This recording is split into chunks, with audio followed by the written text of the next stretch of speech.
subscribe and click the bell icon to turn on notifications.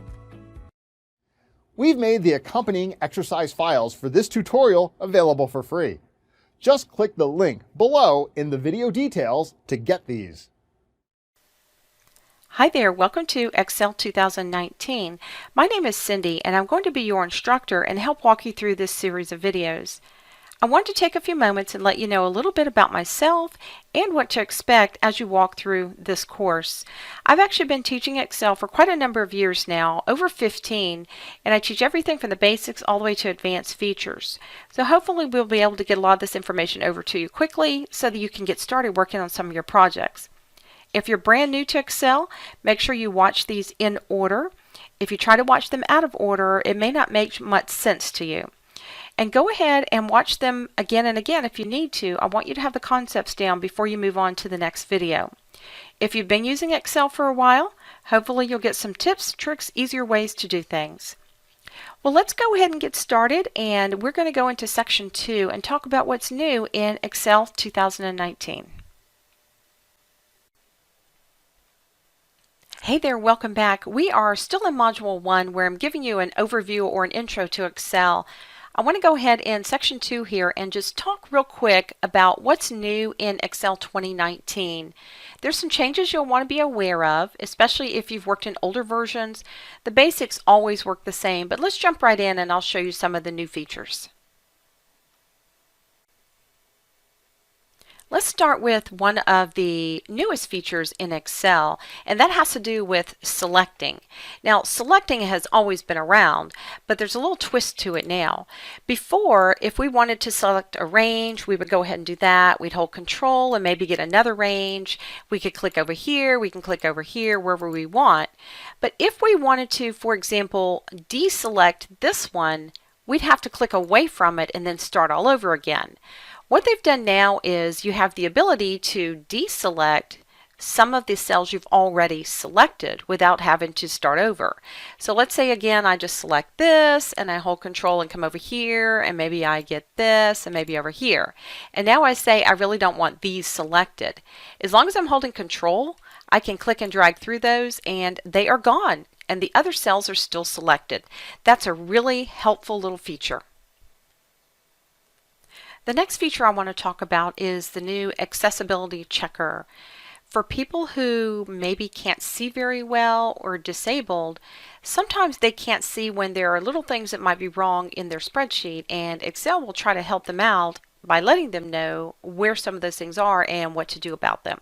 Let me show you how the accessibility checker works. For those people that are disabled or possibly visually impaired, sometimes if there are weird things going on your screen, you may not be able to see it very well. Excel has this feature called the accessibility checker, which will help look for those things for you and then give you a real quick one-click way to go ahead and fix those things.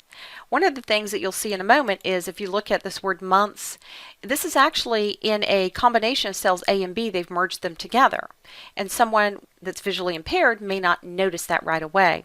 Let's go ahead and look at the accessibility checker. You will find that under the Review tab, and then right here it says Check Accessibility.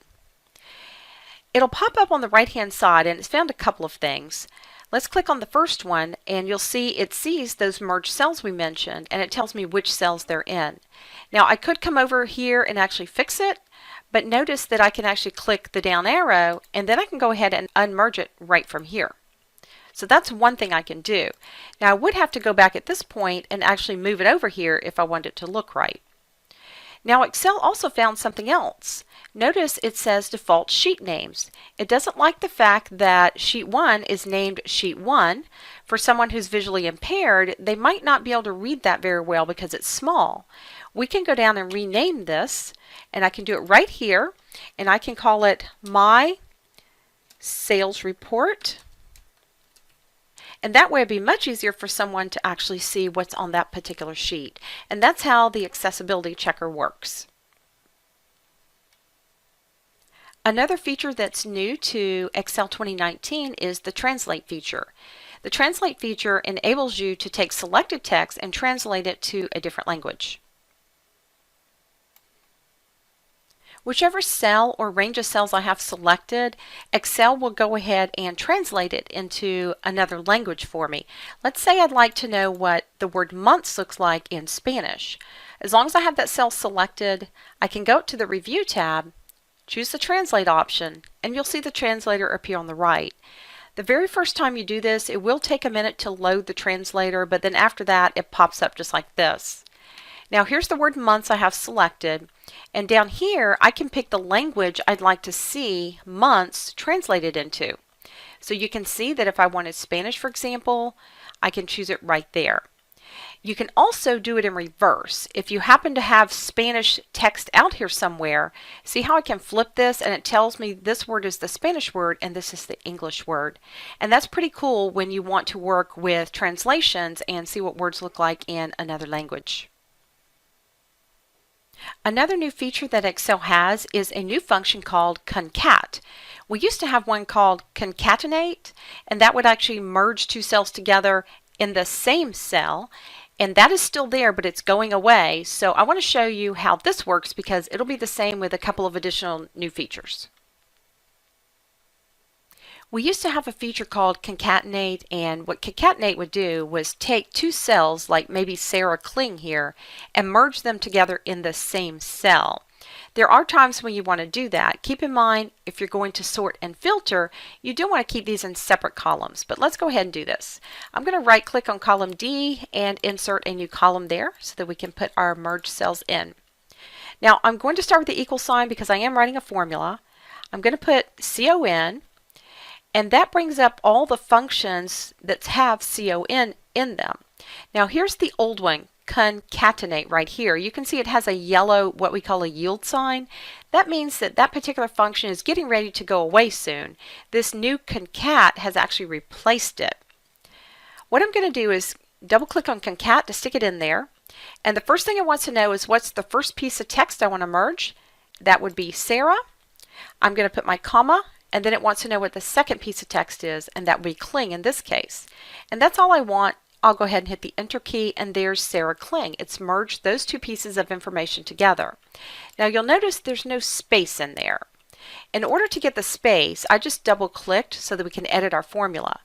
You want to click after that comma and before the C, because you're going to add an open quote, a comma, a space, a close quote, and then a comma. That tells Excel there's another piece of data in there, and the space in there is what I'm looking for. I'll go ahead and hit the Enter key, and now you can see it's got the space. I can copy this down and have all of these. Now let me go ahead and delete this. The concat function also has an additional thing that it will do. Let's say that you want to take all of these, for example, and merge those into one cell. All we'd have to do is come over here and start with our equal sign. We'll put our concat in again. And now what we'll do is select all of these and hit the Enter key, and now you'll see that it's actually put those all in one cell. Now there's no way you can go back and put the spaces in unless you manually do it, but you'll see this goes on and on and on forever, especially if you had a long list like this. So that's what the concat feature will do for you. Those are just a few of the new features that are in Excel 2019. As we go through this series of videos, I'm going to point out some of the other new features, and we'll see how to use those as well. Let's go ahead now and jump into section 3, where I can give you a course overview, and that way you know what to expect as you go through this course. Hey, this is Cindy. I just wanted to give you a quick overview of what we're going to be covering throughout this set of videos. We're going to start at the very beginning. I'm not going to assume you know anything. We're going to go over the screen itself, get you familiar with terminology, what are some of those pieces and parts, how those buttons work, and then we'll jump right in and start creating what we call an Excel workbook. Sometimes people will call these Excel sheets, and they're really not sheets because the sheets are actually in the workbook. The file itself is called the workbook. That's the terminology we're going to be using. We're going to go all the way through. I'm going to show you how to set up a workbook from scratch. We're going to talk about how to work with those different sheets. We'll go through all the formatting options. How do you print those borders? We're going to go all the way through and create some formulas as well. A formula is basically a mathematical calculation that you can have Excel do, and that's the beauty of working with any kind of spreadsheet or workbook, is being able to do those mathematical calculations. Let's go ahead and just jump right in. I'm going to go ahead and start by giving you an overview of the Excel window first so you'll know exactly what we're doing as we move forward. Let's move over into section 4.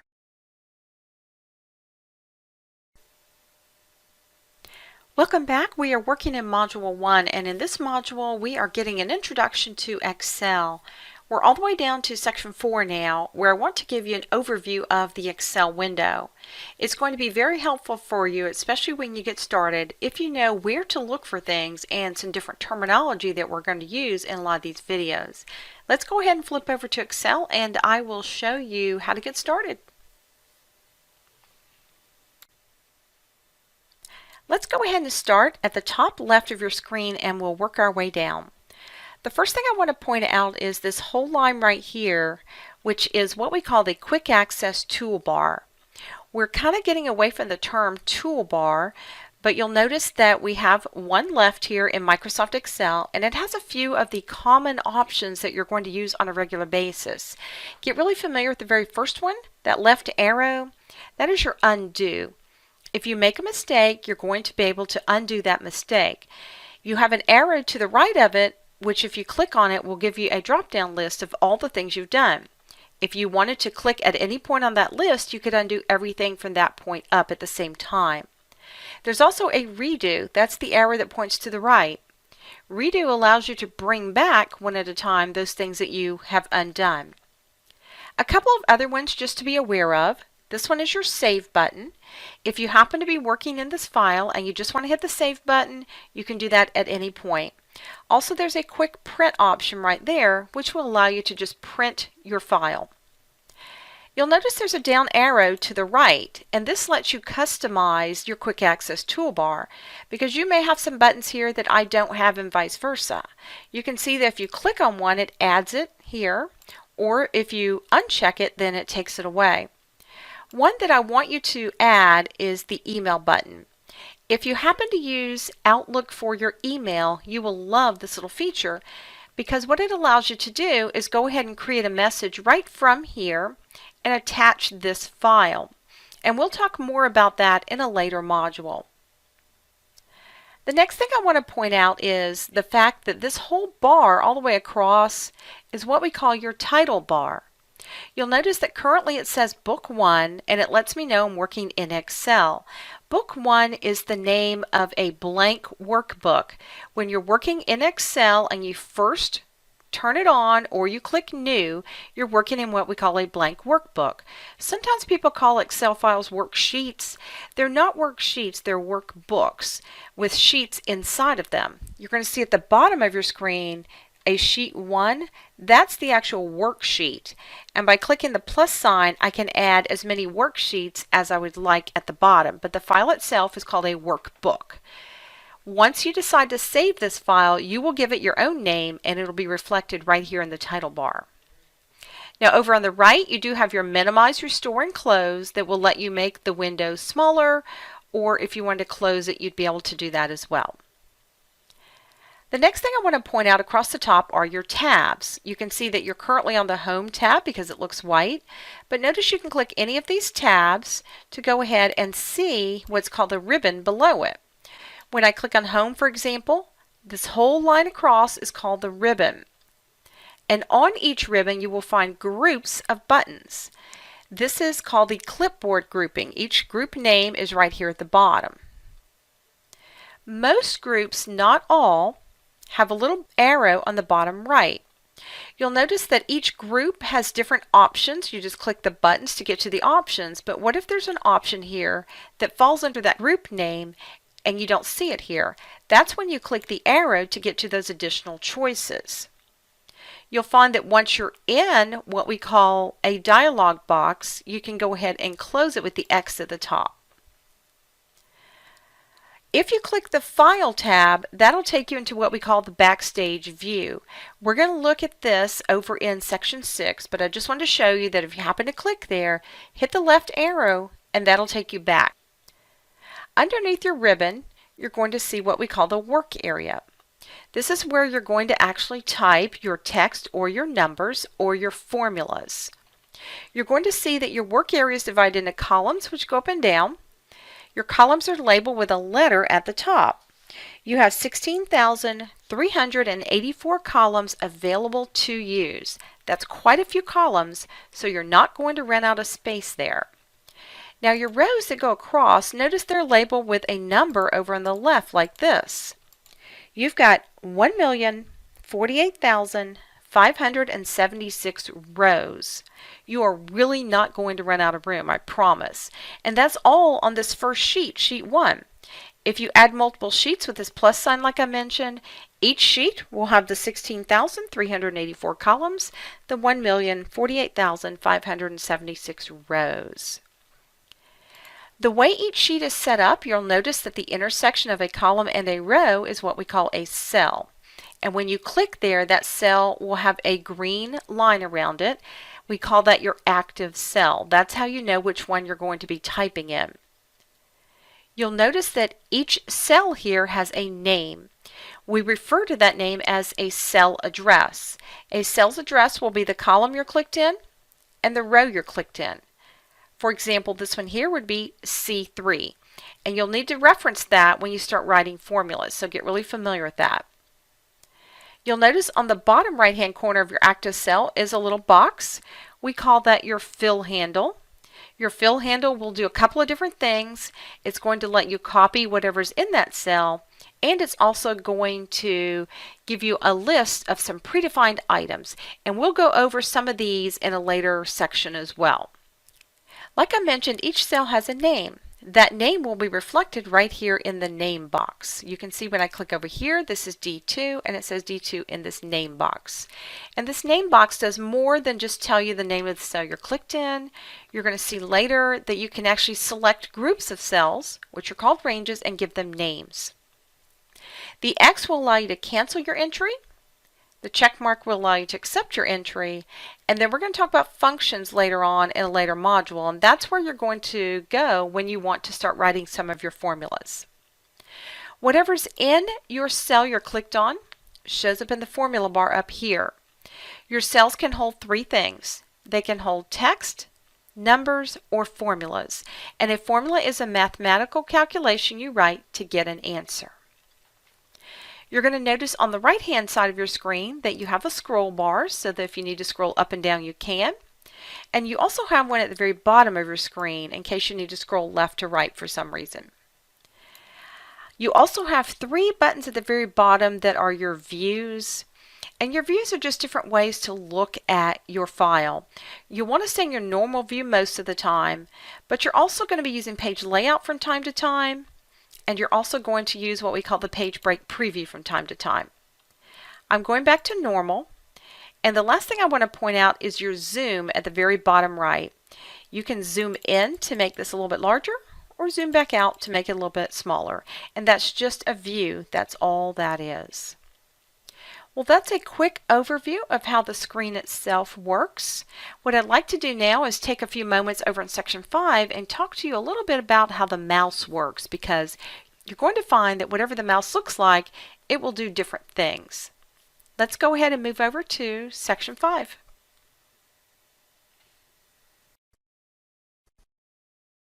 We're still in Module 1 and we're all the way down now to Section 5. I want to talk to you a little bit about some of the different features that the mouse has.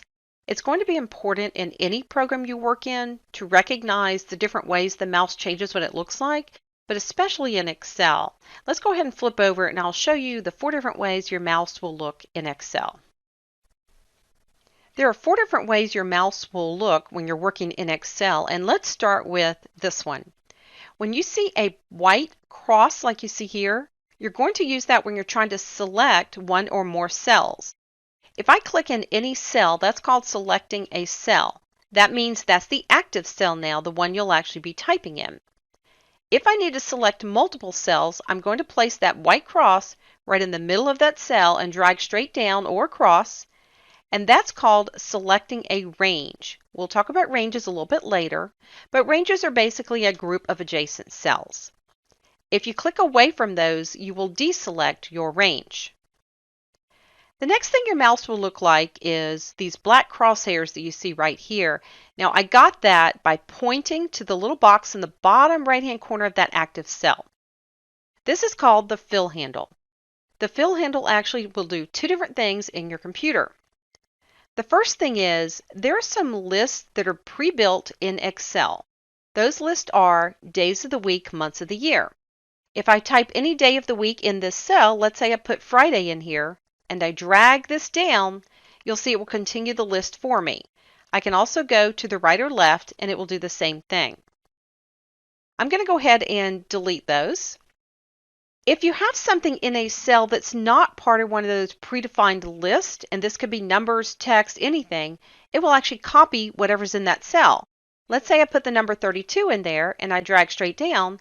Notice it just copies 32. The reason it doesn't count is it doesn't know in what sequence you want to count, and we will talk about how to make it do that a little bit later, but for now, just know that the fill handle will copy whatever's in that cell. This is going to be one of your best friends in Excel. There will be times when you write formulas that you'll want to copy that formula, and this will just do that for you.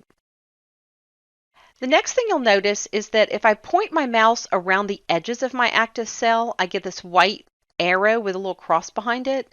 That's going to allow me to pick up whatever's in this cell. Let's say I had that 32 in there again. Notice I can just point around the edges and I can drag this information where I'd like it to be and just drop it off, and it will move that information to that new cell. Those are the different ways that your mouse will actually work in Excel. What I'd like you to do is pay particular attention as we go along to this, and you'll see that this will make life a lot easier for you in a lot of different situations. Let's go ahead now and move over to section 6, and I want to talk to you a little bit about how that Backstage View works. I will see you in just a few minutes. Alright, we're still in Module 1, and I want to go ahead and wrap up this particular module with section 6 and talk to you a little bit about the Backstage View.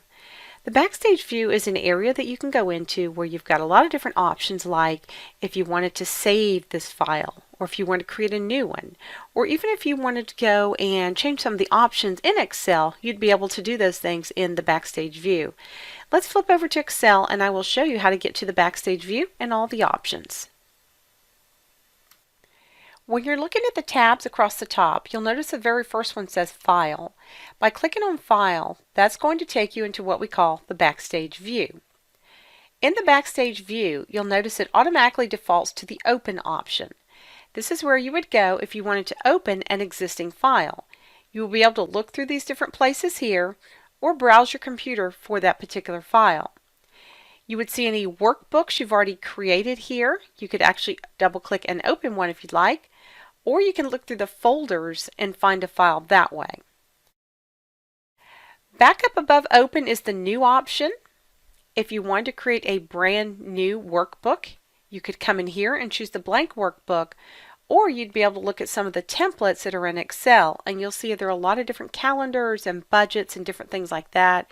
They're great ways to start, and that way you don't have to set the whole thing up from scratch. They're templates you can use by typing over the information there. You have some save options that we'll be talking about over in Module 3. You have the ability to print.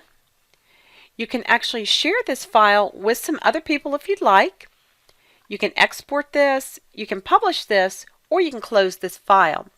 If you close the file, you're not closing Excel, just this particular file that you're working on.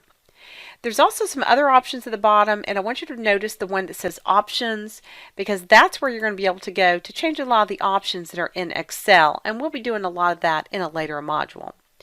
But right now, I just want you to know that if you click the File tab at the top, this throws you into what they call the Backstage View.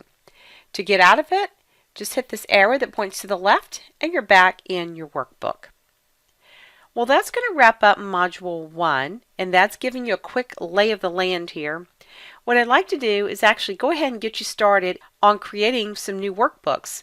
Let's go ahead and move over to Module 2, and we'll get started.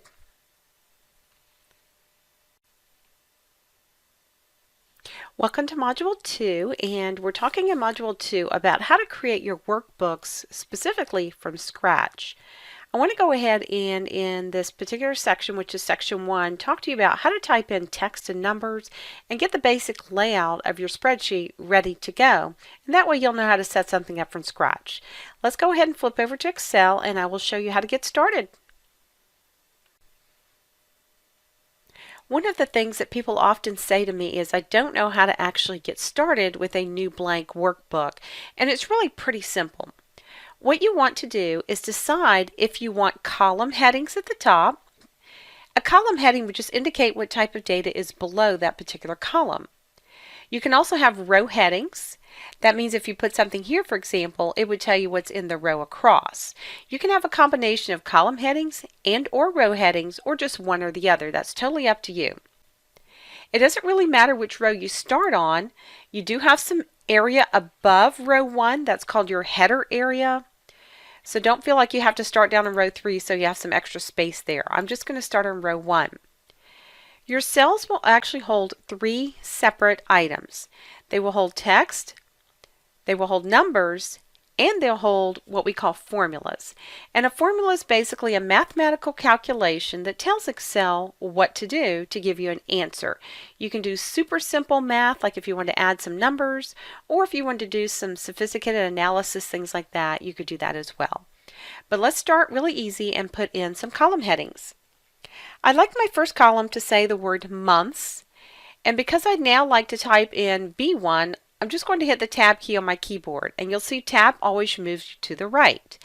Enter always moves you down. This column, I'm going to put in the word sales. Column C, I'll put in the word expenses, and in column D, I'll put in the word totals. You'll notice that after totals, I didn't hit any key on the keyboard. That's why you see my insertion point blinking there. And I want to show you that if you hit this little check mark, that's just another way to accept the entry. Let's say underneath the word months, I want to put some actual months of the year. I want to put January, February, and March, and we'll use the abbreviations. I'll just put in Jan. And if you remember back in Module 1, I talked to you a little bit about the fill handle. That's the little box on the bottom right-hand corner of your active cell. Remember, if you get the black crosshairs like this, that's called the fill handle, and you can hold your mouse and drag down until you want to stop. I want to stop when it says March out to the side, and you can see it's filled it in now. Let's say in A6, I want to put the word totals. You'll notice that when you type text in, the text lines up to the left side of each of the cells you've typed it in. That's where it lines up by default. You can change that, and we'll get into that a little bit later. Right now, I want to put some numbers in underneath my sales and expenses. I'll say that January's sales were 150.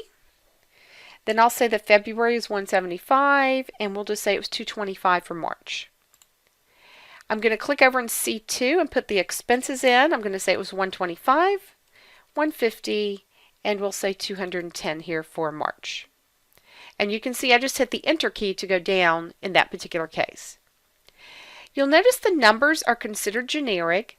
There's no $sign, no .00, none of that.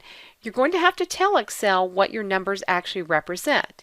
And we'll get to that, but for now, just know that these are the numbers we're putting in. Now let's say I've got the word totals here, and I have the word totals here. And what I really meant to do up here was put in the word profits. Now I could hit delete on my keyboard to get rid of that, but I really don't have to. I can type the word profits right over it, and when I enter, I've got new text. Just be really careful that you're typing in the cell you mean to, because you can type over your text accidentally. The next thing I'd like to do is go ahead and add up these sales. So why don't we go ahead and flip over to Module 2, and I will show you how to write some super basic formulas in Excel. Now that we know how to actually set up our spreadsheet from scratch, we've actually typed in some numbers and some text. I want to show you how to go ahead and create some super basic formulas. A formula is a mathematical calculation you use to actually add up numbers or any kind of math you want to do with the numbers you've got. Let me go ahead and flip over to Excel, and we're going to keep going with our spreadsheet, and we'll add up those sales and those expenses. A couple things just to know about formulas. Formulas can be on the same sheet as the data, In a few minutes, we'll add up our sales and just put the answer right down here. But you may have the data on this first sheet and want to put your answers over on another sheet. You can certainly do that. You can also put your formulas in a totally different file, and we'll be doing some of that a little bit later as we go along. So formulas can be on the same sheet as the data, on a separate sheet, or in a separate file. The thing to remember is wherever you click the mouse, that's where your formula is going to show up. If I click right here, that's where it's going to be. If I click over here, that's where it's going to be. There are a couple of keys on the keyboard that you'll want to be aware of before we start working, because these are going to help you when you're writing your formulas. I'm going to go ahead and pop up a picture of my keyboard so you can see it, and I'll point to some of the keys for you. First of all, if you have a numeric keypad on the right like you see here, you're going to see this plus sign, which is for addition. The minus sign here is for subtraction. You've got this little star, which is your multiplication, and this slash is division. So they're all right together. If you don't have your numeric keypad on the right, you can find these same buttons right up here. Here's your plus, you've got your subtraction, your multiplication, and then you're going to see your division is right down here. You also need to be aware of these open and close parentheses above the 9 and the 0. We'll be using those, and we're also going to be using the caret symbol, which is above your 6 right here. So just be aware of those when you're working, because you're going to be using those to actually do the math. The other thing is, you'll notice there's an equal sign right here. All formulas must start with an equal sign, no exceptions. If you don't have the equal sign, it will not do the math for you. Alright, let's go ahead and write some formulas. I'm going to leave that up for a few minutes, and I'm going to click over here in B6. I'd like to add my sales, and I want the answer to be in B6. That's why I'm going to start there. Remember, I told you that all formulas start with an equal sign. You must type that in. Now what we're going to do is basically add the cells that we'd like to actually have Excel add for us. Now I could type in 150 plus 175 plus 225, and I would get the right answer. The problem is that if I change the numbers in these cells, the answer won't update. Instead of actually typing the numbers, you're going to use the cell addresses. The first one, the 150, is in B3. Notice I can type it, but I'm just going to click here, and that way it inserts it in the cell for me. Now I'm going to type my plus sign because I have another one I'd like to add to this. I'm going to click in B3, and then I'm going to hit plus again, and then I'll click in B4. And that's all I have that I'm going to be adding. If you happen to have a plus sign at the end like this, then you're going to get an error message. I'm going to hit the enter key because I'm finished with this formula. And here's the little error message I just mentioned. It basically says there was a typo. I had that plus sign at the end, and it thinks this would be the formula I do want. It is, so I'll just say yes. And you'll notice now that it has moved me down to the cell below where I was, and I have my answer back up in B6. Now I'm going to click back in B6, and let's go look at this formula. I'm just going to double click in it to get back into it, and you can see it took out that plus sign at the end for me. If you've written formulas a little differently, then that's okay. Just kind of bear with us because we're building from the ground up, so you'll know why you do what you do. Think about this too. If you've got 1,000 numbers you want to add, do you want to go plus B2 plus B3 all the way to 1,000? Probably not. So we'll learn some other ways to write formulas using what we call functions or words that tell it what to do. For now, I'm going to hit the enter key so that I have my answer there. I can do the same thing over in column C. I'll just start with the equal sign. I'll click in C2, hit the plus sign on my keyboard, C3, hit the plus sign on my keyboard, and then C4.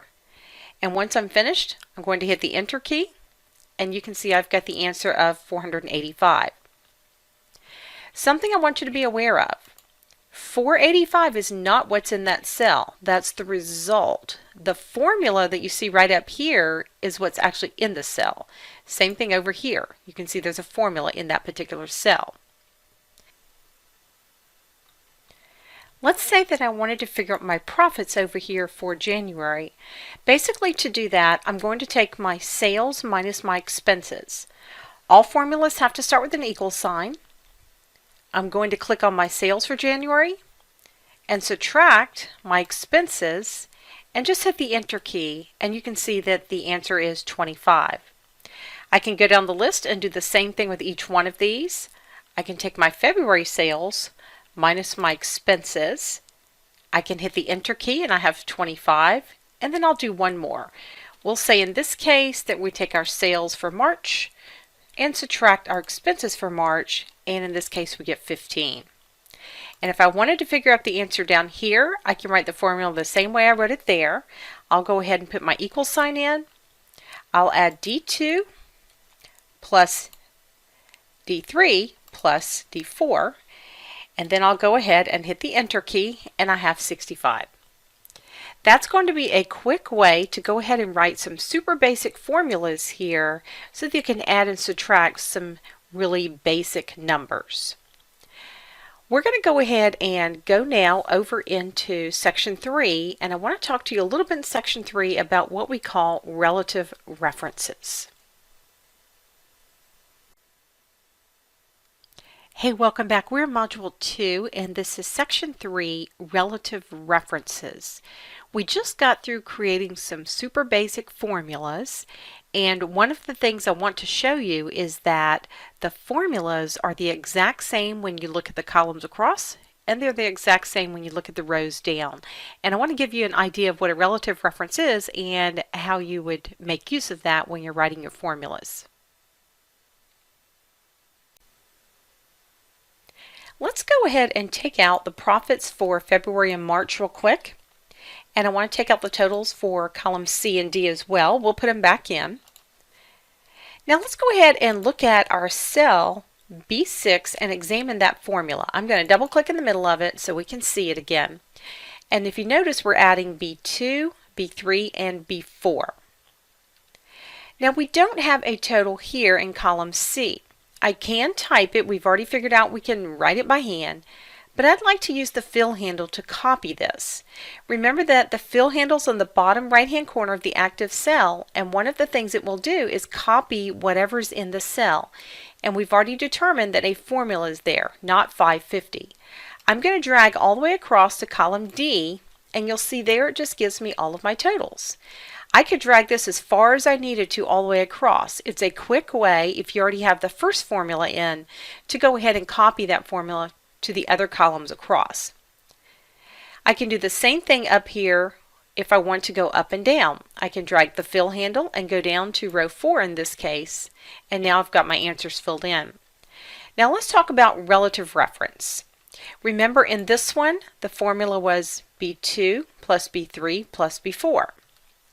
If I go to column C, the formula is C2, C3, C4, and the same thing over with column D. What is the only difference in these three formulas? The column. That's it. Excel knows that when you copy a formula across like we did using the fill handle, to go ahead and change the column so that the answer is correct. If we look at the rows up here, let's look at D2 real quick. That formula said B2 minus C2. Well, the one below it's the exact same, it's just the row is different. See how it references row 3?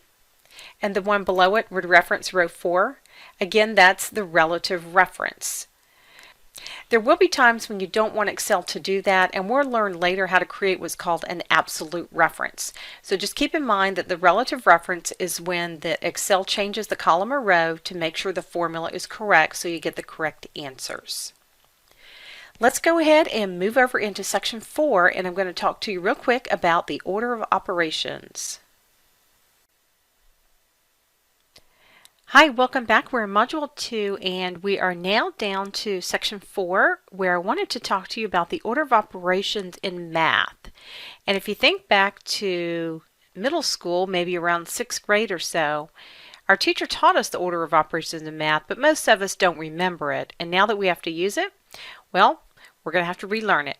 So let's go ahead and flip over to Excel, and I'll show you what the order of operations actually is.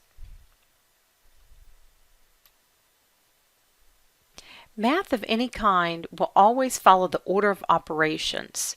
Excel will look through your formula, and if it sees anything in parentheses like you see here, it will do what's in parentheses first. There's no exceptions to that.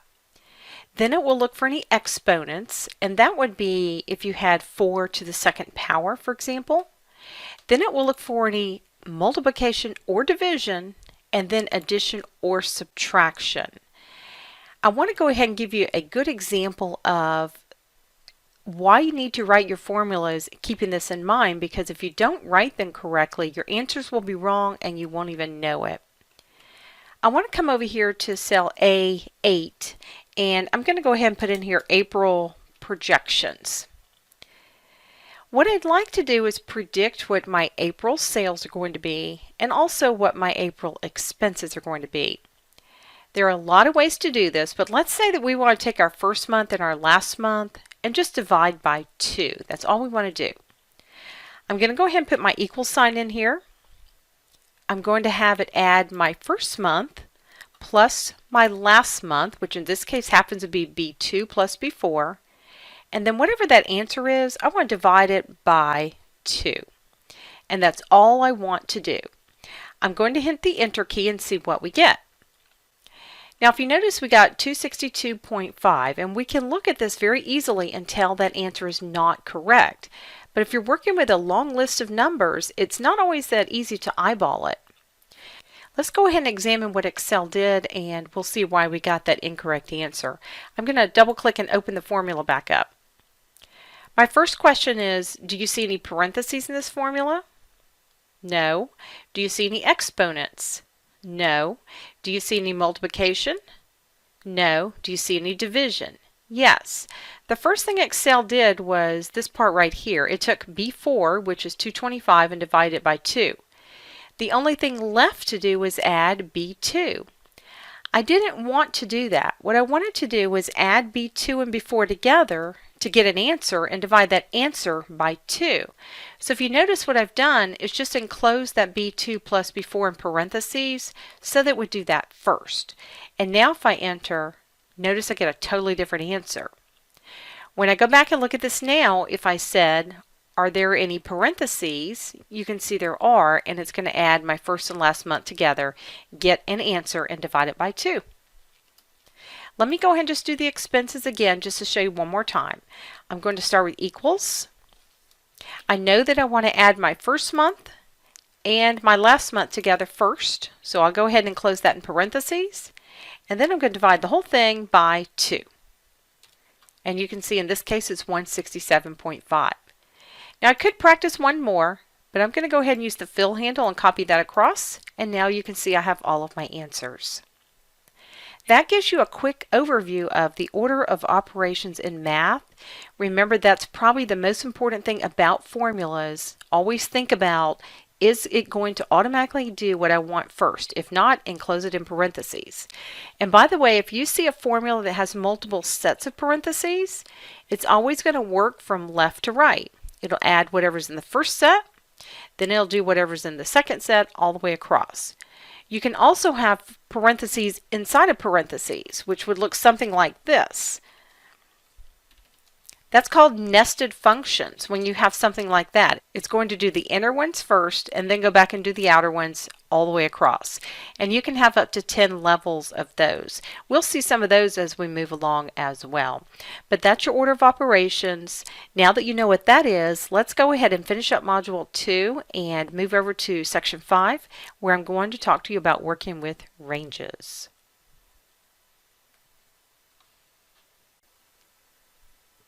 We've made it all the way down to the end of Module 2 now. This has been the module about creating workbooks. This is Section 5, and I want to talk to you in this particular section about working with ranges. You're going to do a lot of different things with ranges. And a range is basically a group of adjacent cells that you might want to change the color in. It could be that you want to make them all dollars. It could be that you want to use ranges in your formulas. Let me go ahead and flip over to Excel, and I'm going to show you how ranges work. Let me show you what a range looks like if you had it selected. This right here would be a range. It is a group of adjacent cells. You can do a lot of different things with a range. It could be that all of the numbers I have selected here, I'd like to maybe make these dollars, for example. It could be I'd like to center them. It could be I want to cut and move them somewhere else. There's a zillion different things you can do with a range. You'll notice that if you have a range and you hit the Enter key, you stay in the range. The white cell is just your active cell. You can also use the Tab key to go to the right instead of going up and down. What you want to avoid if you're trying to work with a range is don't use the arrow keys on your keyboard, because notice it deselects the range, or if you just happen to click your mouse somewhere, that would deselect your range as well. Let me show you how to select a range. You're going to find the starting cell, put your mouse right in the middle of it. You want to make sure you have that white cross, and hold your mouse down and click and drag. Just make sure you let up at the ending cell. Now sometimes when you do that, especially if you have a lot of cells you're trying to select, you might be holding the mouse down and accidentally go way down the page or way up the page, and it may not get you exactly what you want. So here's another way to select a range. Click in the cell you'd like to start with, hold the Shift key on your keyboard, and click inside the cell you'd like to end with. That's a good way to always get exactly what you want. Now when you start writing formulas, you're going to have to use these ranges. If you saw this one written as an example, this would be cell B2 through C4. So it would look like this. It would say B2, colon, and then C4. That's the range you would be working with in this particular case. You'd be maybe adding these up, for example. Let me go back and select that same range real quick. What if I asked you to quickly tell me what these numbers add up to be? You might be able to quickly add this in your head, but here's what I want to show you. When you start working with formulas and using ranges in formulas, you're going to have a word in front of this B2 colon C4 to tell it what to do, because right now it knows the range, but it doesn't know what to do with the range. If you have a range selected, and remember that can even be two cells as long as they're adjacent to each other. If you look down at the bottom of your screen, it tells me the sum equals 1035. I don't know if you can see that down there or not. But that's an example of a function or a word that we're going to use in our formulas later to tell it what to do. If I wanted to right click on this word sum here, you're going to see there are 6 what they consider to be the most common. And I could click on any of these to turn them on or off. So if I frequently wanted to see any of them, I could have them show up down here at the bottom just as a quick look. Now notice if I deselect, you don't see that down there at all. Well, that's going to go ahead and wrap up our section on working with ranges. Let's go ahead now and move over into Module 3 because we need to talk about saving this work. We've done a lot to it and I'd hate to lose it. So let's go ahead and go over to Module 3 and talk about saving. For the next section, you'll want to download the course exercise files. Click the link below in the video description to get these. You can also scroll through the details to find timestamps for each section in this course. If you're enjoying this training, please leave us a comment.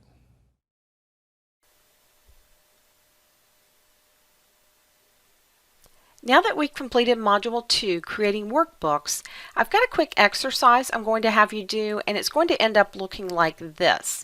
I'll have the steps actually in a Word doc so that you can actually go through the steps one at a time. The first thing I'm going to have you do is start with a new blank workbook. Then I'm going to have you set it up this way where you have the month, sales, expenses across the top this way in row 1, and column A is going to have the first few months of the year. I want you to plug in these same numbers. Now the only numbers I want you to plug in are these, because these numbers, these, and these are formulas. What you'll end up doing over in D2 is you'll end up creating a formula that takes your sales minus your expenses to give you the profit. And then you can copy that formula down using your fill handle. Down on row 6, we're going to be creating a formula that adds all of your sales and then one for your expenses and your profits. And in row 8, you're going to figure out April's projected numbers using the order of operations that we talked about in section 4. When you're done with that, just make sure you know how to select ranges. You can just practice with a few of them. And I'll put a few in there that you can use to practice with in your Word doc. And that's all I want you to do. Don't close it because we're going to use the same file over in Module 3 and then you'll be saving it there. Good luck!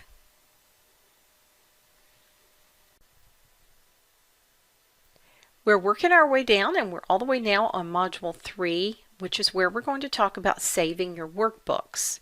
Once you create that new file, you're going to want to go ahead and save it so that you don't lose any of that information. We also wrote some formulas and we really don't want to lose those. After we save our work, we can always hit the save button whenever we want to go ahead and update that and save all of our work. Let's go ahead and save that particular file we've been working on so that we can find it next time we want to use it. Anywhere in the computer that you're working on a file that you'd like to save, you're going to see there are two options. There's going to be a save and a save as. The very first time you're saving the file, it's going to take you to the Save As window so that you can name the file and also tell, in this case Excel, where you'd like to save that file. If I'd already saved it once and I make any changes to that file, I'll want to hit the Save option frequently to update my work. If I forget to do that and I go to close Excel, it will ask me would I like to save my changes. Make sure you say yes because the first time you say no, you'll wish you had done that. Now my first clue that this has not been saved is notice the name of the file is Book 1. Chances are if I had saved it, I would have given it some name that would help me remember what's in this particular file. You'll notice that when you're looking at your toolbar here, you do have a Save button right here, but you could also go through your File tab, which takes you into the Backstage View, and you'll be able to save here and you'll have different formats you can save your file in as well. You'll notice on this list here's your Save and your Save As. I'm going to choose the Save As option in this case. The first thing you'll notice is that it will show you any recent folders that you have been working in or any files, and you'll see them listed here. This is our first one, so we don't see anything listed here. The next choice we get is to save this to OneDrive. Now let me tell you what this is. You might have noticed that everything is going out to the cloud now, and that basically means that instead of saving your work on a hard drive or somewhere on your computer or a flash drive, people are opting to save those out in the cloud, out on the internet somewhere so they can pull them up whenever they have access to the internet. Microsoft has something called OneDrive. It's free. You just sign up for it, you get a username and password, and that way you can save your files there, and if you go on vacation somewhere around the world, you can log into the internet and then be able to pull up your files. It's just Microsoft's version is all it is. If you've ever used Google Docs, it's very similar. It's just Microsoft's version. It's called OneDrive. You can choose to save this to your PC, which we're going to do. You could add a place, which has to do with adding a network, but let's talk about Browse for a moment. This is where you're going to save most things. You're going to use the Browse option. Browse allows you to look in your computer and find a place you'd like to save your file. If you decide, for example, that you'd like to save it in Documents, then you can go ahead and give it a name. Now you'll want to leave that .xlsx that you see there. I'm going to call this one my sales report. And as long as I know where I've saved it, then I'll be able to look for it and find it very easily the next time. I'm going to hit Save, and now you'll see that my title bar has changed to reflect my sales report. Remember, if I make any change to this, even just a space, Excel is going to ask me if I'd like to save it when I go to close it. So make sure that you actually do that. Now, after I've already made some changes to this, if I want to hit the Save button up here frequently, I can certainly do that, or go back to File and choose Save that way. Either way is going to work fine. It doesn't ask you a thing, it just automatically saves your work for you. Let me go back to File for a moment, And I want you to notice that you're going to have some other options when you're saving. You're going to be able to go down and actually share this. You're going to be able to export this. And I want to talk to you about some of those options, but we're going to do it over in the second part of this particular section, which is where we talk about file extensions and some other things you can do when you're saving your files.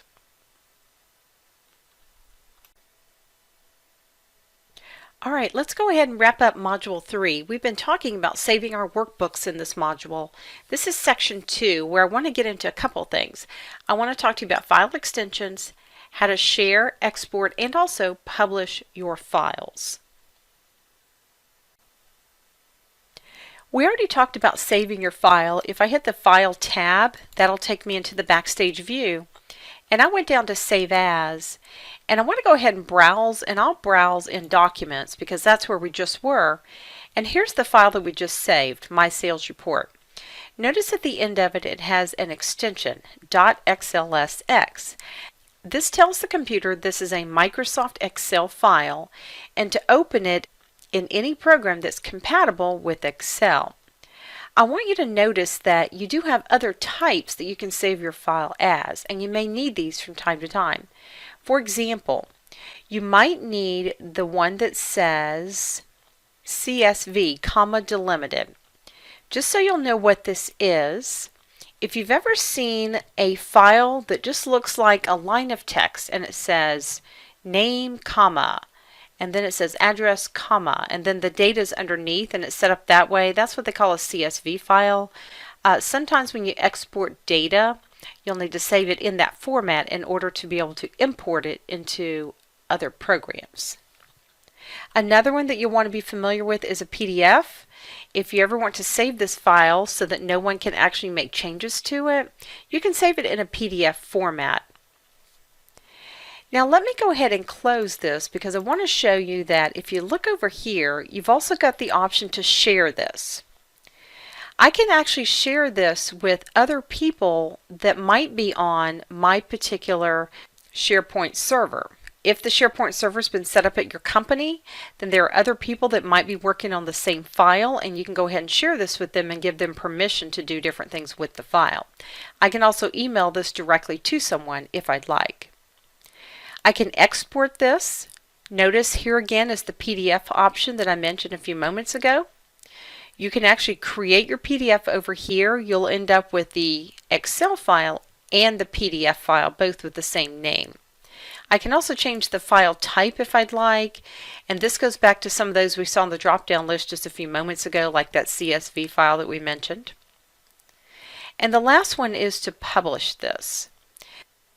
Microsoft has this feature called Power BI, and basically what that is it's a place where end users can go in and create their own reports, they can create dashboards, and they don't need to rely on the IT department to help them set all this stuff up. So if you want to collaborate on a meeting, for example, this would give you some interactive visualizations, and it's got some self-service business capabilities and things like that in there so that you can set it up all by yourself and maybe have a meeting with somewhere on the other side of the world. It's pretty cool how that works. It's called Power BI. Well, that's going to wrap up Module 3, where we've been talking about saving and some of these other options that you can do with your file. Why don't we go ahead now and move over into Module 4, and we're going to talk in this module a lot about working with larger workbooks and how we can search the file for different things and just basically manage a really large workbook. I will see you over in Module 4.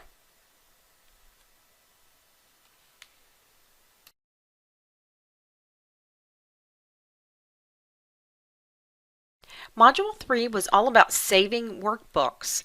What I'd like you to do is make sure that you still have your exercise open from Module 2, and then we're going to go ahead and save this. Just go to your File tab and come down and do a Save As.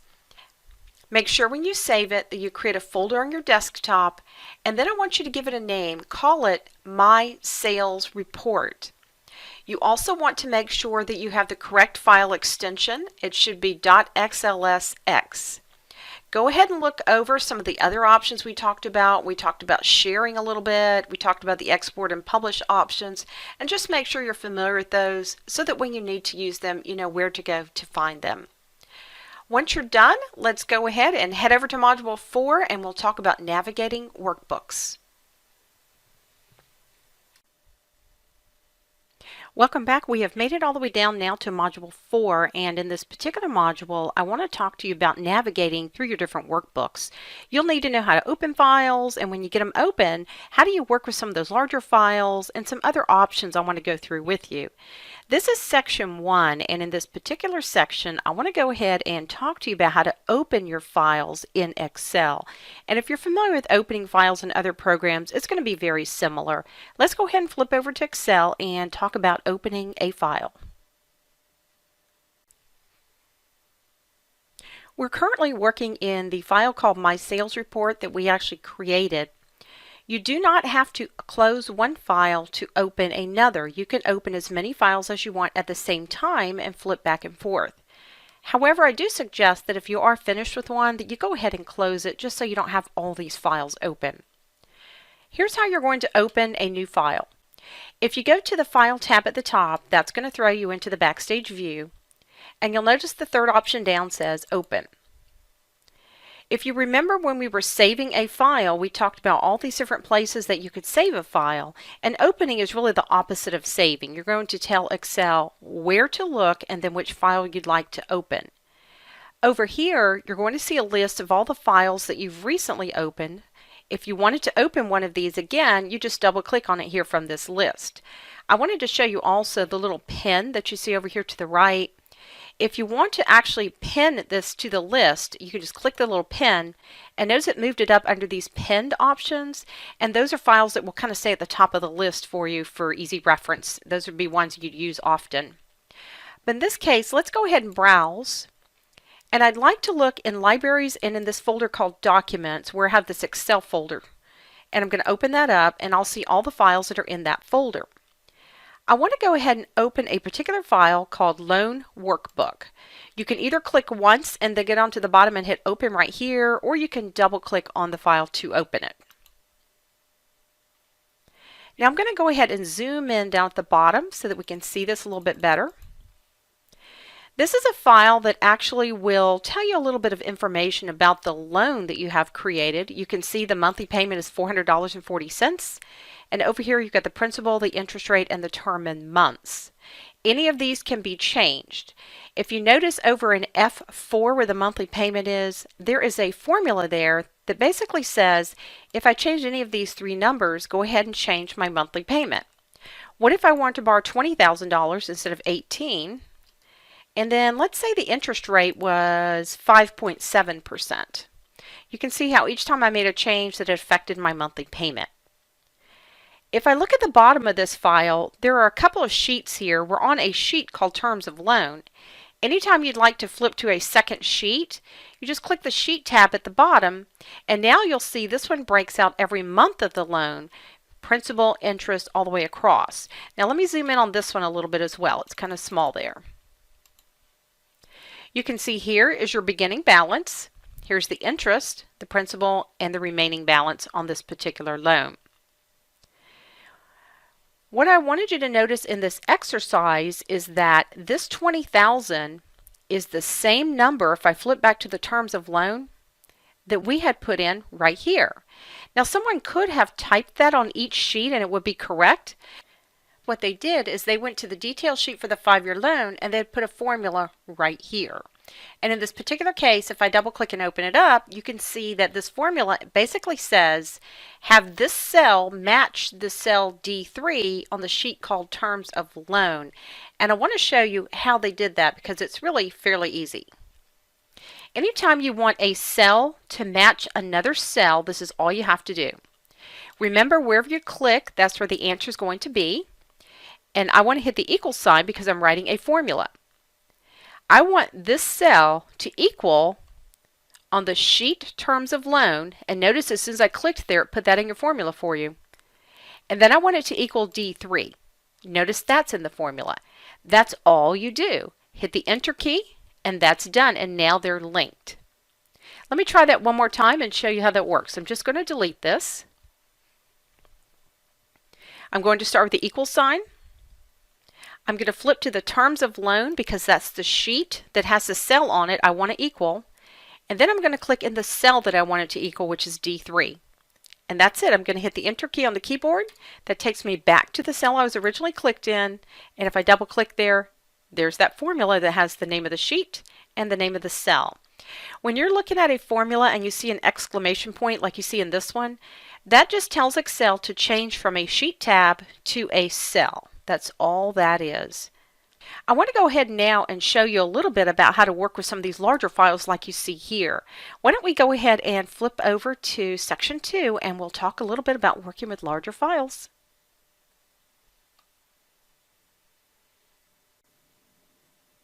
Welcome back. We are working in Module 4, and this is the module where I'm talking to you a little bit about how to navigate through your different workbooks. This is section 2, and I want to talk to you in this section a little bit about how to work with the larger files that you have. A lot of your files will be pretty small, and you'll be able to find what you're looking for pretty quickly, but you will have some that have lots and lots of data in them, and you need to know how to navigate and find different things you might be looking for in that particular file. Let's go ahead and flip over to Excel, and I'll show you how to work with those larger files. You'll notice in this exercise that I can't see all of the information on the initial screen. I need a way to actually go up and down and see the rest of the information. The easiest way to do this is to use the scroll bar that's on the right hand side of your screen. All you have to do is click on it, and then you'll be able to scroll up or down to see the data that you couldn't see initially. Some of you may have a wheel on your mouse, and if you do, use that wheel and just scroll it up or down that way. If you want to scroll left or right, you have a scroll bar at the bottom here, and that's going to let you go left or right and see data you couldn't see in the opposite direction there. The next way you're going to be able to move around is to use some of the keys on your keyboard that will take you to the top or bottom of your data. I want you to look for the Home key and the End key. Look over in your numeric keypad. If you look at the number 7, you'll see Home underneath. And if you look at the number 1, you'll see End underneath. If you're going to use those, you want to turn off the number lock so they become the Home and End buttons. Other than that, they mean the number 1 and the number 7. If you notice, I'm actually at the top of my screen already. I'm in A1, so I'd like to go to the bottom of this little table of data. If I hold down Control on my keyboard and hit the End key, notice I'll go to the bottom of that table of data there. Control End always takes you to the end, and Control Home always takes you to the top. If you use the Home and End key without the Control key, Home isn't going to take you anywhere because it means the beginning of the line you're clicked on. End will take you to the end of the line you're clicked on. So just know that you have those keys available if you want to actually use those. Another way to navigate is to actually type in the name box right here, the name of the cell that you'd like to go to. Now obviously you'd have to know that, but let's say I type in here column IV and I want to go to row 65,536. And I'm going to hit the Enter key, and now look where it's taken me, all the way down here.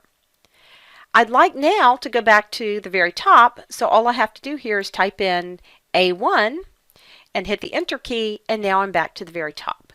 Anywhere you happen to be down in your workbook, if you want to go to the top again, you just hit A1 and hit the Enter key, and then you'll be back at the top there. Some other things you can do to search throughout your workbook is under your Home tab right here. If you go all the way to the end, you're going to see an option that says Find and Select. This is going to allow you to find certain words or maybe some numbers that might be in your workbook that you just can't seem to find if you scroll. Let's say I'm looking for the number 60. I'm going to choose Find from this drop down. I'm going to make sure I have the number 60 in here, and I'm going to choose Find Next. You'll notice it found the number 60 for me right there.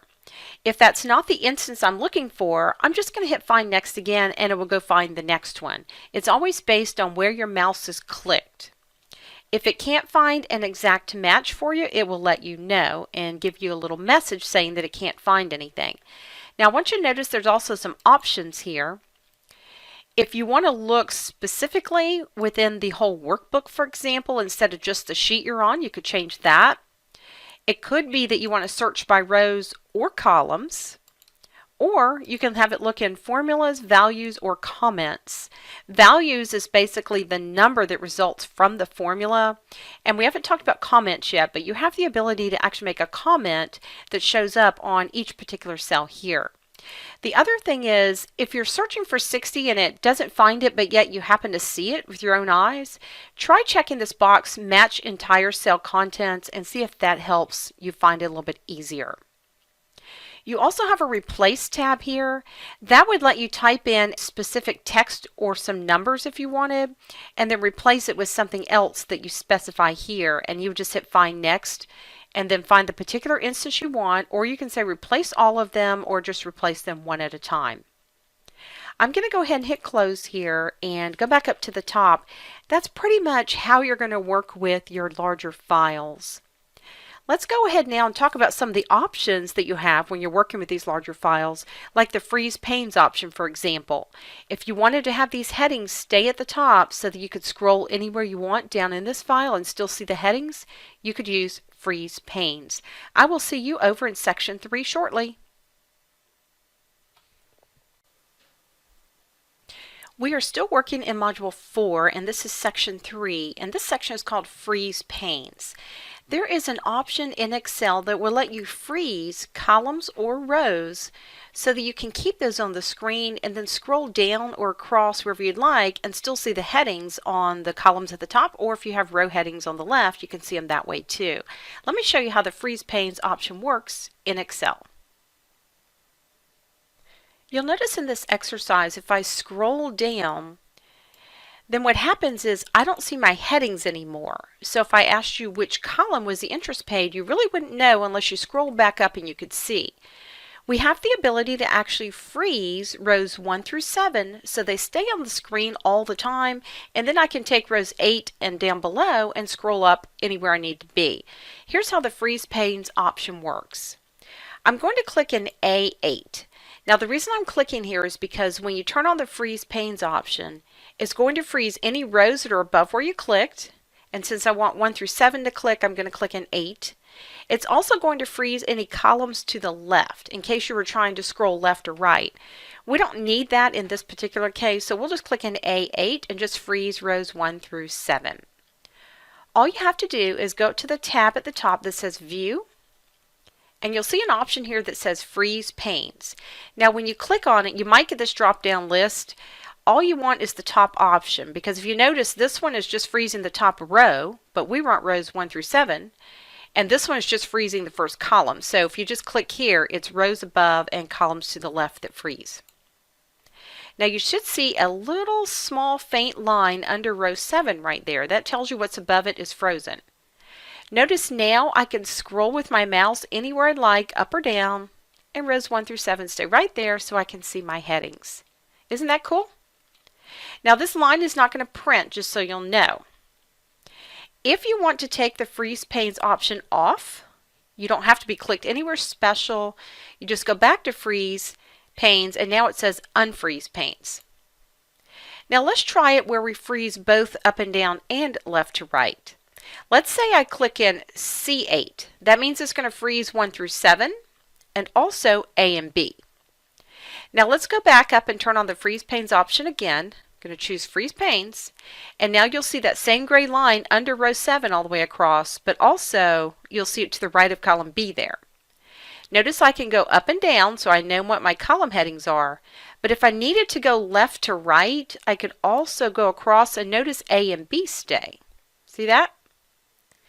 So you can pretty much freeze this and see any two parts of the screen that you would like and then scroll wherever. That's a quick way to freeze panes. Let me go ahead and turn that off. We'll unfreeze these. And the next little option I want to talk to you about is called the split screen option. Let's go ahead and flip over to section 4 and I'll show you how the split screen option works. We've been working in Module 4 where we've been talking a lot about navigating through your different workbooks, and we've looked at a couple of options like the freeze panes we saw over in section 3. Let's go ahead and look now at the option called split screen. What split screen basically does is allows you to see something in one part of your file and then something in another part that you normally wouldn't be able to see without scrolling back and forth. Let me go ahead and show you how to use the split screen option. This example is a great exercise because let's say I want to do something like this. Row 9 happens to be the first month of my loan, and if you notice, this cell right here shows the interest I paid, which is $95. I'd like to see how much interest I paid the last month of the loan, so I'll just scroll down, and it's down in row 68 and it's $1.81. But now I can't see the first month of my loan. I've got to scroll back up to see that. Well, if I split the screen, it will allow me to see both at the same time. I'm going to start by clicking in cell A8 because I'm going to put the splitter right above row 8 here. All I have to do is go up here where it says split. Notice I'm still on the View tab. I'm going to click on split, and now you'll see your splitter. It looks like this gray line right here. Now notice that I can put my mouse on the splitter and move it up or down. That splitter can just be wherever you want it to be. But what I really want you to pay attention to is the fact that you now have two sets of scroll bars. I've got a scroll bar above my splitter, and I've got a scroll bar below the splitter. So I can really be in any two sections I'd like at the same time. I'm going to scroll down a little bit so I can see the last month of my loan, and voila, look, here's month 1 and here's month 60 in this particular case. If you want to turn the splitter off, you can do one of two things. You can either go up and hit split again, or you can drag the splitter to the top of the screen. That'll turn it off as well. Now let's say I started by clicking in C8. This is going to put the splitter above row 8, but also to the left of column C. Let me go back up and hit split again, and now you can see the splitter is up and down right here, and then across this way. So this means I can do something very similar. I can look at row 1, and scroll down on the second part and look at row 68 in this case, which is month 60. I can also go left to right. If there's some reason that I don't want to see maybe the first couple of columns there, I can scroll to the right like this and notice that column A and B stayed right where they were. So really you've got a lot of flexibility as far as looking at any two areas of the screen that you would like when you're working in Excel. All I have to do to turn these off is just go back and hit split up at the top, and we are good to go. Just make a note that if you save your file with the splitter on or with the freeze panes option on, it will stay that way so that when you open the file the next time, you're ready to go. That's really all I wanted to tell you about navigating through your workbooks. This is going to wrap up Module 4. Why don't we go ahead and go over to Module 5 where we're going to talk about a lot of the page setup and the print options.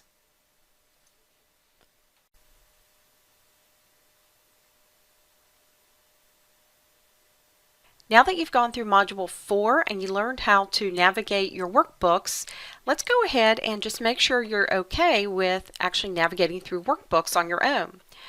I want you to start off by opening a file called Loan Workbook. And once you get it open, I want you to just pay attention to the fact that you have two sheets at the bottom. You have a sheet called Terms of Loan and also one called the Detail Sheet for the 5-year loan.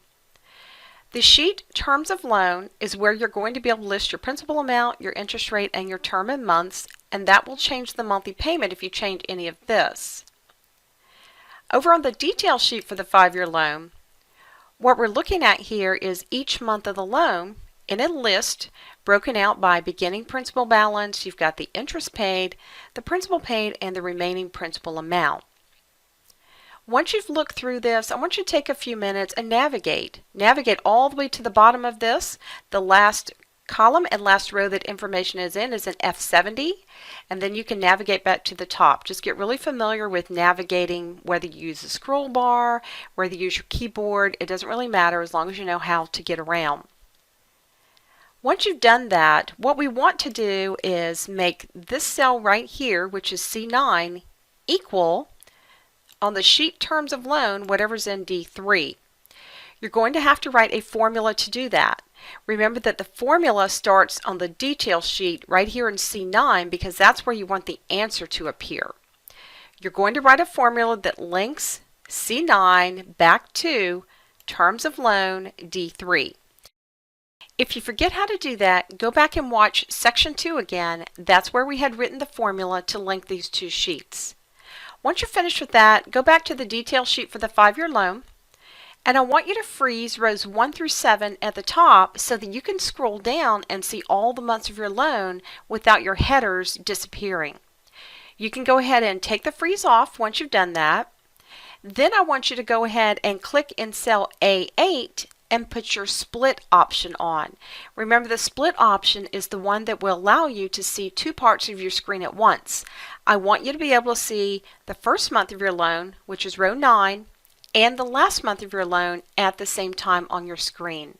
Once you've been able to do that, you can go ahead and take the split off, and then if you want to close the file, feel free to do so. That's going to wrap up Module 4, Navigating Workbooks. Once you're done, go ahead and move over to Module 5, and we're going to talk about the page setup and the print options in Excel. We are now in Module 5, and in this particular module, we're going to talk a lot about what we call the page setup and print options. There are a lot of options that you're going to want to do with your page. For example, you might want a header and footer. Those actually appear in the margin areas of your workbook. You're also going to want to maybe make some comments, maybe go ahead and print this out and you want it to fit on the page and look nice, and that's all the stuff we're going to talk about in this particular module. This is section 1, and we're going to go ahead and get started with what we call headers and footers.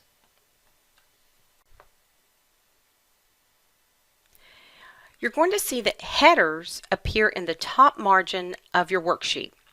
Footers appear in the bottom margin of your worksheet. You can put things in your header or footer like dates, if you want to put file names, maybe your name, anything you want you can put in there.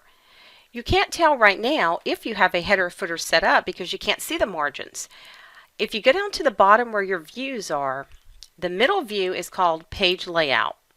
And if you click on Page Layout, then you can actually see what the entire page is going to look like when you actually print it. You can now see that there is a header set up here, and if you look at the bottom of the page, there's a footer set up here as well.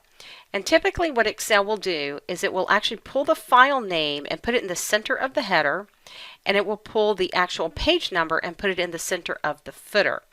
You can change any of this that you want. You can go in and type whatever you want on the left section, the center section, or the right section. And the same thing down with your footer. Something to note, when you type something in a header or footer, it's going to be on every page. You'll notice this is page 1, and it's got the name of the file there, and if I scroll down, I'll see page 1 in the footer. And if I look at page 2, it's got the exact same header, and it'll have the same footer except the page number will change, and that's because there's a little coding that you can set up to have it do that. If you had a 3rd, 4th, or 5th page and you add those, then you would have the same exact thing. Now, there's a different way to go in and look at these headers or footers, and I'm going to flip back to the normal view for a moment. That's the first view at the bottom. And one thing you'll notice is when you've been into that page layout view and you come out, you'll see a page break right here. That's just automatic. If you go up to your Insert tab and go all the way to the right, you're going to see right over here it says Header and Footer. Now when you click on it, at first it looks like you're back in the same view. But what I want you to notice is that you now have some options for your header and footer right here that you didn't have just clicking on the page layout view. Notice you're in a contextual tab, and that's a tab that appears only when you need it. And in this case, it's header and footer tools. Notice if I click down on the page, I don't have that tab anymore. But if I click back in the header or footer, it'll pop back up. So don't think it's gone if you happen to be clicked in the middle of the page and it's gone. There are some things here I want to point out to you. First thing I want to point out is that you have some options up here to put in page numbers, the number of pages, the date, the time, file name. You can kind of see all those options right there. Let's put in a few things in our header. Let's go ahead and take out this center section. We'll just delete it totally. And then let's put over here the actual current date. You can type a date, which is fine, and that means it will always have that date. But if you use this one here where it says current date, that means that today it will have today's date, tomorrow the file will have that date, the next date will have that date. So it's a way of changing the date and always keeping it in sync with whatever day it happens to be. Now I put a little space in there, and I also want to put in the current time. And you can see it's just some encoding that tells it what to do here. Now I'm going to hit the Tab key to go to the center, and I'll hit Tab once more. I could just click over there if I wanted to. Let's say over here that what we want to do is go ahead and put in our name. Now let's go down and look and notice if the second page has that same information, and you can see that it does right here. Now let's talk about the footer a little bit. I'll click down here where it says page 1. I can certainly leave that there, but let me go back up and pull up the header and footer tools again. And I want you to notice that I can go ahead and say page 1, and if I want to, I can put a space and say of, and then have it put in the number of pages. And that way it'll say page 1 of 1 or page 1 of 2, however many pages there happens to be. I'm going to go ahead and click over here and look at it, and now you'll see it says page 1 of 2, and page 2 says page 2 of 2. Alright, let me go ahead and click back in the header or footer again and pull up my header and footer tools. Let's go all the way back to the left where it says header right here. These are just some pre-designed headers that I could pick from if I really didn't want to customize this myself. Let's say, for example, that I wanted to put over here the name of the file and also the page number. So you can see what it did right there is the file name and the page number. It overwrote what I manually typed in. Now the other thing you can do is in the footer section you can do the same thing. You can have something like prepared by, the date, and the page number. Now if you notice now it's got prepared by, and then it's got the date, and it's also got the page number here. And that's going to be the same on page 2. Remember, if you type it, then it's going to be on every page like that. If you actually go in and use some of the coding for page numbers and time and so forth, then it will update those page numbers and the time. Notice I can also put a picture in here if I wanted to. And I can also navigate a little bit. If I don't want to click on the footer, I can say go to footer, and it will actually take me to the footer of the page. Now one thing that you're going to find when you go to print multiple pages, some people think that it's not professional for page 1 to say page 1 on the bottom. So you can actually take that off. You'll see right here it says different first page. And all that does is when you check the box, page 1 is not going to have a header or footer, but all the other pages will. See how page 2 has the header and the footer? Let me go back. The other thing is you can have different odd and even. If you want all the odd pages to say the same thing and all the even pages to say the same thing, you can set that up as well. And you can also align your page margins with the actual margins of the page if you wanted to do that. So there's a lot of different things you can do with headers and footers here. If you want to get out of it, you just go ahead and click inside your spreadsheet somewhere and then go back to the bottom to the first button, which is normal. And then that's how you work with your headers and footers. Let's go ahead now and go over into section 2, and we'll talk about print titles and how those work.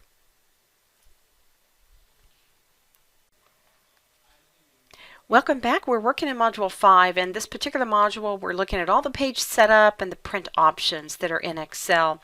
We've already gone through headers and footers in section 1. Now we're in section 2 where I want to talk to you a little bit about print titles. You're going to have spreadsheets you want to print that have multiple pages. The first page may have the titles of your column headings, but then your other pages don't have any headings. You can actually set Excel up so that those headings print on every page. Let me show you how to set up your print titles. When we look at this exercise, you'll notice that rows 4 through 7 actually have your column headings at the top. But if you look at the second page, you're going to see there are no column headings. Let me go back down to the page layout view for just a moment so you can see what I'm talking about. Here's page 1 with our column headings. But notice page 2 does not have any, so if you printed this out, you really wouldn't know which each of the columns represented. I want to show you how to get it to print those 4 rows at the top of every page that prints out. Let me go back to the normal view. And let's go ahead and go over to the tab that says Page Layout. Now we're going to be talking about all these different options here in this module, but right now I want to go over to where it says Print Titles. What you want to do is where it says rows to repeat at top, you want to click there and then come back in your spreadsheet here and select rows 4, 5, 6, and 7. You're going to do that by clicking on the actual row heading itself over here, and you can see that it put that right here for you. Let's go ahead and print preview from here and see what it looks like. Now this is taking us into the print option that we're going to talk about later, but I want you to notice here's page 1 with their headings, and to see page 2 you'll go all the way down to the bottom where you see the arrow that says next page, and then here's page 2. See the headings? And if you added additional pages they would just have the headings automatically. To get out of this, I'm going to go back and hit the back arrow there, and that takes me back into my normal view. You can also print columns on every page. If you had a really long document from left to right that we're going to print, and the way you would do that is you'd go back to print titles, but this time you would say columns to repeat at left, and then you would select those columns that you wanted to be on every page that prints out. But more likely you're going to use the rows to repeat option. That's really all there is to working with your print titles. Let's go ahead now and go over into section 3, and we will talk about working with comments. We are working our way down through Module 5. We've talked about headers and footers already. We've talked about working with print titles. Now I'd like to talk to you a little bit about working with the comment feature that Excel has. You have the ability to click on any cell and actually put a comment in. And it's not going to be part of the actual spreadsheet that prints out. It's just going to be a comment that you can see on the screen. I want to go ahead and show you how to set some of those up, and then if you want to print those out, you could do that as well. You can have a comment on any cell that you'd like. All you have to do is select that cell and then insert your comment. Let's say that this is the interest paid and this is month 11 on the loan, and we'd like to make a comment at this particular cell that says to ask the bank about a reduction in the interest rate. All I have to do is right click and you'll see insert comment on the list.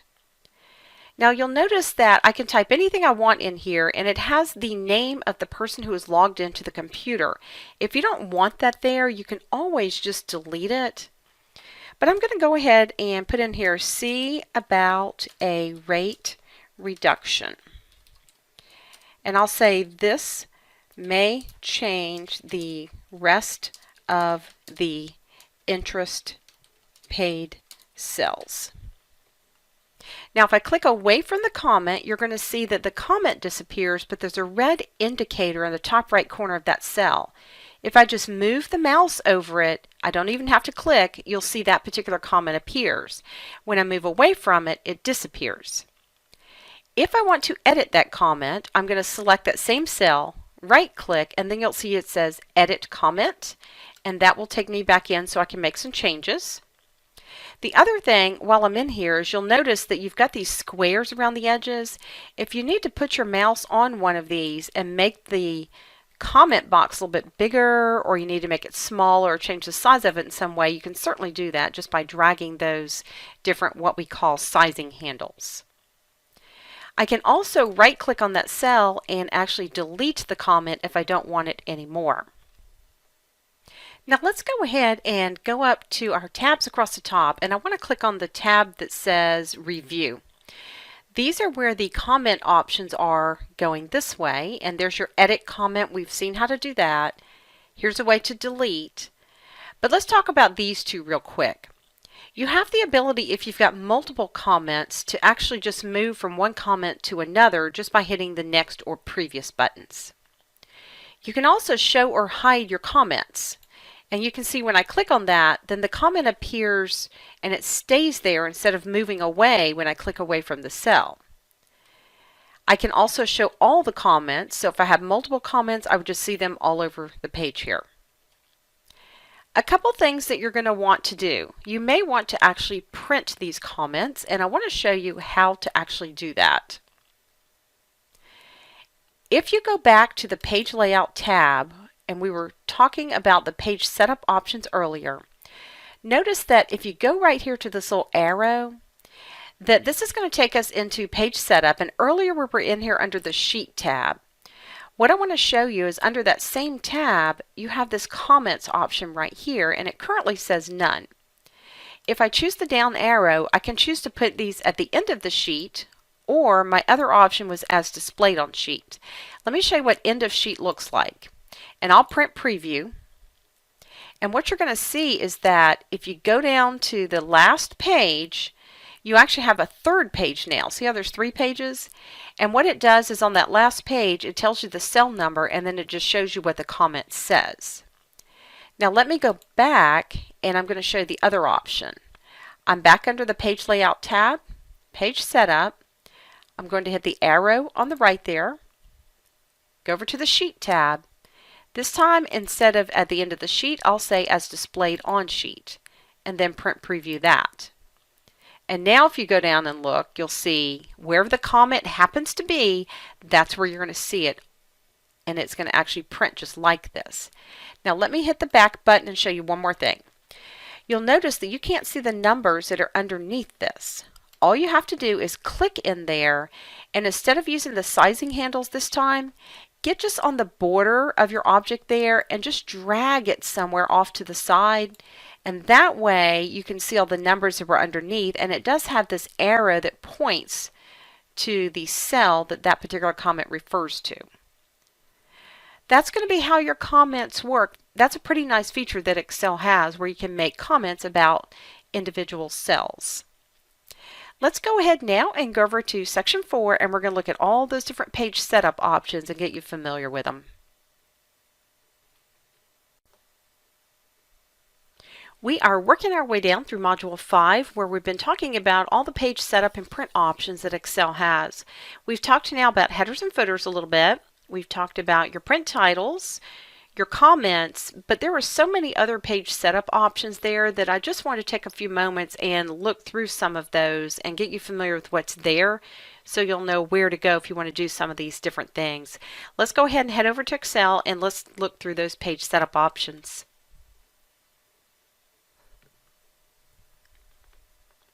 You want to make sure you're on the page layout tab, and then we're going to be looking at all of these options here.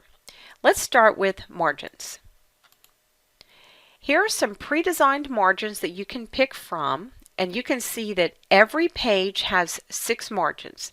There is a top, bottom, left and right, and header and footer. Notice your header and footer margins are always less than your top and bottom. If they were more, they would actually appear in the printed part of your page, and you don't want that. If you don't like any of these that they have pre-set up for you, all you have to do is come to the very bottom where it says custom margins and click there, and that'll take you into this page setup that we were in earlier. Now remember, the way to get directly here, you can actually go here to where it says page setup with the little arrow, and it'll take you into this one. Here's where you can change your top, bottom, left, and right margins again. And something else that'll be of interest to you is this center on page option. If you have a small spreadsheet you're working with and you print it out, it's always going to print in the top left. To make it a little bit nicer, you can center it on the page horizontally. And sometimes you may want to center something both horizontally and vertically. You can just choose both or none. I'm going to go ahead and click OK, and that's how the margins option works. The next one I want to show you is orientation. When you print as you would normally think of printing something, that's what we call portrait. If you turn the paper sideways, that's what we call landscape, and sometimes you need that when you have a lot of columns left to right that you want to get on a page. The next thing is where it says size. You can always change the paper size. Normally you have 8.5 by 11 inch piece of paper, but then there's legal and there's envelopes, and you can see these other sizes that you might want to use. The next one is called the print area. If you have a certain area that you're going to want to be printing and you don't want it to print the rest of it, you can set the print area. And basically what would happen here is you would go through and actually select, just by dragging down like this, the area that you think you might want to print, and then that's how you would set the print area. You can also go back and clear the print area, and then that way when you get ready to print, you'll be able to tell it that you want to print a page or something specific that way. Breaks is where you're going to put in page breaks or remove page breaks. Now normally what Excel will do is it knows how much will fit on a page and it will insert a break for you. But if you want the break somewhere else, you can certainly do that yourself. Right now you can see that it breaks here at row 52 right at the bottom. You want to put manual ones above the ones the computer generated because you can't put more on a page physically. You can put less, but you can't put more. I would actually select one of the rows above the one the computer put in, and then I could go to breaks and say insert a page break. And then that will actually put a page break there for me, and you can see it there, and it got rid of the other one. And do you notice this one is a straight line where the other one was a green dotted line? That's how you know the difference between the ones you put in and the ones the computer put in. If you want to delete one, then go ahead and just select the row above and below, and you can go back to the breaks and say remove page break. And so there's lots of ways to put in page breaks or remove page breaks that way. Now let's talk about backgrounds for a second. This is really neat. You have the ability to take a picture that you might have already in your computer somewhere, or you can do a Bing search, or you might have one saved in your personal OneDrive. Let's say we do a search and we look for money. What will happen is that it's going to go out to Bing and it's actually going to look for any pictures that you have permission to use, and then you're going to go ahead and choose one and you're going to say insert. And now you'll see the background of your whole entire spreadsheet here is that picture of money. Now this makes it really hard to read, but that is an option, and it does not print, by the way. It's only for viewing on the screen. Notice you can now delete your background if you wanted to do that. Now let me scroll back up to the top. We already talked about your print titles, so let's move over here to where it says width, height, and scale. And this is where you're going to be able to go ahead and shrink the width of your printout. If you want it to fit, for example, 2 pages, you can actually change the width of it, you can change the height, or you can change the scaling. Now width and height are automatic, but you can go in and say you want to set it to 1 page, 2 pages, or whatever you want to set it to. Now scaling, it's actually going to look at your page at 100%, and let's just say 1 column wouldn't print on that page, for example. It would actually shrink it so that you could get everything on 1 page. That's called scale to fit. Let's go back over here to page setup because I want to go down here to this arrow and see if there's any options that we didn't have buttons for. On the page tab, here's our portrait and landscape that we talked about. There's your scaling we just mentioned. Sometimes if 1 column prints on another page, you might try the fit to option to see if it would make everything fit 1 page across and 1 page tall. You can change your paper size here. We already talked about margins, and we talked about header and footer, and we talked about a couple things under the sheet tab. I did want to mention that you have the ability to print your grid lines right here. Sometimes people ask me, how do you print these lines around each of the cells? And those are your grid lines, but what you really want to do is print borders, not grid lines. Grid lines will print all of them that are on the page. You can also choose to print this black and white, what they call draft quality, or print the row and column headings, which would be this ABC or this 1, 2, 3 over here. You can also tell it how you'd like to print the page order. If you have 5 pages, maybe you want to go down first and then across, or across and then back down, whatever works for you. And that's going to be your page setup options right there. So you can see there's quite a few options there as far as your page setup. Well, let's go ahead and go over to section 5 now, and I'll show you how to go ahead and have everything fit on 1 page if these options we talked about up here don't work for you. Hey, we're still working in Module 5, and in this module we are talking about your page setup and print options in Excel. We're all the way down now to section 5, and I want to talk to you in this section about how to make everything print on 1 page. Because what happens often is you will set up your workbook and you'll go to print it, and 1 column prints on a 2nd page. Let's talk about how you make it all fit and look really nice when you print it out. I've got this exercise open that has several columns of information.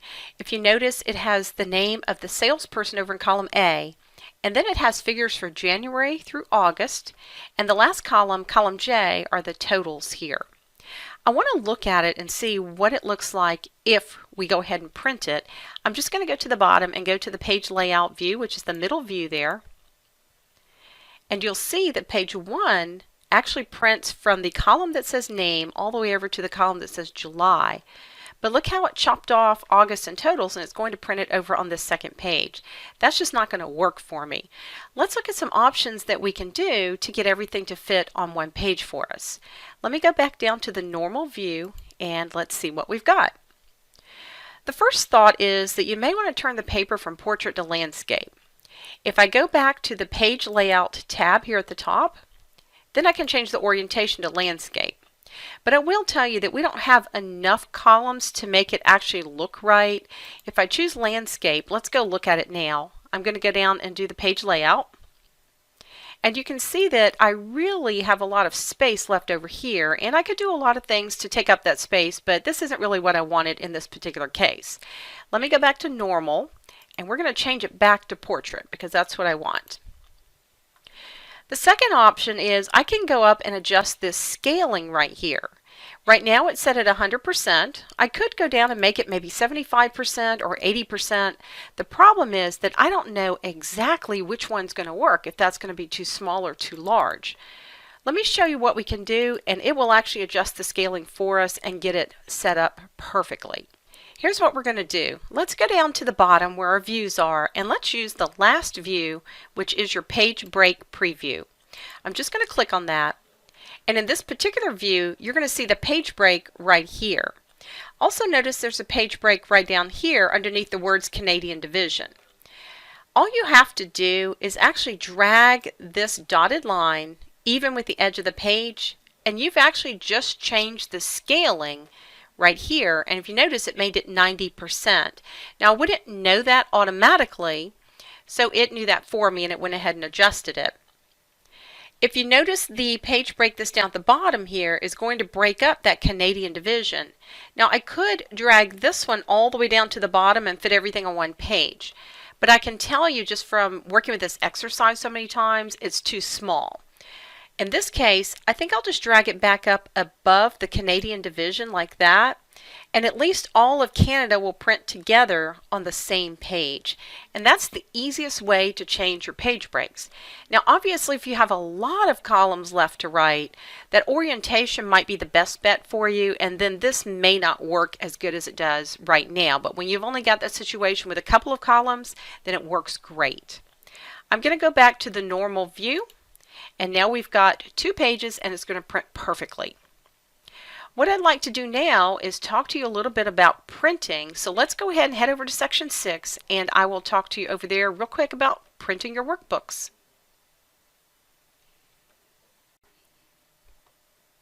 Okay, welcome back. We're in Module 5 and we're going to wrap it up with Section 6, where we'll talk a little bit about printing your workbooks. When you go to print your workbook, you're not always going to want to print everything that's in the workbook. Sometimes you want to print just one sheet. Sometimes you want to print just a particular section on that sheet. I want to go through and show you all the options that you have when you're printing your workbooks. When you get ready to print anything, you can go up and use the print that happens to be here on your icon bar, but if you really want all the choices, I suggest you go through the File tab and go into the Backstage View and print that way. When you click on the File tab, you're going to see an option that says Print about halfway down right here. And you're going to have lots of options when you're printing. The first thing I want to point out is this is where your print preview is, and you'll be able to go back and forth between the pages. Down at the very bottom it'll say page 1 of 2 in this case, and you can use the arrows to go back and forth to see how it's going to print. If you remember all those page setup options that we looked at in section 4, you can get to those in here as well. First of all, if I happen to click page setup right here, this screen will look familiar because we went through all of these options. A lot of these are in the page setup, but let me go back through those with you. First of all, here's your custom scaling. This is where we just went through in section 5 and talked about getting it on one page, and we adjusted the scaling to do that. You can set your custom margins here. We saw this earlier, and if we didn't like any of these, we could go to the custom margins and change it that way. The next thing is the paper size. Probably you want 8.5 by 11, but if you wanted to change it, then here's that option. You can turn the paper from portrait to landscape here. Now here's something you haven't seen yet, collated. Collated basically means that if you wanted 10 copies of this, it would print page 1, 2, 1, 2, 1, 2, 10 times. If it's uncollated, it's going to print all of page 1, then it'll print all of page 2. Here you can print one-sided, or if you have a printer that you can print on both sides, you can go ahead and flip the pages and you can print on both sides that way. Currently it's going to print the active sheet. That would be sheet 1 that we've been working on. And if we want to print specific pages only, we can specify that right here. So let's say for whatever reason you just want to print page 2, you would set it up like this. But if you don't do that, it's going to print all the pages on that active sheet. If I drop the list down here, I can also print the entire workbook. That means that any sheets that actually had printing on them, it would actually print. I could also print a selection. That would be, let's say I just want to print Australia and I had selected it before I came in here, then I'd be able to print just the selection. The next thing is the printer that you're going to be printing to, and you have all these choices available. This would be how many copies of this would you like. And then when you're ready, you would actually hit the print, and this would print right out the exact way that you want it. That's how printing is going to work. All of that has to do with your page setup and print options. We're going to wrap up Module 5 now, and let's move over to Module 6, where we're going to talk a lot about adding some rows, some columns, and cells into some of your existing workbooks. I will see you over in Module 6.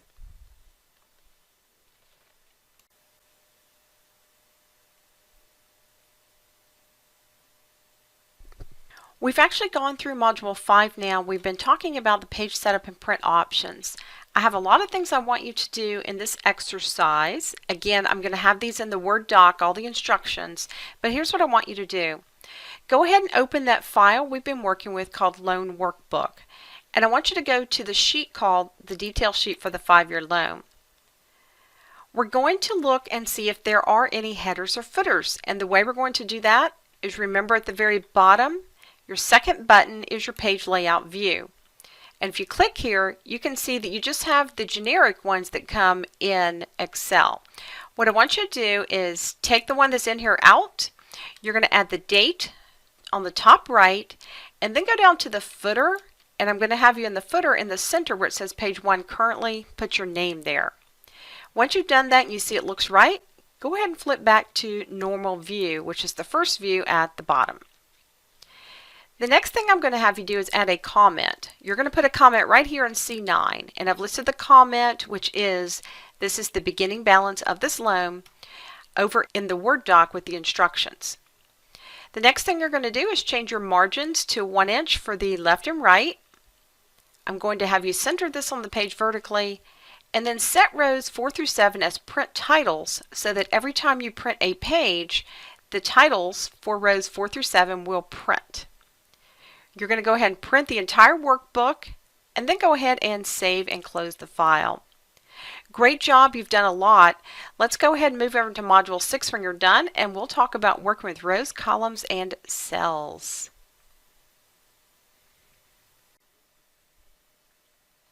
We are working now in Module 6, and in this particular module, I want to talk to you a little bit about how to work with rows, columns, and cells in your workbook. This is section 1, and in this section I want to talk to you about adding and deleting rows and columns, and also how to add or delete cells. You don't necessarily need to add columns or rows to have more in your spreadsheet. What you need to do is add columns or rows in the middle of a table. Let me show you how all this is going to work. Let's take a quick look at the exercise before we start working with our rows and columns. This is a company called Books and Beyond. You can see that this is the Northeast region on this side, and this is the Mideast region on this side. For each region, it looks like they're tracking the salespeople for that region. It looks like they're tracking their figures for January through April. And then over here are your totals. And even though this one doesn't say totals here, that's what column G represents. If you look down at the bottom, it looks like they're actually writing formulas to add up all of their sales for each month. They've also got one for the average right here and the high right here. And in a later module, we're going to go through and actually write those formulas. But for now, let's talk about making this look a little bit nicer. Let's say that I'd like to put 2 blank rows at the very top of this. Now remember, I don't have to do that because we do have a margin area at the top, but just for the exercise, let's make it look a little bit nicer. The way you're going to insert rows is you're going to start off by selecting the number of rows you'd like to insert. You're going to select them by clicking on the row heading, which is the number itself all the way on the left. You'll see your mouse turns to this black arrow that points to the right, and you just click. If you try to do this, that is not a row. That's X amount of cells. So make sure you click on the row heading itself. Now I said I wanted to put 2 rows in here, so I'm going to drag down so I get rows 1 and 2 selected like this. Now the way you're going to insert these rows is you're going to go to the Home tab, and if you go all the way over here where you see the cells, you'll see this Insert option. When you click the down arrow, you're going to have several choices as to what you'd like to insert, but one of these is to insert sheet rows. I'm going to click on that. And now you'll see there are 2 blank rows at the very top. The new rows always go above the one or ones you have selected. Columns always go to the left of the one or ones you have selected. Let's say that you like column G to represent May, and you want to push these over into column H. Notice when I select the G at the top, that's how I select the entire column. Again, to select multiple columns, I could drag across like this, but I just want one in this case. Again, I'm going back to that Insert option, and this time I'm going to insert sheet columns. And you can see it pushed everything over to the right, and I have a blank column. Now for both of these, inserting rows and or columns, I could have right-clicked in the highlighted area and chosen Insert this way. If you want to delete a row or column, hitting delete on the keyboard is not going to do it. That deletes the contents of those cells you have selected. To actually get rid of the row or column, you're going to have to choose delete. Now again, I can right click and choose delete, which is the easiest way to do it. But notice there's also a delete right next to insert up here, and you can tell Excel that you'd like to delete sheet columns in this case. Or if you had rows selected, you would have an option to delete those rows. Now you know how to insert rows, you know how to insert columns. Let's talk a little bit about inserting cells. Let's say that I'd like to put a new salesperson in the Northeastern region, and I'd like to put them on row 8 where I see Baker right now. Basically, I want to push everything from Baker down 1. I'm going to select row 8, and I'm going to right click in the highlighted area and choose Insert. And now you'll see that I have a space to put in my new salesperson. But if you look closely, notice there's also a blank row over here. And I didn't want to do that because I only want to put the new person over in the Northeast region. This is an example of where you want to insert cells and not an entire row, because a row goes across all the columns. I'm going to go ahead and select row 8, and I'm going to right click and delete it. And here's how you select cells and then insert them. I'm going to click on Baker, hold the Shift key, and click on 900 here. So that is the range B8 through G8. Now if I right click in the selected area and choose Insert, it's going to ask me, what would you like to do with the cells you have selected? I want to shift them down, and I'll click OK. And now you can see everything pretty much moved down 1 row. But look how it didn't affect this table over here. That's how you're going to put in individual cells.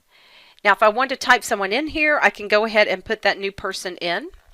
This will be Mr. Newberry. He's going to have 150, 200, 125, and 275. And then if we want to get his total, we can actually use the fill handle and copy it from the one above it, and that way we've got his answer. That's a quick overview of how to work with adding and deleting rows, columns, and cells. Now that you know how to add, delete columns, rows, and cells, let's talk a little bit about changing the column row widths. Let's go ahead and move over to section 2, and I'll show you how that's done. Okay, we're in Module 6 and we're all the way down now to Section 2. I want to talk to you a little bit in this section about how to change your column width and your row width. What's going to happen is if you don't have enough space in a particular column for numbers, for example, you're going to end up seeing these little pound symbols. And if you don't have enough space as far as the rows go, then you might cut off some of the text that's in a particular cell. Let me go ahead and show you a little bit about how to change your column and row widths. Let's talk first of all about text. A good example in this exercise is if you look in column A, row 3, this text says Books and Beyond Northeastern Region. You'll notice it's all in A3, none of it's in B3 because when you click here you'll see there's nothing in the formula bar. Text will spill over to the next cell provided it is empty, like in this particular case. Numbers will not do that. Now if I happen to type something in B3 for example, notice how it chops off whatever is over in A3. Now I can make the column a little bit wider so that I can see everything there. And I can do that just by putting my mouse between the headers at the top. See how if you put your mouse between the A and the B there, you get the double black arrow? And then you can actually drag this as far as you need it to go in order to see everything that's in that particular column. Now you'll notice in this particular case, it made column A really wide, so that's really not going to work for me in this case, but that's how you would do that. I'm going to go ahead and delete that 5. And I'm going to move this back over a little bit. Something else you can do is if you know that you need a column to be a little bit wider, instead of dragging that left or right, you can actually double click that line that separates column A and B. And what that will do is look down the entire column, find the widest piece of information and make your column just that wide. Because a lot of times you might make it wide and it looks great and then you get further down and you need it to be even wider. Sometimes it'll make a column smaller. For example, if I look here at February and I come up and get the line that separates the D and the E, notice it made it a little bit smaller. See that? So you can always work with your column widths that way. Now let me go back and just make that smaller again because it's way too wide. The other thing I want you to notice is that numbers will not spill over. Let's say I take, for example, March, and I happen to make it a little smaller like this. You'll see that eventually you're going to see these little pound symbols like this. And sometimes you'll only see one in that column because maybe that one cell only is the one that wasn't wide enough. But anytime you see these, that means that the column is not wide enough. Even if the one to the right of it's empty like this, it's still not going to spill over. Only text will spill over. I'm going to undo that. All you'd have to do is go ahead and make your column a little bit wider like we talked about. I'd probably get up on the line that separates column E and F, double click, and now you'll see that it's wide enough. That's pretty much all you need to know about changing your column and row widths. Well, that's going to wrap up Module 6. Why don't we go ahead now and move over to Module 7, and I want to talk to you a little bit about how to move your data around. We're going to do our cut, copy, and paste, and I'll also show you how to copy some formulas. Let's move over now to Module 7.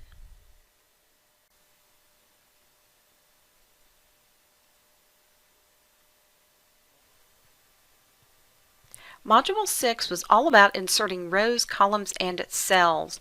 You're going to start by opening an exercise called Eastern Regions Report. I'm going to have you adding rows in here. You'll be adding a couple rows at the top. I'm going to have you add some columns, and I'm going to have you add some cells in here. Once you get those rows and columns in, I'm going to have you delete them just to make sure you know how to delete a row or column. You're also going to insert a range of cells so that you can actually put the new salesperson in the Northeast region right up here. You'll have some figures you'll plug in for the new salesperson whose name is Newberry, and at the end, when you get over to column G, you'll be actually creating a formula to figure out Mr. Newberry's totals. When you get done with that, if you're comfortable, go ahead and save it and close the file, and you are done with rows, columns, and cells. Why don't you go ahead now and head over to Module 7, where we're going to talk all about moving your data.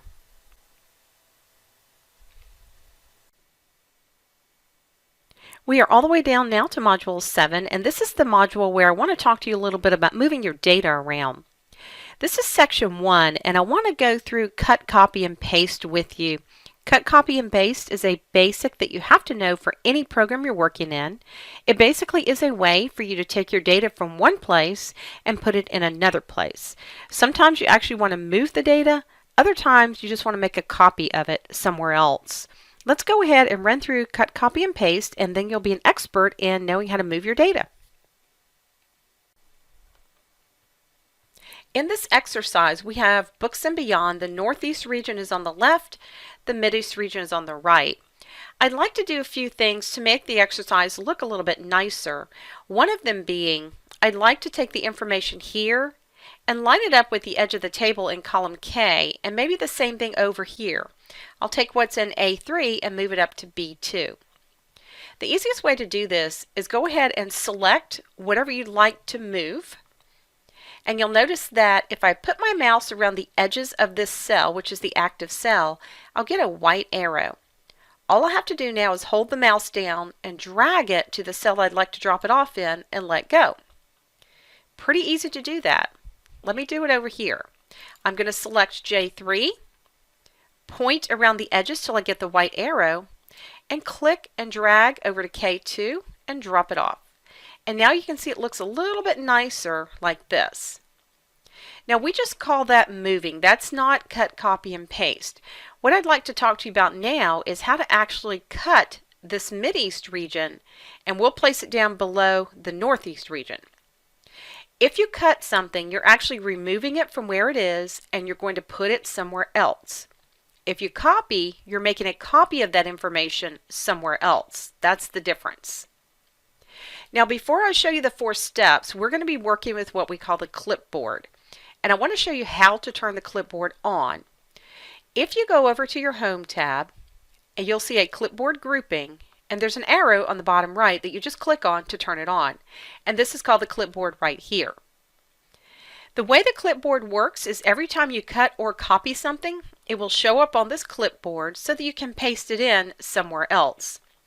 There is one clipboard for the whole computer, not one per program. So what that means is if I cut or copy something here, I'll be able to paste it into Word if I like, or into a web page I'm creating, wherever I'd like to put it in my computer. The clipboard is only wiped if you close all of Microsoft Office. You can close just Excel, but if you had Word still open, for example, then it would still be there. But once you close Word, that would close all of Microsoft Office, and then everything on the clipboard would be gone. There are 4 steps to cut, copy, and paste. Number 1, you're going to select whatever it is you'd like to cut or copy. Number 2, you're going to choose the cut or copy options. Number 3, you're going to click the mouse wherever you'd like to put the data. You do not have to put it in Excel, even though we're going to do that. Like I said, you can put it anywhere in your computer. And then the last thing is you're just going to paste. Let me give you an example of how that's going to work. Following the 4 steps, the first thing I want to do is select my entire Mideast region. In this case, it's going to be K2, and I'm going to follow this down and end it over in P16. K2, hold Shift, and click P16. That selects everything between those 2 points. Number 2 is I'm going to cut or copy. There's a couple ways you can do this. You can either come up here to where you see cut or copy, or you can just right click your mouse anywhere and you'll be able to choose cut or copy this way. I'm going to cut because I want to remove it. And you can see it looks like it's still here. It won't disappear until I actually paste it in. Number 3 says click your mouse where you'd like to put this. Now I'm going to click down here in B18. I could click over in Word and put it in, or somewhere else, like I said. Now when I go to paste this, you can do it one of two ways. You can right click and choose paste right here, or you can actually come over here and click on it from the clipboard. Either one's going to work. I'll go ahead and choose paste right here, and now you'll see it's moved it. It's no longer on the right, and it's down below. Just so you will know, if you happen to paste by clicking over here, it leaves the original and you have to go back and delete it if you don't want it. When you're working with the clipboard, if there's something specific on the clipboard that you don't want anymore, you can actually click the down arrow and delete that one piece of information. But like I said, it's going to be deleted when you close all of Microsoft Office. Your clipboard only holds 24 items. Once you cut or copy that 25th item, it's going to pop up and say, would you like me to replace the first one? Just know that. You do not have to turn the clipboard on to actually do what we just did. We just turned it on so we could see what's there. I want to show you how this works between programs as well. I'm going to go ahead and open up Microsoft Word for a moment, and you'll see the clipboard there, and I'll show you how it works. This is a blank document in Microsoft Word. Do you remember the clipboard we turned on in Excel a few moments ago?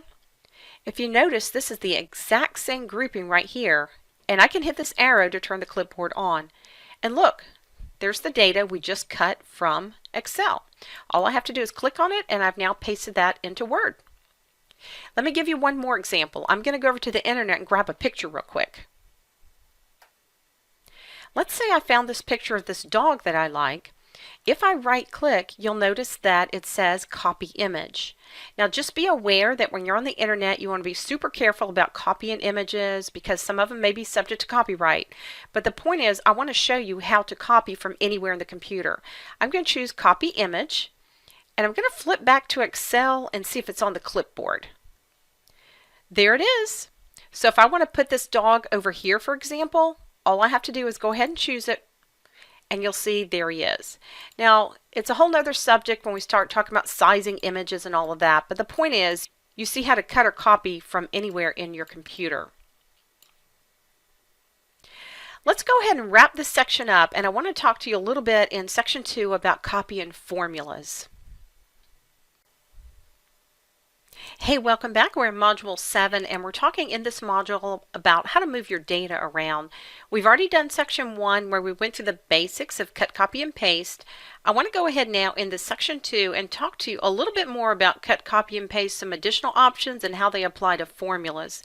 Let's jump right in, and I will show you how to copy your formulas. In this exercise, if we look down at row 12, we have a formula here in cell C12. I'm going to double click to show it to you. And we haven't really talked a lot about formulas, but this one basically says add everything between C6 and C10. If I wanted to add this column, I would be saying add everything from D6 through D10. So basically it's pretty much the same except the column's different. You have the ability in Excel to copy your formulas using what's called the fill handle. The easiest thing to do is if the first formula is correct, click on it and drag the fill handle across this way, and that will actually copy that formula to the cells across. When I look at these, you'll notice this one says D6 through D10. This one will say E6 through E10 and all the way across. And I could do the same thing for these as well, and for this last one. And that's a really quick way to copy your formulas. A little term that I want you to get familiar with for later. In each of these, when we copied across, Excel changed the column in the formula for us. There is a term for that. It is called relative reference. Excel will change the column or row relatively so that the answer stays correct. Let me show you up and down what I mean. When we look at G6, for example, this one is saying add across, and it says add C6 through F6. The one below it says C7 through F7, so this one changed the row automatically. When you go down and use the fill handle, the row will change automatically for you. You're going to learn later that you don't always want it to do that, but that term that I want you to remember is called relative reference.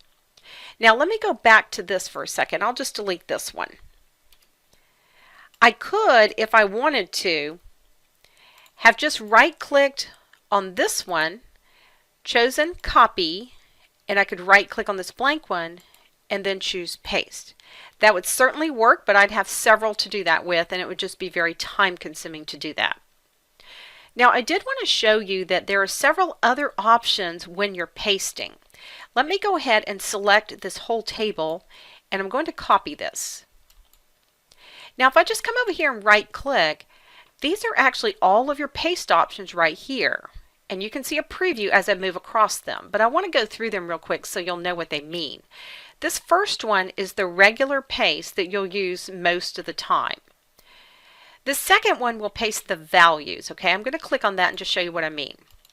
Now at first glance, this looks just like this. But here's what I want you to notice. When I click here, there's no formula. It's just the value that was in that cell over here. Same thing all the way across with all of these. And that's what paste values means. Let me go back and copy this again. And I'll just slide to the right for a minute and show you a few other things here.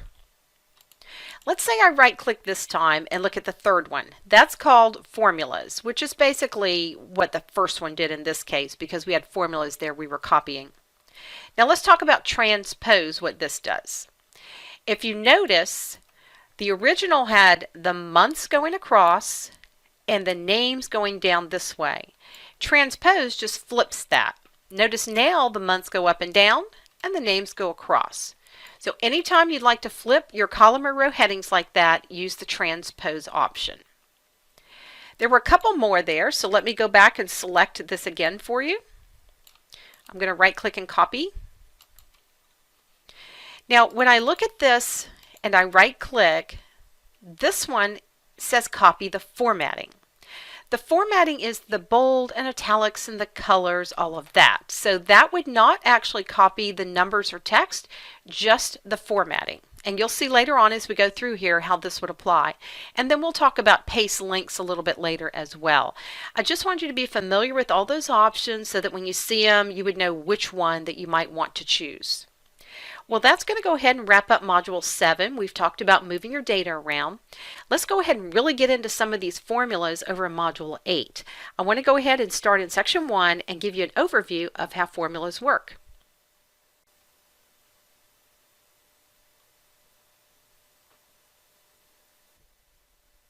We've been working in Module 7, and in this module we've talked about how to move your data, and we did that a couple different ways. We actually used the move feature where we were able to actually point around the edges of our active cell and move data.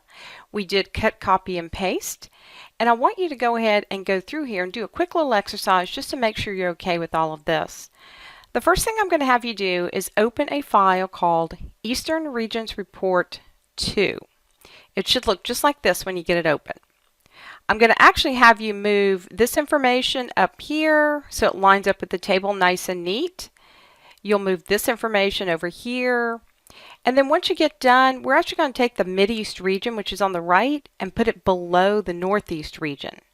Remember, when you do cut and paste and you go to do the paste portion, just click in B18. You don't have to select the whole exact same size range. It'll fill down and across for you when you do that. Once you get that done, then you'll have a little bit of a nicer looking file, and I want you to go ahead and save it for me. And then we'll move over into Module 8 and talk about formulas and functions.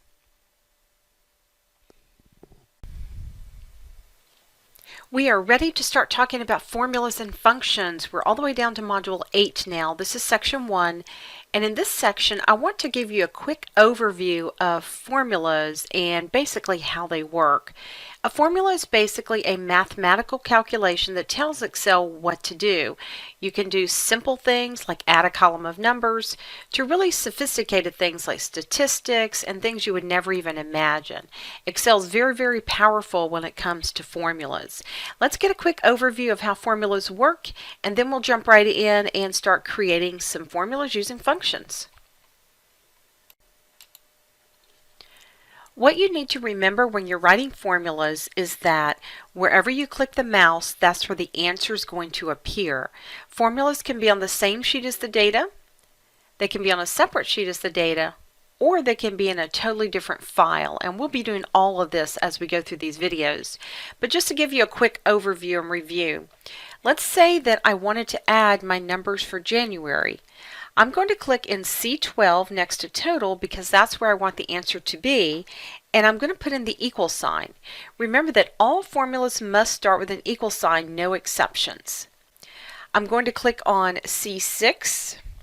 I'm going to hit the plus sign, C7 plus, C8 plus, C9 plus, C10. And when you're finished writing your formula, you just hit the enter key and you will have your answer just like that. Now think about this. Even though I was able to click on each cell and tell Excel that I'd like to add another number, if I have 1,000 numbers to add, do you think I want to count all the way to 1,000? That's just going to take me all day long to do that. We're going to have other ways we can write formulas using functions. A function is going to be a word we use in our formula to tell it what to do. Another example of a super basic one where we're adding is, let's say we go over here to column G and I want to add up all of the figures for this line. I'm going to start with equals. I'm going to click on the 110, which is in C6, plus because I have another one. Then I have D6 plus because I have another, E6 plus, and then F6, and I'll enter. And now I've got that one. That's going to give you a quick overview of how basic formulas are written. I really want to take you now over into the second part of this, and let's talk about how to use functions, because that's really going to make your life a lot easier when you have a word that tells it what to do in your formula. Welcome back. We're working in Module 8 and we're talking about formulas and functions in this particular module. We did a real quick overview of formulas in Section 1. Now that we're in Section 2, I want to actually talk to you a little bit about creating formulas using functions. A function is basically a word that tells it what to do in your formula, and I'm going to go through all of these with you and show you how this works. Let's flip over to Excel and we'll write some more formulas.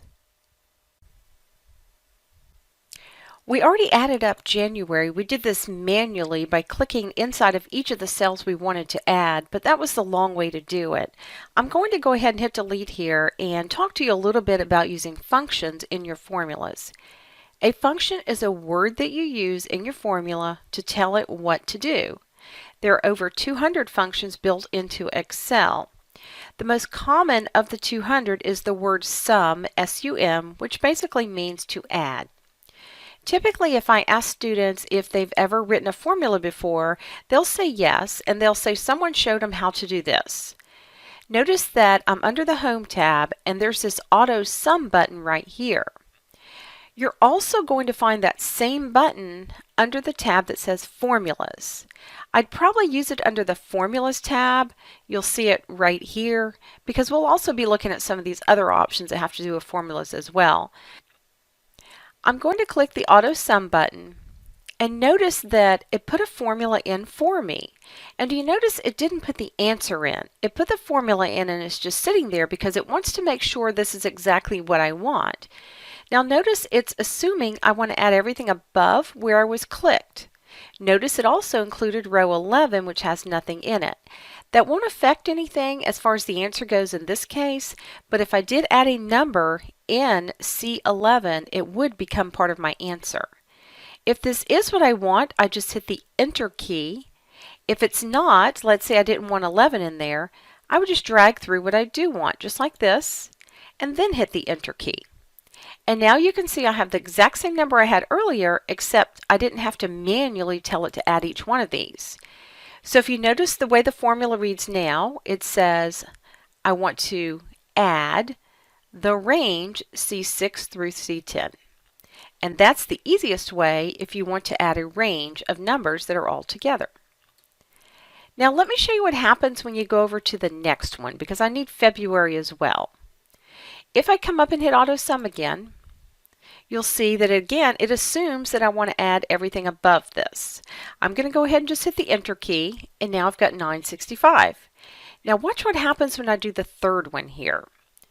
I'm going to hit Auto Sum, and notice it assumes I want to add everything to the left of where I'm clicked. I don't. I'm trying to add everything above it. So I'll just click and drag through the range I do want to add and then hit the Enter key. Now if it were me doing this, I would have done the first one and just used the fill handle and dragged across to copy my formula, but I did want to show you some other ways to write this formula. I also wanted to show you this little green mark that you see right here and what that actually means.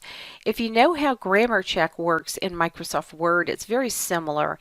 It's letting me know that the formula I have here may be wrong, and the reason it says that is because it's looking at the one to the left of it and it knows it's different.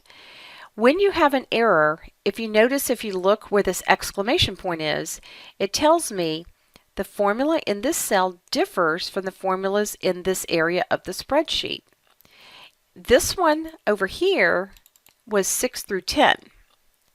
When I look at this one, it's 6 through 11. It's not hurting a thing, my answer is still correct, but if I wanted to fix it, I could go ahead and pick one of the choices from this drop-down list. The one I'd probably choose is to copy the formula from the left. There you go. The answer is the same, but now it includes 6 through 10. The last way I wanted to show you this is if you, before you ever write your formula, select everything you'd like to add and the blank one for the answer, then you can go up to Auto Sum and it will just give you the answer because it doesn't have to guess what it is you're trying to add. I could also do the same thing from left to right. If I wanted to go ahead and select all of these as an example, I've got all the cells I'd like to add and the blank ones over here for the answer. I can hit Auto Sum and there I have the answer as well. Now I've got one more down here. There's several ways I can do this. I can actually copy this formula using my fill handle, or I could have hit Auto Sum and added everything above. And that's actually a really good way to check and see if this total answer is correct, to do it each way, and if you get the same answer, then you know it's the right answer. Now let's go down and talk about averages. The word that you want to use here is the word average. If I type equals the entire word average and then my open parenthesis, I can drag through my range and then I can hit the Enter key, and I've done it the exact same way. The word high means when I'm looking at this range of numbers, what's the highest number? The word I'm going to use for that is the word max. I'm going to type equals the word max, open my parenthesis, and then I can drag through the range and I should get 220. Now let's talk a little bit about these functions and where they come from. Let me go ahead and just select this range again because I wanted to show you that if you have a range selected, you can look down at the bottom here and see the 6 most common functions and the answers. And these aren't going to put the answer anywhere, it's just for you to know. I happen to have the average turned on. There's a count. Count counts the number of cells you have selected. The numerical count will count the ones with numbers in them. Min means what's the lowest number in my range. And if you had max there, it would mean what's the highest number in the range. And of course, sum means add. If I right click on any of these, you'll see right here in this area are the 6 most common. The ones I've checked are the ones that you're seeing down there at the bottom. So if I don't want one of these, I can just uncheck it. And you'll see now I've only got a couple of them down there. But those are the 6 most common functions right here. And you can't change that. Average, you're going to add all the numbers and divide by the number of cells you have selected. And I told you about the rest of these so you know what those mean. Now remember, a range can be 2 cells as long as they're adjacent. If they're not adjacent, you're not going to see anything down here. If I just click randomly somewhere, you'll see there's nothing down here to look at. Now let me go back to C12 and I'm just going to hit delete here. I want to take you through your ribbon to show you where all of these functions happen to live. You can use this little FX here, which is insert function, Or you can come up here where it says Insert Function and use it that way. I did tell you that there are over 200 built-in functions in Excel, and I wanted to show you that they're all right here in this list. Now, when you start looking at this list, you'll notice that currently I'm looking at a category called Most Recently Used. These will be the last ones that were used in my computer. This makes it easy if you have several that you use on a regular basis. You can come right back and just click on them from here. But notice if I drop this list down, I can look at all of the functions, and they're in alphabetical order. From there, I can take that list and look at just the ones that have to do with financial, just the ones that have to do with math and trig, statistics. You can kind of see the list here. Let me go ahead and click on all and just show you how you can look through this list to determine what each one of these actually does. When you're clicked on a particular function, it will tell you down here what that function does, or the definition. This one, for example, will return the inverse hyperbolic cosine of a number. And some of these may be way over your head because these can be very, very sophisticated. But looking down this list, let's talk about a few of these that you're going to use. Here's average, for example, and you know what that one means. Some of these that say if at the end, this means do the average if certain criteria is met. You'll see that there's a lot of them that have to do with what we call chi-beta probabilities. You're going to see that there's some that have to do with ceilings, some of these have to do with columns. Here's one that you might use from time to time, concatenate. If you happen to have two columns of information that you want to put together in one column, and an example I see all the time is someone will have the last name in a column and the first name in another column, and they want to actually join them all together in their own column. You would use concatenate to do that. Let's go ahead and stop the video right here, and I'm going to have you go over into the second part of this, and we will continue looking at these different functions. Okay, welcome back. We're in Module 8, and we're talking about formulas and functions in this particular module. We've already gone through Section 1 where we got an overview of how formulas work, and we started working on Section 2 where I'm showing you how to create formulas using functions. We were in the middle of looking at those functions, so let's go ahead and continue so we can see some of the other functions that are in Excel. The last one we looked at was concatenate, which allows you to join two different columns of information together in one. So let's keep going. When you go down the list, another one that's going to be really popular is the count function. If you have a series of numbers and you know you should have 100 numbers and you select them all and it says you have 99, then you know you're missing someone. Here's one that counts all the blank cells. Here's one that will do a count if it meets certain criteria that you put in. Going down the list, we've got a couple more. Let's say, for example, you want to work with some date and time functions. You've got a couple right there. You've got some other functions going down, and let's keep on going until we see if. An if statement is going to be something you're going to do on a regular basis. We'll be actually running one of these in a later module, but basically you have it checked to see if something you've typed in is true. If it is true, you have it do one thing. If it's false, you have it do something else. Going down the list, there's a few more that are going to be really popular. And let's just kind of get on down here to where we see sum. There was max. I just passed max on the list. That finds the highest number in your range. Remember that min, M-I-N, will find the lowest number in your range. Let's say we've looked down the list and we come across the word sum, S-U-M, and we decide that this is the one we want because it adds all the numbers in a range of cells. I'm just going to hit OK. And now this is the part called function arguments. The arguments portion is basically the range portion, or where the numbers are you want to do something with. Notice it assumed C6 through 11. I can leave it there, or I can change that last one there to a 10 because I do want C6 through 10. Notice it shows me all the values in those cells, and it gives me the result right down here. I'm going to come back in a minute and tell you about number 2, but for now I'm going to click OK. And there's the exact same formula we wrote using the auto sum, or we could have written it by hand. The reason you have that number 2 field was because what if you're going to add 2 different ranges? Let's say for whatever example over here, I'd like to add January and March. What I would do is I would go to Insert Function. I would find Sum from the bottom of the list here. Notice if I click here, I can hit S and I'll go to the S's. I'm going to find Sum. When I click OK, it's going to assume the range, and I said I wanted January, so that's my first range. Now I'm going to click where it says number 2, and I'm going to drag through March. And that's why you have multiple fields. I could even add a third range if I wanted, and it would keep on going. But that's what that extra field there is for. Let me go ahead and cancel out of that. I'm going to go ahead and use my fill handle and copy across to get my averages, and my fill handle for the highs to copy across to get those. I wanted to briefly tell you about these buttons right here. They may look familiar. This is your function library.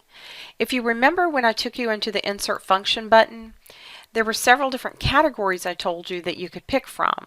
You've got financial, date and time, math and trig, and you'll see a lot of these right here. It's just a quick way if I don't want to come all the way back into this Insert Function window and I'm looking for a particular function that I know happens to be under financial, for example, I can just grab it right from the drop down here. Now, one more thing that I wanted to point out. When we were looking at this exercise, we had done all of these formulas right here, but if you notice, we have no formulas down here at the bottom. And I don't have to go down here and actually write new formulas. I can actually copy these and paste them down here. All I have to do is right-click and copy, go down to the bottom where it says total, and then right-click and paste. And the reason this works is because of that relative reference we talked about earlier. It knows to change the column or row relatively so that the answer is correct. When you do this, always check one answer. If one's right, they're all right. If one's wrong, they're all wrong. And when I look at this particular one, it does refer to 22 through 26, so that is correct. That's going to give you a quick overview of how to use your functions when you're writing formulas. We've got one more section in this particular module we need to look at, and I want to look at section 3, which is the absolute values, and show you how those work. I'll see you over in section 3. We are working in Module 8, and we've been talking a lot in this module about different formulas and some of the different functions in Excel. We've had a quick overview of formulas. We've gone through and looked at a ton of different functions, and now I want to talk to you about something called absolute values. I've mentioned to you a couple of times the term relative reference, and that's where Excel will automatically change the column or row so the answer is correct. I did mention to you that you're not always going to want to do that, and this is an instance where you would want to create an absolute value. Let me flip over and I'll show you what an absolute value is and why you'd want to use it. This exercise is very similar to the one we've been working in. This is that same company, Books and Beyond, and they have an Australian division of the company and a European division of the company, and they're tracking pretty much the same information as far as the salesperson and their figures for all their quarters and their totals. But now we see something new. It looks like they'd like to give them a commission as well, and they're going to give them a commission rate of 15% that you see up here. What I want to do is, first of all, go back and review relative reference so you can see what that is, and then we'll write a formula to figure out the commission. Remember that relative reference basically means that when you write a formula, Excel will automatically know to change the row if you go up and down, or the column if you go across. So all of these formulas right here would be the exact same, except that the row right here would be different. When we look at our columns, all of these across this way will be the same, except that the column will be different. There are some times when you don't want to do that, and this is a prime example. Let's go ahead and click over here in H8, and I want to figure out Mr. Long's commission. Remember, it's going to be a 15% commission based on his total. And the easiest way to do this is just hit the equal sign on your keyboard. We're going to take G8, which is Mr. Long's total, and we're going to multiply it times G3, which is the commission rate. I'm going to go ahead and hit the enter key, and you'll see his commission is $176.25. And let me just make a comment here. A lot of times people think that you have to have a word or a function in every formula, and that is not the way it is. Think about this one. All I want to do is take one cell times another. There's not really a word for that, and I wouldn't need one anyway because there's no range here. So don't get caught up on that.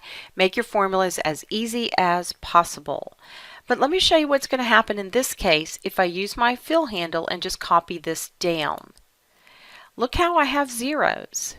Let's go see why. Well, we know this one's correct, obviously, but let's look at this first one. This one is taking G9, so it did move down like it should.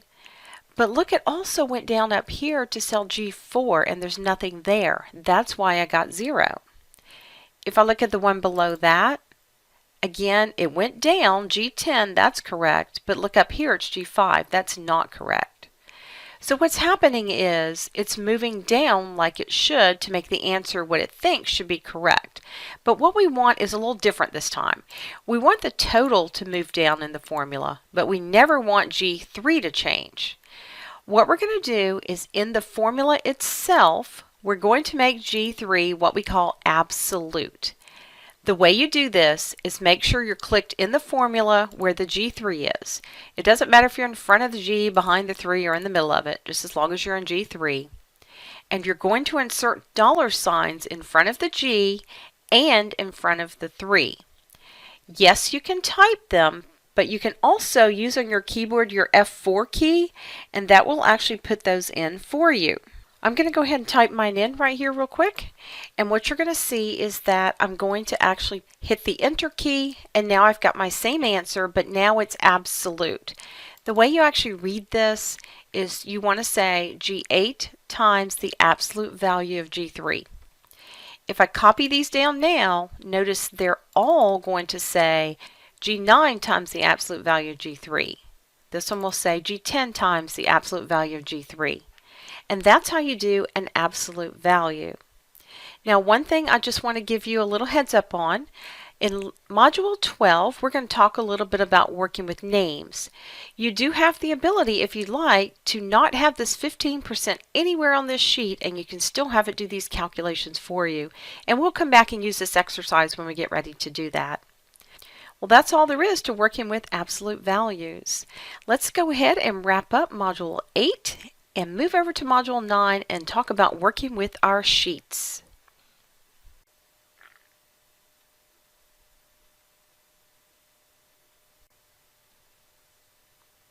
In Module 8, we did a lot with formulas and functions, and I want to make sure that you can write some super basic formulas when it comes to working with your spreadsheets. What I'm going to have you do is open this file called Eastern Regions Report, and we're going to put a lot of formulas in here. I'm going to have you guys start by clicking in C12 and adding up January, and then you can copy that across. You'll do the same thing for averages and the highs as well. Once that's done, we'll come over to column G and figure out the totals across for each person and also the commissions. Remember, when you figure out the commissions, you're basically taking your total times this commission rate to get an answer. And also remember that it will have to be an absolute value. If you don't create the absolute value, when you copy the formula down, you'll get zeros for your answers. Once you get all the answers in here, you're going to copy every single one of them down to this Mideast region. And I've got instructions over on the Word doc on exactly what to do. Well, good luck with that. It's not really that hard, but just take a few minutes and just make sure you know how to do this before you move on to Module 9, working with sheets.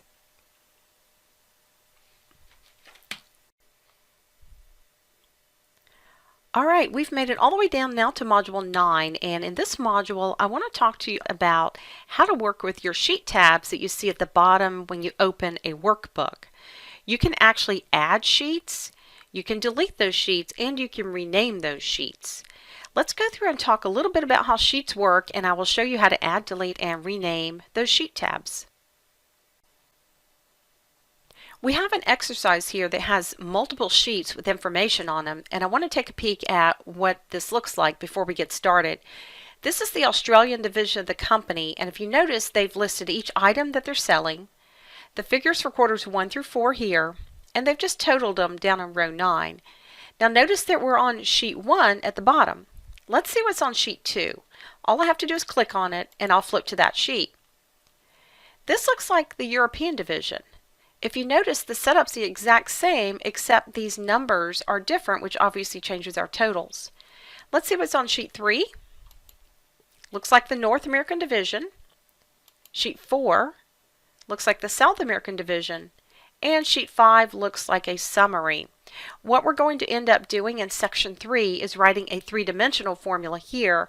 That would be a formula that goes to the other 4 sheets and gives me a total here on this 5th sheet. But meanwhile, let's go back to sheet 1 for a moment. If I asked you which sheet was Europe, would you remember that it's sheet 2? Probably not. So the best thing to do is go ahead and rename your sheet tab so that you know what's on each sheet. There are a couple ways to do this, but the easiest way is to double click on the words sheet 1 at the bottom. That will select it, and then you can type right over it. I'll just go ahead and put each of the sheet tab names in here. Sheet 2 is Europe. Looks like sheet 3 is North America. Looks like sheet 4 is South America. And sheet 5 is Summary. Now we know that when we click on the Europe sheet, we're going to see the European division of the company. There are some things you can do as far as adding sheets. Let's say you wanted to add a sheet in between North and South America. If I select the South American sheet, I can right-click and I can insert a sheet in front of that sheet. It will ask you when you do this, what is it you're trying to insert, and you want a worksheet. So I'll just click OK, and now you'll see it's using the name sheet 1 since we're not using that name anymore. Now there is a plus sign all the way over here, and if I click on that plus sign, you'll notice I've added another sheet there. So that's another way to put a sheet in front of the sheet that you're currently on. If you want to delete a sheet, you just right-click on that sheet tab, and you can choose Delete from the list. If you delete a sheet, you cannot undo it. Just know that. I'm going to go ahead and delete sheet 1 as well. I'm going to right-click and choose Delete, and now that sheet's gone too. Now I do have the ability to move the sheets around. What if I decided that I'd like North America to be the first sheet? Notice how if I just click on it, I can drag the sheets left or right. You'll see a little down arrow, and when you let go, that's where it's going to be. Let's say I move this back, and I'll move it to the right of South America. Be really careful about moving your sheets on the other side of Summary, because when we talk about our three-dimensional formulas, we're going to be saying that we want to add a range of sheets, and if you've moved this on the other side, it won't be in the range. Just be really careful about that. That's a quick way to go ahead and add sheets, delete sheets, and rename and move your sheets around. Why don't we go ahead now and go over into section 2, and I'll show you some additional sheet tab options you have. Welcome back. This is section 2 of module 9, and in this particular module we are talking about working with the sheet tabs at the bottom of each of your workbooks. We've already learned how to add some sheet tabs, delete them, and rename them. Now I'd like to go in and show you some of the additional sheet tab options you have when you're working with each of those sheets. We've already talked about some of the options you can do with sheets as far as adding sheets. We talked about deleting sheets and renaming them, but let's go ahead and look at all the options available when you're working with your sheet tabs. If you're on any sheet tab and you right-click your mouse, you're going to see a list of things you can do, starting with Insert. We talked about the fact that you can insert a worksheet and it will actually go to the left of the sheet you have selected or in front of that sheet. You can also right-click on a sheet tab and delete it. Remember, if you delete it, you cannot get it back, so make sure that's really what you'd like to do. You can also rename a sheet. Choosing Rename this way just selects the sheet tab name, and that way you can type right over it. It's actually a little bit easier just to double-click on the sheet tab name to do the same thing. Here you can move or copy. We did talk about the fact that you can pick up a sheet tab and move it left or right, but let's look at the options when you go this way. Here what you'll see is this is the name of the file that you're working in, and these are the sheet tabs in that particular file. If I wanted to take South America, the one I'm clicked on, and move it to the very front, I would choose Australia because it says before sheet and then click OK, and now look how it's moved that sheet tab. Now I'm going to right click on that again and go back to move or copy, because here's something that's really nice. Sometimes people ask me, can you take a sheet tab and actually copy it into another file like a blank workbook? And the answer is yes, you can. Let's say you want to copy South America, but this time what I want to do is put it in a new workbook. And I want to create a copy because I want to leave this one here and just make a copy in the new workbook. Now when I click OK, I want you to notice this is a brand new file. Notice it says Book 1 at the top, and notice we only have one sheet, and it's the one called South America. That's a really great way, instead of copying and pasting. A lot of times what happens when you copy and paste the data on one sheet into another file, you lose all your formatting, you lose your column widths and all that. Doing it this way, you don't lose any of that. I'm going to go back and close this, and we won't save it, and then we'll be back on the file we were working in. Alright, I'm going to right click again on South America, and I want to just mention the view code. If you click on this, it's actually going to take you into an entirely different program called Visual Basic. And you do have the ability to write some what they call VBA code and stuff like that to make Excel do different things. But I don't want you to get lost in here because this is programming, and if you happen to click on it accidentally, just go ahead and hit the X and close out of it. It's not actually part of Excel. Alright, I'm going to right click again, and let me talk to you briefly about protecting the sheet. We will talk in a later module about protecting your file and protecting your sheet, but you do have the ability to create a password to put on this sheet so that when someone opens it, they have to know the password to get in. Notice you can also change the tab color. If there's a particular sheet, like maybe the summary sheet, and you'd like that sheet to stand out for some reason, change the tab color, and when you click on another tab, you'll see that there's where the color shows up. I can also hide a sheet. If you hide a sheet, you can see that it looks like the sheet is not even there. You can right-click and unhide a sheet. It will list the hidden sheets. You choose the one you want to unhide and you click OK. Some reasons for hiding a sheet might be, obviously you don't want someone to see that sheet. Let's say, for example, you've created a list with a drop-down, and this is a little more advanced than we are right now, but you can have drop-down lists in Excel. Well, those drop-down lists have to live somewhere. They can live on a sheet you've created, and then you hide the sheet so that others can't get in and actually mess with the list and screw it up. So that's a great example of why you might want to hide a sheet. Now I'm going to go back because you can also do one more thing. You can select all the sheets. And you can see when you do this that all of these turn white, or they're selected, so that whatever you do on one sheet now appears on all the sheets. To deselect all the sheets, you just click on any sheet tab, and now you're on this one sheet tab only. Those are the options that you have when you're working with sheet tabs. Let's go ahead and wrap up this section, and I'm going to have you go over to section 3, where we're going to talk about three-dimensional formulas. We are going to wrap up Module 9 with Section 3 here. We've been talking about working with your sheet tabs, and now I want to talk to you a little bit about how three-dimensional formulas come into play. A three-dimensional formula is basically a formula that you write on one sheet, and it calculates data from other sheets and puts the answer on this sheet that you're on. And we call those 3D formulas or three-dimensional formulas. Let me go ahead and show you how three-dimensional formulas are actually set up.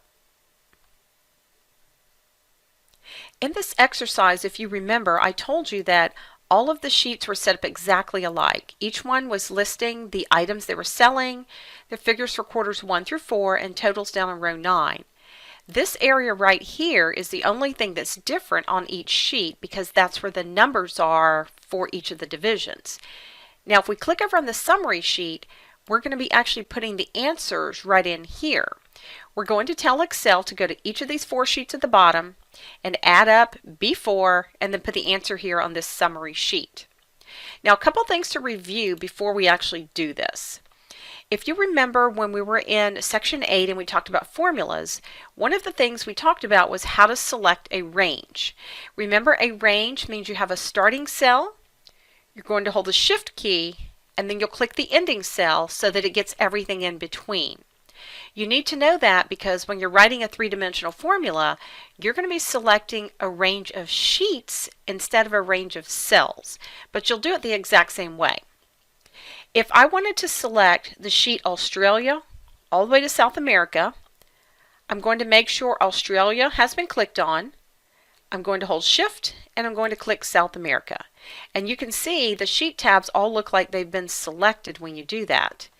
If you type something on a sheet tab that's part of a range of sheets that's selected like this, it's going to be on every sheet. Let me give you a little example. I'll put Books and Beyond here. Now I've just typed it on the Australia sheet, but notice I can click North America and it's in the same place, South America it's in the same place, and so forth. I'm going to delete that, and then if you want to deselect a range of sheets, then you just go ahead and click a sheet not in the range. Now let me go back to summary and I'll show you how to write a three-dimensional formula. I'm going to start in B4. What I want to do is add cell B4 from all 4 of these sheets and put the answer on the summary sheet. You're going to start with equals so that it knows it's writing a formula. We're going to put in the function the word sum, which means add, and make sure you have the open parenthesis because remember all ranges have to be in parentheses. It's easy to forget that one step. Now I'm going to click on the first sheet that I want to add from. Then I'm going to click the cell I'd like Excel to add for me. And the only thing left now is to say add the rest of these sheets. To get the range, I'm going to hold Shift and click South America. Now I'm going to hit the Enter key. Don't click over on the summary sheet because then that will just replace whatever you typed in. I'm just hitting Enter and now I've got 900. Now let me open up this formula so you can see what it looks like. Notice it says you want to add the range Australia through South America, and on all 4 of those sheets you want to add cell B4. Let me do a couple more so you can get the feel for how this works. We'll do our software. I'm going to start with equals. I'm going to put in the function, in this case the word sum. Make sure you have the open parenthesis. Go to the first sheet you want to add from. Click in the cell you'd like to add. Hold Shift and click South America. Then just hit the Enter key. One more. I'm going to add the furniture. I'll start with equals. I want to have the word sum, which is the function in there, and then an open parenthesis. I'm going to click the first sheet I'm adding from. I'm going to click in B6, hold Shift and click South America, and then hit the Enter key. And you get the idea that you just do them all the exact same way. Now you can just do one and then use your fill handle to copy the others down. Once you've copied them down, then you can pick the fill handle back up and go across. But make sure that first one's correct because remember, if it's wrong, they're all going to be wrong. And this is something you just have to practice. Once you do 2 or 3 and you get it, you'll realize it's super easy to do. But just make sure you watch the video and go back through the exact steps that I did and you'll be able to do it perfectly. If you didn't have the 4 sheets set up the exact same, you would have to manually go to each sheet and tell it which cell to add. You wouldn't be able to do a range that way.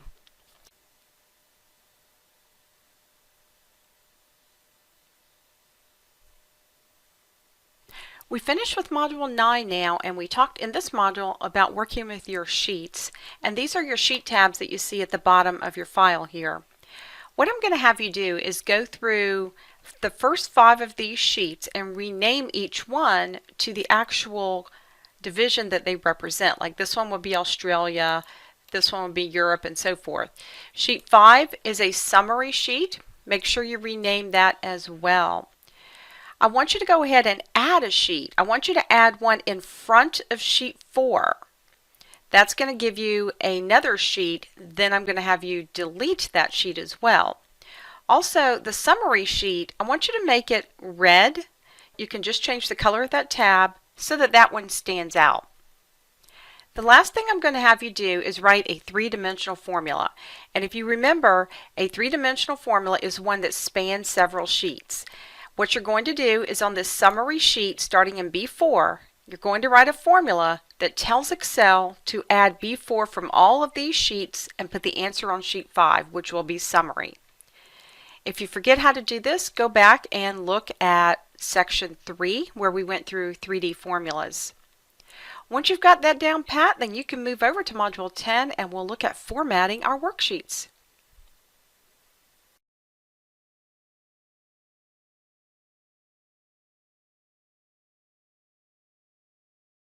Hello there and a very warm welcome to this course on PowerPoint 2019. My name's Deborah Ashby and I'm going to be your host for this course. I'm an IT trainer and a Microsoft subject matter expert, so hopefully that qualifies me to be talking through this course with you today, and I'm very excited to be teaching you all of the new features and wonderful things that you can do in PowerPoint 2019. Now, just to explain, if you are coming from an earlier version of PowerPoint, this course will probably suit you fine if you are using PowerPoint 2013 or 2016. There are some differences in the new version, but the differences are very minor. So there is a lot of crossover with the last two versions. So if you do happen to have one of those older versions, but you're going through this course, then the majority of this course is going to be absolutely fine for you to work through. I will try and highlight as we go through if there is anything that I'm telling you that's specific to PowerPoint 2019. So just be aware of that as we go through. Now, before we jump into the content, I just want to give you an idea as to what to expect in this course, because you're probably very curious. This might be the first time that you're doing an online course, so you might have a bit of trepidation.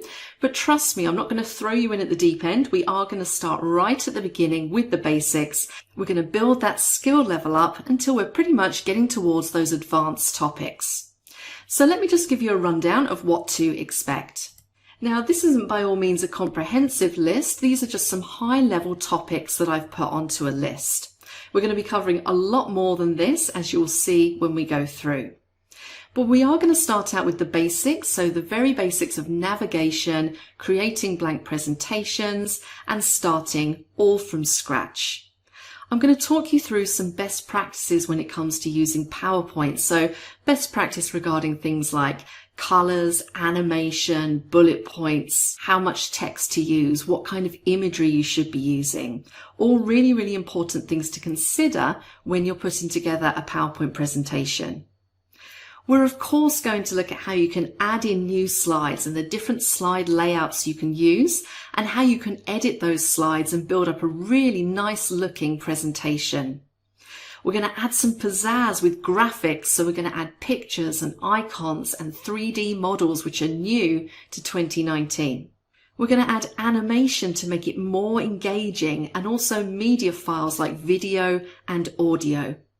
And finally, at the end of the course, I'm going to show you how you can present your presentation to an audience. So lots of really interesting stuff in here. I am very excited about taking you through this course. I absolutely love PowerPoint, and I hope by the end of this course you will too. So all that remains is for us to jump into the next section where we'll just have a quick word about the exercise files we're going to use in this course, and then we'll get started. So I'll see you in the next section.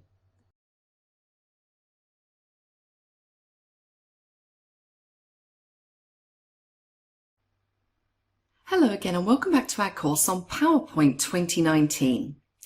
In this section, we're going to be taking a look at navigating around a PowerPoint presentation, and I'm going to just introduce to you some of the main aspects of the screen and some things that can really help improve your efficiency when we're working in PowerPoint. Now, what you can see on the screen here, I currently have what we call normal view showing on the screen. And in normal view, what you can see are the main slides. So this is the slide that I'm currently clicked on.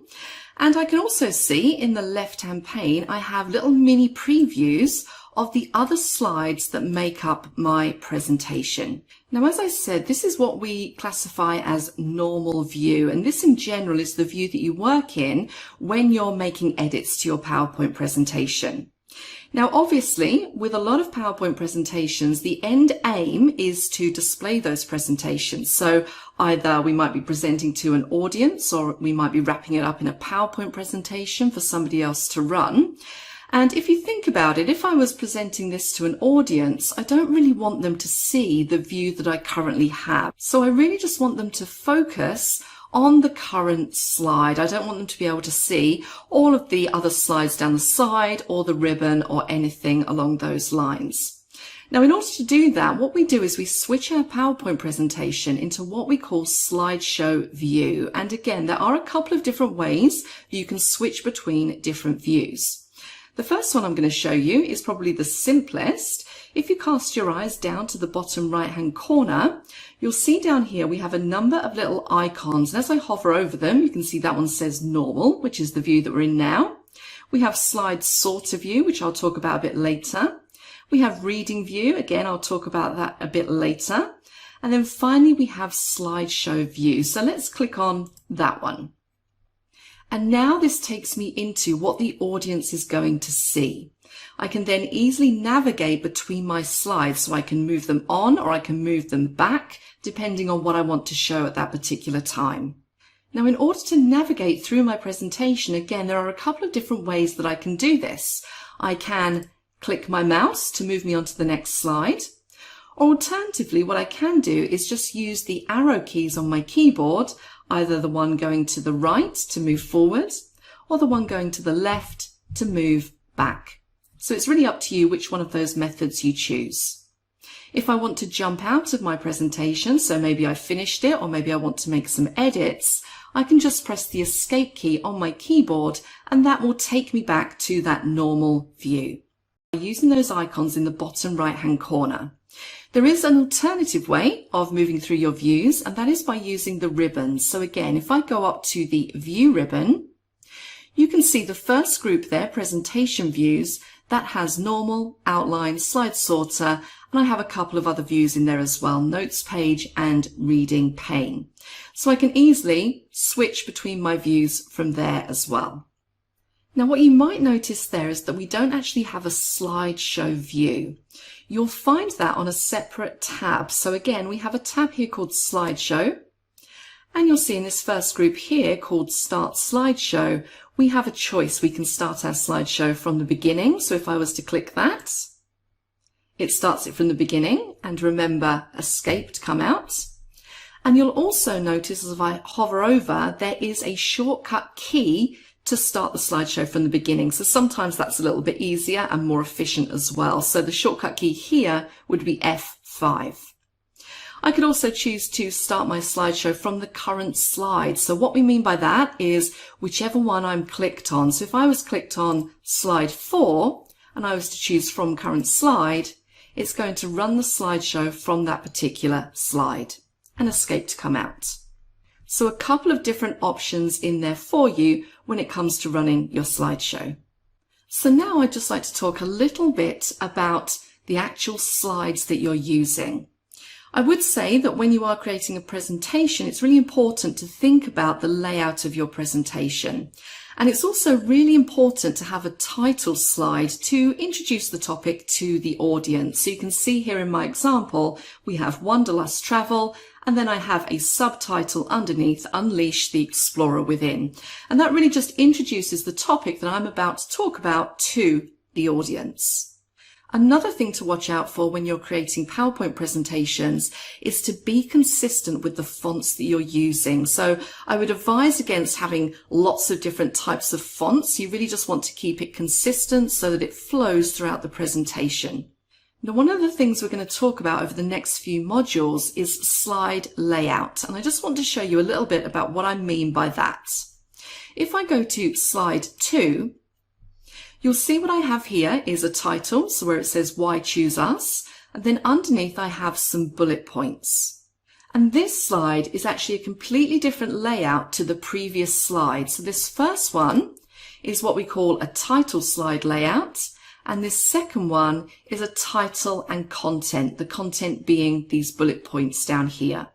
And this is something I'm going to delve into in the next few modules to show you exactly all the different types of slide layout that you have. Now again, when it comes to titles, I would always recommend that you do put a title at the top of each slide. And the reason for that is, if you imagine you're giving a presentation, you have an audience, it's fairly common for people to get slightly distracted. Maybe they look at their phone, maybe they just zone out for a moment. You want to make sure that whenever they come back to you, that they know exactly what you're talking about at any given time, and they can quickly pick up again from where they left off. So that's why it's so important to make sure that each slide has some kind of title or something that indicates what that slide is all about. Now, as I said, what we've got here is a title and content slide, and I currently have some bullet points in that slide. And it's worth noting that you can have up to 5 levels of bullets in a slide. So here I have what we call first level bullets. And if I was to move to slide 3, you'll see I have some first and some second level bullets. In this case, they're both the same. You might find with some templates or layouts that the second indented bullet is a slightly different icon, but in this case they're the same. But you can distinctly see that there is a difference between those first and second bullets by the indentation. Let's take a look at some other things that we have in this presentation. If I go to slide 4, again I have my title at the top, and what I've got on this slide is something we call Smart Art. And again, this is something I'm going to go through with you a bit later on in the course, but this is just a nice way to add some kind of process flow, or maybe if you want to add an organizational chart or something along those lines. Smart Art is something that's a really good thing to use for doing those kinds of things. So you can see here I've got it illustrating the booking process. Underneath that, I also have some images. Now, these are actually a fairly new thing that have been added to PowerPoint 2019. These are called icons, and you'll find them on the insert ribbon along with all of your drawings and your shapes. And this is a library full of really nice little icons that you can add into your presentation, and they're all completely editable. So if I click on one of the icons just there, you'll see at the top, I now get the graphics format contextual ribbon, which will allow me to make any changes I want to that particular icon. You can see there I can change the color, I can do all sorts of things with it. So icons are a really nice way to add a visual element into your presentation. Let's look at the next slide, slide 5. Here again I have that title at the top, but this time I've inserted a couple of pictures, and I might have inserted them from the web, or I may have had them stored off onto my PC. I'm going to show you how to insert pictures using both of those techniques. Move on to slide 6. Now I have something slightly different on here, and again this is a feature that's relatively new in PowerPoint 2019. And these are what we call 3D models, and they're actually pretty cool. What I can do is if I click on this backpack, for example, you see I get this little icon in the middle, which is a rotation, and it's actually a 3D image, so I can rotate it any way I like and set it just so. So that's a really nice way to add a high quality, I guess you would call a vector graphic that you can rotate into your PowerPoint presentation. So those are quite fun to explore as well. Let's move down to the next slide. Again, we have something slightly different in this one. We have the title, but then we have a chart. So if you're used to using charts in Excel or inserting charts, then this works in a fairly similar way. You'll see when we do start to insert charts, you're actually using a kind of preview of an Excel spreadsheet in order to get the figures in to create this chart in PowerPoint. So that's a really nice way of displaying, in this case, sales figures by country. Moving down to slide 8. Again, something slightly different. We have our title, About Us, and then what I have underneath there is just again some smart art, but I'm using it in a slightly different way than before. I'm using it in combination with a picture. And again, you'll see when we go into the smart art library, you'll see there are a few layouts in there or a few diagrams you can insert, which also allow you to insert pictures. So again, a really nice way of illustrating that About Us section. And finally, this is just my finished slide, so I'm encouraging them to book now. I'm letting them know that they'll get a 20% discount if they're a new customer, and you can see that's a bullet point. And again, I've just inserted a picture directly into my slide. So lots of different elements that make up my PowerPoint presentation, which make it into a really nice visually appealing presentation that flows. It's consistent in its color and in its font. Now we are going to move into how you edit presentations, and just remember that if you want to edit a particular slide, all you need to do is when you're in normal view, which we are now, just make sure you're clicked on the slide that you want to edit, and then you can go to town and do whatever you like within that particular slide. So that's the basics of navigating around a first PowerPoint presentation. In the next section, we're going to move on to looking at the desktop, and I will be giving you an overview of the desktop screen so you know exactly what all the buttons do, which will help you navigate and create your PowerPoint presentations slightly more efficiently. So I will see you then.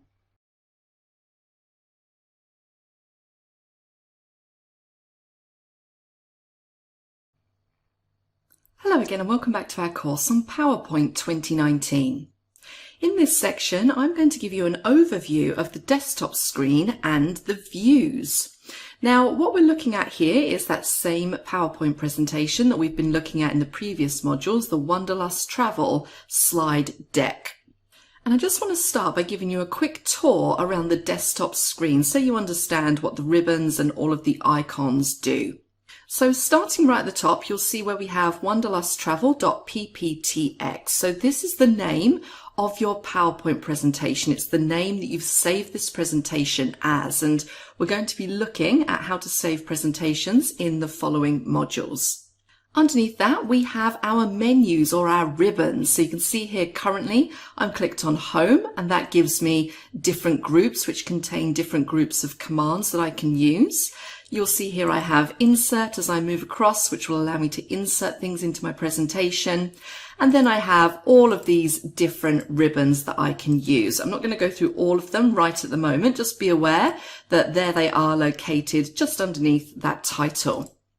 Now, if we move just below our ribbons, you'll see that I have a group of icons just here. Now, these icons are actually located on what we call the Quick Access toolbar. And the Quick Access toolbar is pretty much what it says on the tin. It allows you to very quickly access commands that you use frequently. And you'll have different commands on this toolbar. There is a default set of commands, so you might have undo, redo, and save. But you can customize this toolbar to contain any command that's available to you in PowerPoint. Now, if I go across to the little drop-down arrow at the end, and when I hover over it says Customize Quick Access Toolbar, if I click on that, what you'll see is a drop-down menu, which is showing me the 10 most frequently used commands that I might want to add to my Quick Access Toolbar. And you can see that some of them have ticks next to them, which means that they're already added onto that toolbar. So for example, if I find myself emailing presentations fairly frequently, instead of hunting around for the email button within PowerPoint, I could just add it to my Quick Access toolbar, and then I have a quick way of very quickly emailing that presentation. Now, it's worth noting that I'm not only limited to adding these few commands to my Quick Access toolbar, I can add any command. And again, there are a couple of different ways that I can do that. Let's go for the first simpler way. And that is if you find a command on any of the ribbons. So for example, if I jump to the Insert ribbon, and maybe I decide that I add quite a lot of pictures into my PowerPoint presentations. If I want to add the pictures icon or command to my Quick Access toolbar, all I need to do is right click and select Add to Quick Access Toolbar, and you can see there it is on the end. Another way that I can add commands to the Quick Access toolbar is again utilizing that drop down arrow and going to More Commands. Now this will actually take me into the PowerPoint options, and you can see that I have Quick Access Toolbar highlighted in the list on the left-hand side. What I've then got is in this first list where it says Popular Commands, I then have all of the commands which belong to that Popular Commands group. So these would be the ones that are used most frequently. If I want a list of all of the commands available in PowerPoint, again, I can click the drop down and I can select all commands, and that will give me a very, very long list of every command available in PowerPoint in alphabetical order. And what I can then do is I can then find the command that I want. So maybe it's this one here, align text. And I can add that to my quick access toolbar directly from here. So if you glance over to the right hand side, you'll see it says at the top, customize quick access toolbar. And then I have listed there all of the commands that are currently on that toolbar. And all I would need to do is to click the add button in the middle, which will move align text over to the right hand side of the screen. Click on OK, and you can now see I have that align text button on my quick access toolbar. So a couple of different ways that you can customize that to really increase or improve your efficiency when working in PowerPoint. Now, if we move up to the top right hand corner of the screen, you can see you've got my name there. So that's telling me the account that I'm currently logged in with. I also have a little ribbon display options button. And if I click it, you'll see I get a drop down with some other options in there. So I can choose to hide the ribbon. And that just gives me more screen real estate with which to work on my PowerPoint presentation. Now, I'm not saying that this is something I use all that frequently, because obviously you can't see your ribbons or your commands, but it is there if you just need a little bit of extra space. Now, to get those ribbons back, if I click the icon in the top for ribbon display options, and I can select show tabs and commands. It's worth noting that there is another option in there which will just allow you to show the tabs, so I can see those tabs but not the ribbons below until I click on them. Okay, so it's really entirely up to you with regards to how you display those ribbons and tabs. I then have next to that option, I have the minimize button, which will just minimize my presentation down into the system tray. And then alternatively, I also have the restore down, which will just make my screen a little bit smaller. And then of course, I always have my close button in the top corner. Now moving to the main bulk of our screen. So in the middle, obviously I have the slide that I currently have selected, and you can see the rest of my slides in the pane on the left-hand side. We covered this in the previous module. And right down in the bottom left-hand corner, I have a little bit of information that I might find useful. So it's telling me that currently I'm clicked on slide 1 of 9. If I click on number 4, it's going to change to slide 4 of 9. It's telling me that there are no spelling errors so far found in this presentation. And it's also telling me my language. So currently I have my language set to English United States. Now moving across to the right hand side of the screen. The first thing you'll see here is something that says notes. Now if I click on notes, you'll see that I get a click to add notes pane display at the bottom. Now, it's not too big at the moment, and you'll see if I hover over the border or the line, I do get that double-headed arrow, so I can just drag my notes section up if I want to. And if you're not familiar with the notes section in PowerPoint, all it means is that you can click in here and you can add any note that you like related to the slides. So I might want to say, let's keep it simple, the booking process. Now you might be wondering why this is actually useful, and it is worth noting that any notes that you make on your slides don't show when you run the slideshow, so your audience aren't going to see all of your notes. Now the good thing about notes is that you can print them separately to your slides and have them as speaker's notes, which is really helpful if you're giving a presentation. You can also choose to print the slide with the notes below. Not only is that useful for you, but also for the people that are attending your presentation. You might want to hand them out your slide and have the notes below so that they've got those notes. Alternatively, what you could do is you could just leave this notes area blank and print off the slide and the notes, and that will give them a space underneath the slide to write any notes that they want. So notes are a really useful feature for your audience and also for the presenter. Now, if you don't want any notes on your PowerPoint presentation, you can get rid of this notes pane. And the way that I always do it is I just drag it all the way down right to the bottom. The next button that you have is a comments button. So if I click comments, I get a pane pop out on the right hand side. And this is where I can add any notes or any comments that I want other people to see. And this is particularly useful if you're collaborating with others on a presentation. I can add my notes in there. Somebody else, my colleague, might go into the presentation and they can see my notes and also add their own comments as well. So comments can be a really useful little function to add.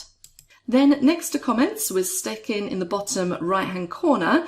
This is where we then have our views. And if you remember, we went through views in the previous module, but let's take a look at some of the ones that we didn't take a look at earlier.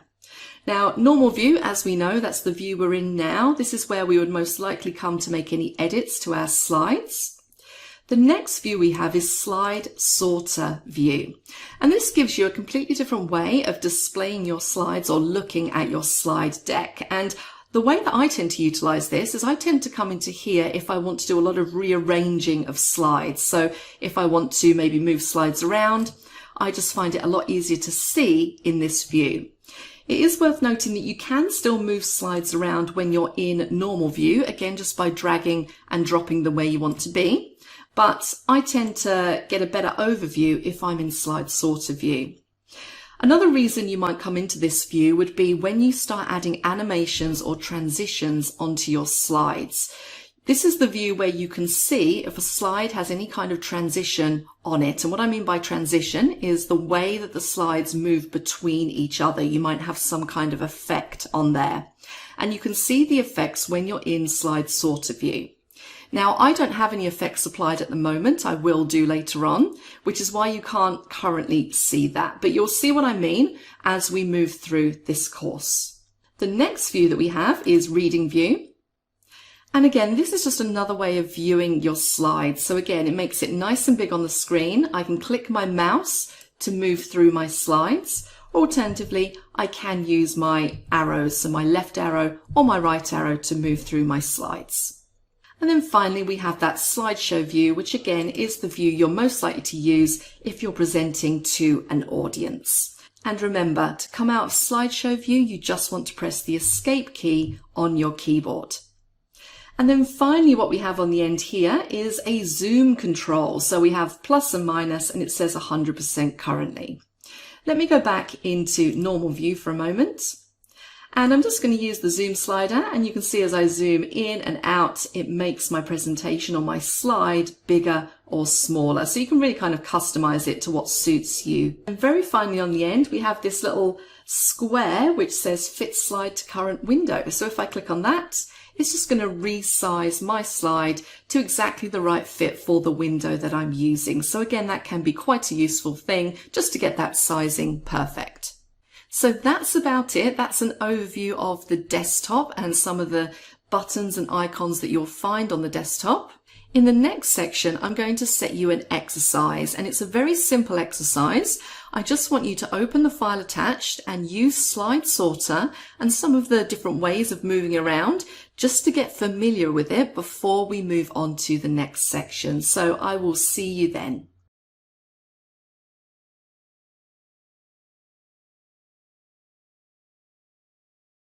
Hello again and welcome back to our course on PowerPoint 2019. It's now time for exercise 1, and this is going to be a very simple exercise. All I want you to do is to open this file called wanderlusttravel.pptx, and I want you to run the slideshow as I'm doing here. And what I want you to do is just to pay close attention to the slides and the different layouts of the slides, and also close attention to the bulleted items. And really the idea here is just to get a feel of the different slide layouts and how you can add different elements into your slides, and also just to practice some of those navigation techniques. So feel free to run the slideshow, move back and forth, come out of the slideshow, go into slide sorter view, all of those types of things. So really just become comfortable with the presentation that you're looking at before we move on into some of the more intermediate modules. So that's it, very straightforward. I will see you in the next section.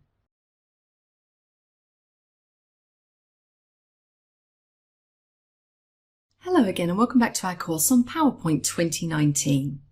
Now, before we jump into creating a brand new presentation, I just want to take a little bit of time to review some presentation tips and guidelines that are really going to help you when it comes to creating that very first PowerPoint presentation. And the thing I'd like to talk to you about first is the use of colours. Now, when it comes to the use of colour in your presentation, this is something you really need to give some thought to, preferably before you start creating your presentation. It's really important that the colour scheme that you go with, that everything ties together. So from the headings, the background colours, any bullets that you use, all of the colours should tie together nicely so that it looks like a cohesive presentation. And when it comes to the types of colours that you should be using, I would always say that subtle colours create trust with your audience. So we're talking about colours like blues, browns, blacks. Also, bright colours tend to create a dramatic impact. So if you really want something to stand out and draw people's attention, then red is always a good colour to use for that. It's also good to consider where you're going to be doing your presentation. So if you're going to be doing this or presenting it to an audience, it's worth considering the light in the room, and you want to make sure that you're using colours that can be easily seen by everyone in the audience. So if it's a particularly bright room, maybe you want to darken those colours, or if it's quite a dark room, you might want to use more like a white background and dark text. So it's worth checking out the room first just to see the kinds of colours that you should use in your presentation. I would also say to use good contrast colours in your presentation as well. And what I mean by that is if you have, for example, a blue background, then something like neon green font is not going to look good on a blue background. You want to maybe stick to a light background with dark text. So of course, white and black is always good for that, or other good contrast colours. So really think about that and make sure that the text is clear so that people can see it. Another important point is to never use red and green next to each other. And this is for people who suffer with colour blindness. So red and green can easily be confused, and they can also tend to look the same to people who have problems distinguishing red from green. So make sure that you don't put them next to each other on a presentation. And also, as I mentioned at the beginning, it's important to keep your colours consistent throughout the presentation.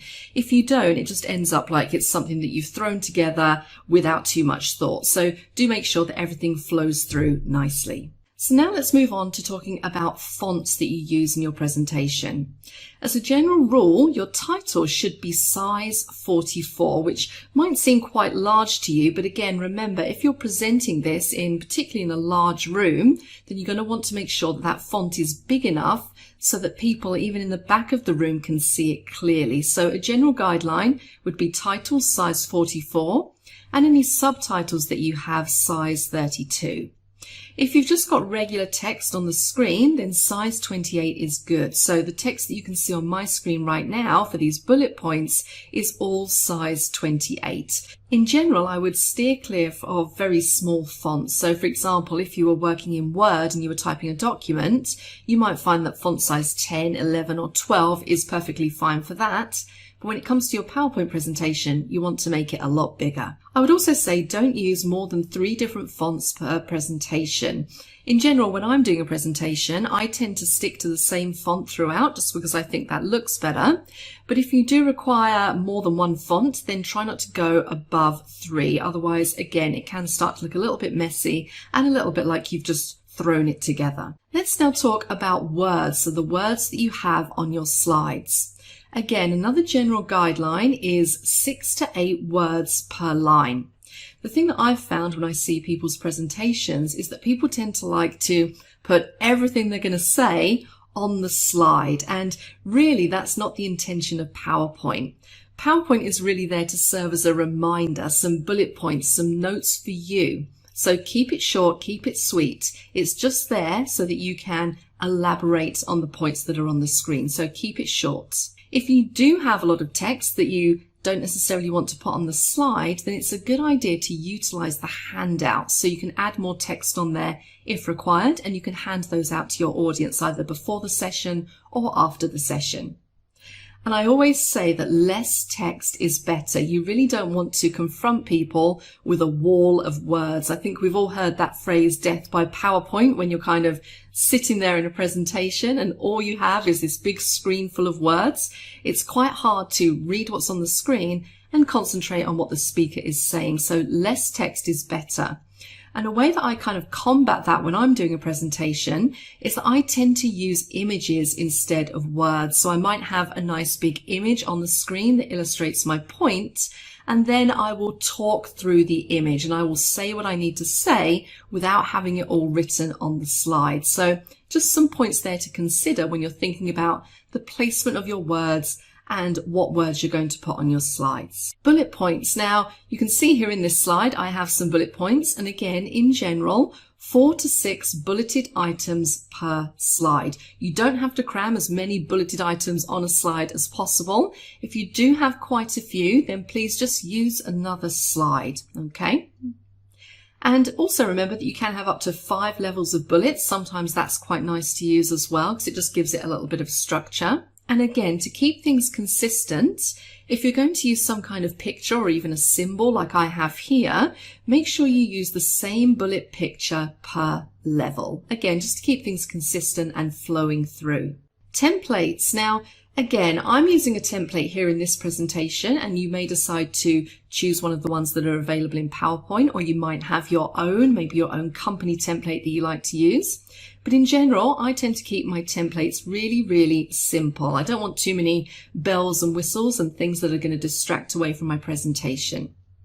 I also try to limit the number of lines, textures, and other effects. I think there is a little bit of a temptation, particularly when we've just learned some new cool tricks in PowerPoint, to try and add as much into our presentations as possible. And sometimes really the old adage, less is more. So keep it minimal, keep it simple. I'm a big fan of using images and graphics in my PowerPoint presentations. As I mentioned, sometimes I just like to have a large image on the screen and then talk through my points. So I would definitely recommend looking at the way that you can use graphics, pictures, those icons, 3D models, and also charts to enhance the template and the presentation. And again, going back to text slides, try to avoid using more than 3 in a row. So again, don't just have 10 slides full of plain text to present to people. Try and break it up with the odd image slide as well, just to make it a little bit more interesting and prevent people from snoozing off when you're in the middle of your presentation.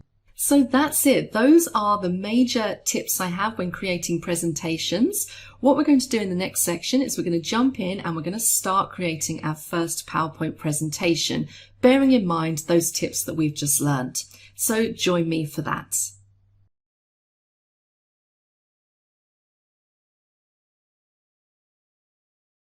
Hello again and welcome back to our course on PowerPoint 2019.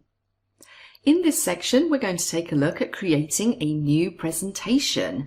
Now, this might be the first time that you're ever creating a new presentation. It might be that you've edited presentations before. So if someone sent you a presentation, maybe you've been able to go in and make the required edits, but perhaps you've never created one from scratch. And that's what we're going to cover in this module.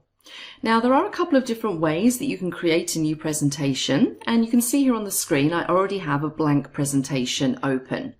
Now, what I can do from this point is I can go one of 2 ways. I can either apply a design to this blank presentation, make it look a little bit more interesting than it currently does, or if I was creating from scratch, I could go to the File tab, which will take me into that Backstage area, and select the New option. And what you'll see there is a whole bunch of templates that you can select from. And these templates are actually organized into different categories.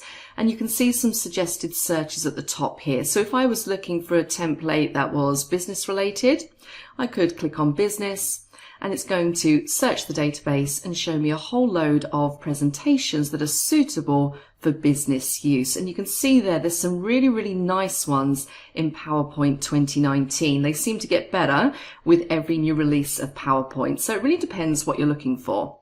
Now, one thing I would say when you're trying to decide on a template to use is to really give a long, hard think to those rules, those tips and guidelines that we discussed in the previous module. And your template that you choose really should be suitable for your audience. So again, if it's a business presentation, you don't want to choose a template that's going to be too jokey or too casual, or maybe has font which isn't appropriate. So just bear those tips in mind when you're trying to decide which template to use. Now at this stage, I'm not going to choose one of these templates. I'm just going to click the arrow at the top to go back to my blank presentation. What I'm going to do instead is apply a design to this blank presentation that I have here. So I'm going to go to the design ribbon, and again you can see I have a whole bunch of themes that I can choose from, and if I click the drop down arrow, this will show me all of the themes that I have access to. And as you hover over them, you'll see you get a live preview in the slideshow itself, so you get a really good idea as to what that's going to look like. Now I'm just going to apply this one here, which is called Iron. And what you'll notice is that now I have this theme applied, what I can do is if I decide that maybe I don't like the background color particularly, what you'll see is that when you apply a theme, you then get this additional group called variants. And again, if I click the drop down, I can see for this one there's only actually 4 variants, which we have listed there. I could change it to a blue theme instead. So it's essentially the same theme, I'm just changing that background color scheme to something a little bit different.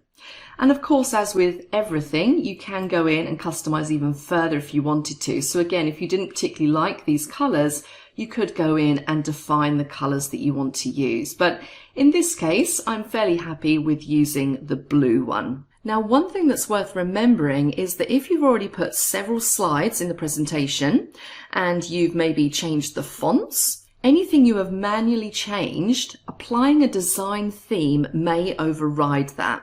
So what I would suggest is that it is really best to pick your theme up front before you start making changes to any slides that you have. So that's a quick tip to bear in mind when you're thinking about applying themes to your presentation. So that's pretty much it. We have our 2 ways. We can either start with a new blank presentation. So let me go to File and go to New. And the blank presentation is literally what we started out with. So you can either start from this point and apply a design and then choose a variance, or you can start with a template if you wanted to, a template of your choice by selecting it from the list. So now we know how to create a new presentation. What we're going to talk about in the next section is how we work with slides. So please join me for that.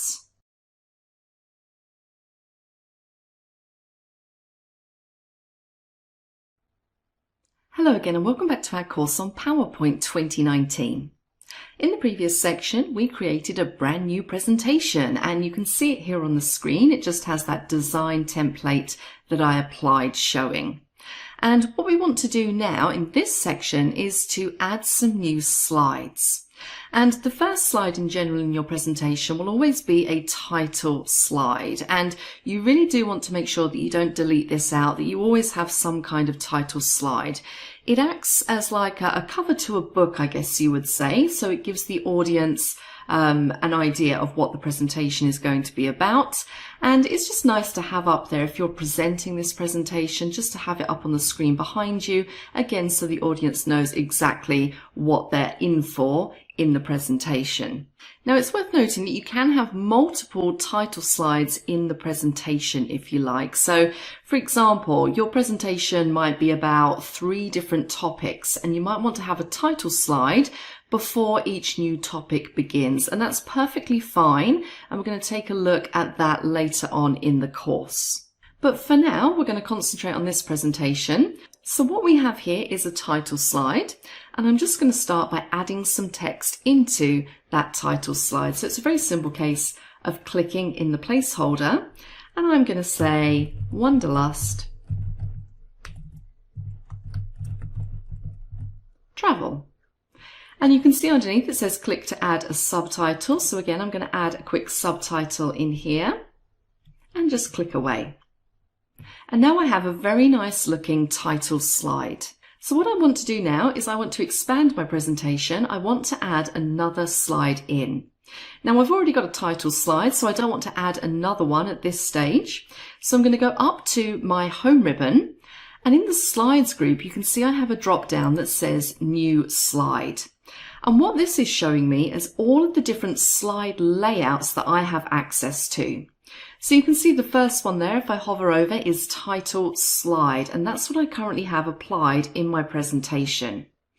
I then have title and content. So this will allow me to add a title in. And then I have various different pieces of content that I can add into that slide as well. So that might be a picture, it might be a chart, it might be some kind of diagram.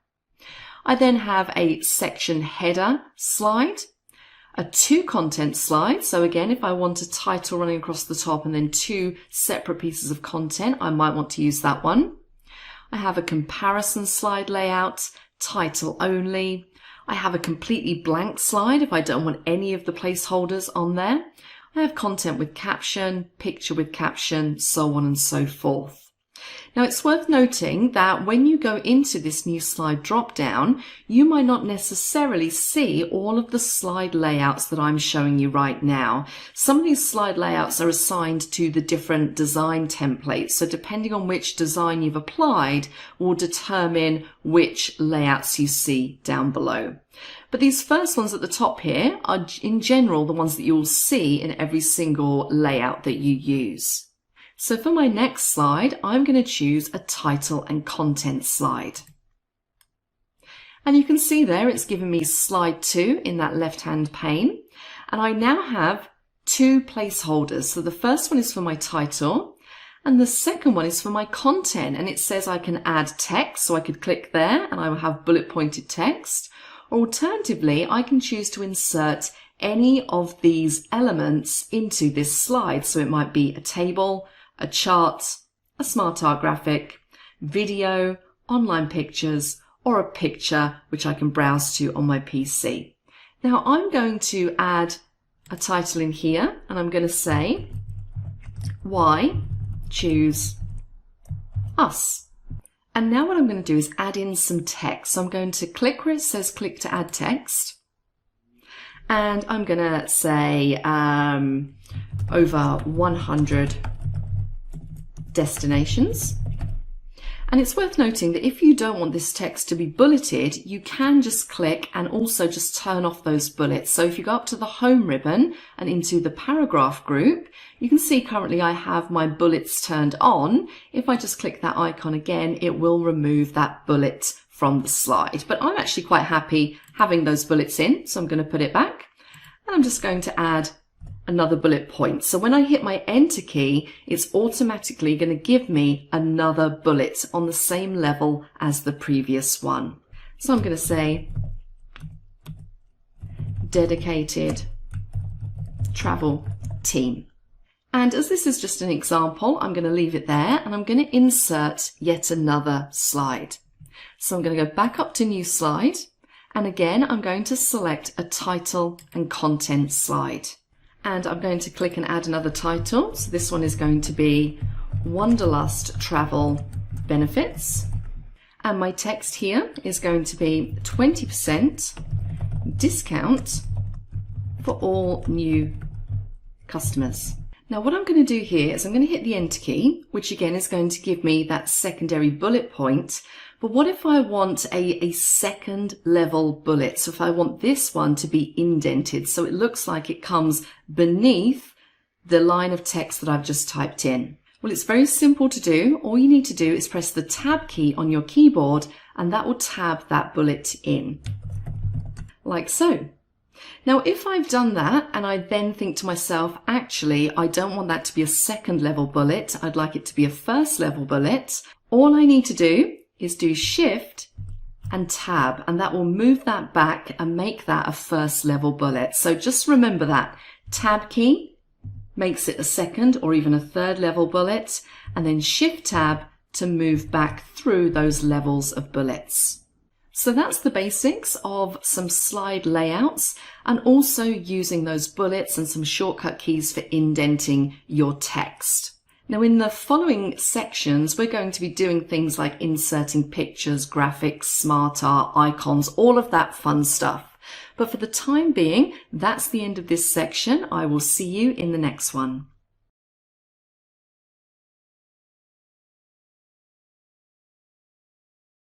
Hello again and welcome back to our course on PowerPoint 2019.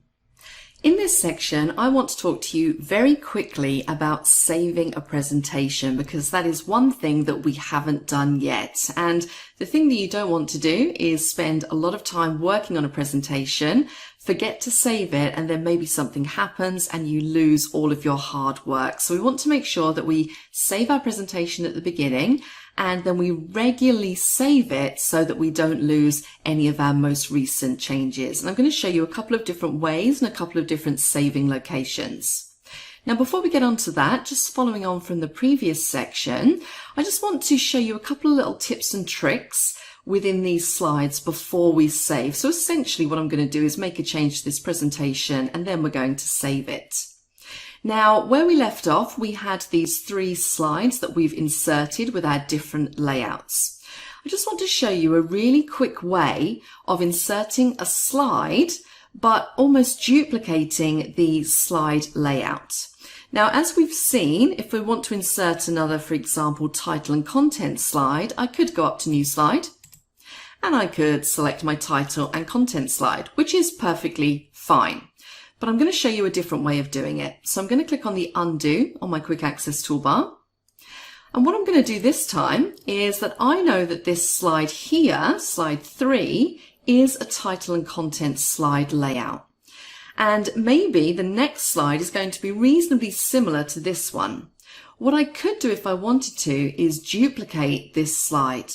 And the easiest way of doing that is just by pressing Ctrl D on your keyboard, and it will essentially duplicate that slide and give you an exact copy for you to work on. So it's going to be exactly the same text. If you've got any images in there, those will be carried over as well. And it's also exactly the same slide layout. So I just wanted to mention that because that's personally something that I find myself doing all the time. I tend to duplicate if I'm going to be using the same slide layout. Another thing I wanted to quickly show you is now that I've inserted this duplicate copy, I actually don't really need this slide, so I'm going to delete it out of my presentation. And again, there's always a few different ways that you can do these things in Microsoft. I could right-click on the slide, and in that menu, I have a delete slide option. You'll also see just above I have duplicate slides, so I could select that instead of doing Control D. Or alternatively, probably the easiest way is just to hit the delete key on your keyboard to get rid of that slide. Nice and simple and straightforward. So now let's look at saving this presentation. I'm going to go up to my File tab, which takes me into the Backstage area.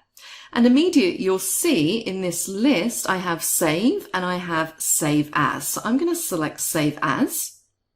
And this takes me to my different save locations. And it really is entirely up to you where you save your presentation to.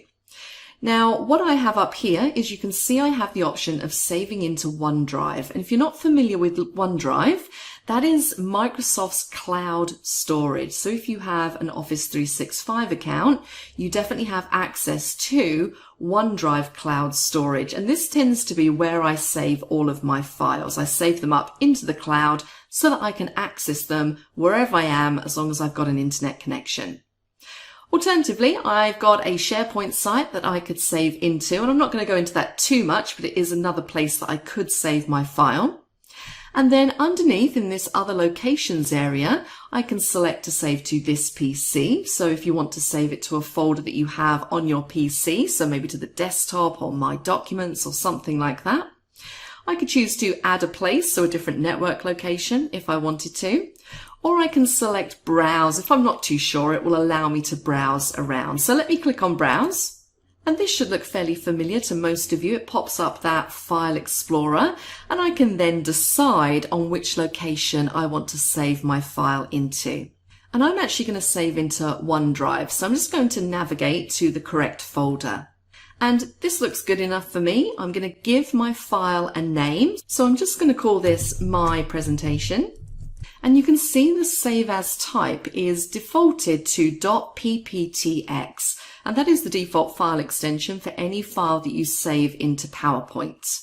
Let's just have a quick look at what's in that drop down. So if I click on the arrow, you can see I have lots of different other file formats I could save in. And I'm not going to go through all of these, but some of these I might want to highlight would be if you're using a particularly old version of PowerPoint, you might want to save it as a 97 to 2003 presentation. Or if you're saving this as a template, so if you want to reuse it again, you might want to save it as a .potx file or a PowerPoint template. But I'm going to stick with the default, which is .pptx. And I'm going to click on Save. And what you'll see is that once you've saved your presentation, the name that you gave it will now appear in the top bar. So you can see at the top here it says My Presentation .pptx. I'm now fairly safe and fairly confident that I can work on this presentation, and as long as I save at regular intervals, then I know that I'm not going to lose my work if anything bad was to happen. So again, if you are working away and you want to quickly save to your file, you can just do the keyboard shortcut Control S to save, or alternatively, you can click on the Save icon, which you'll have there on your Quick Access toolbar. That is one of the default icons that is added onto there. And you can see there it also does show you that keyboard shortcut Control S. So that wraps up saving a presentation. Very straightforward, very simple. What we're going to do next is an exercise. So let's jump over there now so I can talk you through that.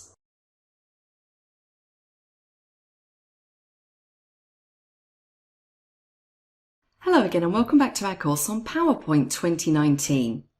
We've made it down to exercise 02 and I actually have a few instructions for you in order for you to complete this exercise. So what I want you to do for me is I want you to create a PowerPoint presentation from scratch. I want you to apply the theme called Berlin to your presentation. And I want you to add the title, Sales Presentation, and the subtitle, 2018 Sales and Expenses. What I then want you to do is to add a second slide, and that needs to be a 2-content layout slide. And what we're going to pretend is that once we've added that slide, it's going to be the wrong layout. So I want you to change the layout of that second slide from 2 contents to title and content layout. What I then want you to do on that slide is to add these 3 first level bullets. So one for sales, one for expenses, and then one for profits.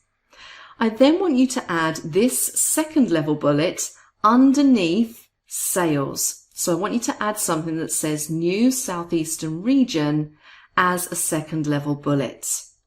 And then finally, I just want you to save that file to a location of your choice. So that might be on your desktop, it might be in OneDrive, wherever you want to save.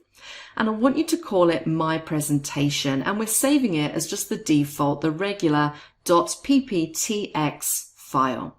So a very straightforward exercise incorporating some of the techniques that we've learned in this section and building you up to be able to work on more advanced aspects of your presentation. That's it for now. I will see you in the next section.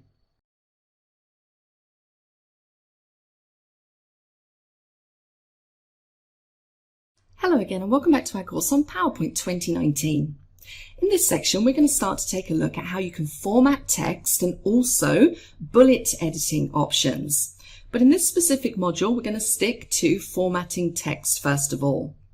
So I'm currently on slide 1, which is our title slide, where I have the words Wanderlust Travel, and we're going to make some edits to the text on this slide. Now I want you to note that when I click on the title here, Wanderlust Travel, what you'll see is that I get what we call a placeholder around the outside. And you'll see these placeholders all over the place in PowerPoint. And in general, what they'll contain is some kind of object. So it could be text, it might be some kind of shape or a picture.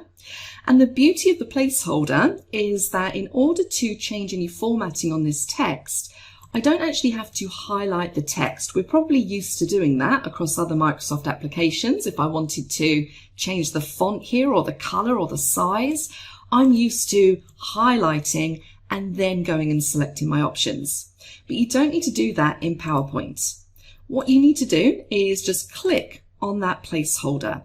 And you'll know you clicked on it because you get these resize handles around the outside. So these also help you resize that placeholder. So if I wanted to, I could drag this up or down, and I could also drag it in or out. Now, you're probably noticing there, as I'm doing that, it's not actually making any sizing changes to the text within the placeholder. It really just resizes that placeholder. So I'm going to make sure I've got my placeholder selected, and let's go and explore the different options we have for formatting text. So I'm currently on my home ribbon, and we're going to focus on this font group just here. Now, the first one, the drop down just here, if I click it, again, you're probably fairly used to using these across the other Microsoft applications. This is where you'll get a list of all of your fonts that are available to use in your presentation. So I can see at the top any theme fonts that I have applied, and then I have all of my fonts listed in alphabetical order. And as I scroll over them, you can see I get a live preview, which is really handy. It means that I can see what that's going to look like before I actually commit to applying it. So I might want to go down and apply, let's try this one, Bauhaus 93, like so, and just switch up that font. Next to that, we have our sizing. So again, we have lots of different options in here. We can go all the way up to 96. For this one, I'm probably going to stick with around 72. It is also worth noting if you don't have exactly the size font that you want in that list, because if you look, the numbers aren't all consecutive all the way up from 8 to 96. There are some gaps. So if I wanted, for example, font size 64, I don't actually have that listed here, but I can go up into the font box and just manually change that to 64 and hit enter, and my font will resize. So just be aware that you can do that as well, make manual changes to that font size. I can then make smaller changes, incremental changes by increasing the font size. So if I click the increase font size button, it will jump that up, or I can use the other one to move it down. So little incremental changes if I want to make some minor adjustments. The row underneath, I have bold. Again, probably something you might be familiar with using, just makes that text a little bit bolder. I have my italics, I have underline, and I also have this one here, so text shadow. So that will add a shadow behind the selected text, which makes it stand out from the background a little bit. And sometimes it's quite subtle, it is quite hard to see, but I've actually put a shadow on there, which actually looks quite nice, so I'm going to leave that, I think. What we could also do is use a strike through. Now, in this particular scenario, the strike through makes no sense whatsoever. I really don't want to put a strike through my title, but you can probably think of scenarios, maybe things that you might want to cross out or show that there's been a change, where a strike through might possibly be useful. We then have next to strike through the character spacing, and we have a little drop down here. And I'm currently set to normal, but again, you'll see if I hover over, you'll see that that's very tight spacing. Tight is a little bit wider. Then we have normal, loose, very loose, and then we have more spacing options in here as well. And that will take me to some advanced options for my character spacing, so I can then set how many points in between my characters I want spaces for. So just remember that that is also there. The next option along is to change case. So we have sentence case, which is where you have the first letter capitalized, lowercase, uppercase, capitalize each word, and then toggle case. Now, toggle case is useful when, and I'm sure you've had this scenario before, where you've typed something and you've accidentally had caps lock on, so everything comes out the opposite way of what you imagined. That's a good one to use in that particular instance. Next to that, we have our text highlighter color. So again, if I wanted to, I could select a highlight. So this is much like just having a highlighter pen and running it across. Again, not particularly appropriate on this slide, but it could be useful to emphasize certain words or certain points or sentences on other slides. And then I have my font colors. So I could go through and change this to something completely different just by selecting from the palette if I wanted to. Now, another little thing I want to highlight here is this little arrow in the bottom corner of the font group. If you click that, what it will do is it will give you access to some additional options when it comes to formatting your text. So some of these you've already seen on the ribbon, such as the font just here, and also things like font color, font size. Font style, again, we've got regular italic, bold, bold italic if you want to use that. We can select an underline style. Now that's quite interesting. We do have an underline button in that font group on the ribbon, but we only have one option for underline. If we were to select that from the ribbon, we just get a solid underline under our text. Whereas if we go into the additional options, we have lots of different styles of underline that we could use. If you wanted a dotted line or dashed or something like that, you can definitely find that in those advanced options. Again, underneath effects, we have some things which we found in our ribbon, such as the strike through, but we have additional things like double strike through, superscript and subscript, small caps, all caps, and we can also equalize character height. Let me just show you that because that's one you may not have come across. If you look at my title, what will happen when I click this is that all the letters are kind of stretched to become the same height. So that might be something which you find quite useful. I'm going to undo that by clicking the undo button and just jump back in to my advanced options. And then I have that character spacing tab. Now we were in here a moment ago. It jumped us straight to it when we were looking at more options for character spacing. So again, you could select the type of spacing, so normal, expanded, condensed, and here you can actually customize how many points in between. So if you want the characters really spaced out, you could put quite a large number in here to get that effect. So don't forget that you have those additional options lurking in the background. Now, one other thing I want to show you with regards to formatting text is the Format Painter. This is such a useful utility. What it basically does is it allows you to take all of the properties that you've applied to a piece of text and essentially copy them and paste them or paint them over the top of another piece of text. So it's a really good efficiency tool. So what I mean by that is I'm currently clicked on the placeholder for Wanderlust Travel. And I've changed lots of properties about this text. So we changed the font that we were using. I changed the size. I changed the color of the font. And I also added a background shadow as well. Now, if I want the subtitle here, Unleash the Explorer Within, to be exactly the same as the title, I want to copy all those properties over. Now, of course, I could do it manually. I could select the subtitle and I could go through my different options. But the quickest way of doing it is just to use the Format Painter. So again, I'm going to highlight my placeholder because it's the properties of this text that I want to copy. I'm going to go up to my home ribbon, and in that first group I have Format Painter. And I'm going to click. Now, as soon as I click, you'll see that my cursor changes to a little paintbrush icon, which means I'm in Format Painter mode. And all I need to do is go down and click on the placeholder for that subheading. And you can see it applies exactly the same formatting to the subheading. Now, currently that doesn't look too great. I might want to go in and make it a bit smaller so it doesn't look like it's overlapping too much, but I could definitely do that. And that is so much quicker than copying the properties individually. It's also worth noting, if I just undo out of there and get it back to how it was, with the Format Painter, it's a one-time deal. So when I click on my placeholder and I click Format Painter, as soon as I've painted that formatting, the Format Painter deactivates. So if I wanted to apply that same formatting to lots of pieces of text, I would have to keep going back to Format Painter in order to do it because it essentially deactivates after you've used it once. The way to stop it from doing that is to double click on Format Painter. So what I could do is I could highlight my placeholder, double click on Format Painter. I can then click on my text below, but you see that my Format Painter is still active. Look at my cursor, I still have the paintbrush icon. So I could then go and carry on painting that format on other pieces of text.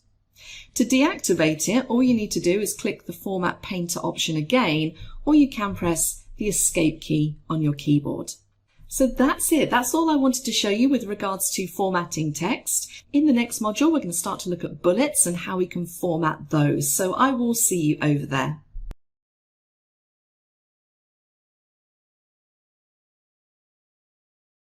Hello again and welcome back to our course on PowerPoint 2019.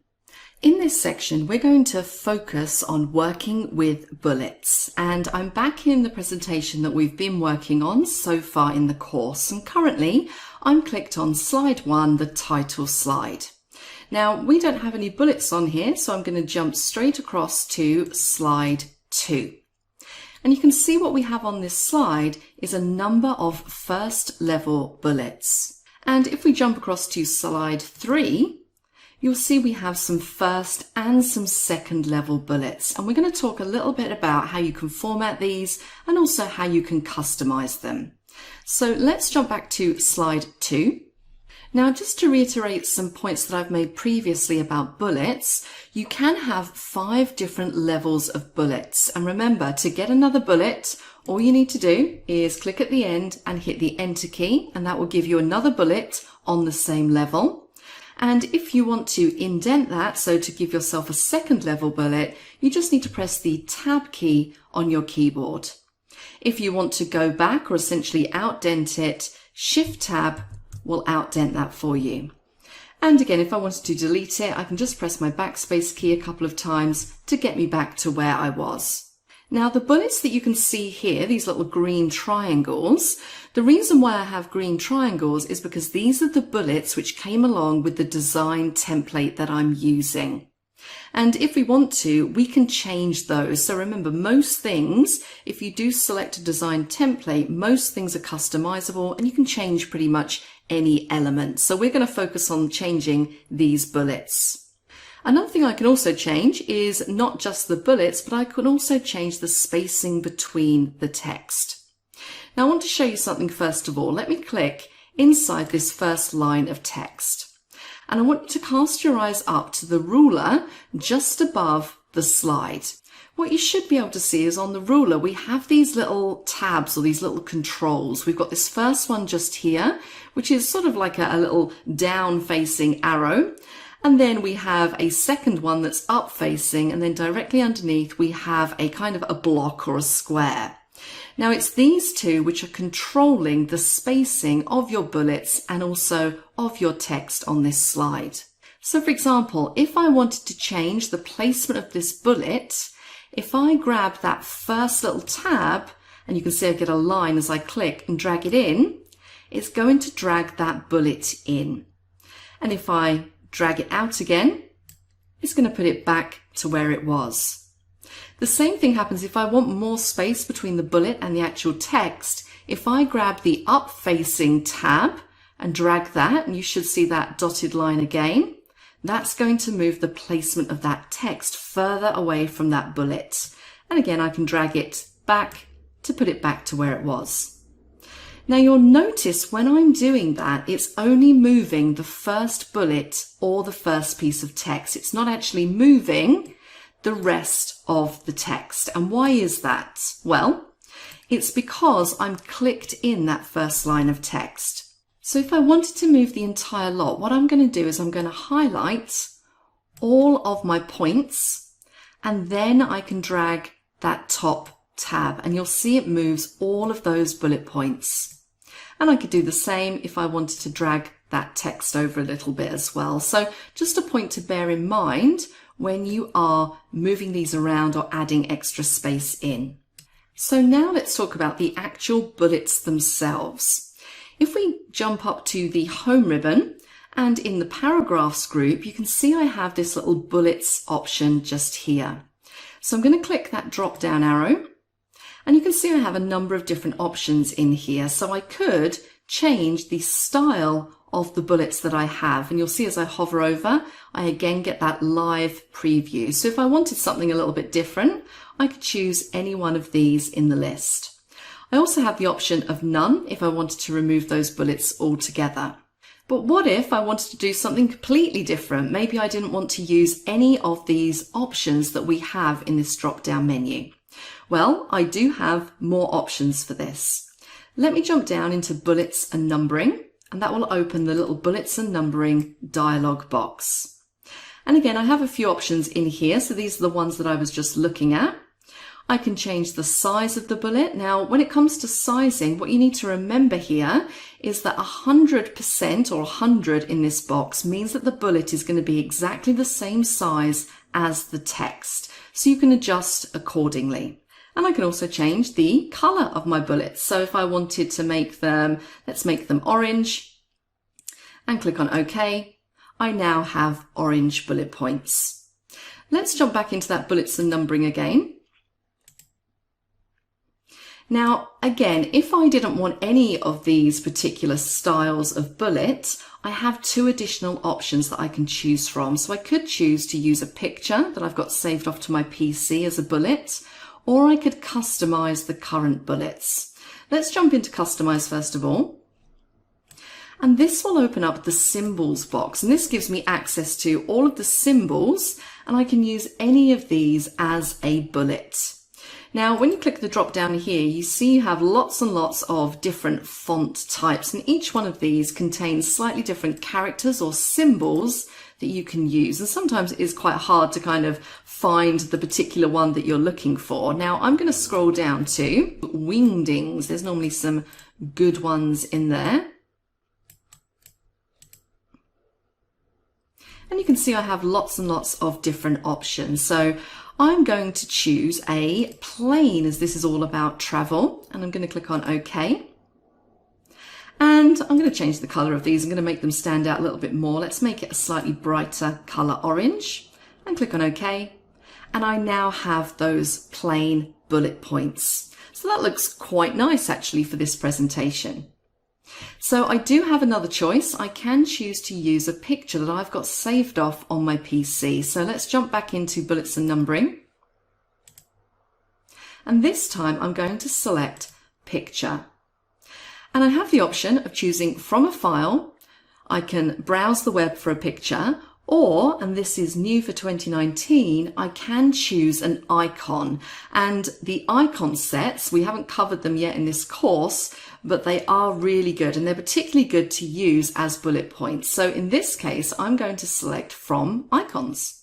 And what it will do is it will load all of the icons that are available within PowerPoint. And if you've never used these before, these are completely customizable icons, which can be resized, recolored, all of that good stuff.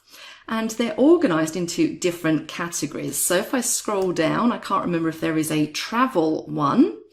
I can't see one, so let's just scroll through and have a look at something that might be appropriate for our use. So you can see here we've got arrows, lots and lots of different things.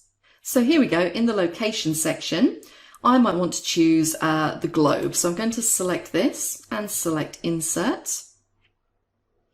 And you can see now I have my icons. Now, I don't particularly like the way that they look, so I might want to customize them. So again, up to bullets and numbering.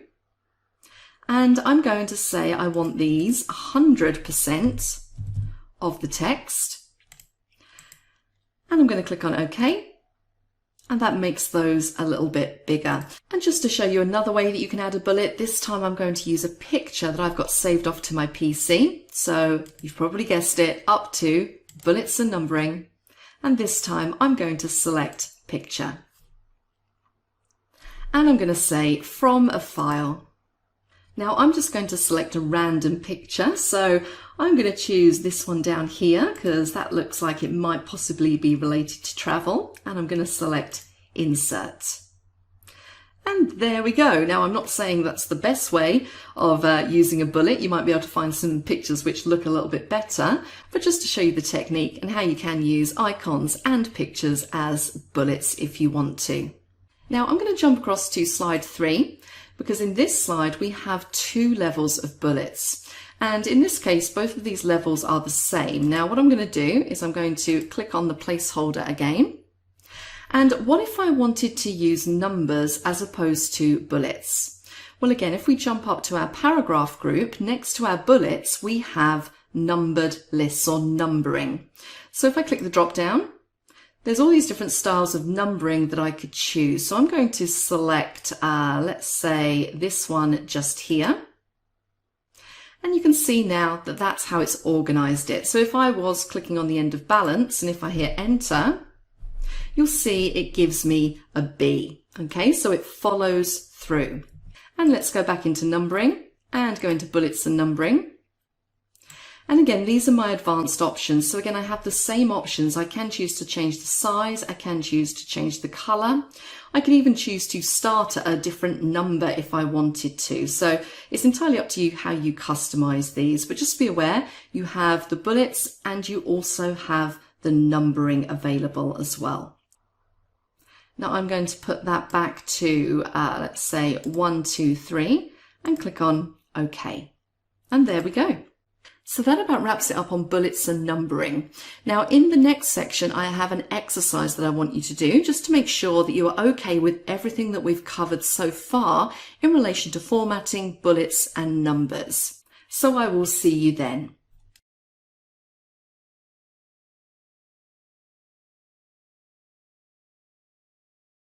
Hello again and welcome back to our course on PowerPoint 2019.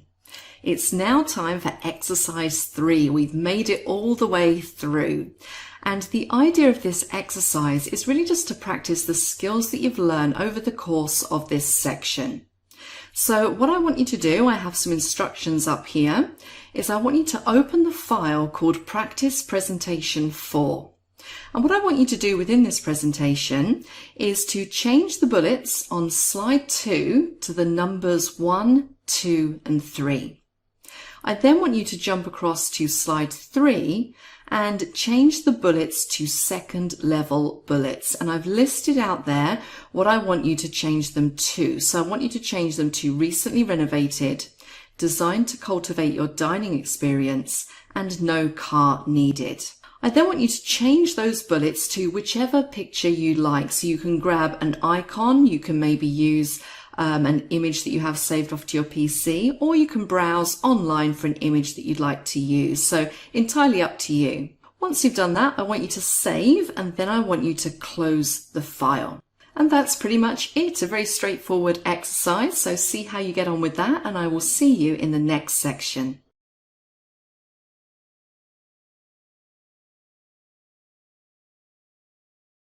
Hello again and welcome back to our course on PowerPoint 2019. In this section, we're going to be focusing on adding graphics and some more visual elements into our slides. And specifically in this module, we're going to be looking at working with shapes. Now to do this, I'm going to want to have a new blank slide. So I'm currently clicked on slide 3 and I'm going to jump up to my home ribbon. I'm going to go to new slide. And this time I'm just going to select a blank to add one of those in. So you can see here there's absolutely nothing on here. There's no placeholders, there's no text, there's nothing. But what I do have is that design template. So I still have the blue background with that green rectangle tab at the top. Now, sometimes when you're working with these templates, particularly if you're adding graphics in, if you start to add too many graphics, it might clash a little bit or overlap with the design template. Now, the one I'm using here is fairly basic. We don't really have too much on it other than this green rectangle in the corner. But just be aware of that. If you do have a rather busy looking background and then you start to add more graphics and shapes on, it can tend to look a little bit chaotic. Now I'm going to show you a little trick which will enable you to essentially remove or hide all of the background images on either the slide that you're currently using or across the entire template. So I'm going to go up to the design ribbon. And you'll see all the way across on the right hand side, we have an option that says Format Background. And this will just allow you to fine tune that formatting of your background. Now in this first group here where it says Fill, I currently have picture or texture fill selected, but what I do have is an option to hide background graphics. And you'll see as soon as I click that, that green rectangle has disappeared, just leaving me with that very plain blue background, which is essentially what I want for this exercise. Now it's only going to remove it from one slide. If I did, however, want to remove it from all of my slides, all I would need to do is click the Apply to All button at the bottom. If I don't click that, and I'm not going to do that, if I just close down this pane, then it will just remove it from the slide that I'm currently on. So that's a nice little trick. So now what we're going to do is we're just going to play around with some shapes. I'm going to insert some onto this blank slide so you really just get a feel of how you can use them. Now you can access shapes from a few different tabs, and you'll see as we go through, I think it's sort of 3 or 4 tabs that you have access to shapes on. So if we jump across to the home ribbon, you'll see in this drawing group we have this little drop down here which has all of the shapes that I have access to, and they are organized into different categories or groups. And the first group up there is my recently used shapes, so you normally find the ones that you use most often will be listed up here. We then have a selection of lines, some rectangles, some basic shapes. That's where you'll find things like triangles, circles, squares, all things like that. The smiley face, some people love to add that one into their presentations. We then have block arrows, equation shapes if you're doing some kind of math on your slide. We have flowchart icons, which can be very useful, stars and banners, call outs, and then finally we have action buttons. Now we're not going to cover action buttons in this module. We're going to do that later on in the course because these are a little bit more functional than some of the other shapes. So essentially what these action buttons are hyperlinks. So you can, for example, add an action button so that when it's clicked on, it will maybe open an Excel spreadsheet or maybe jump to a different slide, something like that. So they're shapes that have a bit more to them that allow you to perform an action.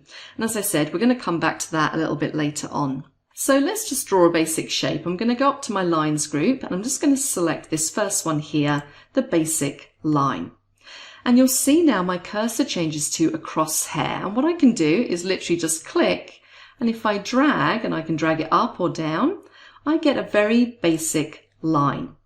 Now because this is an object, you'll see when I let go, I do get those control handles at the end, which will allow me to resize that line or move it around and just make some minor adjustments if I want to. What you'll also see is because it is an object, now I'm clicked on it, I get my shape format contextual ribbon appear. Remember, in any of the Microsoft applications, every time you're clicked on an object, you will get a contextual menu appear, and that will contain all of the formatting options which are related to the particular object that you're clicked on. So I can see in here, I can go in and change the shape style, the shape outline, I can add effects, so on and so forth. So just be aware of that additional ribbon that appears. Now, as I mentioned before, there are a few different ribbons where you can access shapes, and this is another one of them. So this is the Shape Format Contextual ribbon, and the first group is the Insert Shapes group. So if I wanted to add another shape, I could click my drop down, and I have access to my shapes library again. I'm going to go back to these lines, and I'm just going to add this one here. So I'm going to do a squiggly line, which is this one on the end, and you'll see here it says freeform. So if I click it, and then I get a pencil tool this time, or a pencil cursor, and that just allows me to really kind of free draw whatever I want. And obviously this doesn't look particularly great, and you do have to be quite careful with it. This is a lot easier, I would say, if you're using a tablet which has a pen. It's a lot more accurate. I'm using a mouse, and it's a little bit hard to get the accuracy level when you're doing freehand drawing, but hopefully you get the idea. You can see again, once I let go of my mouse, I have those control handles, so I can then use those to resize my squiggle, and I can always pick it up and move it around. And you can see I can drop objects on top of objects. And we're going to discuss this a bit later on in the course, and that is positioning objects, moving them, aligning them, so on and so forth. But you can place them on top of each other.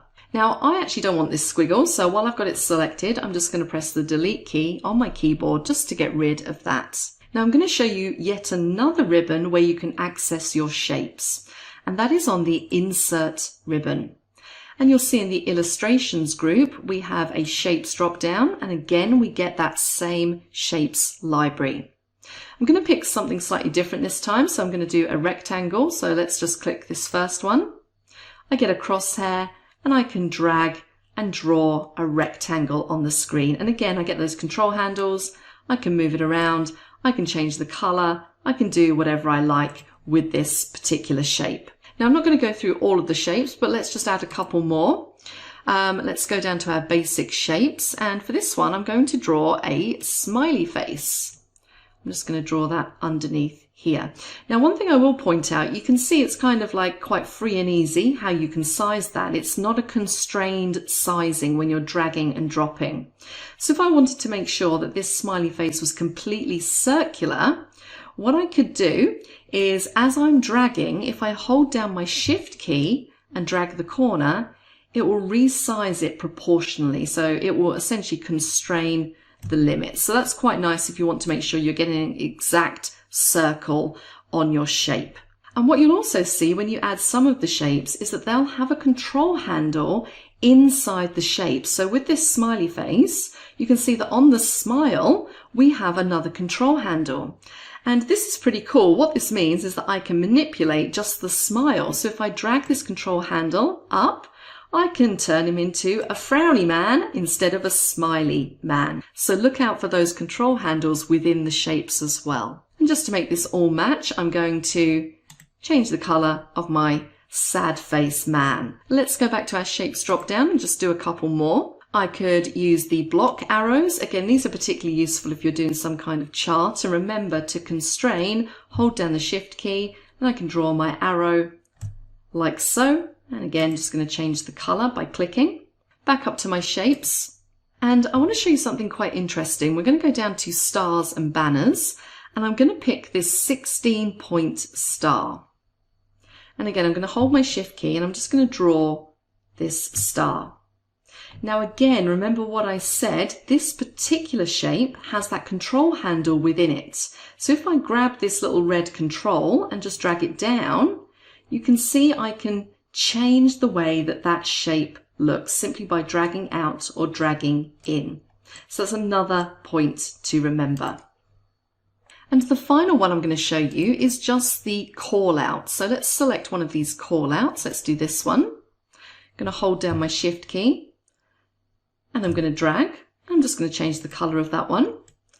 And again, this is another one of those shapes that has an additional control handle. So that means that I can change the direction of this call out depending on where my other objects are. So if the sad man was saying something, I could really direct it in that direction. And then I could add some text into this shape. I can do that in a couple of ways. I can just start typing. Alternatively, if I right click my mouse, you'll see I have an edit text option. And I can type something in here.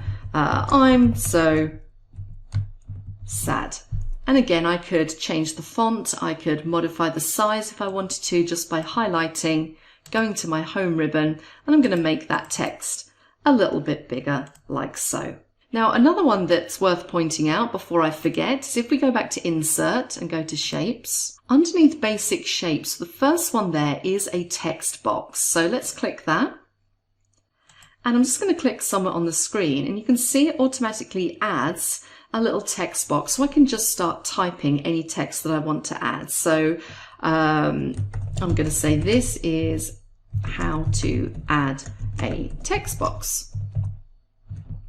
And if I click off, you can see it just looks like regular text that I've added. And if I click on again, I can drag and drop that and position it how I want.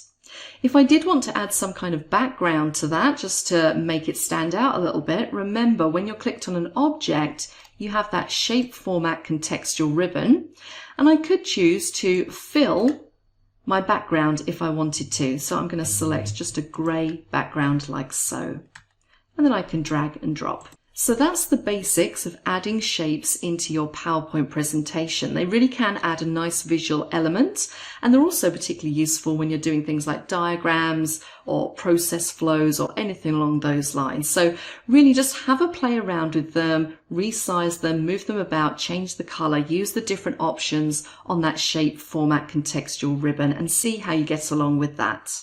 So that's it for this section.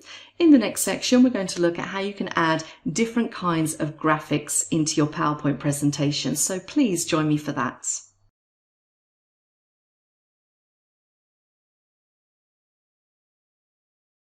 Hello again and welcome back to our course on PowerPoint 2019. In this section, we're going to take a look at inserting graphics into our slides.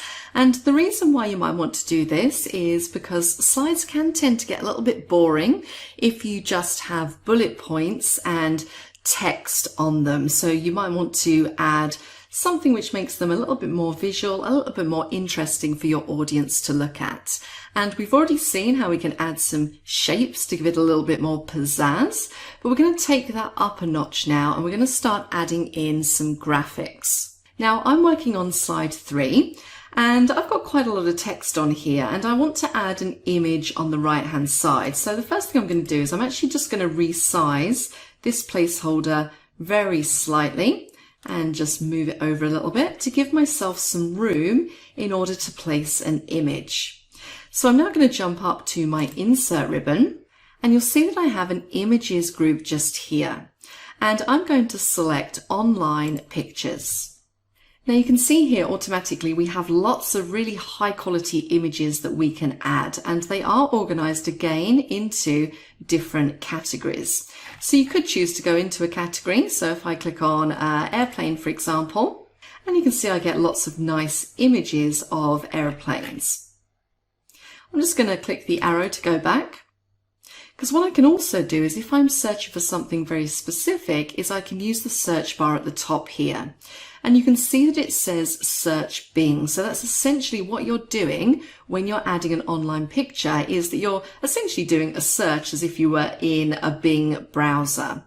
So I might want to click in the search here and I might want to type in travel and hit my enter key. And one important thing to note is you can see at the top here, I have a little checkbox that says Creative Commons only. So essentially I have a filter applied to my search results, which is only showing me images which have a Creative Commons license. Now the way that Creative Commons license works is that if, for example, somebody decides to upload a picture or maybe a video to the internet, automatically that person owns that picture or that video. So you can't just jump on there, grab that picture and use it. However, when they upload, they do have the ability to give that image or that video a Creative Commons license, which means that you do have permission to take those pictures or those videos and use them in your presentation.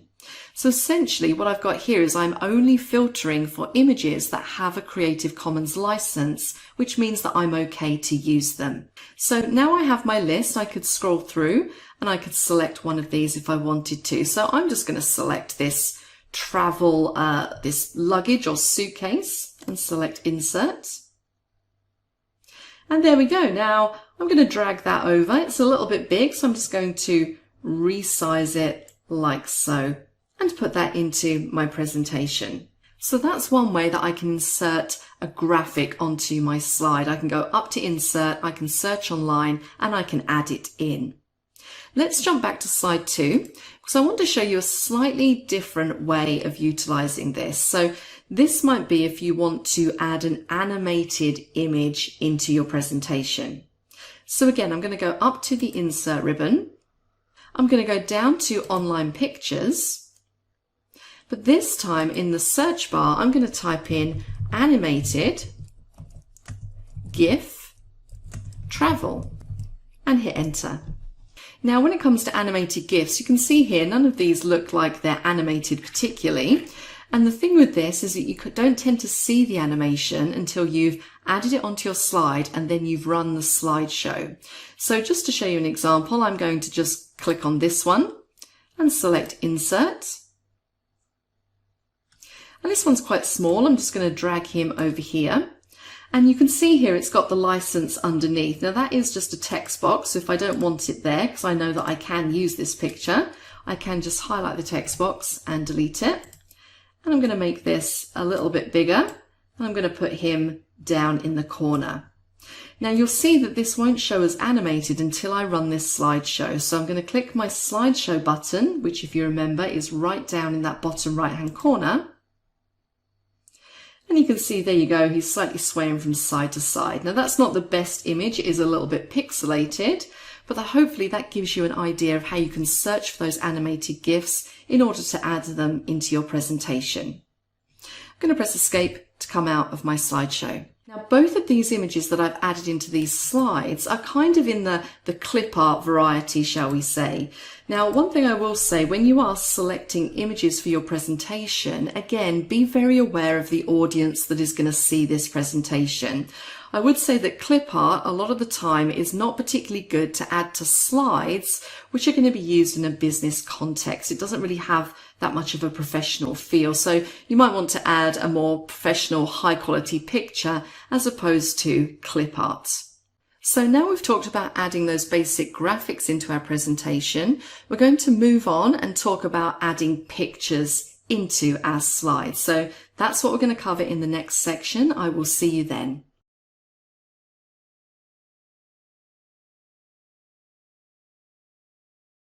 Hello again and welcome back to our course on PowerPoint 2019.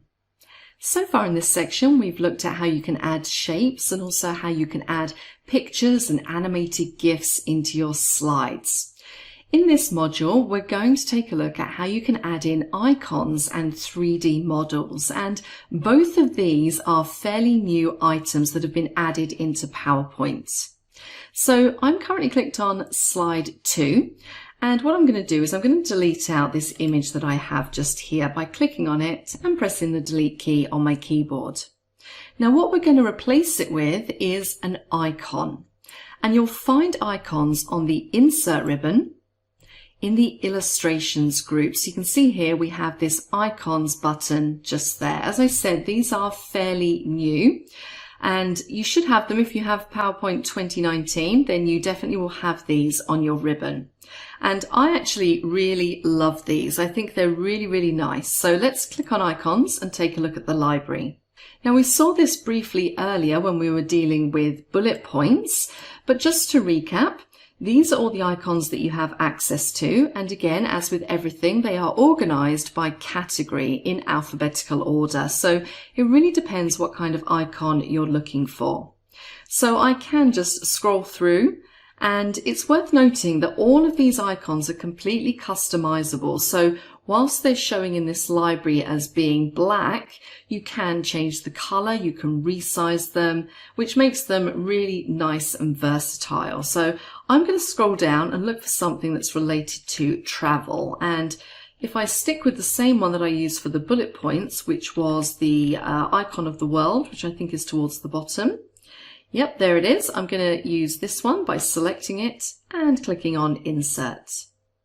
And there we go, I have my icon. So I'm going to put this down in the corner, and I find with icons they're actually quite nice to add to master slides. So they're quite a nice thing to have in the bottom corner of every slide, but that's just how I like to use them. It is entirely up to you. So I'm just going to put this down in the bottom corner.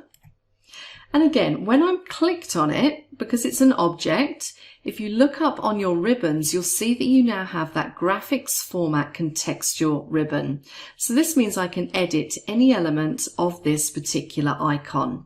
So I don't think it looks particularly good in black, so I'm going to change the fill by selecting another color from the palette. So I'm going to go with, in fact, let's use something that we used previously, and that is my favorite eyedropper utility, because I'm going to make this the same green as we have up here. And there we go. So very simple, and I can just use those handles to drag to resize. And as I said, you have all of these other options in order to format that particular icon. So icons are a really nice thing to utilize on your slides to add a bit of pizzazz and a bit of interest. So now let's have a look at adding 3D models. And again, these are new and they're particularly cool. So let's jump across to slide 3. And again, I'm just going to delete out this image that I currently have in there by pressing my delete key. I'm going to go up to the insert ribbon. And in that illustrations group, I have an option for 3D models. So I can select from a file or from online sources. Now, in this case, I'm going to select from online sources because I don't have a 3D image saved off onto my PC. Now, this should look fairly familiar. Again, it's bringing up the 3D model library. So I can scroll through the different categories, or if I'm looking for something very specific, I can search for it in the top here. So let me just scroll down and see if there is a travel section. And yes, there is a traveler section just here. So let's click on traveler. And I have now all of my images, and you can see immediately that these are a lot higher quality vector images. And you'll see how cool they are when I add them in. So let's select this passport 3D model and select insert.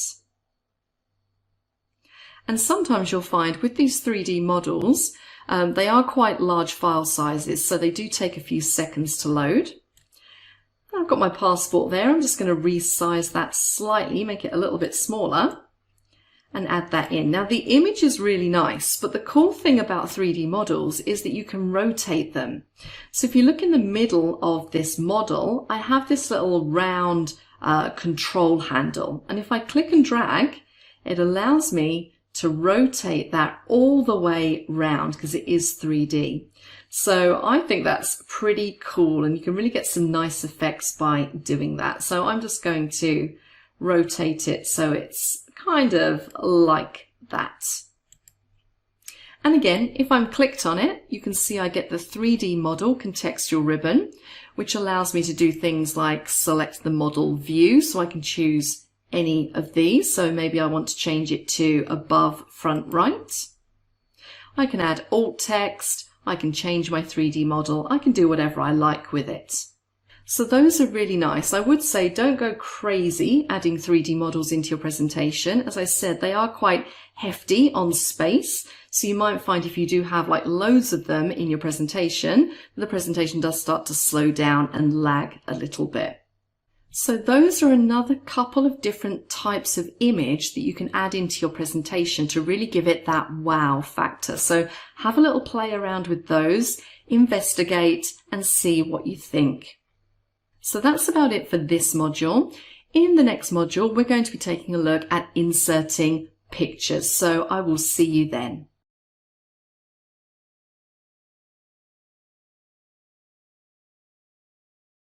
Hello again, and welcome back to our course on PowerPoint 2019. In this section, we're going to continue on adding images into our presentation. And in this module, we're going to focus on adding pictures. So images which are more like a photograph as opposed to the ones that we've added before. So already we've added into our presentation shapes. We've added in some sort of clip art style graphics and animated clip art. We've added in icons, and we've also added in 3D models. So I'm just going to show you a couple of techniques and things you can do with photos and putting those into your presentation. So I'm going to jump across to slide 2. And what I'm going to do here is I'm actually going to change the slide layout. So currently this is a title and content slide, and I'm going to change it just by clicking this layout drop down. And you can see there it's telling me which one is currently in use. It's highlighted in grey. And I'm going to change it to a 2 content layout. And you can see automatically what it's done. It's put my text content on the left hand side, and it's given me an additional box here, or an additional placeholder, which will allow me to add another piece of content. And these icons we've seen before. The one that we're going to use is this one just here, the one that says pictures. So that's not to be confused with the one next to it, which is online pictures. I'm going to choose a picture from my desktop, so I'm going to select pictures.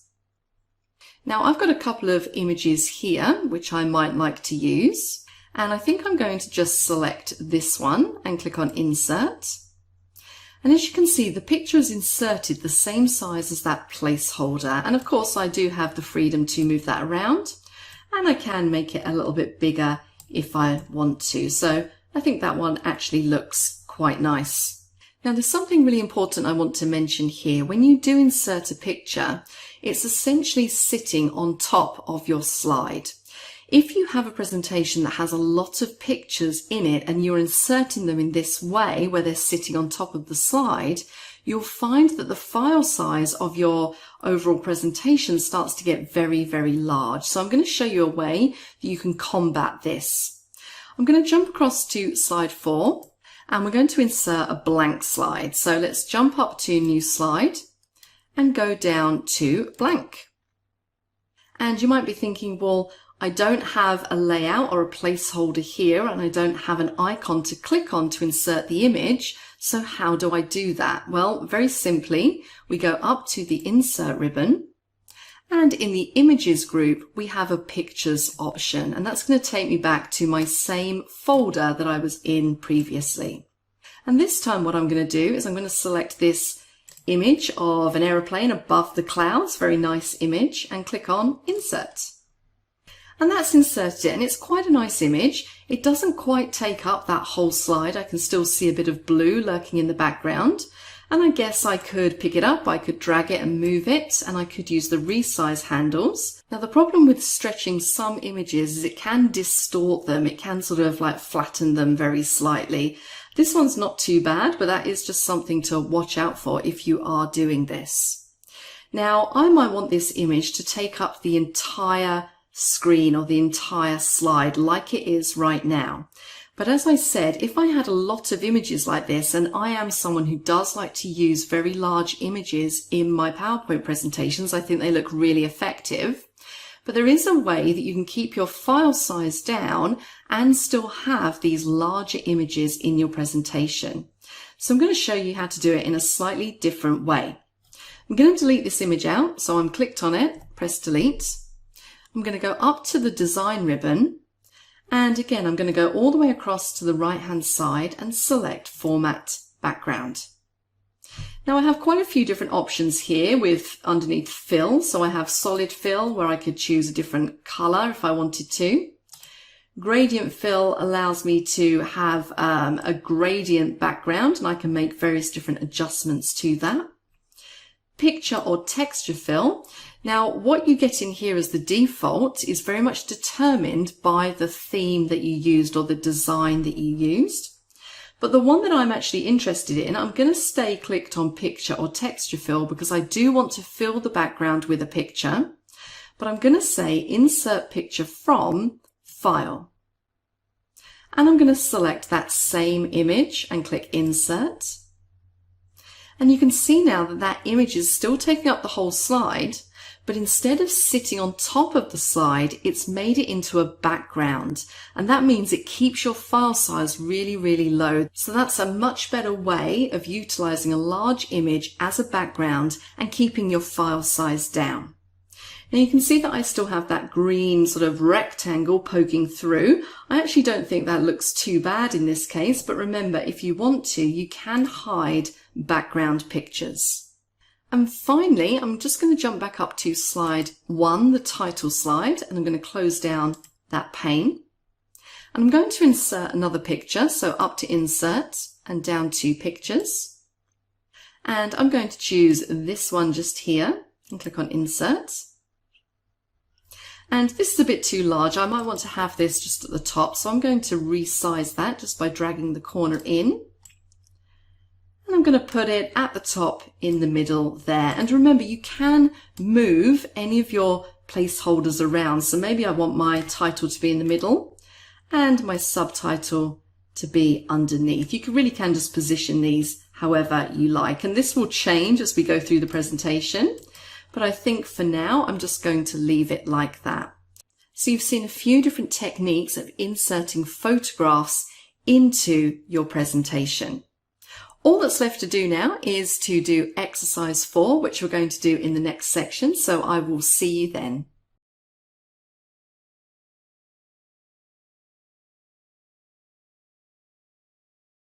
Hello again and welcome back to our course on PowerPoint 2019. We've made it to exercise 4, and in this exercise we're going to practice some of the techniques that we've learnt in the preceding section. Now, as always, I have some instructions on the screen for you to follow. So what I first want you to do is open up the file called Practice Presentation 5. And then on slide 2 in that file, I want you to change the layout to 2 columns and add a clip art picture using the Online Pictures option. I then want you to jump across to slide 3 and just add a regular picture, so not a clip art picture necessarily, but just a picture using the Online Pictures option. I then want you to go to the end of the presentation and add a new slide, and then make a picture that you have saved to your computer as the background for the slide. Finally, I just want you to save and close the file down. So again, very simple instructions. Give it a go, and I will see you in the next section.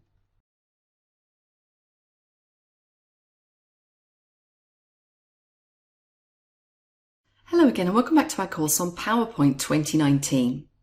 In this module, we're going to talk about selecting objects, and we've discussed objects in some of the previous modules. So objects can be a number of different things. So they might be shapes, as we have on the slide right now.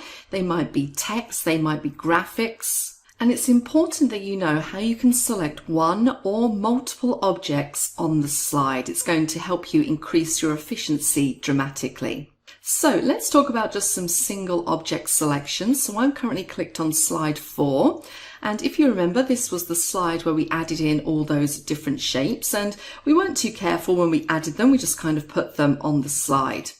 So if I want to select any of these shape objects, it's a very simple case of just clicking on the object, and you'll see then I get that placeholder around the outside with those control handles, and I can make any formatting changes I need to that particular shape.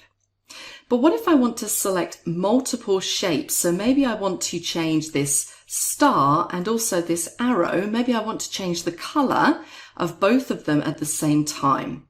So you can select multiple objects by holding down your control key and clicking on that second object, and you'll now see that I have both of those selected.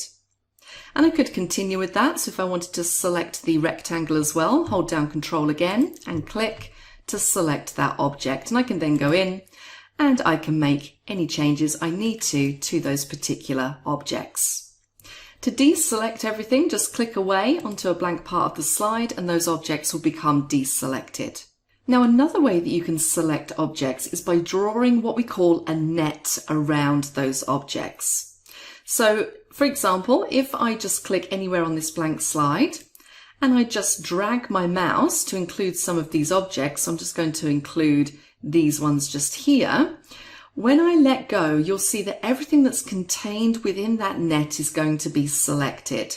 Now, you can see that I kind of have a very small part of that rectangle is covered by the net, but because the entire object isn't covered, then the rectangle won't be selected. So I'm just hoping that the arrow, the star, the call out, and also that text box are going to be selected when I let go.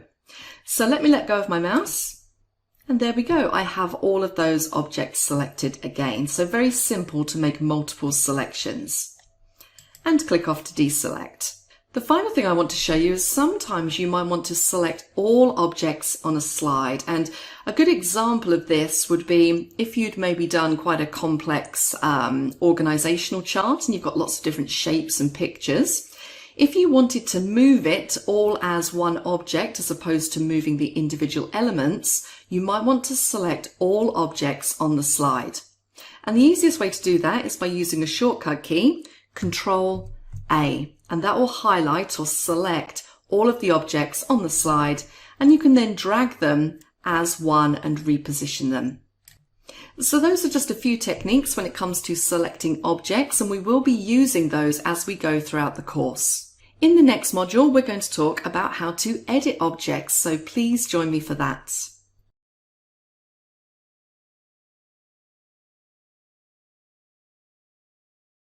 Hello again, and welcome back to our course on PowerPoint 2019.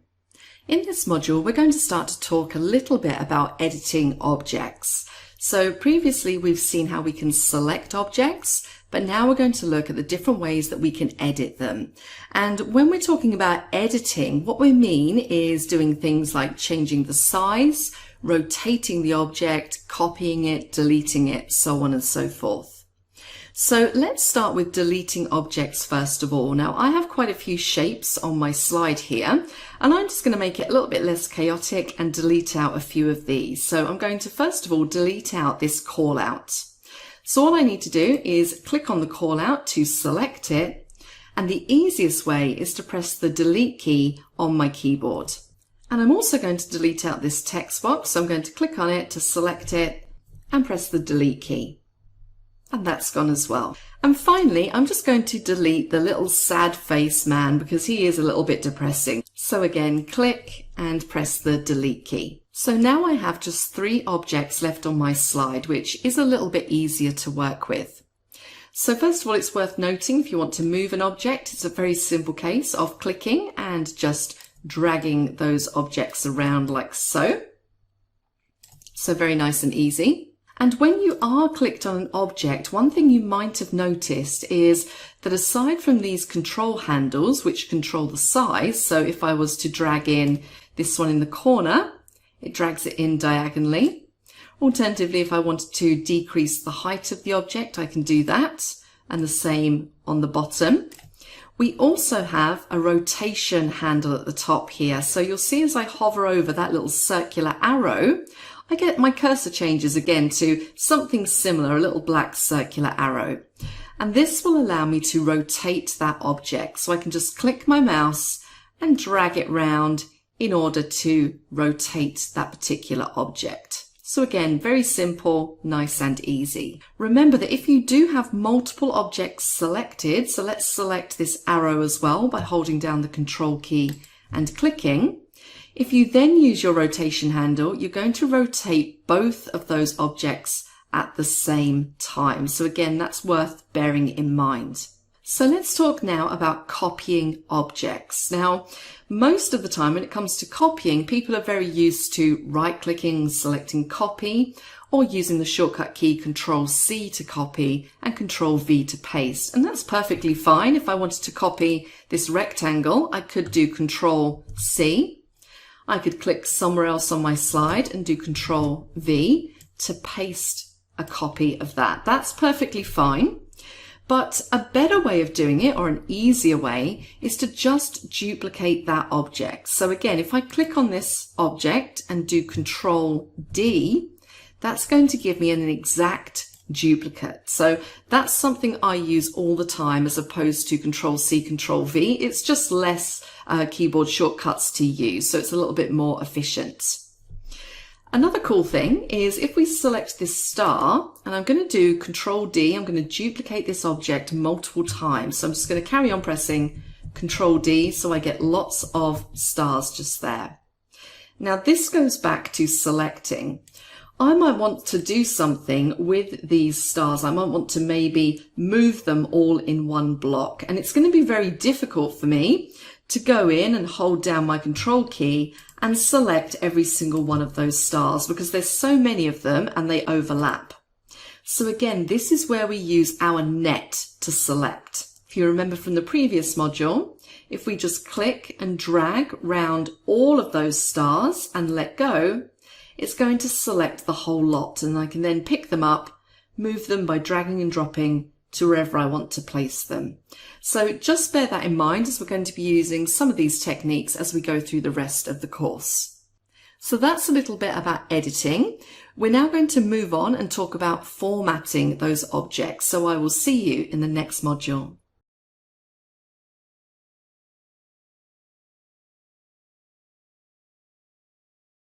Hello again and welcome back to our course on PowerPoint 2019. In this module, we're going to talk about formatting objects. And when we say formatting, all we mean is just taking the properties of an object and changing them. So for example, the color or maybe the shadow effect or the outline style. Now, there are 2 parts to this section, so make sure that you do watch both parts. There's formatting part 1 and formatting part 2, and you'll see that there are a lot of different options when it comes to formatting your objects, and it can get a little bit overwhelming, but we're going to try and step through these at a reasonably slow pace. Now, I'm currently clicked on slide 4, and I've already taken the liberty of deleting off of this slide all of the objects that we had on there. And what I'm going to do is I'm going to draw some new objects. So I'm going to go up to Insert, I'm going to go to Shapes, and I'm just going to select one of these rectangles. So I'm just going to drag that like so. And what I'm going to do is I'm going to copy this 3 times. So I have 3 of them on here. And we've seen a couple of different techniques. We could do Control-C, Control-V to copy paste. Alternatively, we could do Control-D to duplicate that object. But another way that I didn't show you was you can use your keyboard and mouse controls. So if you hold down the control key and click on the object and drag it, you'll see that I get an exact duplicate. And I'm going to do that again. So I'm going to hold down control, click, drag, and let go. And you can see that my objects aren't particularly aligned at this time, which is absolutely fine. We're going to sort that out in a moment. I'm going to add some more objects. I'm going to grab a block arrow.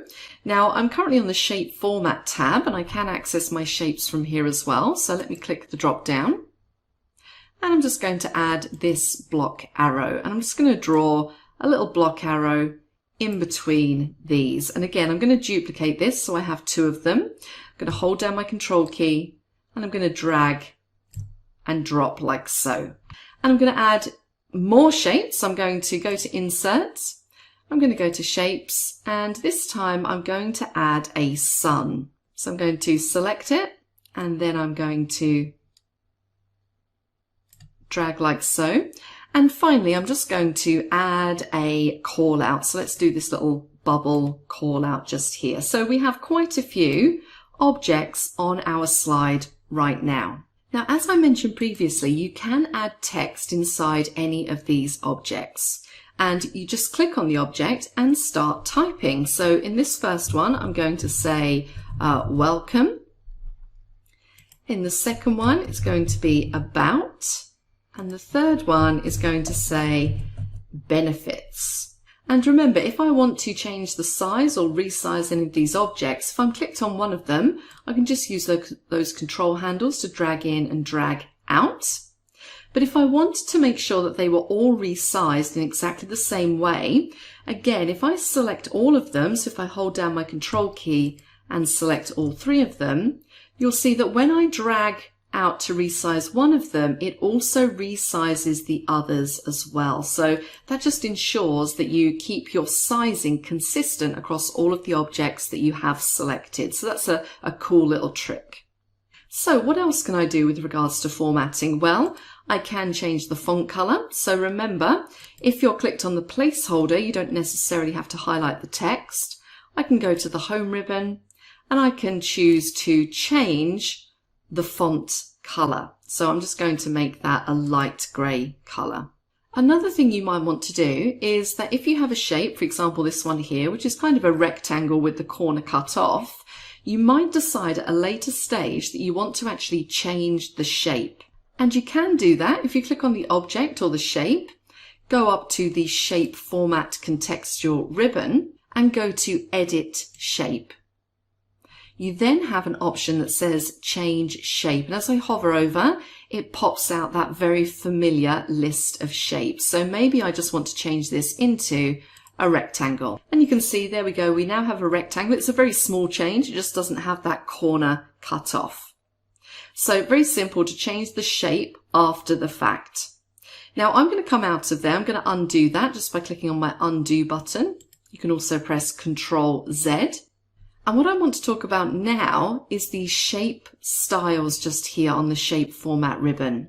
So these are somewhat predetermined by the theme that you've chosen.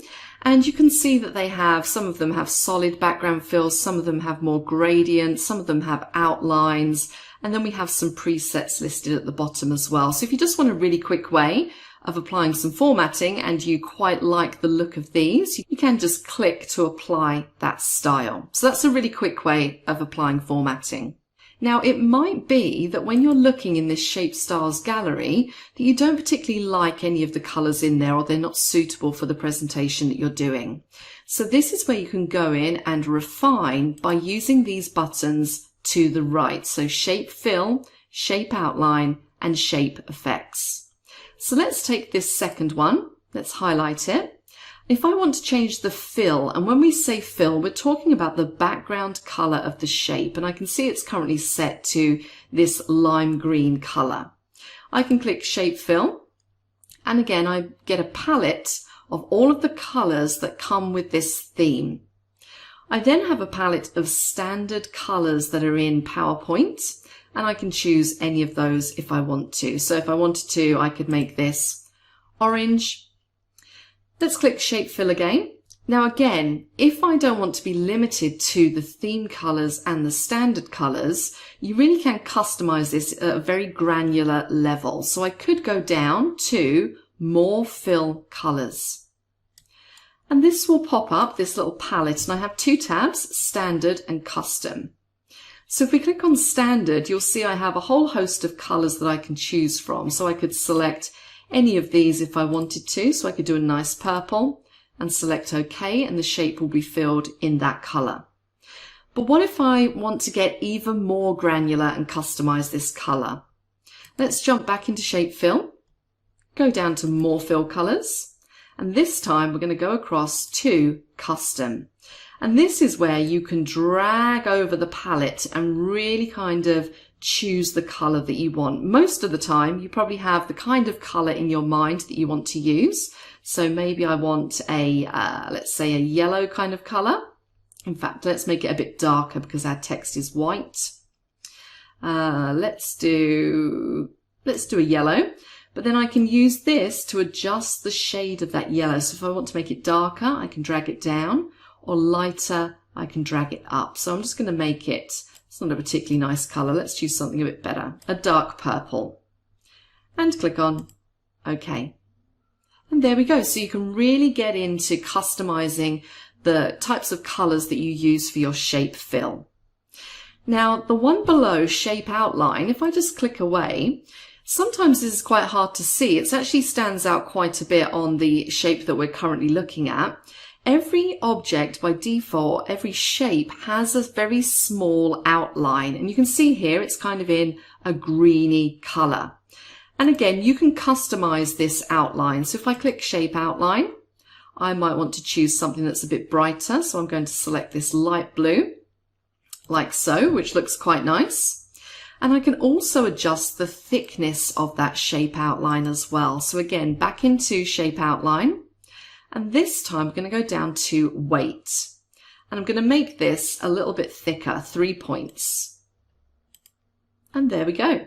And I can even go as far as to customize the type of outline. So currently I have a solid outline, but I could go into shape outline, go down to dashes, and I could choose any one of these. So I'm going to say, let's try the rounded dot. And you can see I have a completely different effect now on that shape. And finally, we have shape effects underneath. And this is where you can do things like add shadows, add reflections. And I'll just show you a reflection so you can see. We kind of now have a little bit of a reflection effect, which is actually quite a nice effect. But I'm going to take that off. So let's go back to shape effects, go back to reflection, and I'm going to say no reflection. So it's worth having a little play around with those shape effects as well, because there are some really good visual elements in there. Now with this final shape, I want to show you one more thing, and we did touch on this earlier on in the course, and that is using the eyedropper utility, which you'll find underneath shape fill, just here, to fill the background. And what the eyedropper does, just as a reminder, is it will allow you to select any color that you have on your slide and use that as the fill. So it might be that you want to use this background color, or it might be that you want to use color that's in a different object. Even if you have something like a piece of clip art or a picture, you can use eyedropper to kind of suck up the color that you want to use from that picture and use it as a fill. And that's what we're going to do now. I'm going to very quickly just insert a picture into this slide. So up to insert, down to pictures. I'm just going to select one that I have on my PC. So let's do this one again, coconut trees. And it's quite a large picture, so I'm just going to resize that down and put it over here in the corner. So now what I can do is I can click on my shape. I can go to my shape format ribbon. I can click on shape fill, and I can use the eyedropper. And now you'll see that as I scroll over this picture, it's showing, or it's picking up all of the colors in that picture, and I can choose any of these colors. So let's go for this dark green, and it will fill the shape with that particular color. I love that utility. It is fairly new in PowerPoint. I think it came in 2016, but it's really nice just to get a cohesive look to all of the colors on your presentation. And the final thing I want to mention is if you want to use a picture as the fill here. So with this picture just here, if I was to drag it on top of here and try and fit it in, I mean, maybe I could with a lot of fiddling around. It's not going to look too great, and it's not really fitting exactly into that shape. So we can do it a slightly different way. Let me just delete out this picture, and I'm going to click on my object. I'm going to go to shape format, and again I'm going to go down to shape fill, but this time I'm going to select picture. I then get a choice. I can choose something from a file or online pictures, so I'm going to stick with the picture we were just using, so I'm going to say from a file. I'm going to select the picture and click insert, and you'll now see that that picture is exactly inside that shape. And I could go in and change that shape outline as well, just so it looks a bit nicer. And that gives a really, really nice effect. So it's worth knowing all those different techniques of how you can fill shapes and objects. So hopefully that gives you more of an idea of how to work with fill. Let's go over to the second part and continue with some of these formatting options. So I will see you over there.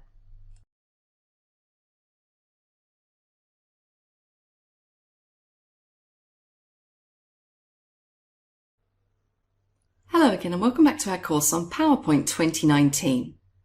In this section we're going to take a look at formatting objects, and we already began this exercise in the previous module, and now we're going to focus on some of the more advanced objects, particularly again related to fills. So when we left off in the last module, we just put this picture inside this shape, which looks very nice, and we're going to highlight this second shape that we have here, the one that has the word about inside. And I'm going to jump up to my shape format ribbon, and we're going to go down to shape fill again, and we're going to concentrate on some of these options that we haven't looked at very thoroughly so far. So I'm going to jump down to gradient, and this is where you can add a gradient fill, and you can see you have different variations of it, so light variations and also darker variations as well. So you can always choose one of these, and that just gives a nice gradient effect to the fill within the shape. Let's jump back up to shape fill again, and the option underneath that is texture, and this gives us some tiles with some various different textures inside. And I don't tend to use these too often because a lot of the time I've got text within my object, and these sometimes make it quite hard to read that text. But just so you can see, we're going to select, let's select this one here, the green marble. And that one's not actually too bad. It's quite dark, so you can still see the text through. So those are pretty much all of the options that you have within that shape fill drop down. Let's move down to looking at some of the options that we have within shape effects. And before I do that, I'm just going to click on the sun shape that I have down here, go to shape effects, and let's look at what we've got in here. So the top one are some presets which are inbuilt into PowerPoint. And again, if you hover over each one, you can see those different effects applying to that sun shape. And some of these are really quite nice. And it is worth having a little play around with them to see if there's any that you think would work in your presentation. The next one down is shadow. So this is if you want to add some kind of shadow effect to your shape. And again, as I scroll over, some of these are fairly similar, but you should be able to see that you get a kind of a very slight shadow on your object. And of course, if you don't want a shadow at all, you can make sure that you have no shadow clicked. Now, reflection is quite a nice one. We did look at this a little bit earlier, but you can see here, if I select this one, for example, you can see that I now have that reflection effect, and that can sometimes look really nice on your pictures as well. We then also have below that glow, and this will allow you to put kind of like a nice glowy area around your object. And again, if I hover over, you can see the different ones as I go through the live preview. So these are definitely worth having a play around with. Now, again, if you don't like these glow variations, you do have the option for more glow colors, and you can select any color from the palette or more colors if you want to. And then finally at the bottom, you also have glow options. And this will open up the pane at the side, and it will just allow you to make some further, more granular customizations to your glow options. So I can change, for example, the size of that glow if I want to increase it or decrease it. And I can also change the transparency, so I can make it quite opaque or very transparent. So those are your more advanced glow options. We have an option for soft edges. So again, you can see very slightly as I hover over. Some of these are more dramatic than others. In fact, that one, it disappears entirely. And you may decide that you have a use for these, so it's worth having a little look and a little play around with them as well. The next one is bevel. So as I hover over the live preview, you can see that some of these actually make this shape look quite nice. In fact, I quite like that first one, so I'm going to select round.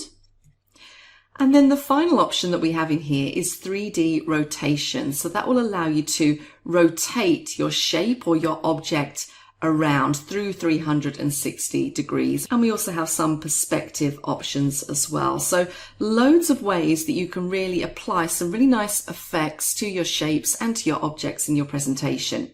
Now, it's also worth noting that these aren't the only options that you have. You do have a whole host of advanced options as well. And as always, you can access your advanced options by clicking on the little arrow in the corner of that shape styles group. And you'll see as I hover over, it does say format shape, and it says make fine-tuned adjustments to the look of your shape using the format shape task pane. So when I click on this, I get that helpful pane pop out to the side.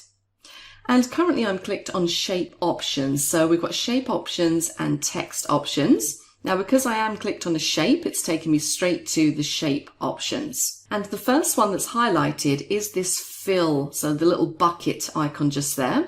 And again, this is where I can choose what kind of fill I have in my particular shape. So I've got no fill, I can have solid fill, gradient fill, so on and so forth. And we've seen some of these already. I'm just going to stop on gradient fill for the moment because you'll see now that underneath I get a whole host of other options which are really going to help me customize the way that my gradient looks, so I can get it really, really specific. So I have some preset gradients in here, and I can also choose the gradient type, so linear, radial, rectangular, so on and so forth. And each of these just differ very, very slightly. I can also change the direction of the gradient. So if I want it coming out from the center, I could choose that one, from bottom left corner, so on and so forth. And then underneath here, I can change the color of my gradient. So maybe I want it to be a purple.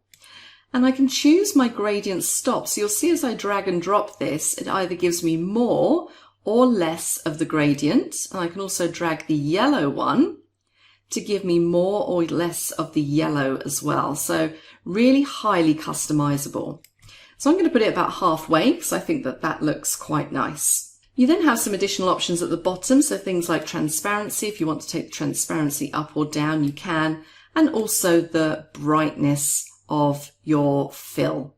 So let's scroll all the way back up to the top. So you can see that there are quite a lot of options in there, which can get a little bit overwhelming. So the best thing I would advise is to just jump in there and have a little play around with all of them so you get comfortable and familiar with what each one does. So the next icon here is effects. So if you remember, we were in shape effects before. So this is your advanced options for your effects. And again, it really does depend on what effects you have added. So I have glow added to mine, which is why glow is expanded. So again, I could go in and I could change the color of the glow if I wanted to. So I could change it to black.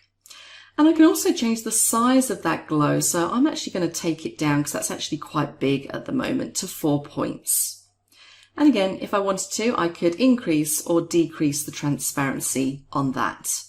Now, I'm not going to go through all of these. You'll find you have very similar options for each of these effects. So whether it be shadow, reflection, soft edges, so on and so forth. So just have a little experiment and a little play around.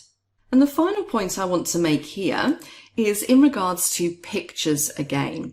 So say you have a situation where you have a picture that you want to work with, but not necessarily in PowerPoint. So maybe you have a picture that you want to add onto a website or a web page that you have. Maybe it's a blog. What you can do is you can copy and paste that picture into PowerPoint, and you can utilize PowerPoint's tools. So you can utilize the effects, the outlines, the fills, all of the options. You can edit that picture, and then you can save it off or cut and paste it back into your web page or the other application that you're using. So it's a really nice way of being able to edit your picture before you use it in another application as well. So I just wanted to highlight that because I've done that quite a lot of times and I actually find it really useful. So speaking of pictures, we are going to be talking more about pictures in later modules, but first of all, we're going to be talking about arranging objects. That's in the next module. I will see you then.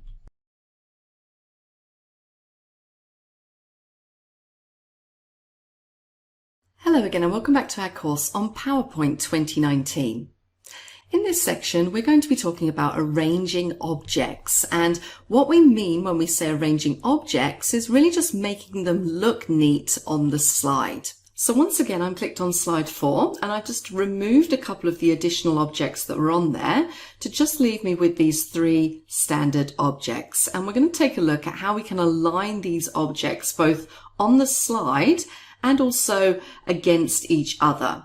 Now essentially on this slide I have 5 objects, and that's because I include these arrows as well. So each of these 3 shapes are one object, and then the arrows are objects as well. So essentially I have 5 on this slide. Now what I'm going to do here is really just tidy up the way that this looks and make everything look consistent, cohesive and all aligned.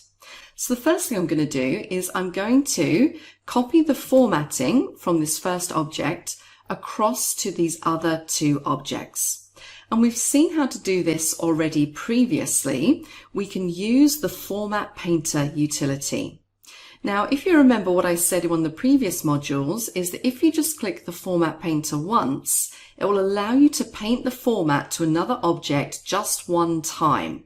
So if you have more objects to paint, in this instance I do because I need to paint 3 times, then you can double click that Format Painter. So first of all, make sure that you're clicked on the object which contains the formatting that you want to copy. So welcome in this case. Double click on Format Painter and then click on your second object. And you can see the Format Painter is still active, so I can just go and click on the third object to copy that formatting across. Now currently I'm still in Format Painter mode. I can see that because I have the little paintbrush icon. So to come out of that, I can click the Format Painter icon again, or alternatively I can just press the Escape key on my keyboard and that will take me back to a normal cursor. So they look a bit nicer now, they're a little bit neater and they all are the same. But what I really want to do now is to line up these 3 rectangles. Now, what I'm going to do is I'm going to select them all. And again, if you remember from a previous module, we can draw our net. And that will select every single object within that net. Now, it's also selected the 2 arrows. And I actually don't want to line those up, not in the same way that I'm going to be doing the rectangles anyway. So to deselect just these 2 arrows, if I hold down my Control key, and just click on the objects, that will deselect. So now I just have the selection that I need. Now there are a few different ways that you can align objects. And as we're already on the home ribbon, we may as well use the options on this ribbon. So you'll see in the drawing group, we have an arrange drop down. And all the way at the bottom, we have a position objects and we have an align option. And this shows you all the different alignment options that you have, and it has very little useful icons next to them so you can see how your shapes are going to align.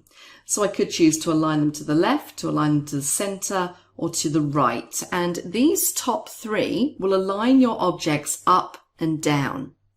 These 3, align top, align middle, and align bottom, will align your objects across. So for this, I'm going to say align them to the top of the highest object. So I can see here the about rectangle is the one that's highest. It's above the other 2. So if I select align top, the other 2 are going to jump up to align with the top of the tallest object. So let's do align top.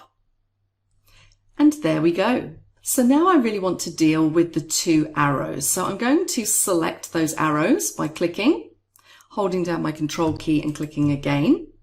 I'm going to go back to Arrange, down to Align, and this time I'm going to select Align Middle. And that aligns both of my arrows to the middle. Now, one other problem you might come across, and it's not actually too bad in this slide that we have here, is the spacing. So you might find that you have bigger spaces in between your objects which aren't consistent, and you just want to make sure that everything is distributed evenly. So once again, I'm going to draw a net around my objects to select all of them. I'm going to go up to Arrange, I'm going to go down to Align, and this time I'm going to use this option here, Distribute Horizontally. And I don't know if you saw there was a very slight movement with those arrows just to make sure the spacing is exactly the same for each of them. And I can now click off. So now I've aligned the individual objects, what I might want to do is just align all of the objects on the slide. So at the moment it's kind of in the top towards the left-hand corner, and I want this to actually be centered on my slide. Now there's a couple of little useful utilities in here which will help you with that, and you'll find them on the View ribbon. And the first thing I'm going to do is say turn on guides, and you'll find guides in the show group.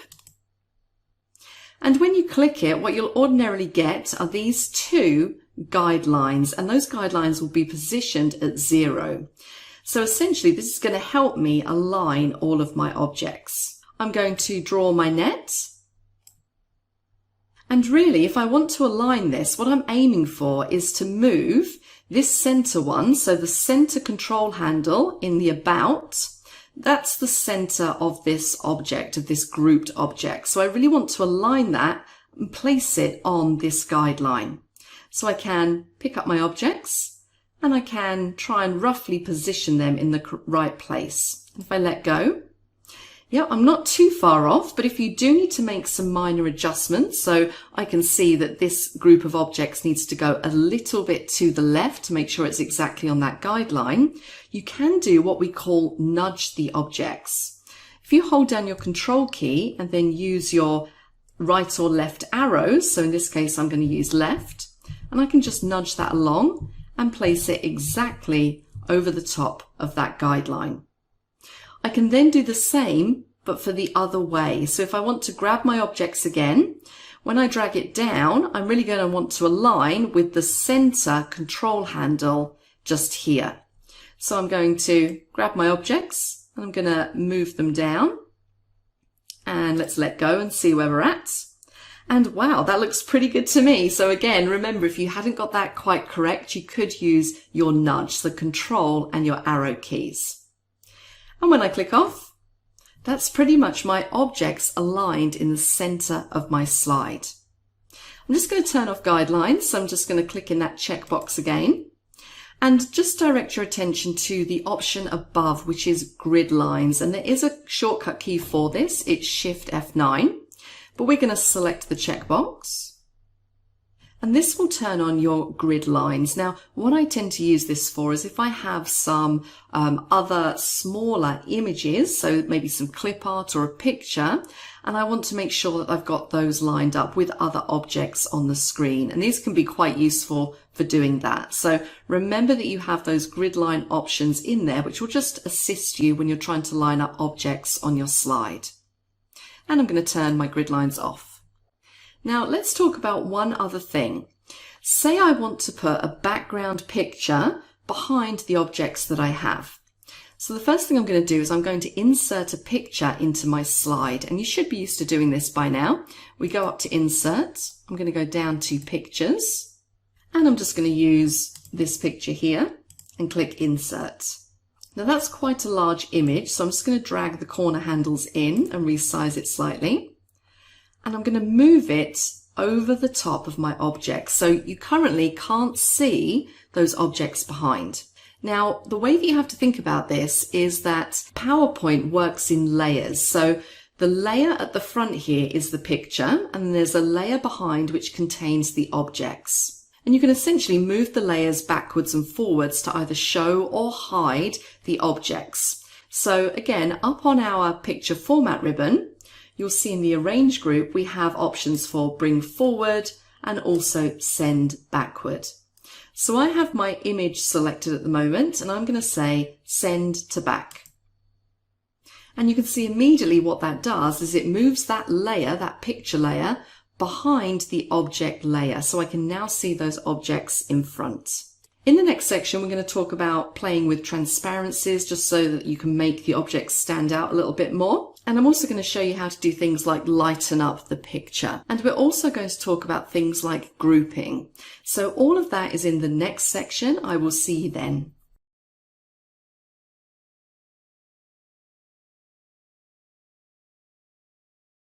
Hello again and welcome back to our course on PowerPoint 2019. In this module, we're going to be talking about grouping objects, which is really going to help you when it comes to working with lots of different objects that you have on your slide. In the previous module, we left off that we had a picture behind these 5 objects that you can see here on slide 4. And I've actually just removed that picture in order to show you a little bit clearer how grouping works. Now, before we get on to grouping, just something which I want to let you know about. In the previous module, we were talking about aligning objects on the screen, and we aligned our objects in the center of this slide. Now, one thing you might notice is that those 2 green arrows are not actually aligned to the center of the rectangles. We literally, when we aligned them to the middle. So that's really in relation to each other so that they were both along the same kind of plane, shall we say. But now I want to align them so that they move up slightly, so they're in the middle of those rectangles. So again, all I need to do is to select all of my objects. So not just the arrows, I'm going to select the whole lot by drawing my net. I'm going to go up to the Arrange group and down to Align, and I'm going to select Align Middle. And you'll see immediately that both of those arrows jump up. Because I've got all of the objects selected, it knows that those arrows need to be aligned in relation to the other objects on the slide. And now I have them perfectly in the middle. So now let's move on to talking about grouping objects together, because it's sometimes easier to work when things on your screen are grouped together and you can move them and edit them in a uniform way. So I'm going to start out by grouping all of these objects. So currently they're all individual. So if I click on them, it just selects that particular object. And I want to group them all together. I'm going to draw my net again around all of my objects. I'm going to go back up to that Arrange group, and this time I'm going to select Group. And what you'll see immediately happens is that I now have a placeholder around the entire group of objects. And it means that if I click and drag, I'm now moving them as one. And another useful thing here, which is a fairly recent addition to PowerPoint, is that if I want to make sure that I place this exactly back in the center again, if I move across slightly until I get that red dotted line running down the middle, and then start to go down until I get a horizontal line, I can see that that is exactly in the middle when I let go. So that's a really nice way of moving things as one object. If you want to ungroup again, just go back up to Arrange, and you see that now I have the Ungroup option available. I can click it, and then now back to being individual objects that I can move around independently. Now it's worth noting that when you're grouping objects, they don't have to be lined up. So these ones are all in line, but maybe I have a couple of other objects on my slide which aren't necessarily in line. So let's draw some more objects. So I'm going to do, let's just do this 12 here, and I'm just going to draw that down here. And let's add another one. I'm going to add, let's add a cross. And I'm going to add that in the top corner. Now these 2 objects you can see here in green aren't aligned, they're not together, but that doesn't mean that I can't group them. All I would need to do is to select both of the objects. So I have the cross selected already. I'm going to hold down my Control key and click on the other green object. I'm going to go to Arrange and I'm going to group. And now these 2 objects are grouped and I can move them together as one. So just remember that you don't have to have them next to each other in order to be able to group them. Now I'm going to quickly ungroup those 2 and I'm going to delete them. Now let's take a look at another example. I'm going to add another object, and this time I'm going to add a star. So let's add the 16-point star. And I'm going to draw a fairly small star down in the corner, and I'm going to just modify that by dragging that handle in, like so. Now, if you remember, we previously discussed how you can duplicate objects. We press Control D on our keyboard, and now we have a duplicate of that star. So maybe I want to drag this star all the way over to the other corner. And again, you can see I get those useful red guidelines which show me that I'm exactly lined up. And I'm going to drop it. And if I wanted to, say, group these and then move them to the top of the slide, I can do that in the same way. So hold down Control and select the other object, up to the Arrange drop down and go to Group. And I can now move these as one to the top of the screen. And I'm quickly going to ungroup those. One final thing I want to show you is, again, if we make some duplicates of this star, and I'm going to do quite a few, so I'm just going to carry on pressing Control D until I get quite a few stars. It might be that I want to line these stars up in some way. So I'm going to draw a net around them because that is by far the easiest option to select them all. I'm going to go to Arrange. I'm going to go down to Align, and this time I'm going to say Align Center. And now I have those stars running down. I could then group them. So back to Arrange, go to Group, and I can now move them as one to wherever I want to on the slide. I could even, if I wanted to, rotate them and make them look slightly different. So that's how you can group together multiple objects and move them in one go. And that's a really good efficiency tip. It's really helpful when you're moving lots of things around on a slide. So that's it for this module. In the next module, we're going to be doing an exercise, so I will see you then.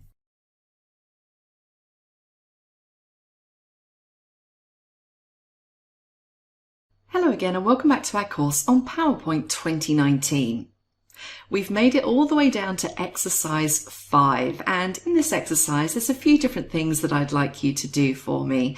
And as always, we have some very clear instructions. So first of all, what I'd like you to do is open the file called Practice Presentation 6. I'd like you to add a new slide using the blank layout. And the first thing I want you to do is to take all of the background graphics off of the slide. I then want you to draw a few objects, so those are objects of your choice. It doesn't matter which ones you choose. And I'd like you to go over the formatting options that we've discussed and get familiar with them and where they're located. Make sure that you do play with the fill and the line and effect options. I then want you to take a few of your objects that you've drawn and practice grouping them and also ungrouping them. And then finally, I'd like you to add a picture of your choice inside one of the objects that you drew. I then want you just to save and close that file down. So that's it. Give it a go, see how you feel, and I will see you in the next section.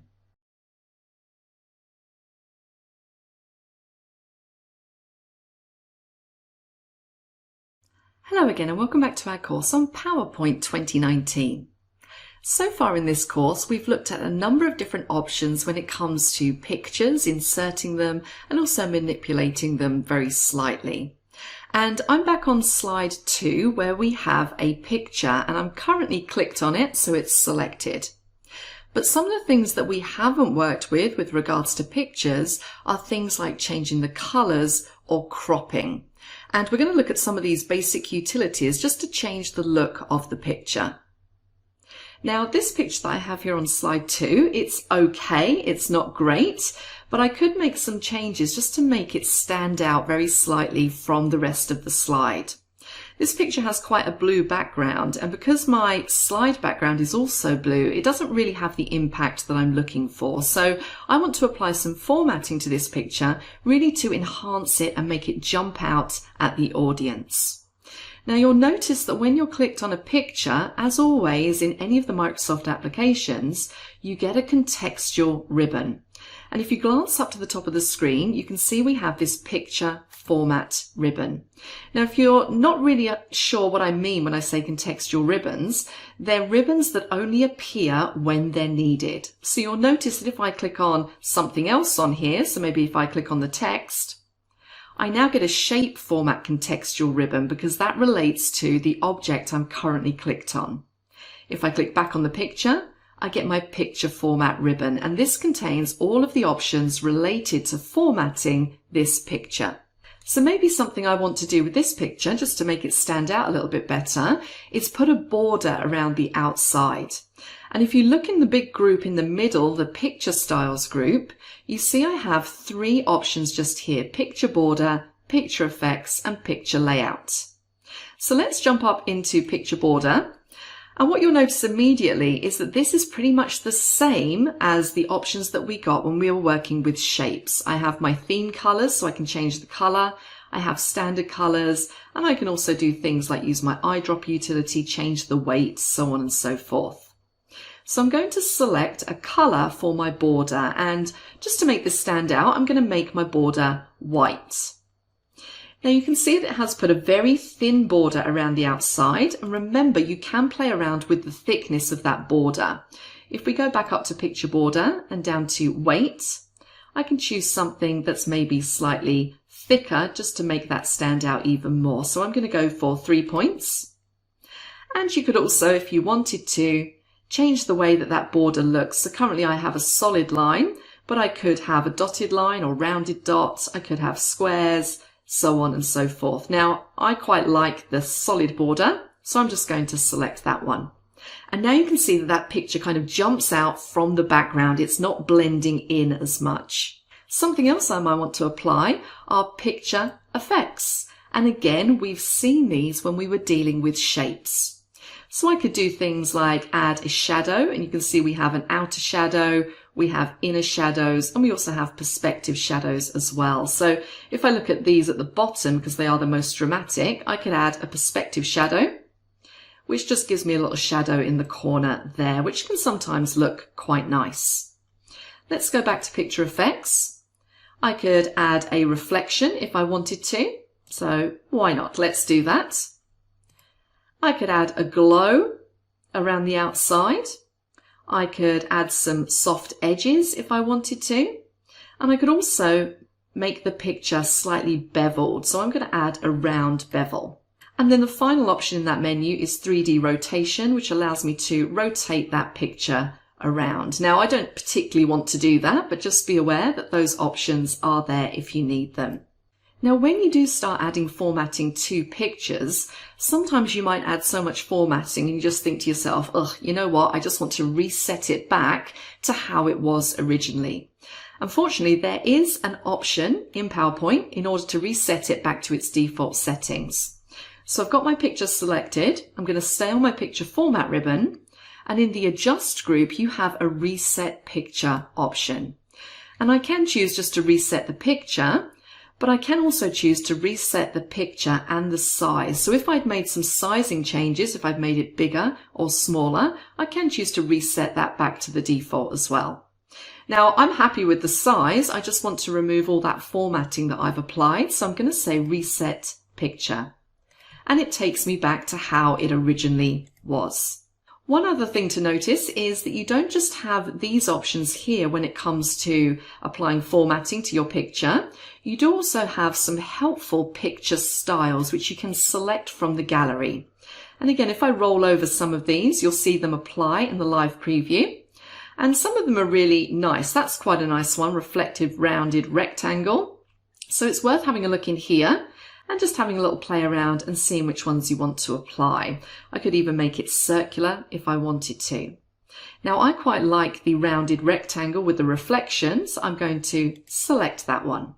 So many of those options for the picture are the same as what we've already looked at when it comes to formatting shapes. So really jump in there and have a little play around.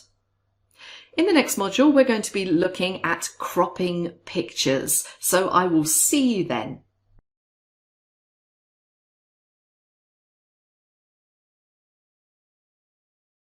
Hello again and welcome back to our course on PowerPoint 2019.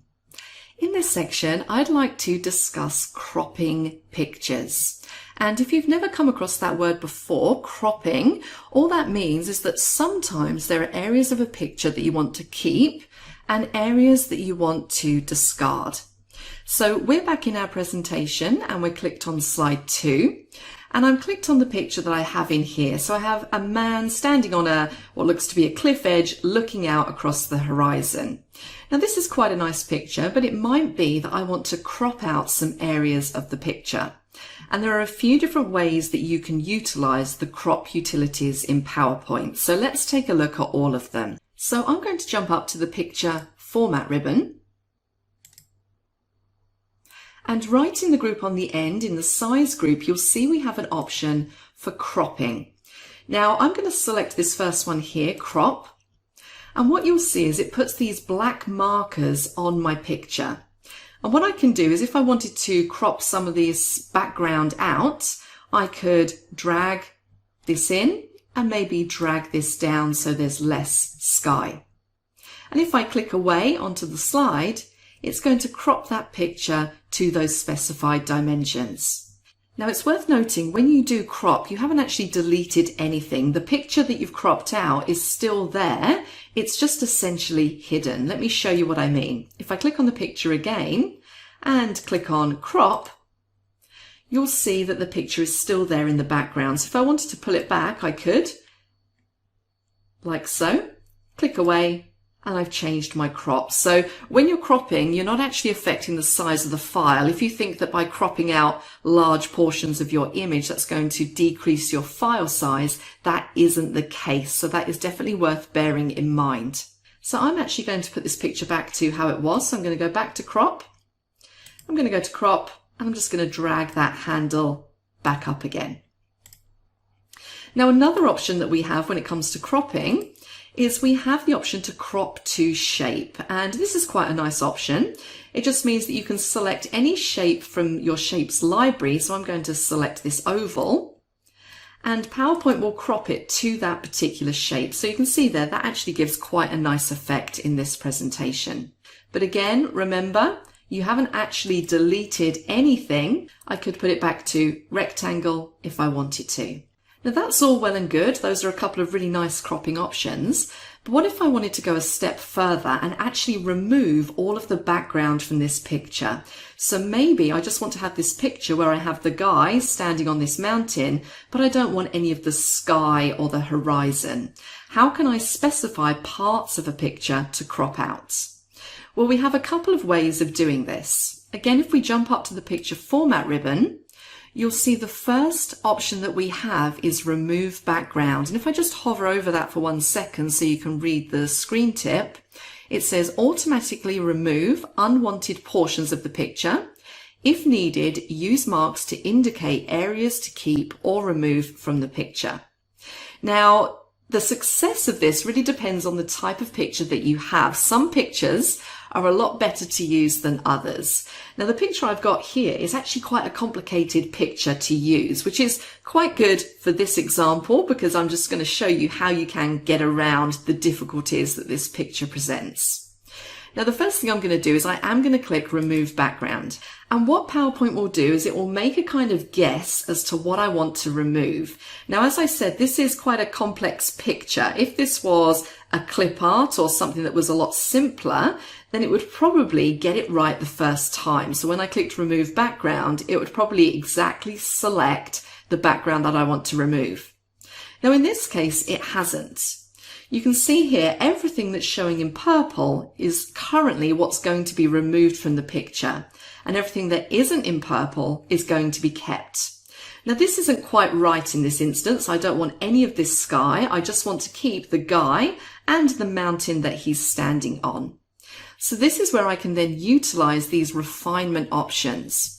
If I look up on my background removal ribbon that I now have, I can go in and mark areas to keep. So this is basically allows me to draw lines and tell PowerPoint which parts of the picture to keep. So I'm going to select that. And this is a bit of trial and error. Sometimes it can be a bit tricky, but there we go. I've selected the guy, and let's try and select this mountain as well. And as I said, sometimes you have to play around with this a little bit to get it exactly how you want it. So I'm going to carry on drawing my lines. And now I want to remove this sky. So I'm going to go to Mark Areas to Remove. And we're just going to draw a line down the middle here, and up here, and also down here. And let's see if we can get this little bit in between there. There we go. So now I've pretty much isolated the man on the mountain from the background. And all I need to do now is click away, and I've completely cropped out that background. So that's a really nice way of doing it. And now it kind of looks like he's sort of floating in mid-air. If I wanted to, I could then move the placement of this to make it look a little bit better, like he's coming in from the corner if I wanted to. So let's do that, and let's just move this over very slightly. So that's a great way of just being able to crop out that entire background and make your pictures a little bit more interesting. As I said, it is a little bit of trial and error sometimes with this. Now I'm actually going to move him back over here so we can use him in the next section. I'm just going to replace my objects around. I'm going to move him just here, and I might decide to make him a little bit bigger as well. And there we go. Those are the 3 different ways that you can crop a picture. In the next section, we're going to discuss some formatting options that we can use now that we've cropped our picture. So I will see you then.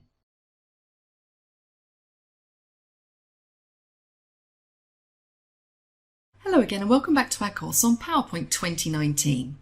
So far in this section, we've looked at lots of different ways that we can manipulate and format pictures. So we've looked at basic ways that you can enhance pictures, and we've also looked at cropping. So now we're going to move on to some more formatting options. And what I want to do here is I want to put in a new slide and add a completely new image or picture. And I want this slide to be slide 5. So I'm going to jump down and select slide 4. I'm going to go up to new slide, and I'm going to choose the title only layout. And you can see that that is now slide 5. I'm then going to insert a new picture onto this slide. So up to the insert ribbon, and I'm just going to insert one that I already have saved off. So I'm going to jump down into pictures, and I'm going to select this boat image and click insert. And let's just drag that down. Now I'm going to add a quick title. So let's call this optional activities. And I have my boat picture here, but again, I have all of that white background, which I don't particularly want. It doesn't look great. So just as a bit of a recap, let's remove that background. I'm going to go back to picture format, and I'm going to select the remove background option. Now, as I said, some images are simpler to use than others, and this is a fairly simple one because it's a plain white background and it's a reasonably simple image. I can see though that I do need to make some small adjustments because currently it's going to crop out the sides of this boat. Remember, everything in purple is what's going to be cropped out.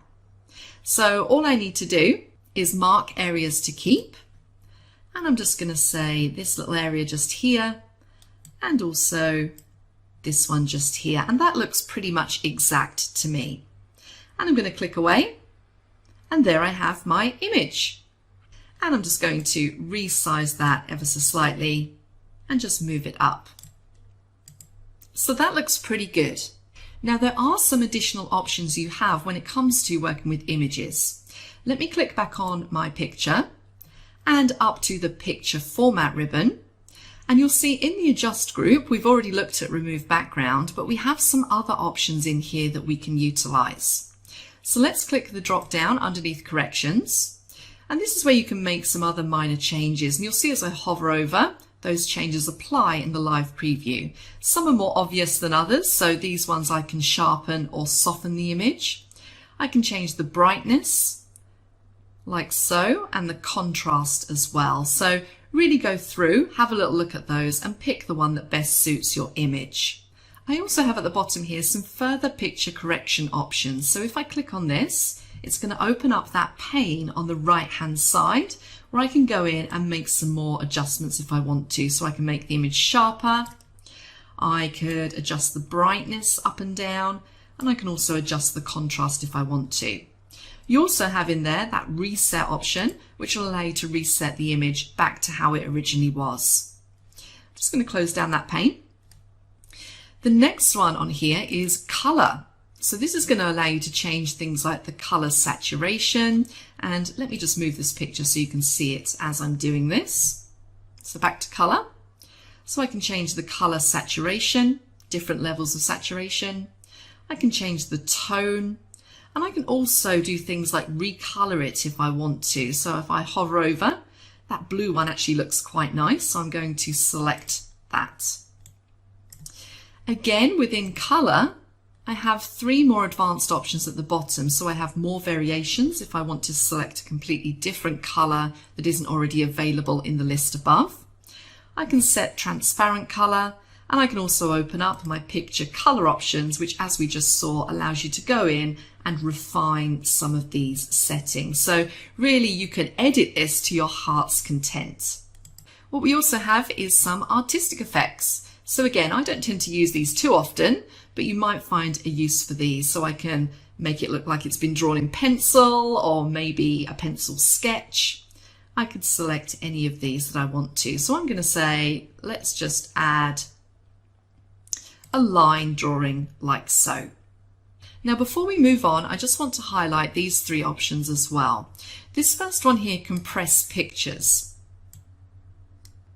Now remember, every time you add a picture into your PowerPoint presentation, you greatly increase the size of your presentation. So if you plan to email this presentation, or you have a lot of pictures in it, then the file size is going to be quite large. So it's a good idea to go through and compress any pictures that you have, just to try and keep that file size as low as possible. So I have some compression options in here, so I can say compress this picture only. If I wanted to compress all of the pictures in my presentation, I could just untick this checkbox. The one below is actually quite an interesting one. If you remember when we were cropping pictures, I said to you that it doesn't actually remove the background that you've cropped. It's still there, and so therefore the file size doesn't decrease. If you did want to permanently remove any cropped areas of picture to keep that file size down, you could make sure that you've got that option selected. Now, I don't want to do either of those in this instance, so I'm just going to click cancel, but just make a note that that option is there. I could also change the picture. So if I change my mind and I want to replace the picture I currently have, I could just go in and select a picture from a file or from an online source. So let's quickly do that. Let's go to online sources, and I'm going to search for a boat and hit enter. And I have lots of different pictures of boats down here. So let's switch it out for a speedboat and click insert. And there we go. And again, I could go in and do exactly the same as what I did with the previous image. I could delete out this background. So let's go to picture format, remove background, and that's pretty much perfect. So I'm going to click away, and there we have our speedboat. And that last option in this group is reset picture, which, as we've seen before, will just reset the picture back to the original settings and discard any formatting changes that you've made. So that's it for your additional picture formatting options. In the next section, I want to really make use of some of the things we've talked about and start working through how you can layer pictures and also some other cool things that you can do. So I will see you then.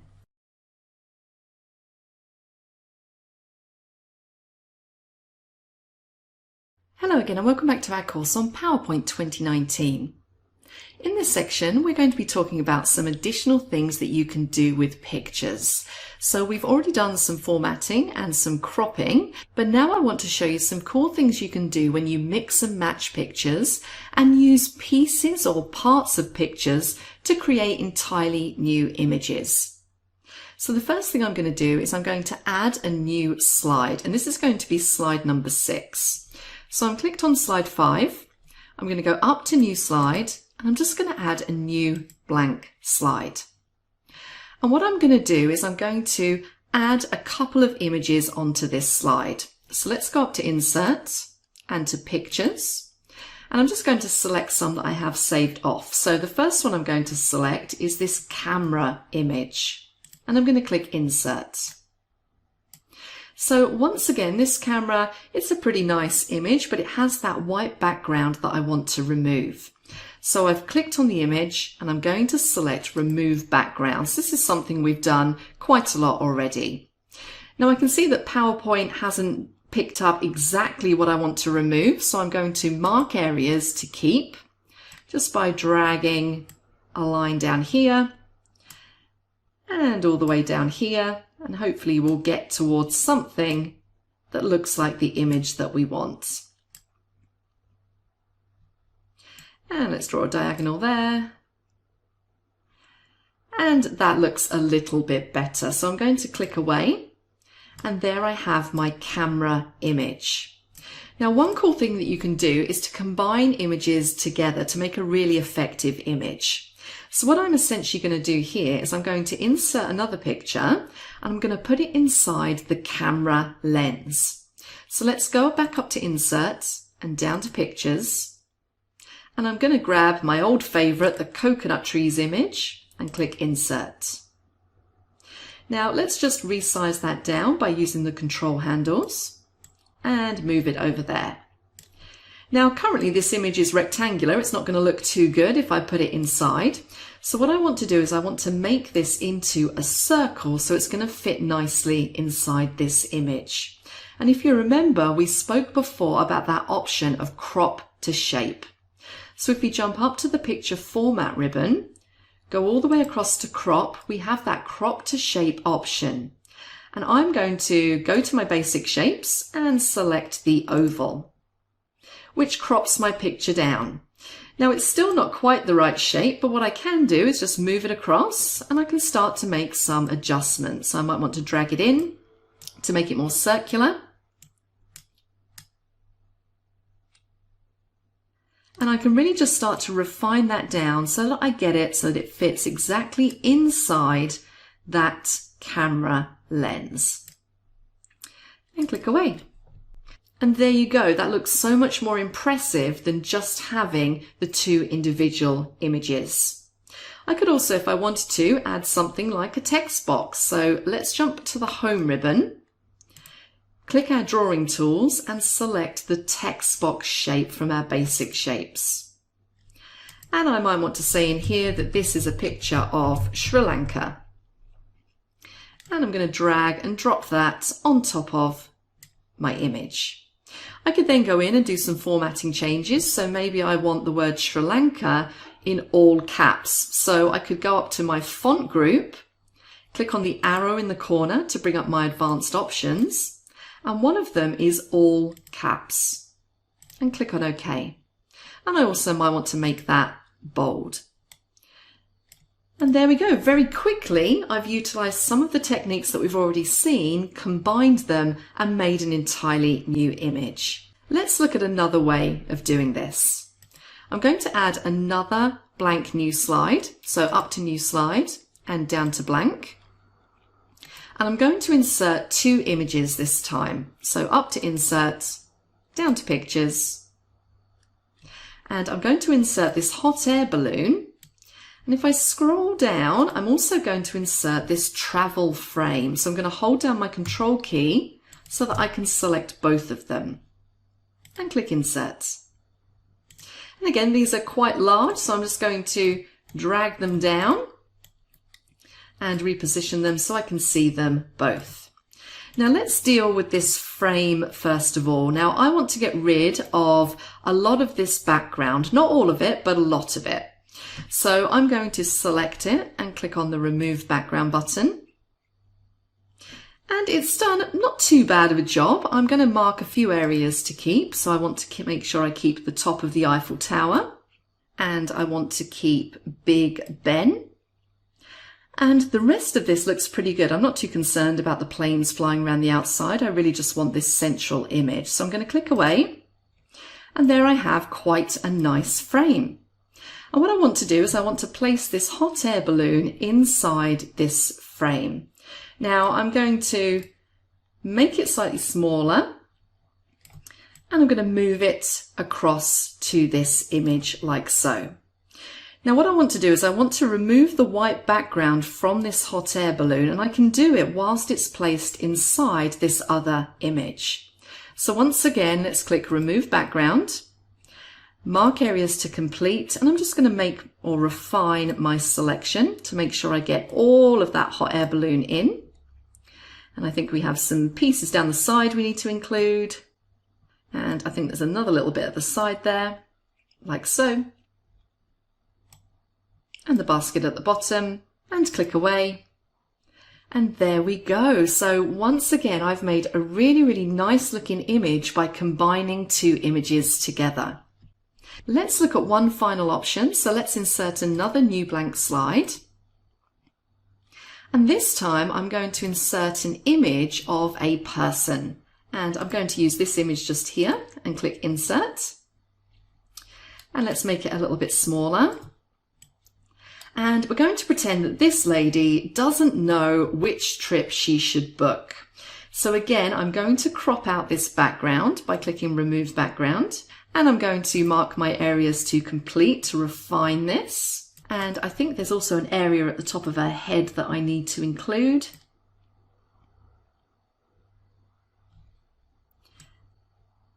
And that's good enough for me at the moment, so I'm going to click away. And we have her there, so she's looking pretty good. And what we can do is combine our image here with some shapes that we used earlier. So maybe I want to have a call out, or a thought bubble, I should say. And I'm going to change the color of this in a moment, but remember that you can adjust where this call out is coming from. So I might want it to look something like that. And then I'm going to add some text into here. So she might be saying, I just don't know which trip to book. And I'm going to make some changes to this text. So I'm going to make it a bit bigger by using my increase font size. And I'm also going to change the color of this speech bubble. So up to shape format. And I could use any of these shape fills, but I might also want to use my eyedropper utility and hover over the image. So I'm going to pick up this sort of slight grey, lilac or lavender color. And there we go. Now, once I've done that, I might decide that I want to change that font as well, make it a bit darker. So I'm going to go back into my font and I'm going to make the font a dark purple. And I can also see that I have an outline around my speech bubble that doesn't particularly match. So I'm going to go to Shape Format, Shape Outline, and I'm going to do a dark purple there as well.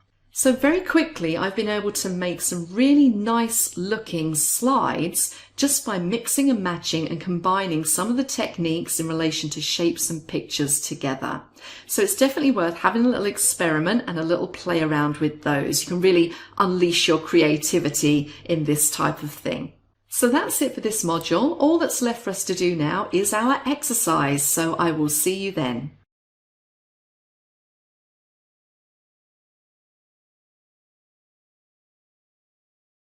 Hello again and welcome back to our course on PowerPoint 2019. We've made it through to exercise 06 and as usual I have some instructions that I want you to do. So first of all I'd like you to open the file called Practice Presentation 7. I'd then like you to add a new slide using the blank layout. And I want you to add a picture of your choice from the internet. And I would recommend finding one that you think you can easily crop. I want you to crop out the pieces of the picture that you don't want. And I want you to practice formatting the picture. I then want you to get creative. I want you to try adding one or more additional pictures and combining them and using them together to make a visually appealing slide. Once you've done that, I'd like you to save and close the file. And that's it. I hope you get on okay with that, and I will see you across in the next section.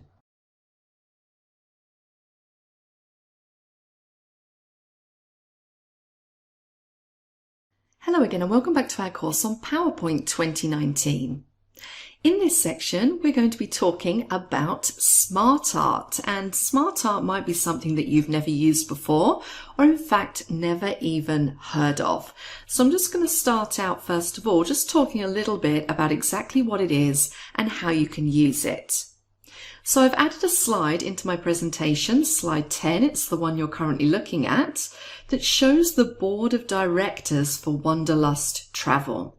And this is a really good example of how you can utilize SmartArt in your presentations.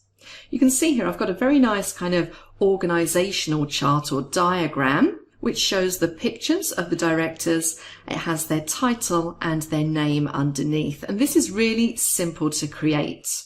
You'll see when we go in, there's a whole host of different types of SmartArt diagram that you can insert into your presentations. And it's a really nice way of representing information in a visual way with very little effort.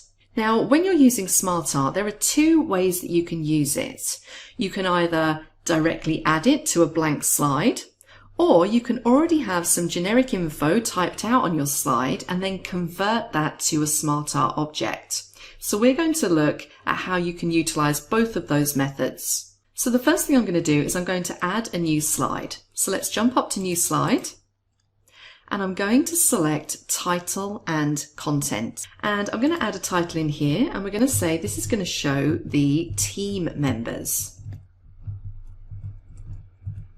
And then you'll see underneath in my content slide, I have all these different pieces of content that I can add, and one of them is insert a SmartArt graphic. And this will take me into my SmartArt graphics library. And as with everything in PowerPoint, they're all categorized, so it really depends on the type of SmartArt that you're looking for. So currently I'm showing all of them, and there's a whole heap of them in there. If I'm looking for something, or maybe I want to display information in some kind of list, I have my options for that. Process, this is good for showing sort of process flows. So in this presentation, maybe something like the booking process. I have cycle, hierarchy, so that's good for organizational diagrams, relationship, matrix, pyramid. And this one contains all of the SmartArt diagrams where you can have a picture. And that's basically what I want to use in this example. I want to add in my team members and I want to show their picture as well. So it's really just a case of going in and selecting which one of these is going to be appropriate. So I think I'm going to choose this one down here, which is a vertical picture accent list. And I'm going to click on OK. And that gives me the basic bones of my SmartArt diagram. So I can come into here and I can type my text. So I'm going to list out my team members. So we have Brian Fosling. We have Heather Ganiston. And we have Stacey Who. So I have the names listed, but now I want to add their pictures. And it's worth noting, if you are going to add pictures, you can search for online pictures, but if this is a real world situation, most likely you're going to want to save off your team members' pictures in order to add them into the presentation. So I've already done that, so I'm just going to click on this icon in the middle here, and this is where I can select from a file or online. So I'm going to jump straight to from a file. And the first one is Brian Fosling, so I'm going to select Insert. I'm going to do the same for Heather Ganiston.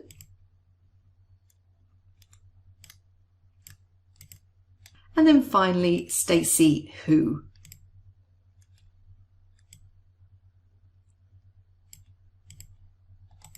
Like so.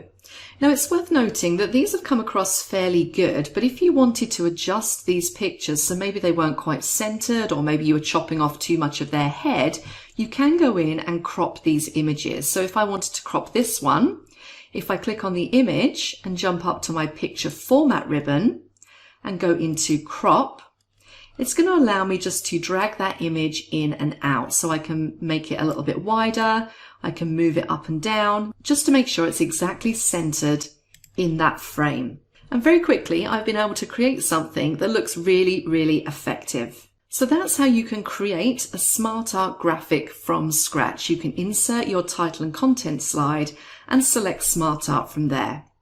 Incidentally, if you did have a blank slide, so let me just insert a blank slide so you can see what I mean.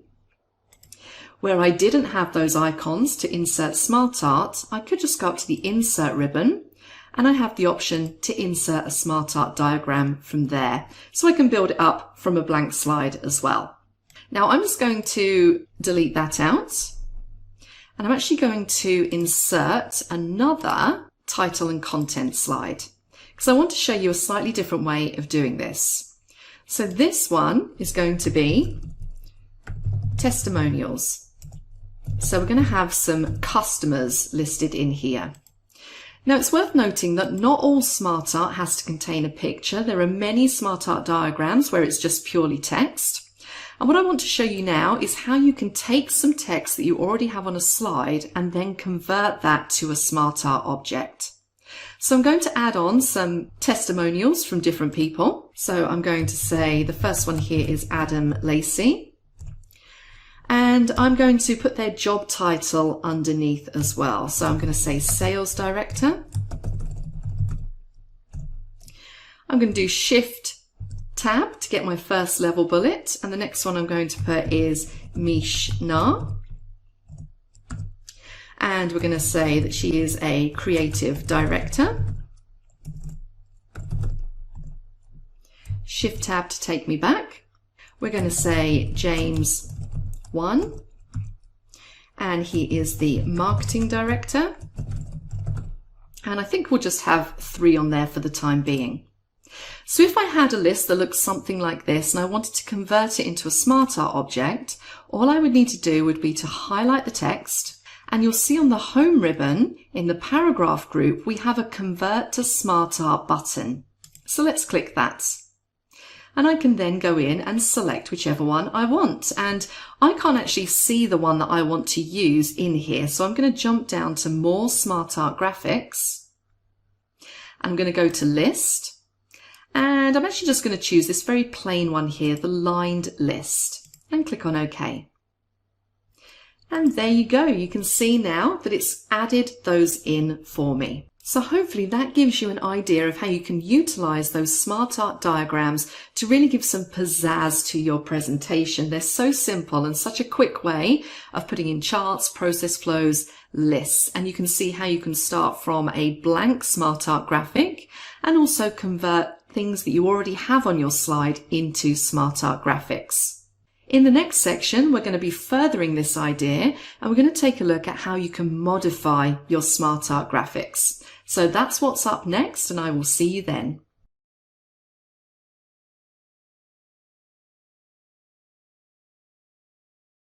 Hello again and welcome back to our course on PowerPoint 2019.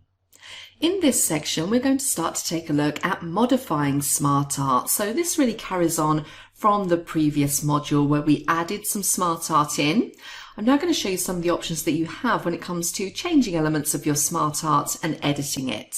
So I'm currently clicked on slide 12, and this is the line object or line smart art diagram that we added in the previous section. So I'm going to click on it and just show you a couple of other options that we have. The first one I want to show you is if you look down on the left-hand side of where I'm currently clicked, you'll see that there is an arrow pointing out to the side. Now, if you click this, what you'll get is a little pop-out which is showing you the text that you have in your smart art diagram. Now you'll see this on some smart art objects that you place into your slides, and this is quite useful because sometimes depending on the layout of the smart art diagram, it can be quite hard to edit some of the pieces of text. So if you have this little pop-out, it makes it a lot easier. So I could come in here and I can make some changes if I wanted to. And it will update in my smart art diagram. So don't forget that you have that little text pop out to make any changes that you need to. Now, one of the things that you might want to do is that if you've added a piece of smart art like I have here, it might be that at a later time you change your mind and you maybe want to change the layout of that piece of smart art. Well, it's okay. You can still do that even if you've got another piece of smart art already in the slide. So let's jump up to the Smart Art Design ribbon. And you'll see that in the middle there we have a Layouts group. And if I just click that More drop down, this allows me to switch to any of these different layouts. And you'll see as I roll over, I'm getting a live preview in the slide behind. So I could go through and I could select any of these. If I didn't fancy any of these which are currently showing, I could click on More Layouts at the bottom, which will pop up that entire Smart Art gallery. And I'm currently clicked on All, so I can scroll through and find the piece of Smart Art that I want. Now, I'm fairly happy with choosing one of these which are available in the Layouts menu just here. So I am going to choose, let's do this one here, Vertical Box List. Now, once I do that, I have some other editing options on my Smart Art Design ribbon. So let's pay attention to these Smart Art styles first of all. I'm going to click the More drop down again. And you can see what PowerPoint has done is it's looked at the Smart Art and the text that I have on this slide, and it's given me a selection of 5 Smart Art diagrams, or 5 Smart Art layouts, I should say, which would best suit the text that I have. So I've got here my best match for document items, and if I hover over, you can see some of these. And I also have down here some 3D effects as well that I could use if I wanted to. Now I'm just going to choose this one here, the subtle effect, like so. What I could also do is change the colours of my Smart Art diagram. So if I click Change Colours, what I'll see here are some primary theme colours at the top. So these are really the ones which are best suited to the theme that I've selected. I then have some colourful themes. I have some with different accents for different colours. So you can go through and choose whichever one you think is suitable for your particular diagram. So I'm going to mix this up a little bit and I'm going to select colourful accent colours. Now, a couple of other things of interest on this ribbon. If you look all the way over to the left-hand side where you have the Create Graphic group, what you'll see here is that you have some buttons that are active. So for example, this button here where it says Move Down.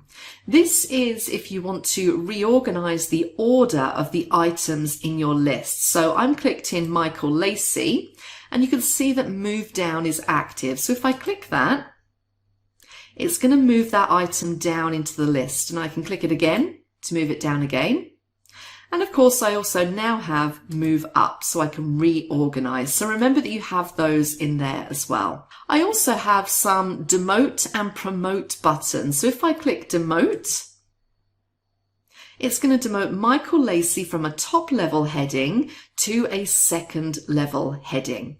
And let me do Promote, and that will put him back to where he was. So you do have some additional options in this little group for managing and manipulating that Smart Art graphic. Now, if you get way into this and you find that you've made lots and lots of changes, remember, if you just want to get back to basics, if you just want to reset everything and remove the formatting that you've applied, you do have a Reset Graphic option right over in the right-hand corner, and that will discard all of the formatting changes you've made. And then finally on the end here, you have a Convert button. So this will allow you to convert your Smart Art diagram back to just plain text. So in this case, a bulleted list. I could also convert to a shape if I wanted to, so that it can be resized, moved, or deleted independently of the remaining shapes. Now, I'm not going to do either of those two options. I'm going to leave my Smart Art diagram as it is. Now, one of the really useful things with Smart Art diagrams is the ability to create a flow chart. So instead of drawing all the boxes and the arrows, you can use a Smart Art diagram. And that's what we're going to look at in the next module. So I will see you then.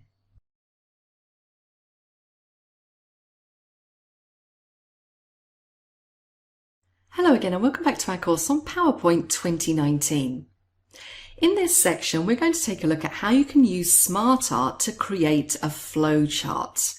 Now, flowcharts are a fairly common thing to add into PowerPoint, and what you'll find is the way that most people do them is that they add the individual shapes in order to build up that flowchart. So you might add a few rectangles, you might add some block arrows in between them to show some kind of process, and you might add some text within those rectangles. And that's perfectly fine if you want to do it that way, but it is quite time consuming, particularly if the chart is quite large or quite detailed.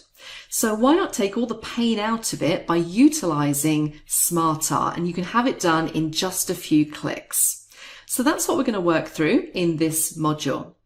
So the first thing I'm going to do is I'm going to add a new slide. So up to New Slide. and I'm going to select title and content. Now I'm going to give my slide a title, and what we're going to display here is the booking process. Now I'm just going to have 3 items in my booking process, and I'm going to type them underneath here and have them as bullets. So the first one is going to be find trip. My second bullet is going to be book trip. And my third item is going to be pay deposit. So those are essentially the 3 steps of my booking process. So I'm now going to convert this list to a SmartArt process chart. So I'm going to highlight all of these. And if you remember, up on the home ribbon in the paragraph group, we have this option here, convert to SmartArt. And I can go through and I can select any one of these. Now I'm looking for a specific process flow diagram. So I'm going to go into more SmartArt graphics. And let's just move that up out the way.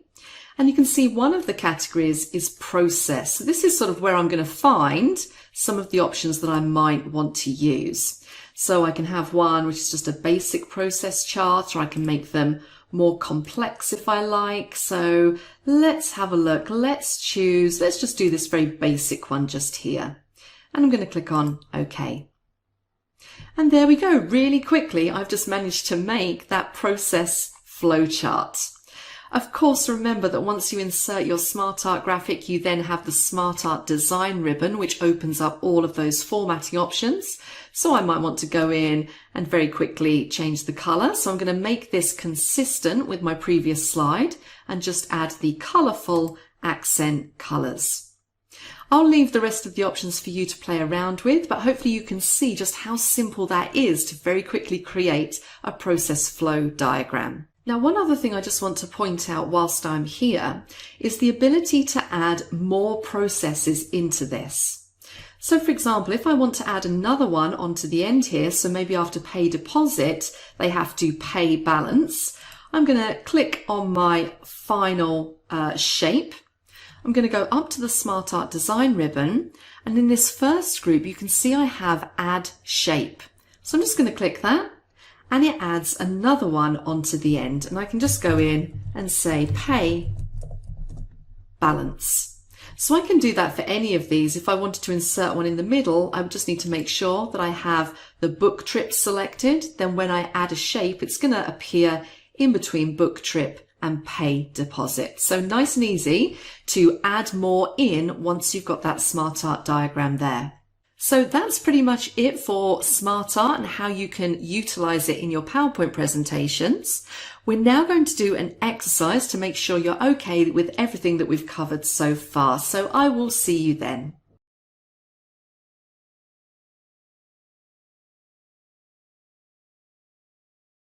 Hello again and welcome back to our course on PowerPoint 2019. In the preceding section, we've spoken a lot about SmartArt and working with the different elements of SmartArt. So in this exercise, I want you to utilize some of those skills that you've learnt. So let's take a look at the instructions. I'd like you to open the file called Practice Presentation 8, and then I would like you to add a slide using the title and content layout. I'd like you to type in the title, our team, and then I'd like you to type a bulleted list using these names.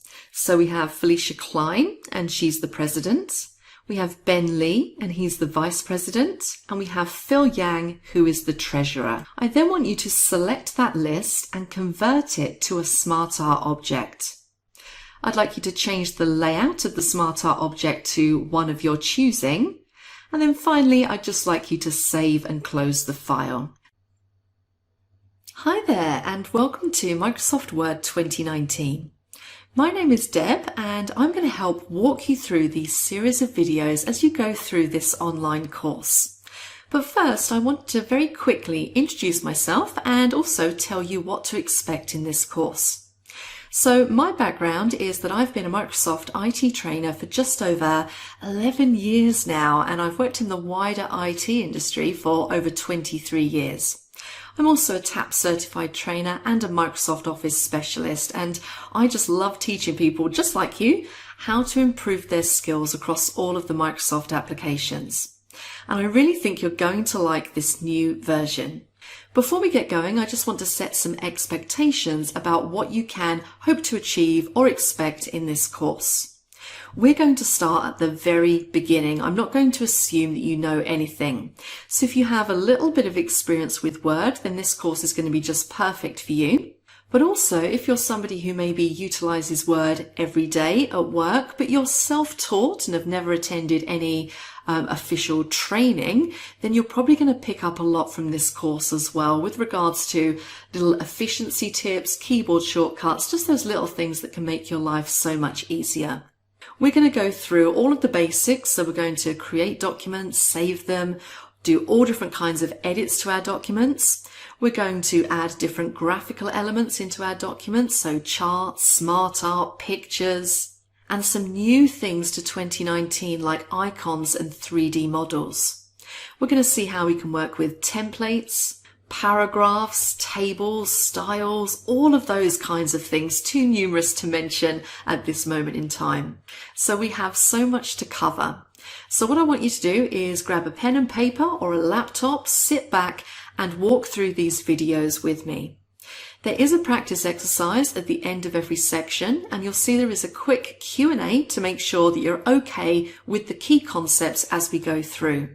And the cool thing about learning Word is that when you move on to some of the other Microsoft applications, maybe PowerPoint or Excel, so many of the utilities cross over, so you'll already have a really good foundation for learning those applications as well. So that's it. I can't wait to walk through this course with you, so please join me in the first module. I'll see you over there.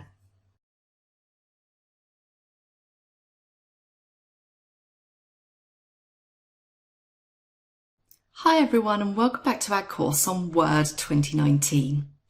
In this module, we're going to start out by taking a look at the Microsoft screen. So really just getting an overview of everything that we're looking at on the screen, so you can start to identify some of the options that you have and also understand some of the terminology that we're going to use throughout this course.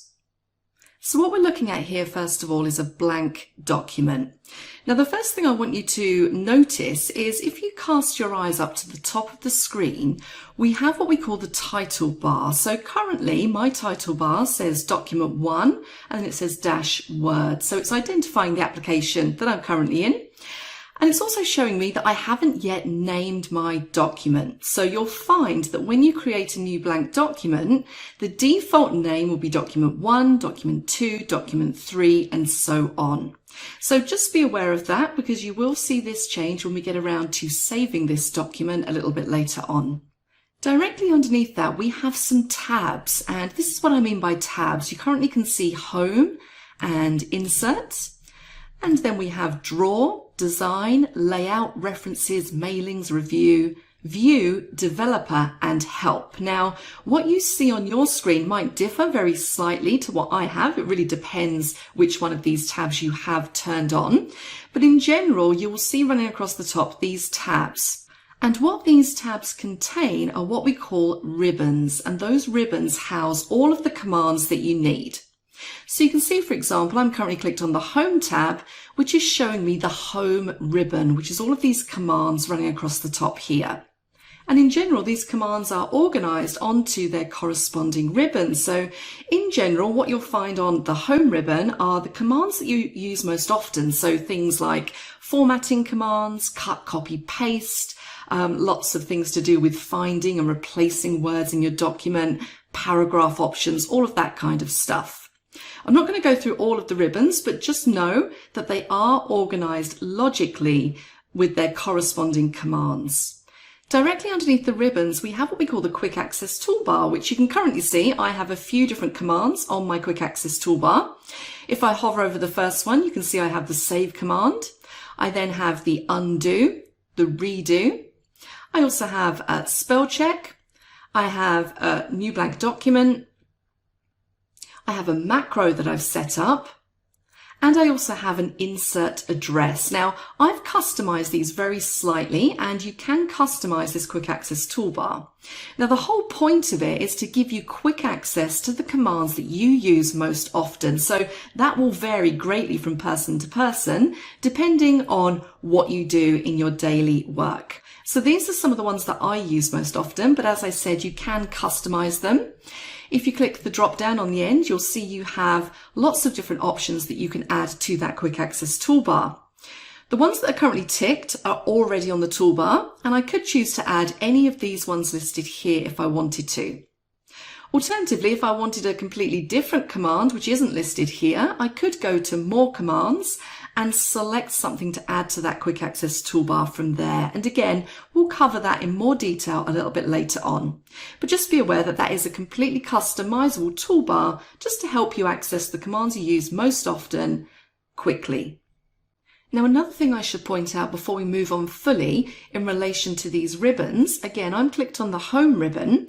You'll see that the commands are organized into groups. So we have here clipboard, font, paragraph, and styles. And at the bottom of each of those groups, you'll see that there's a little downward arrow. And if you click that, what you'll find is more advanced options or more options related to that group. So again, just be aware that you're not limited to the commands that you can see within the group. If it has a drop-down arrow, if you jump into there, you'll more than likely find some more advanced commands in there as well. Moving to the top of our document, you'll see that we have a ruler running across the top, and we also have a ruler running down the side. And on this top ruler, you might be able to see these little sort of triangles and this little block at the bottom.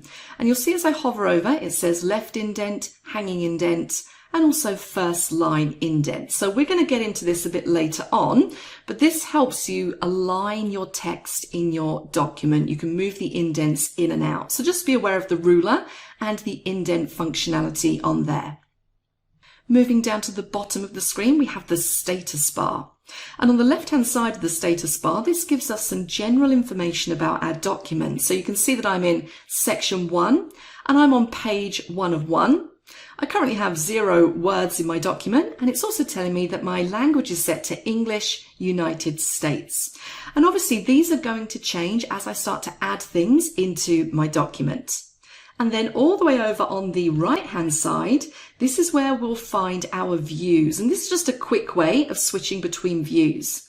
And these buttons relate to how you're currently looking at your document. So you can see the first one there is read mode. And if I switch over to it, it gives me a different way of looking at my document. Now, it gets rid of basically everything on the screen and just leaves my document. Now, I don't have anything in my document at the moment, which is why it's showing as nothing. But that's quite a nice way of switching to something. It just gives you a little bit more real estate on the page so you can see more clearly exactly what you're looking at. So it's great if you're trying to read through a document. The next view we have is print layout view. Now that's the view that you'll be in by default. And in general, that's the view that you'll be in when you're working in your documents. And the next one along is the web layout view. So again, if you're preparing something which is going to go on the web, so maybe you want to include things like HTML code, you would go into this web layout view and compose your document that way. I'm going to switch back to print layout view. And the final thing we have down here is a zoom slider. So again, I can just drag this up and down if I want to zoom in or zoom out of that document. It's also worth noting that these commands down here, so the views and the zoom, can also be accessed from the view ribbon at the top here. So you can see the first group that we have are views, and we have a couple more views on there as well. And we also have some zoom options as well. And then really the final thing to point out on this screen is the scroll bar at the side. So I can scroll up and down, and obviously if I have more pages, it will allow me to scroll through all of my pages. So that's basically a very quick overview of what you're currently looking at in this Word screen. So hopefully that's kind of got you a little bit more used to the terminology I'm going to be using throughout this course. It's made you a little bit more familiar. It's a great base for us to jump off into our next module. And that's going to be looking at the Backstage View. So please join me for that.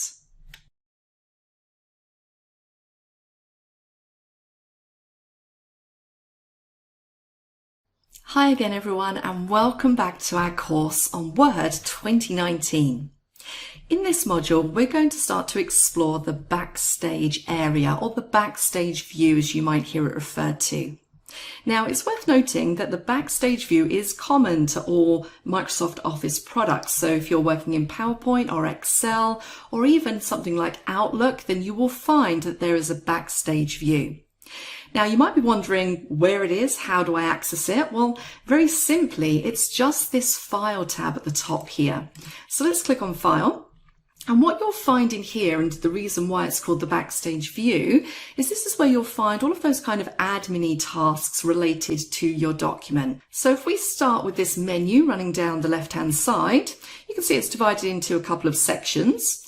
In this top section, we have 3 icons. So we have Home, and if I was to click that, it's going to take me to the home screen, which we'll get to a little bit later on. I then have New. And this is where I would go if I wanted to create a new document, either a new blank document or one that's maybe based on an inbuilt template. I have Open, which is where I would go if I wanted to open a new file or something that I had saved off somewhere. I then have Info. Now, this is where I will find all of the information related to the document that I currently have open. Now, we haven't saved this document. It doesn't contain any text at the moment, so there's not a great deal of information to show you about this document in here. If you look on the right-hand side, this is where you'll find all the properties, and you'll see that these will change once we start doing some of those things. So you can see here currently it tells me the document isn't saved yet. It tells me I have 1 page and there are 0 words. How long I've been in that file, so 19 minutes. And I could go through and do things like add a title and tags, which will all help with searching and things like that. So just be aware that if you're looking for information about the file that you're currently working on, this is worth jumping into and taking a look. Now, if we move back to the right-hand side, we have some other things in here which we could use in our document. So the first one here is Protect Document, and really you would come in here to control what types of changes other people can make to this document. So for example, if you're sharing this document with other people, so maybe you've sent it to a client or a work colleague or someone else in your team, then you can have some control over what they can do with that file. So you can apply some editing restrictions if you want to. And that is where you'll find all of those kinds of options. And again, this is something we will explore a little bit later on, but just be aware that it's there. We then have an Inspect Document, or a Check for Issues button, I should say. And what this allows you to do is once you've completed your document and it's finished, you can inspect your document or run a little check on your document to make sure that it has certain things. So to make sure that it's accessible by others and also to make sure that there's no incompatibility issues. And what I mean by that is that we're using Word 2019, but you need to be aware that maybe somebody that you're sharing this document with has an older version of Word. So it's worth pointing out, or it's worth highlighting in your document or finding out in your document which elements they won't be able to view, because there's some functionality that you'll find in 2019 which isn't available in older versions. So say, for example, there was a new font in 2019 and you use that font in your document, then you'd sent it to someone who doesn't have that version of Word. They might not be able to see that font that you've chosen. And that's the same with some other things as well. So it's always worth checking if your document is compatible and making necessary changes before you send it out. So all of those kinds of things you can find under that Inspect Document button. You also have a Manage Document area. So this is where you can go back and recover unsaved versions of your document. And I think we've all probably done that from time to time. We've started typing away, we've forgotten to save, and then maybe we've closed it down and we think, oh my God, I've lost everything. Well, one of the good things about Word 2019 is that it does constantly save your document. So you can go in here, and if you do have previous versions available, it will show under this Manage Document and you can click to restore it. So it's a little bit of a lifesaver. So remember where that button is in there as well. Underneath that, we then have Save and then Save As. Now these two do work slightly differently. What you'll see is with Save, you have to have your document saved first before you can just utilize Save. So if I was to click Save Now, it's going to ask me where I want to save, or it's going to jump me to the Save As area because I haven't saved my document yet.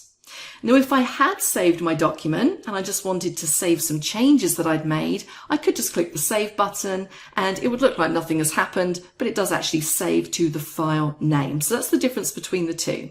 This one is just for a save in a document that you've already saved as a name. And this is where you would go if you wanted to select a folder and save your document for the first time. We then have a history area. Now it's currently grayed out for me because I haven't done any work on this document, but again, this is where you'll be able to find previous versions of your document. I then have print, which is pretty much what it says on the tin. If I've created a lovely looking document and I want to print that out, I can come in here, I can select my printer, and I have all my various printing options in here. I have a share button, so this will allow me to share my document. And again, there are a few different ways that I could do that. I could choose to email it, I could save it to the cloud and send a link to people, I could present it online, or I could even post it to a blog. So lots of options in there when it comes to sharing. We then have export. So I come here mainly if I want to create a PDF file. So if you've never used a PDF before, it's really a version of your document which is very hard to edit. So if you want to protect your document, or you don't want people to be able to easily go in and edit your document, it's always worth saving the document or creating a PDF of your document before you send it. Now, that isn't a hard and fast rule. There's lots of pieces of software these days which will allow people to edit PDFs. But in general, to add that extra layer of security, creating a PDF is a good option. So that is where you would come to do that. And then finally, we have a close button at the bottom, which I won't click because it will close down my file. But again, that's pretty much what it says on the tin. If you want to close your document, click on close. Then at the bottom, we have our third and final section. We have account, which just gives me some details about my account information. So you can see some information about me, and you can also see the version of Office that I'm using, in this case, 2019. I have a feedback button. So if I want to be helpful and send some useful feedback to Microsoft, I could do that if I wanted to. And then finally, we have the options area. And this is an area we're going to cover in great detail later on. But this is where you'll find all of those little options, things you can set as default, and little changes you can make to how Word works in general for you. And it is specific to you. So this way you can really customize how your version of Word works. And there are so many options in here. As I said, we will get around to exploring these in more detail a bit later on. I'm going to cancel out of there and just jump back into the file area. The final thing you'll see is this back arrow at the top here. And you can probably guess what this does. If I click on this arrow, it just takes me back to the document I was in.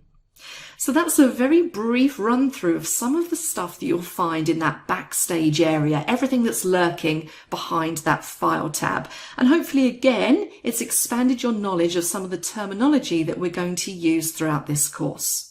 So now we've wrapped our heads around that, we're going to move on to creating a new blank document, which is very exciting. So join me in the next section for that.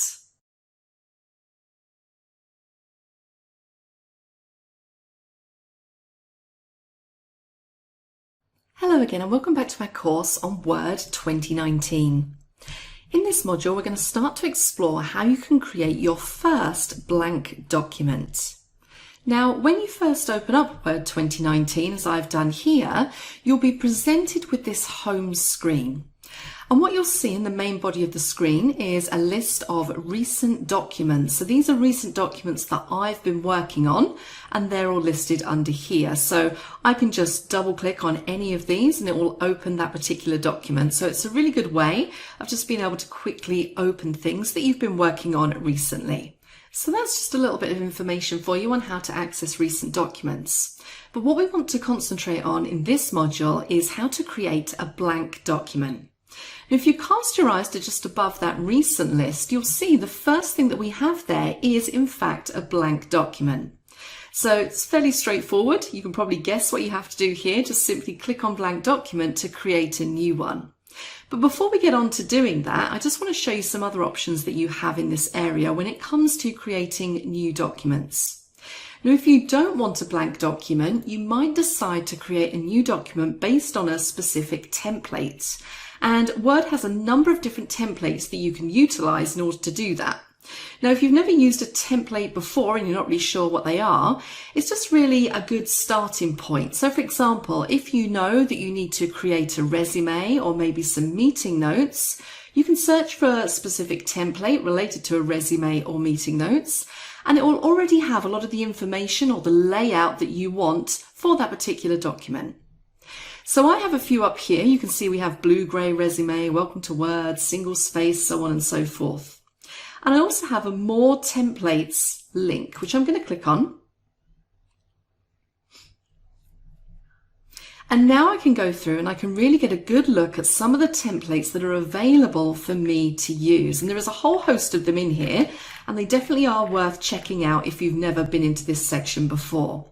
Now, if you are looking for something very specific, you can search for it up here. So again, if we use the example of resume, I can just type it in. Click on the magnifying glass. It will search the templates and it will pull back a list of all of those resume templates. And if I find one that I like, I can just click on it and then I can start working on it. So very, very simple. Now, I don't want to use a template at this stage. We are going to get into that a bit later on. I just want to create a new blank document. So very simple. Now, what I'm going to do from here is I'm going to click on this little arrow. So the one that says all, I'm going to click it. So we go back and I'm going to select blank document. So now we've created a blank document, and you can see in the title bar, it just says document 1 because we haven't saved it yet. Now, there's a few things I just want to highlight to you with regards to typing in your first document. You'll see I have the cursor flashing, and you can see it doesn't flash right at the edge of the page on the left-hand side. There is a little bit of a margin left in there, about an inch or so. And you can see that that's where, when I start typing, that's where all my text is going to start coming out. So I'm just going to type a very basic line first of all. So let's say, this is my first document. Now, if I was to carry on typing, when I get to the end of a row, I don't need to hit the Enter key in order to go on to the next line. It will just automatically wrap as I start typing. So you can just continue typing your text and it will wrap itself around. So don't feel the need to hit Enter at the end of a line. If, however, you do want to force a line break, so if I was here and I wanted to do something on a different line, I could hit the Enter key and that will take me down to the next line and I can carry on typing again.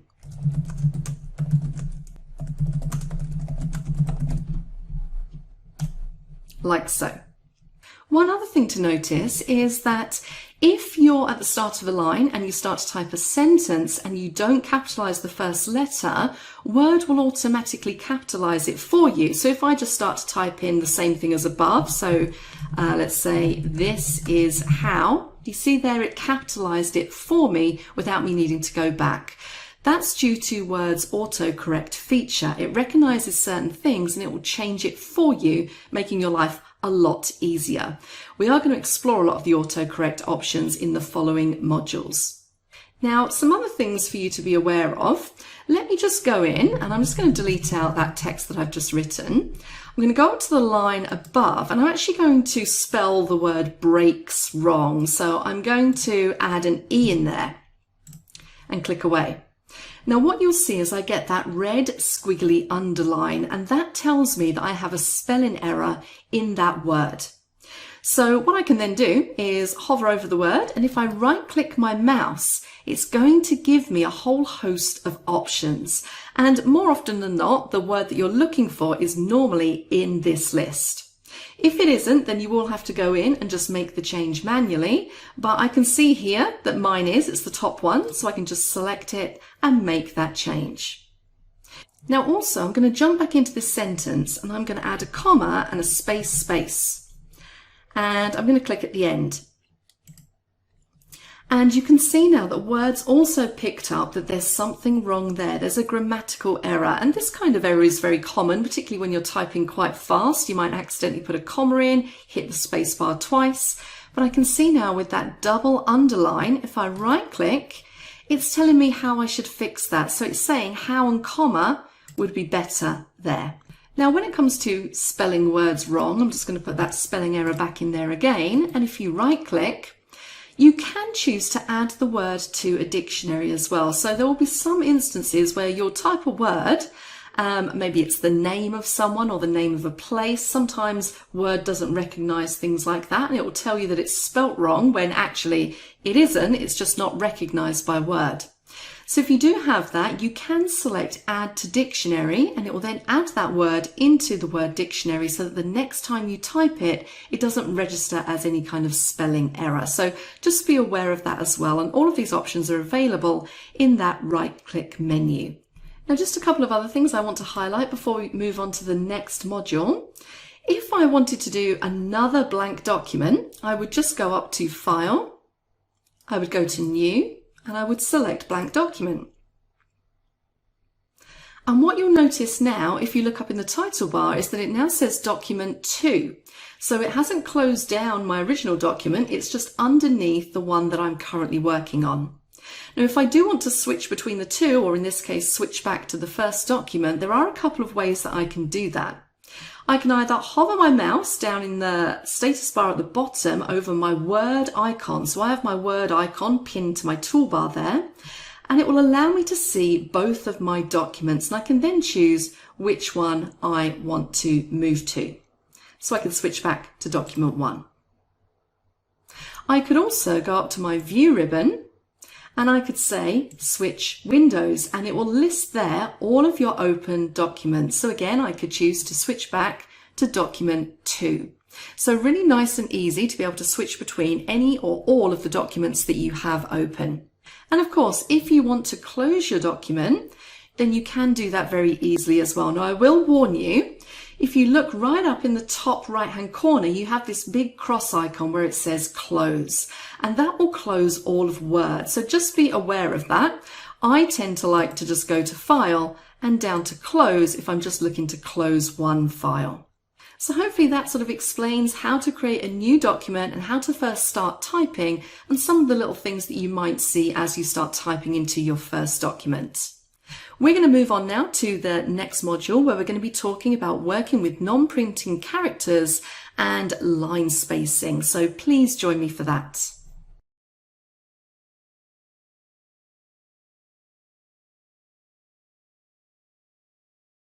Hello again, and welcome back to our course on Word 2019. In this module, we're going to start to discuss how you can work with non-printing characters and line spacing. And what we mean by that is that there are certain characters, so for example things like space, enter, tab, that you can't see. And what I'm going to show you in this module is how you can make those visible so that you can work with your document a little bit better. And we're also going to be taking a look at line spacing as well, and how you can adjust line spacing when you're typing in your document. So the first thing I'm going to do here is we have a blank document in front of us, and I'm going to set this up as a very basic letter. So I'm going to start by typing in a date. So I'm just going to start by creating a basic letter. And the first thing I want to type on the top of this letter is the date. So I'm going to type in a date. So let's say July. And as I start to type, you can see it's picked up July 25th, 2019.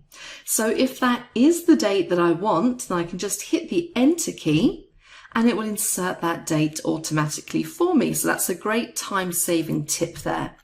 So now I'm going to want to address this letter to someone. So I'm going to press my Enter key, which will take me down a line, and I'm going to type in to, and I'm going to put in a colon, and then I'm going to press the Tab key on my keyboard, which will give me a little bit of space in there.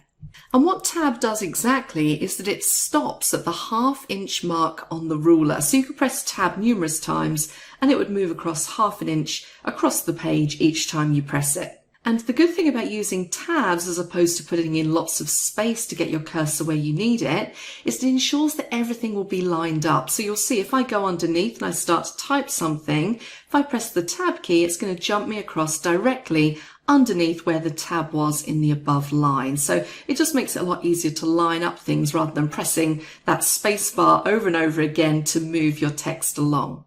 So I'm going to say to, Adam. I'm going to press my Enter key, and I'm going to type the word from. I'm going to put in a colon, and I'm going to press my tab key again, and you see what I mean? It's directly lined up underneath where I have Adam. So I'm just going to type in my name underneath there. So just remember that you have those tabs when you're working in a document as well. And I'm going to show you a little bit later how you can adjust those and how you can set up your own custom tabs as well, so that things line up wherever you want them to line up on the page. Now I'm going to press enter a couple more times, and I'm going to start my document. And we're going to say, call Mr. Jones to check your order. The item you want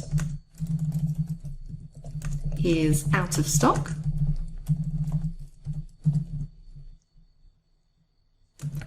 And will not be available to order until next week. Now, a couple of things to note there. You'll see that as we got to the end of the sentence, it just wrapped around. I didn't have to hit my enter key. I didn't need to put a line break in there just to get that to wrap round onto the next line, which is perfect. And you'll also note that we have a little squiggly line under where it says Mr. So if I right click and look at my options, I can see there the top one is probably what I want. So Mr. Jones. So I'm going to add a little bit more text in here. If you have any more questions,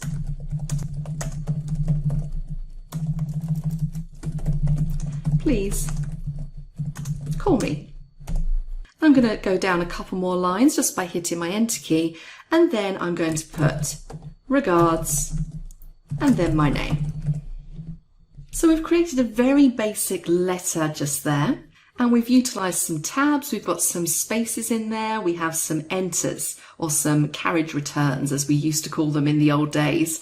But we can't see any of those. Now you might think to yourself, well, I don't actually really need to see the tabs, the spaces, but sometimes it is actually very useful. And I'll give you a couple of examples why in a moment.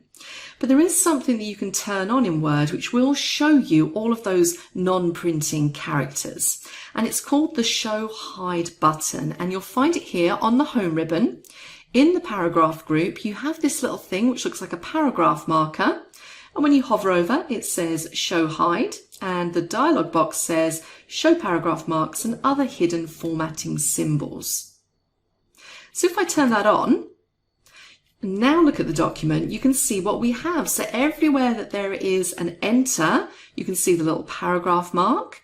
You can see the little arrows which indicate that tab as well. So this is useful in situations like, for example, have you ever had it where you've printed a document and you get a blank sheet of paper at the end of your printing and you can't work out why because you don't have anything on that piece of paper? If you turn on your paragraph marks, what you'll normally find is that you have a row or maybe a few of them, paragraph markers or extra enter keys on the next page, which is why that page is printing. So all you need to do is go in and delete out those additional lines. So without turning on that show hide, you wouldn't be able to see those and you wouldn't know that was what was causing that blank page to print out. So sometimes it is very useful to be able to see these non-printing characters. So I'm going to turn that off for now, just by clicking on the same icon again. And we're going to look at line spacing this time.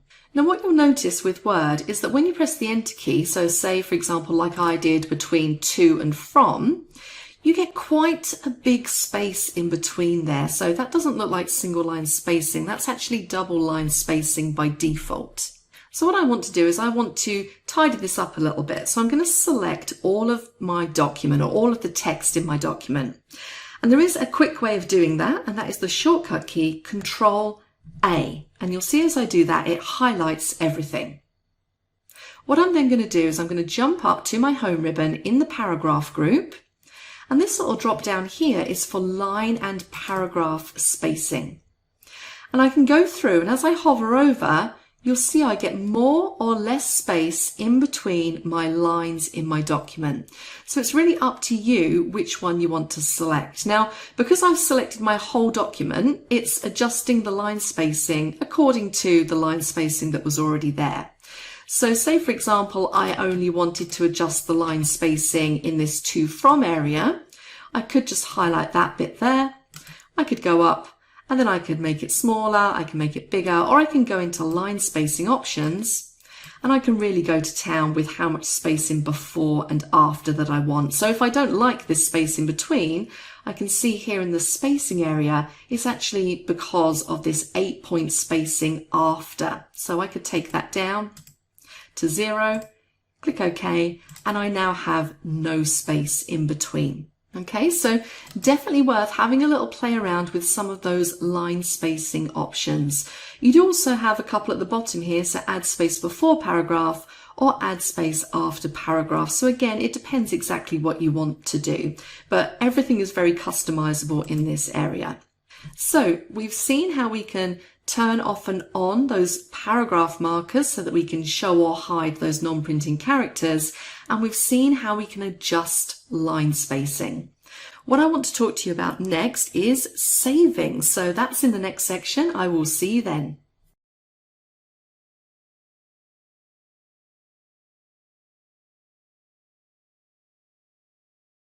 Hello again and welcome back to our course on Word 2019.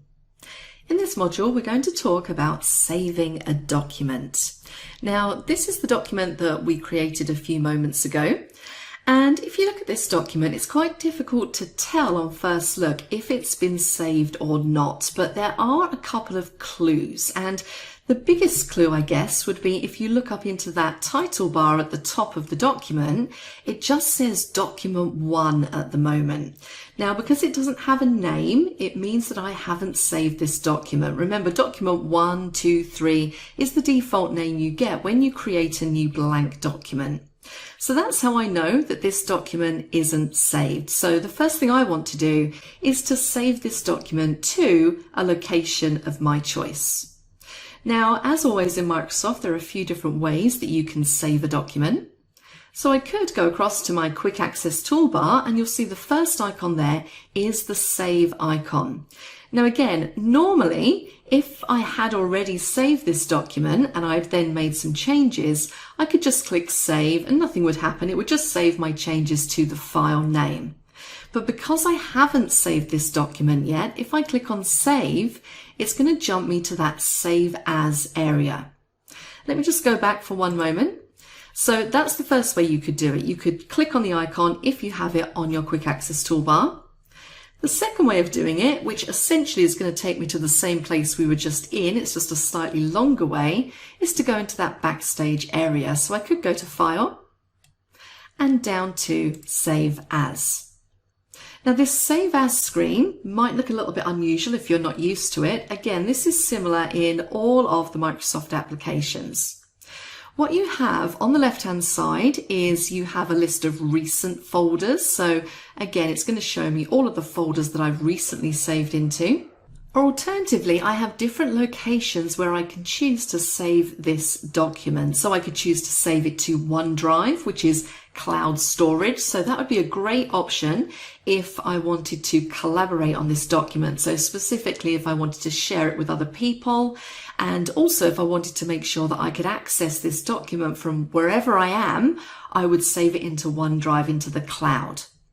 Alternatively, I could choose to save it to any other location. So I could choose to save it to my local drives on my PC, and I could choose to browse to a specific location as well. So I'm going to click on Browse, and I can now choose a location from my local folders. So I'm going to scroll up, and I actually am going to save it into my OneDrive. So I'm going to go to my OneDrive, I'm going to click on Documents, and I'm going to select a folder. And I'm going to put it in this one here, Word Documents.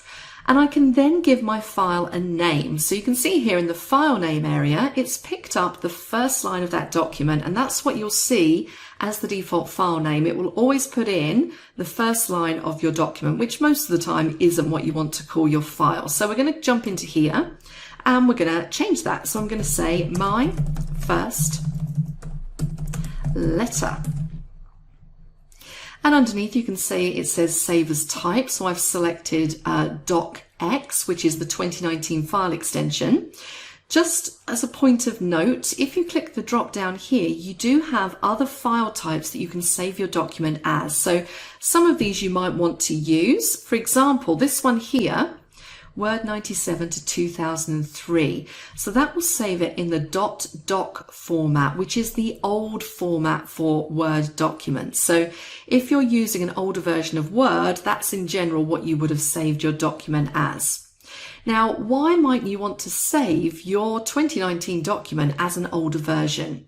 Well, as I mentioned briefly in one of the earlier modules, if you plan to send this to somebody who you know doesn't have 2019, maybe they have a much older version, then you can help them out a little bit by saving your document as a doc file, and it will ensure that you can, when they open it, it will open in compatibility mode and they can read it. So just be mindful of who you're sending it to. You could also come in here and save it as a template if you wanted to reuse it. You can save it as a PDF, and we will be going through some of these options as we go through the course. But for now, I'm happy to keep it as a docx file extension. And I'm going to click Save. And it's as simple as that. So now if you glance up to the top of your letter, you should now see that it's been given a name. So My First Letter. So what that means with regards to saving is if I now make a change to this, so if I put in my full name, so now if I want to save this, I can go to my quick access toolbar and I can just click on save. I don't need to go back into save as. And can you see now my save button has those little arrows over the top? That's because I've saved it into a cloud location. So essentially what it's doing when you save is it's doing a refresh with the cloud version. So if I click save, it just saves those changes to that particular file name. Another thing I could do would be Control S on my keyboard. That is the shortcut for save as well. Now I would recommend when you are working in a document, if you have saved it and you have your file name, as you're going through, just do Control S every now and again just to make sure that those changes are being saved. Now if I was to make one more change, so I'm just going to put my name on the next line by pressing Enter. Now maybe I don't save, but I just go to close my file by clicking on the cross at the top. You can see it's asking me, do you want to save your changes to My First Letter? So Word will recognize any unsaved changes as you go to close, and it will prompt you to save those. So you can then click Save or Don't Save. Now, I actually don't want to close this down, so I'm just going to close out of there. So that's pretty much it on saving, fairly straightforward. We are going to close this document in a moment, and I'm going to show you how to open it in the next module. So I will see you over there.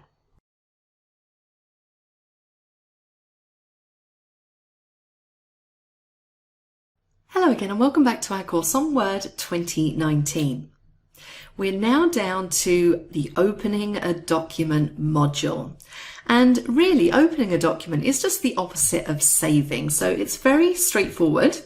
What we have on the screen here is just a blank Word application. So I closed down the previous document and now I want to reopen it. So I'm going to go up to the File tab. So remember, this takes us into that Backstage area. And it's jumped me automatically to the Open section because I have nothing open. Word is assuming that I'm going to want to open a file. Now that may be the case, or it might not. It might be you want to create a new one from scratch. But in this case, it's got it pretty much right. I do want to open a document. So again, this looks kind of similar to the Save As screen that we were in previously. You'll see that Recent is highlighted. And I also have Documents underlined. So it's showing me underneath all of my recent documents. And you should be able to see there right at the top, we have My First Letter at the top there. So if I wanted to open it, I can very simply just click it from this list and it will open. Now, I'm not going to do that at the moment because I want to show you something slightly different. I'm going to browse to a location and I'm just going to go up to a location where I have a number of different Word files. So let's go to Documents. And I'm going to go into this folder here because I want to show you something quite important with regards to this Explorer window that we're currently looking at. So there's different ways that you can view files before you open them. So a lot of the time you might know what you're looking for. Sometimes you won't. Sometimes you might need to see a little bit more detail about a file. So there are lots of different ways that you can view this file list. And you can do that by clicking on this little option just here. And it gives you a number of different ways that you can view the file list in the Explorer window. So currently I have details selected, but if I go to extra large icons, it's going to show me them like that. And if I go to large icons, they're a bit smaller. I also have medium icons. I'm sure you can imagine what those look like. And then small icons. Then we have list. List is quite a popular one. I personally prefer to choose the details option because not only does it give you the list, but it also gives you a little bit more information about each particular file. So I can see here in the status column, I can see that those are all saved into the cloud and that they're all synchronized up. I can also see the date that these files were modified. And I can also see the type, so whether they're a Word document, PDF, Excel file, and also the size. Now the size can be critical sometimes, particularly when you're dealing with very large files. It's good to be able to see the file size. So I like the details option, but it is up to you. There are a couple of others in here. So we have tiles, again, just a different way. And then finally we have contents. That gives you, again, a little bit more information like the author, date modified, things like that. For me, that's slightly too much. As I said, I prefer the details option, but just be aware that you have different ways that you can view your files so you can see a little bit more information so you know which one you want to open. Now, in this case, I'm going to open a file called Navigate. So let's select it and click Open. And I'm also going to open another file. I'm going to reopen that letter file that we just saved. So back to File, I'm going to jump down to Open. And this time I'm going to pick it up from my recent list. So I'm just going to click. And again, it's going to open that document over the top of the other one. And remember, we can switch between the two by going up to View, going to Switch Windows, and we can switch between the two of them. Alternatively, we can hover our mouse over our Word icon at the bottom and then navigate between the two of them as well. So that's a nice way of having multiple files open and being able to switch between them. Now, another thing that's quite nice sometimes is to be able to view two documents side by side. This is particularly good if you're comparing two documents, or maybe you are cutting something from one and pasting into another. You don't want to have to keep switching between the documents. What you can do is you can display them side by side. And again, it's quite useful. We're on the correct ribbon. On the View ribbon, you'll see that you have a View side by side option. So let's click it. And there we go. I now have both of my documents taking up exactly half of the screen. So as I said, really good if you need to copy and paste or see two things at the same time. Of course, if you want to just get one of the documents back to its full size, if you just click on the Maximize in the corner, and it will bring that document to the front in its full size. Now, another thing you can do on that View ribbon is you can use the Split option. So let's see what that does. Let's click on Split. Now, this is quite interesting. What it will do is it will split the same document. So I have the same document in both halves of the screen. You can see exactly the same, but it means I can scroll each document independently. So again, this is good if I'm trying to do some comparisons or some cutting and pasting. Lots of different things you can do with that split option if you want to see two different areas of the same document at the same time. And of course, if I want to get back to it just being one document, I have the Remove Split option. And there we go. And there's just one final option I want to point out in here which you might want to use, and that's the Arrange All button. So let's click it. And it kind of tiles them over the top of each other. And I don't particularly like this view too much. I never really use it. But again, if you've got quite a few documents open, maybe more than two, it can be quite useful to be able to see them all kind of arranged next to each other. And again, to get out of this, just click the Maximize on one of the documents. So a few different ways that you can view your document once you've opened it. So hopefully that's given you some insight on how you can open one or more files and the different ways that you can view them when you're working on your document. In the next module, we're going to talk about navigating in documents, so please join me for that.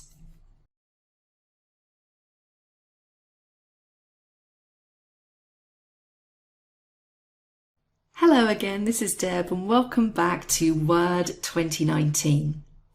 In this module, we're going to take a look at how you can navigate around your document. Now, I have open on the screen the navigate.docx document, and this is just a document that's been created about Smith properties. Now, the first thing I want you to do is I want you to cast your eyes down to the bottom left hand of the screen, where you can see here it has section 1, page 1 of 3, 845 words. So we're getting a little bit of information about this document from our status bar. I can see it has 3 pages, and I can see the number of words, and I can see that currently I'm clicked in section 1.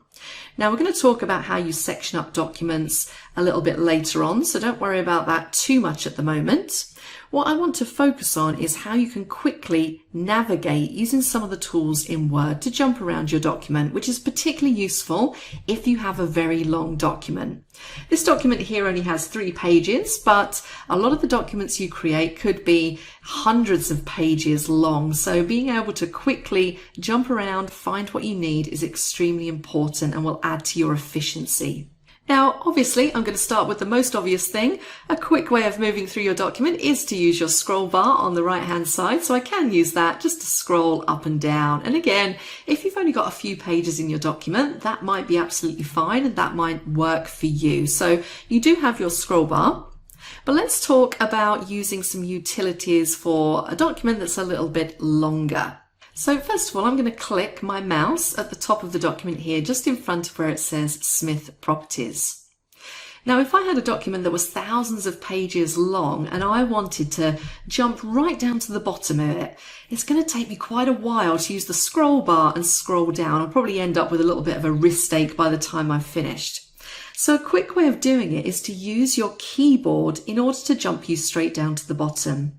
And in Word, what you need to do is press Control and End, and that will jump you all the way down to the bottom. And you can confirm that by looking down in the left-hand side in your status bar. It says that we're now on page 3 of 3, so I know that I'm on the last line on the last page of that document. If I want to jump all the way back up to the top, if I do Control and Home, that's going to do the reverse. A couple of other shortcuts: if you hold down Control and press your arrow key, so you can see here I'm pressing the right arrow key, it jumps me per word. So you can see it's jumping around that document just per word. So another quick way, and I could go the other way by using the left arrow key. Control up and down will jump me up 1 paragraph at a time, as you can see as I do that, and the same if I do Control up arrow. And if I wanted to select everything in my document, a quick way of doing that would be to do Control A, which will allow me to select all of the text in my document. And we're going to be utilizing Control A as we go through this course quite a lot, because it is a really useful feature when you want to make mass changes to text. So that's a few quick ways of navigating around your document using your keyboard. What I want to talk to you about in the next section is using things like go to, find and replace. Again, to navigate around your document using page numbers, using headings, using specific words, so on and so forth. So please join me in the next module for that.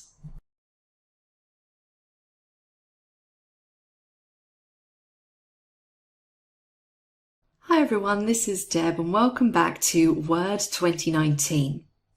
In the previous module, we started to take a look at some of the basic ways that you can use your keyboard to navigate around your document. And I'd just like to further that idea and introduce a few more utilities that you can use in Word in order to navigate around your document and really increase your efficiency when you're working with your documents. And what I want to focus on in this module is the go to, find and replace options. So when you're working with larger files especially, you might need a quick way to jump to a page or maybe to replace a word in documents. So let's start by replacing a specific word in our document. I'm going to click at the top of my document, so just before where it says Smith Properties. I'm going to go to the Home ribbon. And all the way across on the right hand side, we have an editing group, which is where you'll find your find and replace. And you can see that find has a little drop down arrow next to it. So I have Find, Advanced Find, and I also have Go To in there as well. Now, in this case, I'm going to start out by using Find. So let's click Find. And you can see it opens up on the left-hand side, this little navigation area where I can type in exactly what it is that I want to find. So let's say that I'm looking for the word firm. And you can see it's brought up 4 results, and I can see those listed underneath in that results area. And I can also see them highlighted in my document. So it's very easy for me to find those. So that's one way that you can find a specific word in your document. Let's look at another way. I'm going to close down this navigation panel just by clicking on the cross. I'm going to go back to Find, and this time we're going to go into Advanced Find. And this takes me to this little dialog box, and it's asking me find what? And it's got in there firm, which is the last thing that I searched for. So if I wanted to skip through these one by one, I could say find next. And it's highlighted in the document the first time it finds the word firm. I can do find next again. So I can step through one at a time in my document. And when I get to the end, it's going to tell me it's finished searching. So I click on OK. Now, another thing you need to be aware of in this Find and Replace box is this More option. So let's click it. And you can see I have a whole host of options that I can use. So for example, I might want it to match the case, which means that it will find the word firm if it matches this case. So if firm is in the document with an uppercase F, it's not going to find it because I've told it to match the case. I could select to find whole words only. So if firm was part of another word, so maybe you had something like infirmary, it wouldn't find that. I could also say use wildcards. So with this, I could put a wildcard in front or somewhere in between or at the end of the word. So for example, if I remove the word firm and I type in A asterisk, it's going to find everything in that document which starts with an A, no matter what comes after it. I could also put the wildcard at the beginning and maybe have something like that, which means it will find anything that ends in S. It doesn't matter what comes before it. So wildcards are really useful for searching for specific things. Another thing you can do up here is if I was to type in A and then put in 2 question marks, that means that the word has to start with an A and it can only have 3 characters in total. Now, it doesn't matter what those 3 characters are, but it must be 3 characters. So again, you're getting very granular here. I'm just going to remove that and just type firm back in again. You do also have a sounds like option. So what this would pick up is any word that sounds like firm. So it might pick up turn, burn, learn, anything along those lines. Find all word forms will find any form of that particular word. And then I have some other options like match prefix, match suffix, ignore punctuation, and ignore white space characters. So just be aware that underneath that More drop down, you do have lots of other ways you can really customize what it is that you're looking for in your document, and you can get very, very granular. So let's just close that down for a moment. I'm going to make sure that I'm clicked at the top of my document. And this time I want to look at the Replace option. So again, in the editing group underneath Find, we have Replace. And what this will allow you to do is to replace one word with another. So for example, this is called Smith Properties. Maybe I want to change the name. So I might say Find Smith and replace it with, let's replace it with my name, Ashby. And again, I have all of these options if I want to select them. Now I'm happy just to do a straight replace here. So I'm going to select Replace All. And you can see it says all done. We've made 10 replacements. And if you look at my document behind that first line, Smith has now been replaced with Ashby. So a very quick way of replacing multiple words in a document. And let's close down that window. The final thing I want to speak to you about in this module is the Go To option. And Go To is going to allow you to do different things in your document. So again, let's go to Find and we're going to say Go To.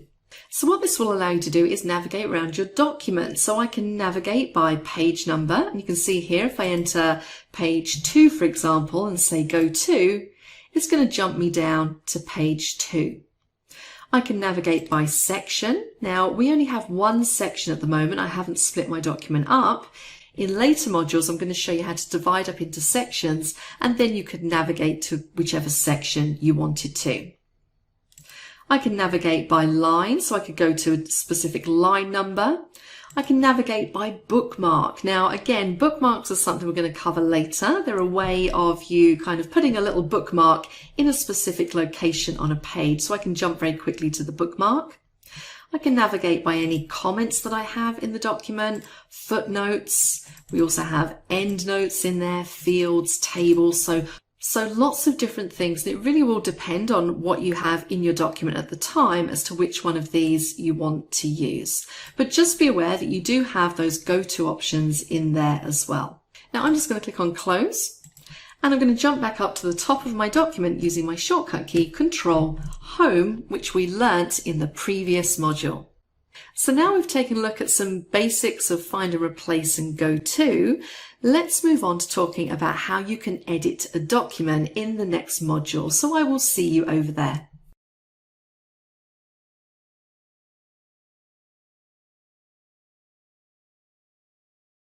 Hello again and welcome back to Word 2019. This is Deb and I'm going to take you through how you can do some basic edits in a document. And these are just really some basic editing functions which it's useful for you to know before we move on to the next section. So we've already edited this document in a couple of ways. We've done some finding and some replacing. And now I just want to show you a couple of things when it comes to deleting, backspacing, and also undoing and redoing things in your document. So sometimes we might want to type some text in the middle of other text. So for example, it's got Ashby Properties was founded as a new company.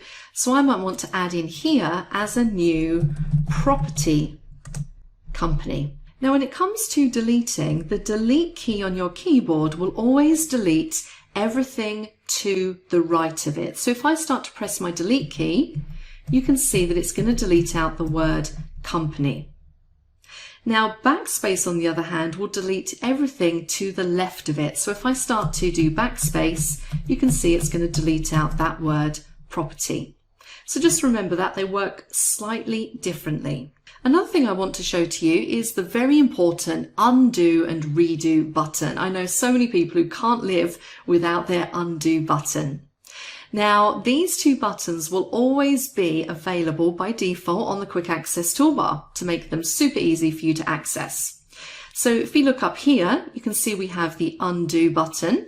And what this will allow you to do is to essentially undo what you've just done. So, for example, I've just backspaced that word property. So if I start clicking undo, it's going to give me the P back, the R, the O, so on and so forth. So I can carry on undoing to reverse my last action.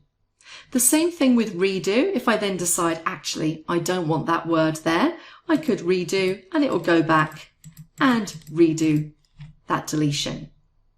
What it's also worth noting is that underneath or next to your undo icon, you have a little drop down, and this will allow you to go back and basically select how far back you want to undo to. So it will allow you to do multiple undos all in one go. So just be aware that that's there as well.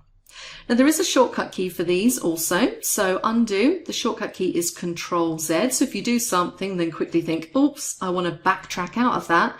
A quick Control Z is your best friend. And redo, Control Y. So it's good to get those in your brain and make those part of your shortcut repertoire. Now I'm going to add my word back in, just going to say company. And I'm pretty happy with how this looks, so I'm going to do a save by clicking the Save button on the Quick Access toolbar. And there we go. So now I think you have a good knowledge on how to get started with Word. We've gone through all of those basics that will provide you with a great springboard, a really good foundation for moving into some of the more intermediate options, which you're going to start to cover in the next section. But first, I have a practice exercise for you to do, so I will see you over there. Hello everyone and welcome back to our course on Word 2019. We're now on to the Section 2 practice exercise. And what I'd like you to do for me in this exercise is open the file called Practice Module 2. And then I'd like you to change the address block to your own name and address. In the salutation line, I want you to replace name with your first name. And then I'd like you to go through the document and change all instances of Burke to Holden Properties. I'd then like you to change the name Heather Lapierre at the bottom to your name. And finally, I'd like you to save the file as My Practice Module 2. You can then close the file. And that is it. Once you've done that, you are ready to move on to the next section. So I'll see you over there.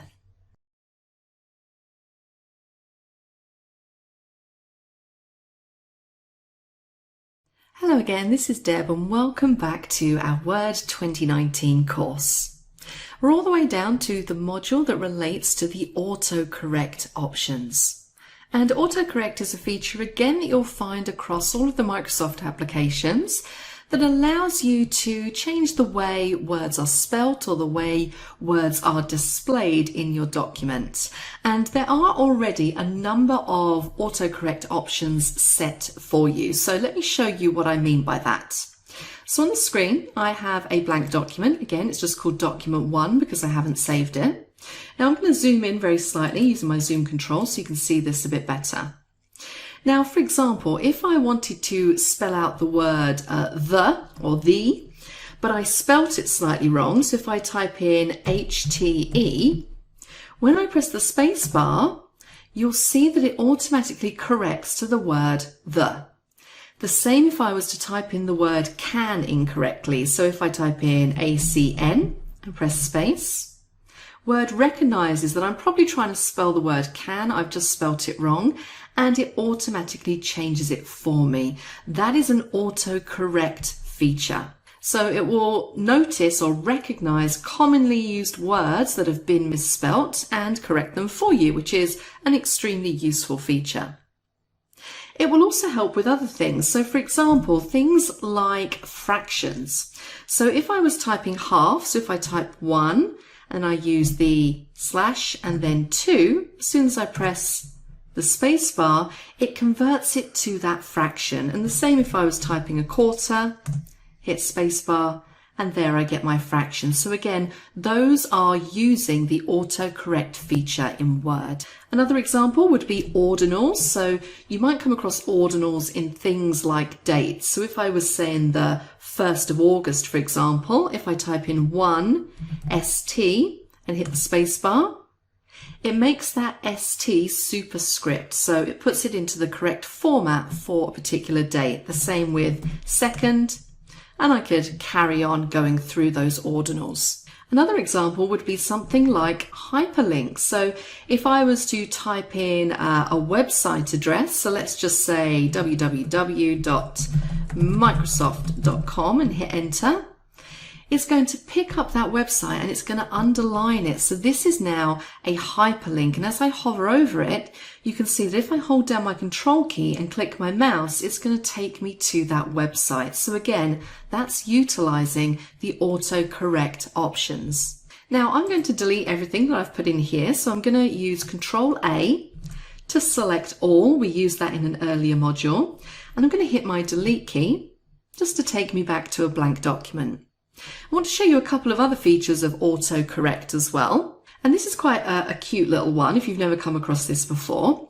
If I type in 3 dashes, so if I say dash, dash, dash, and hit the enter key, it gives me a continuous solid line. And what's cool about this is that I can go up and I can type on the line if I want to. So it's a bit like being back at school, having those ruled lines running across your page. So that's quite nice as well. So remember 3 dashes and enter, and you'll get yourself a solid line. I'm going to do Control A again to select all and delete.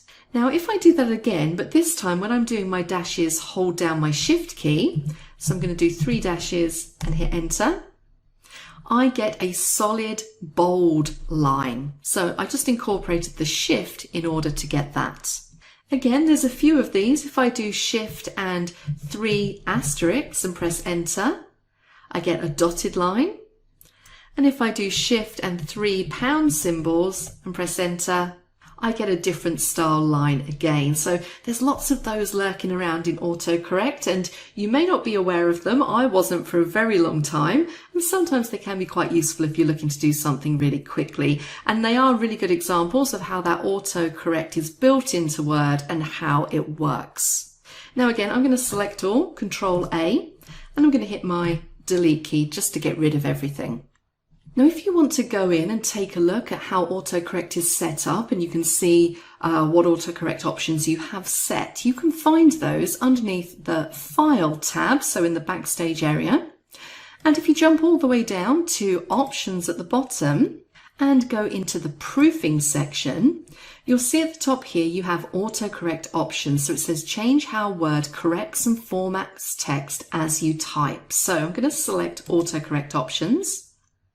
And this is where we have all of those autocorrect options stored. And there are some different choices that we can make at the top. By default, they're all selected. So I'm currently showing autocorrect options button.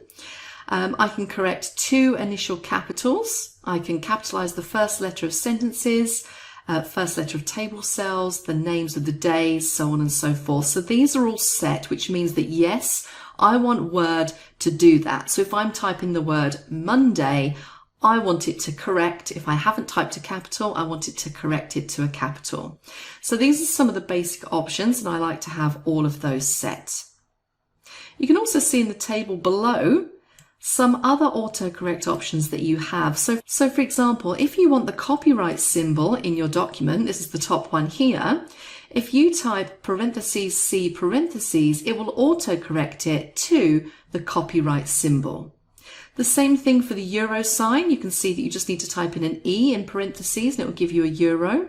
Trademark, that's always a good one. So again, if you put TM in brackets, it will give you that trademark symbol, or it will autocorrect to the trademark symbol. And there are so many of these in here that you can use. So you can really go to town. And as you would expect, you can add your own in here. So if you have something that you want to add, you can just type in how you want to type it and then what it's supposed to look like in here. So for example, I might want to say, when I type DA, I want it to be replaced with my full name. And I'm going to add that into my autocorrect options, like so. And there it is at the bottom of the table. So let's see that in action. I'm going to click on OK and OK again. And now if I type my initials, DA, and press the space bar, it replaces it with my full name. So again, taking the time to add in words or phrases that you use often into autocorrect can really help improve your efficiency. One final thing I want to highlight in there, let's jump back in. So let's go to File, Options, and down to Proofing, and jump back into autocorrect. There is an auto format as you type. So again, this is what controls how your text is replaced as you type it. So for example, here it says replace as you type, straight quotes with smart quotes. So there's a very slight difference between those two. But if I type in just a pair of quotes, then it's going to change those to smart quotes. You can see I have things in here which we saw earlier. So ordinals first with superscript. We tried that one earlier. Hyphens with a dash, fractions, so on and so forth. So you really can go in and customize how you want your autocorrect to be set up. And I would suggest you do that because it does save you a lot of time when you're working in your Word documents. I'm going to click OK and come out of here. And that is pretty much it for this module.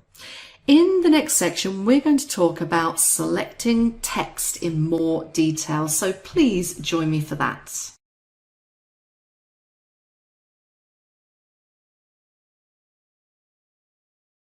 Hello again and welcome back to our course on Word 2019.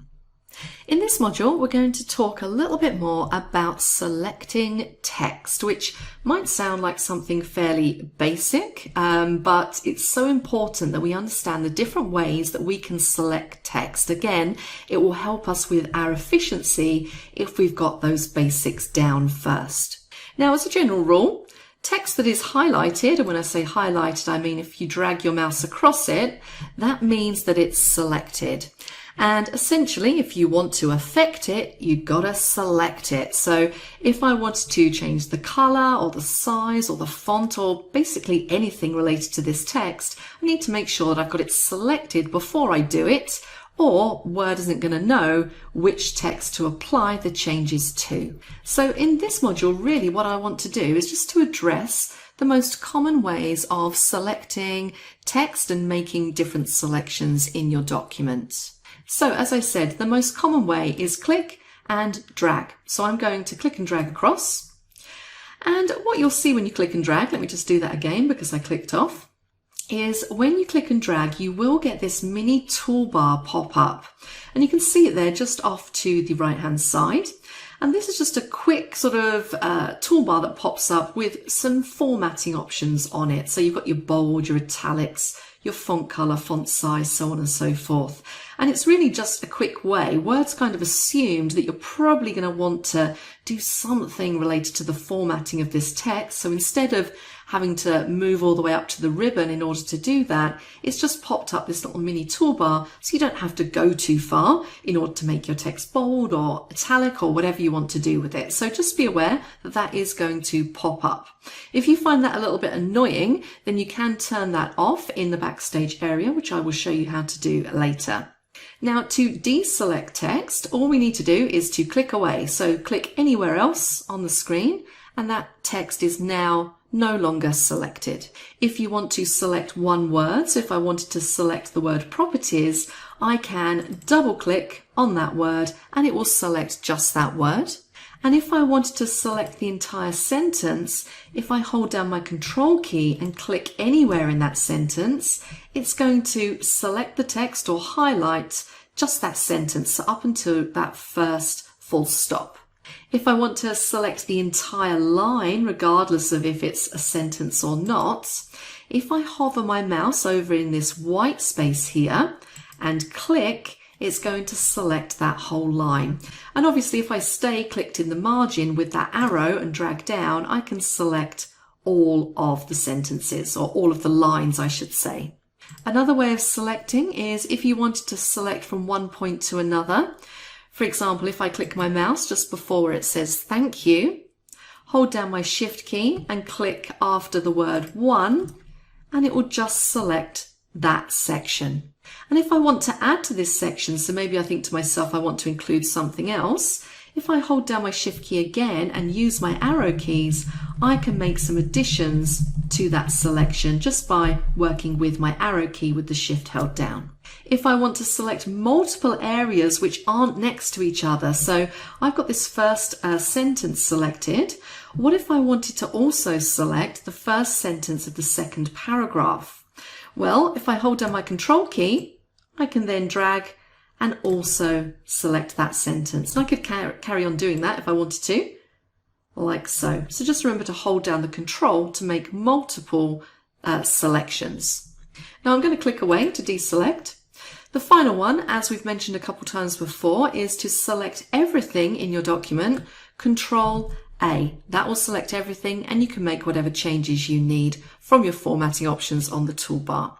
Another thing that you also have is let's not leave out the ribbons here. We've worked mainly with the keyboard and mouse, but if we go up to the home ribbon, again, all the way over on the right hand side, we do have a select option. So again, this will allow me to select all. So that's similar to doing Control A. Or I also have in here a select objects option. Now, this is useful if you have things like shapes on your screen and you want to select all of them. It will allow you to draw kind of like a marquee around them and it will select all of those objects. And we will utilize that a little bit later on in this course. So don't forget that you do have those options up there on the home ribbon as well. So that pretty much wraps it up for different ways that you can select text in your document. In the next section, we're going to move on to taking a look at the good old copy and paste. So please join me for that.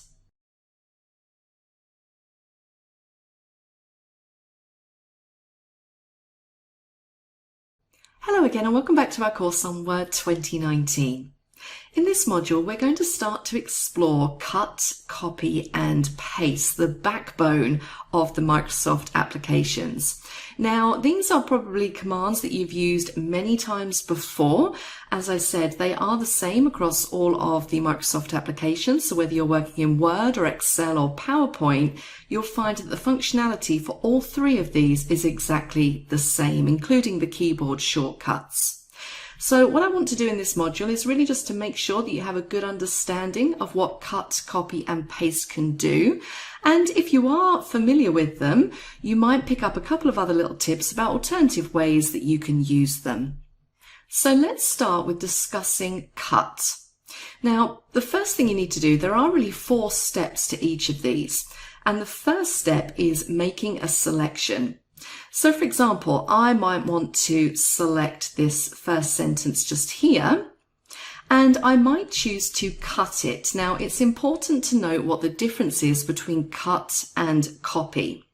When you cut something in your document, you're essentially deleting it or removing it and then pasting it elsewhere. So it's kind of like doing a move in many ways. So if I was to cut this sentence and then paste it elsewhere, it's going to move it. Whereas with copy, I would highlight the same sentence, but if I was to choose copy and then paste it elsewhere in the document, it's going to make an exact copy. So it won't move it, it will copy it essentially. So that's the difference between cut and copy. So let's start by cutting this line of text out. Now, as with always in Microsoft, there are a few different methods that you can use. You could right-click on your selection, and you'll see from the right-click menu, you have a cut option. Alternatively, you could go up to the home ribbon, and in that first group, the clipboard group, you have a cut option in there. Or a third way that you could do it would be to use the keyboard shortcut. And the keyboard shortcut for cut is Control X. And you can see that as I hover my mouse over the cut icon on the home ribbon. So I'm going to click cut. I'm going to scroll down. And I'm just going to put a couple of returns in at the bottom. And I'm now going to paste that sentence that I've cut. So again, I could do it a few ways. I could right-click my mouse and choose one of these paste options. Alternatively, I could jump up to the home ribbon and I could click on the paste button up here. Or I could use the keyboard shortcut Control V. Now, I'm somebody who likes to use keyboard shortcuts a lot, but those are a little bit difficult for you guys to see on the screen. So in this instance, I'm going to use the paste button. Now, what you'll see with this paste button is it is divided into 2 sections. We have the top half, which is currently highlighted in grey. And then if I was to click the lower half, it gives me a few different ways that I could paste that sentence. So I could choose to paste and keep the source formatting. So what that's going to do is wherever I've cut it from, it's going to bring that same formatting across. I could choose to merge the formatting as I paste. So if I was pasting this sentence into another document which had completely different fonts in it, then I could choose to take on the font style or color of the document I'm pasting into by merging the formatting. I could choose to paste it as a picture, which means it will no longer be text, it will be a picture object. Or I could choose to keep text only. So that's really if you want to just keep it just as plain text without any formatting. So you do have a few different options there. There are even more options underneath Paste Special, but again, we'll explore those in a little bit more detail later on. So I just want to do a straight paste, so I'm going to click the top half of this paste button, and that will paste my cutout sentence. And you can see that it's now missing from there. Now I'm just going to undo a couple of times and put that sentence back. So I'm just going to click my undo button on the quick access toolbar. And there we go. I'm going to leave it highlighted, but this time I'm going to do a copy. So remember, the keyboard shortcut is Control C. I'm going to use my button on the home ribbon and I'm going to click it. I'm going to click in the same place again, so right at the bottom, and I'm going to paste again by clicking my paste button. Now this time you'll see it's done a copy as opposed to a move. And again, what you'll find when you do paste something, you will get this little pop-up appear. And if you click it, it just gives you those paste options that we looked at previously in a little quick drop-down menu in case you want to utilize them. Now, something else I want you to be aware of is the clipboard. Now, it's not particularly obvious how you bring up the clipboard, but if you go up to the home ribbon in this first group where we have clipboard written at the bottom, if you click on the little drop-down arrow, you'll see that you get this little pane open up at the side that says clipboard. And you can see there, it's got on there the last item that I copied. So this thank you for your inquiry piece of text just here. And what happens is every time you cut something or every time you copy something, it actually kind of temporarily saves it to this clipboard. So let me copy a few other things. Let's copy another sentence. And this time I'm going to do the keyboard shortcut Control-C to copy it. And you'll see now that's been stored on the clipboard. I'm going to do another one. And Control-C to copy. And I'm just building up a list of all of these on my clipboard. Now, you might think, why is that useful? Well, it's useful if you want to go through and do lots of cutting and lots of copying and then paste them in different orders. So I might go through and think, yep, I want to copy all of those. And then I might want to paste them in the bottom of this document, but not necessarily in the order that I copied them. So I can now go back to my clipboard and I can say, okay, I want to paste this piece of text. So I'm going to click the drop down and select paste, and it pastes that into the document. Now this clipboard will hold up to 24 items, so you really can copy quite a few things and then paste them into the document however you would like. If you want to clear your clipboard, just click on clear all, and that will get rid of everything on that clipboard. And of course, click the cross to close your clipboard down. So just be aware that that is lurking in the background if you want to utilize it. Just a couple of other ways that you can move things around in your document. If I highlight this whole first paragraph, I could utilize my keyboard and mouse in order to do a cut essentially, or a move. If I hold down my Control key and then click my mouse and drag, I can drop it wherever I like, and you can see I can move it in that way. So hopefully that gives you a little bit of a better understanding of the cut, copy and paste commands, and also how you can move things around using your mouse and keyboard, and also how you can store things on the clipboard and paste them wherever you like into your document. In the next section, we're going to be building on that, and we're going to start to get into character formatting options. So please join me for that.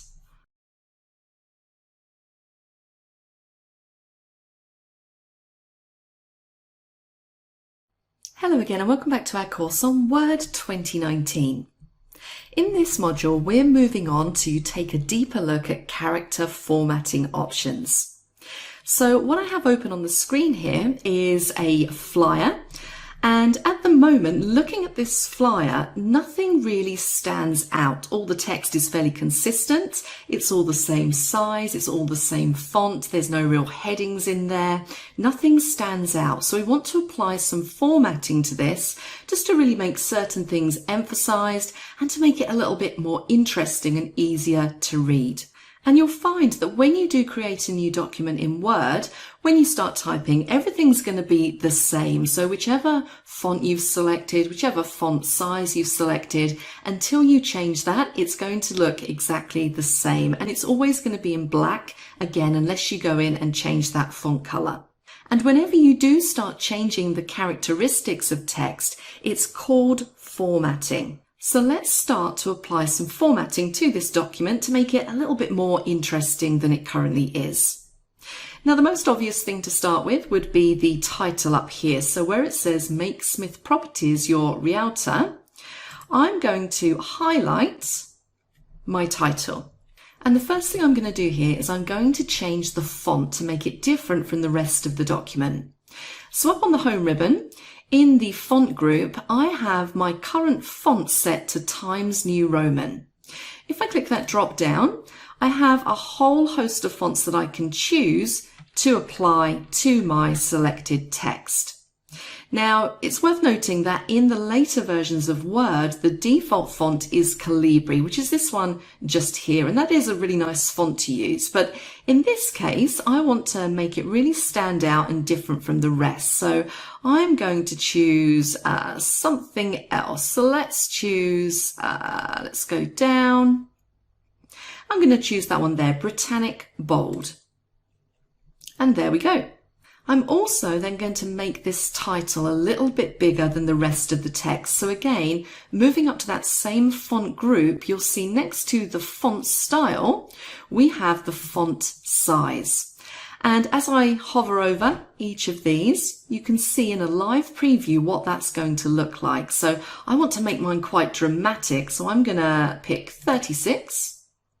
And it's also worth noting, if you look at these font sizes, they do go up in increments. So if I wanted, say, font size 15, I don't have it in that list, but I could just go into this box up here and just manually type it in to get that font size. So don't feel like you can't modify it in that little box. Now I want mine a little bit bigger. I'm going to set it to 36. Next to my font size, I then have two buttons. One is increase font size and the other is decrease font size. And these are actually quite useful if you want to just kind of change the size of your font in increments without having to go into this drop down. So I could, if I wanted to increase the font size by 1 each time, I could go in and do that, or I could choose to decrease it back down.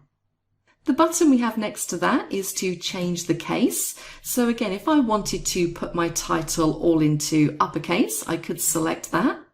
And there we go. Or I have sentence case, lowercase, I can capitalize each word, or I can toggle the case as well. Now I want this as capitalize each word.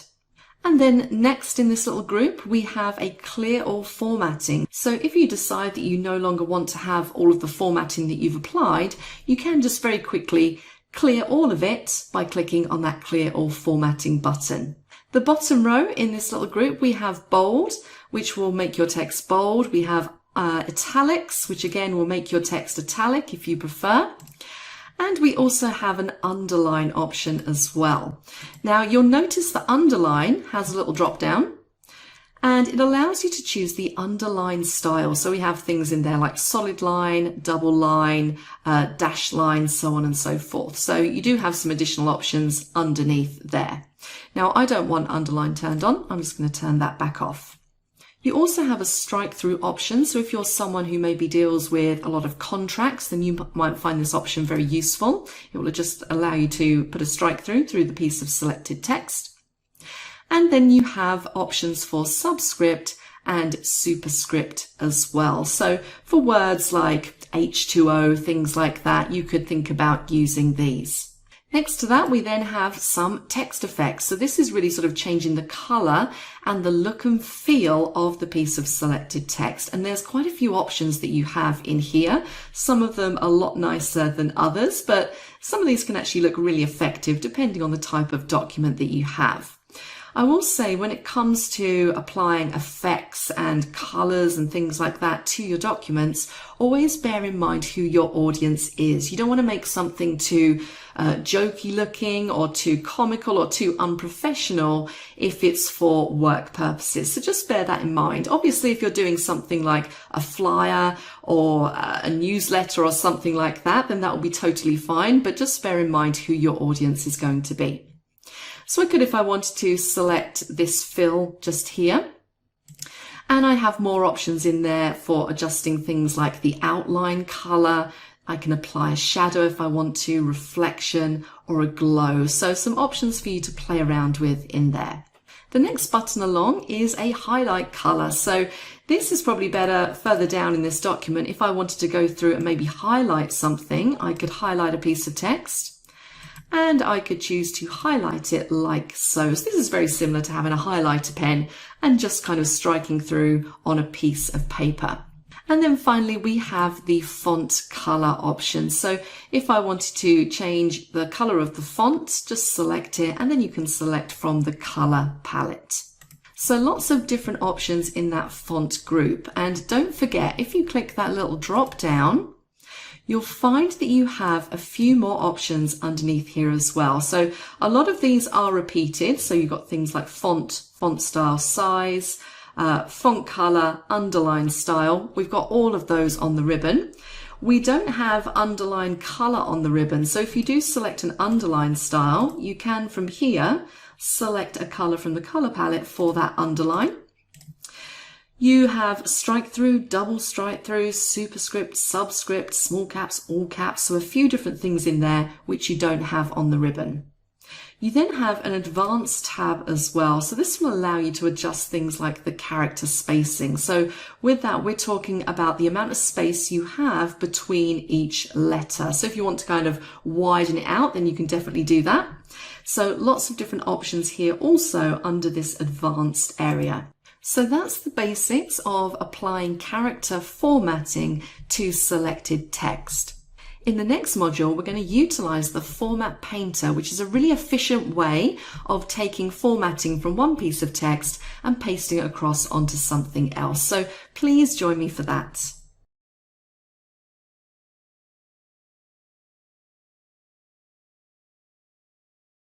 Hello again, this is Deb and welcome back to our course on Word 2019.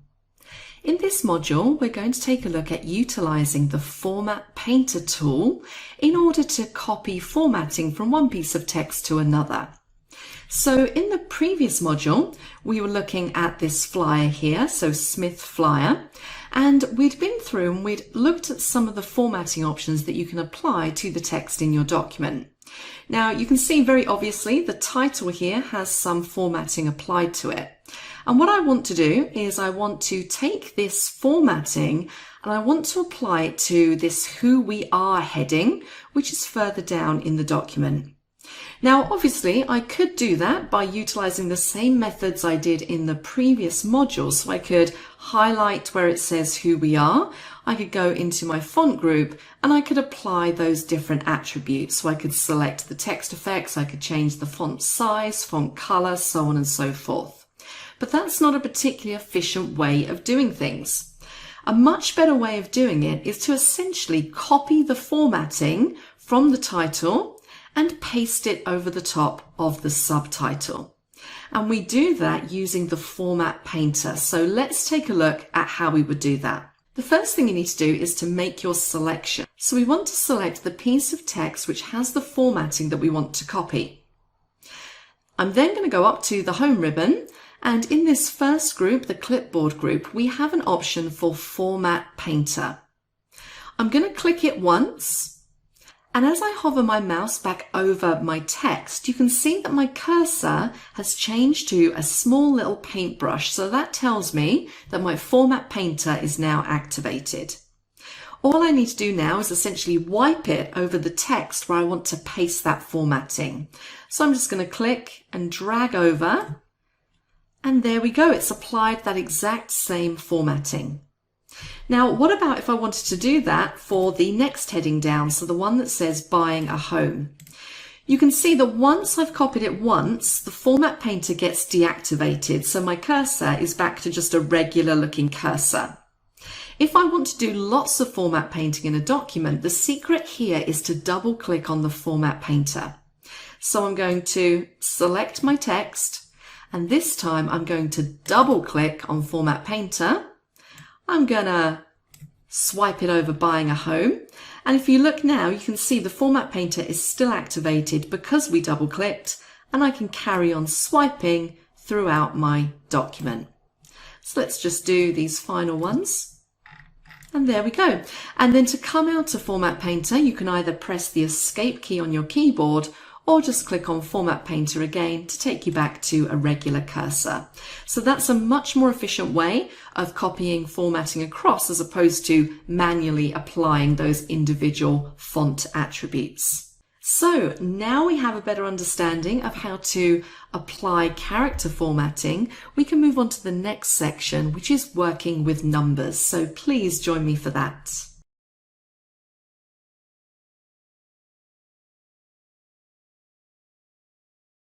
Hello again and welcome back to our course on Word 2019.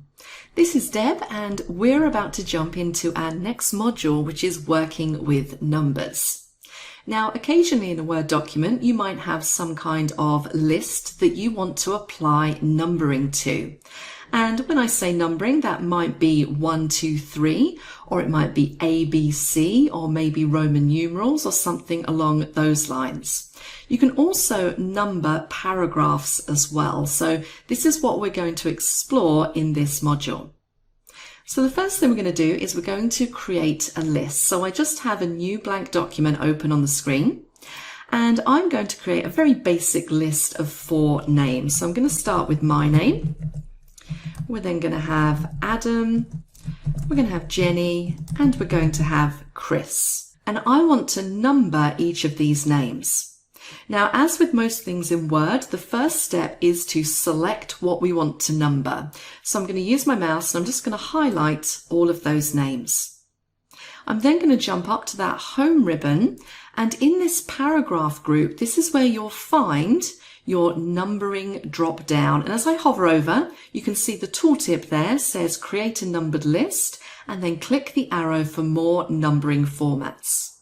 So if I click the arrow, you can see currently we have none selected because it has the grey box around the outside, and it gives me a number of choices that I can select for my list. So it really depends if you want it numbered 1, 2, 3, or maybe Roman numerals if you want A, B, C. And you can see we have uppercase and lowercase and various different variants on those. Now I'm going to start out just with a very basic list. So I just want this one here, the 1, 2, 3. And there we can see we have our list numbered. Now the good thing about using numbering in this way is that if you add a name to the bottom of the list, so if I hit enter, it automatically puts in the next number. So I might want to add in another name.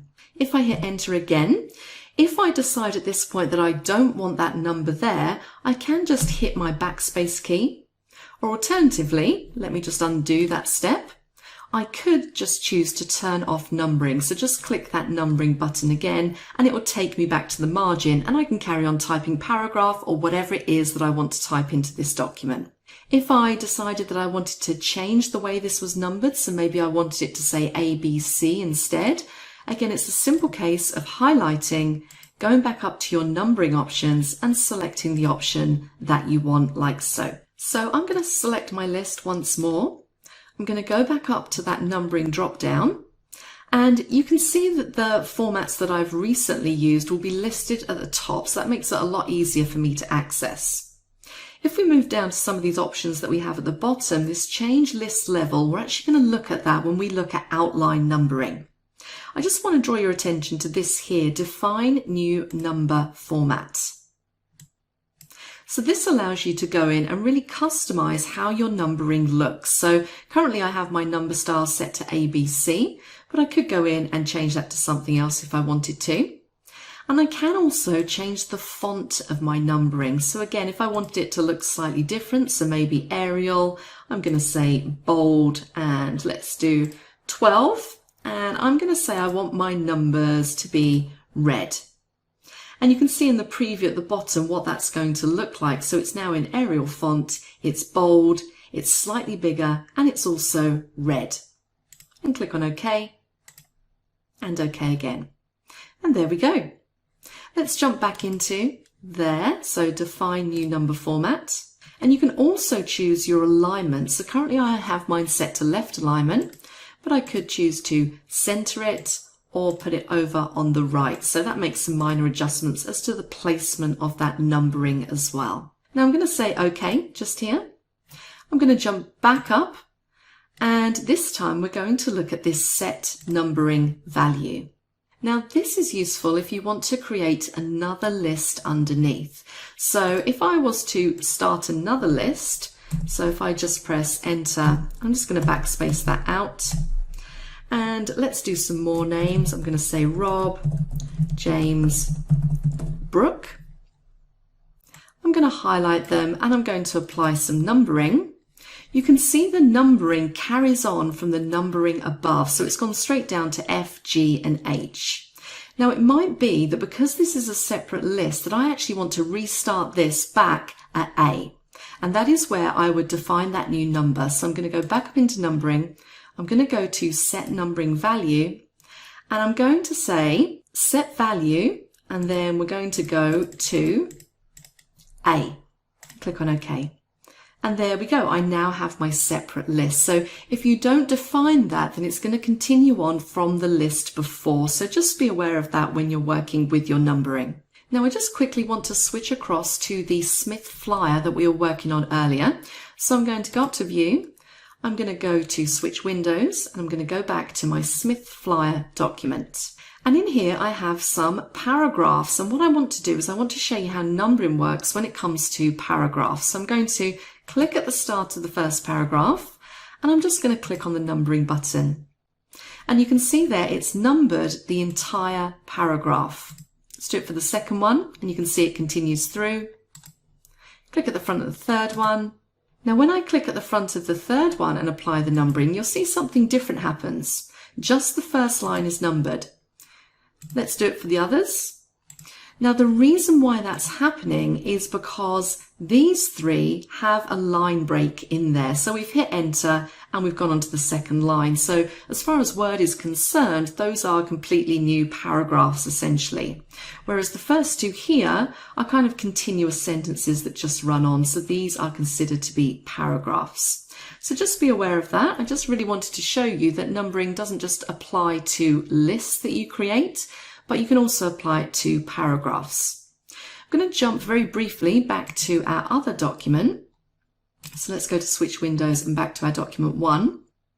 It is worth noting that you don't have to have a list already created in order to apply numbering. So let me jump back to the Home ribbon and just remove the numbering and hit enter. Now, if I wanted to, before I even started to create my list, I could turn on my numbering just by clicking on the numbering button. And remember, it's always going to continue on from the previous list unless you tell it to restart. So I'm going to click my drop down, and you can see there I have a useful restart numbering button. And I can then go and create my next list. So I might say Matt, Heather, Claire. Okay, so that is how you work with basic numbering in a document, and that's with regards to lists and also with regards to numbering paragraphs. In the next module, we're going to move on to taking a look at an alternative way of making lists stand out, and that is by using bullets. So please join me for that.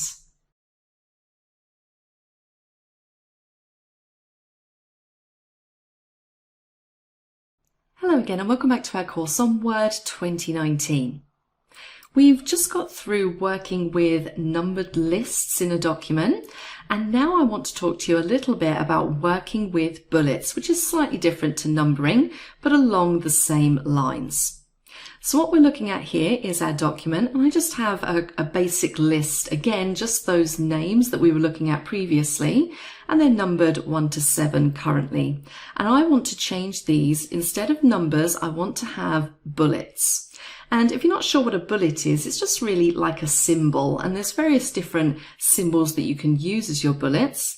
Most of the time in documents, probably what you'll see is just the round, solid black bullet, but you can utilize lots and lots of different things as your bullets, as you'll see as we go through this module. So the first thing I'm going to do is make my selection. So I'm going to highlight my list of names. I'm going to jump up to the paragraph group again, and next to numbering we have a little button that says bullets, and you can see there the tooltip says create a bulleted list. Click the arrow to change the look of the bullet. So let's click the arrow and see what we have in there. Now you're presented with a bullet library, and it's given you sort of some of the most common bullets that people might use, and also a couple of ones that I've used in the past as well. And I will say probably the one that I use most of the time is this first one here, just that round black bullet, but I could select any of these. As I hover over them, you can see what those look like. The tick is quite good for things like to-do lists, so on and so forth. So you can really kind of choose what kind of bullet will suit the document that you're creating. So I could select any one of these. Alternatively, what I could do is go down to the Define New Bullet option. And this is where you can really go to town and really choose a symbol that's going to suit your document. You can see here we have bullet character, and we have a choice of symbol, picture, or font. So let's look at symbol first of all.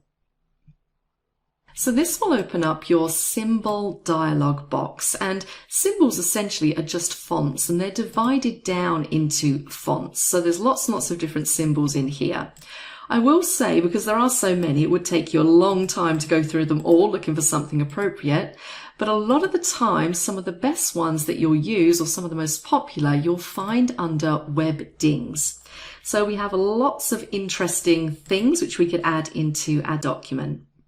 So you can see at the bottom here, I have some symbols that I've recently used. So we have a plane and we have some other little symbols. Now, I'm actually going to use one of these. I'm going to use this star just here. Alternatively, I could scroll through all of this list of symbols looking for something that I quite like. But for ease of use, I'm going to select the star and I'm going to click on OK. And you can see there I get a little preview of what that's going to look like in my document. And click on OK again.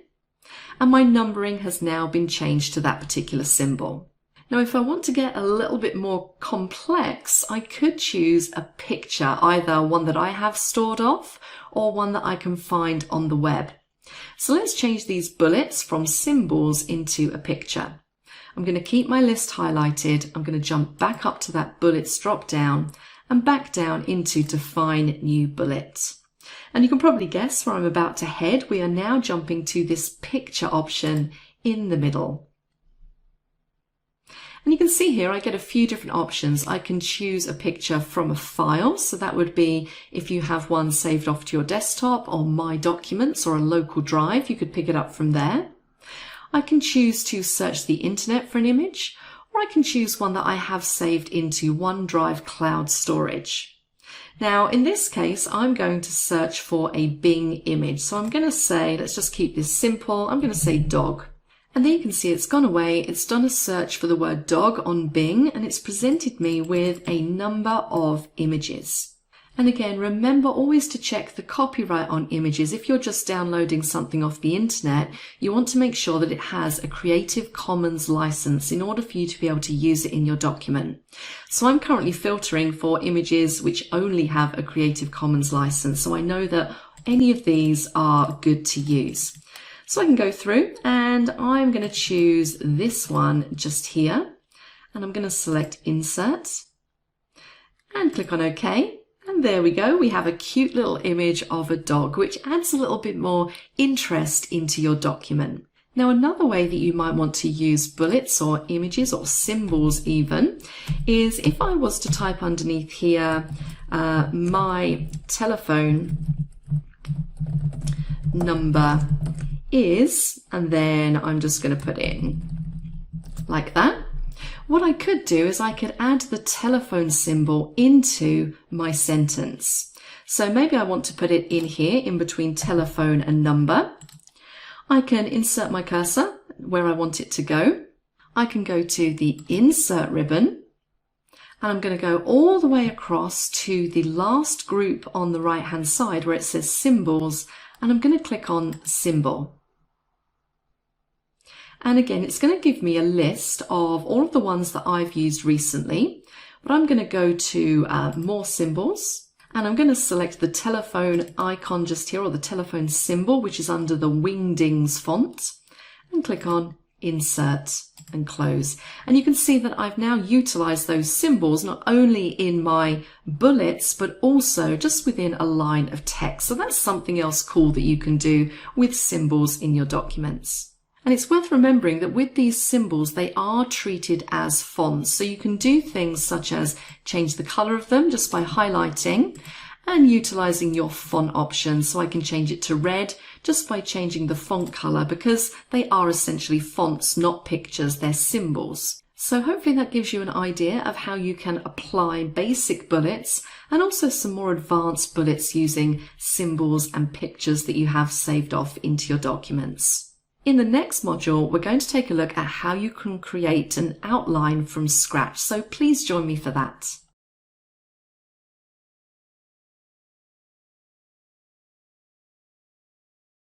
Hello again, this is Deb and welcome back to our course on Word 2019. In the previous module, we were taking a look at bulleted lists and also numbered lists as well. And I'd like to finish up this section by just talking a little bit about creating an outline. Now, I'm starting with my numbered list again, and I'm going to click my mouse after the first name and hit the Enter key. Now, as we've seen before, when we do that, it will just continue the numbering on.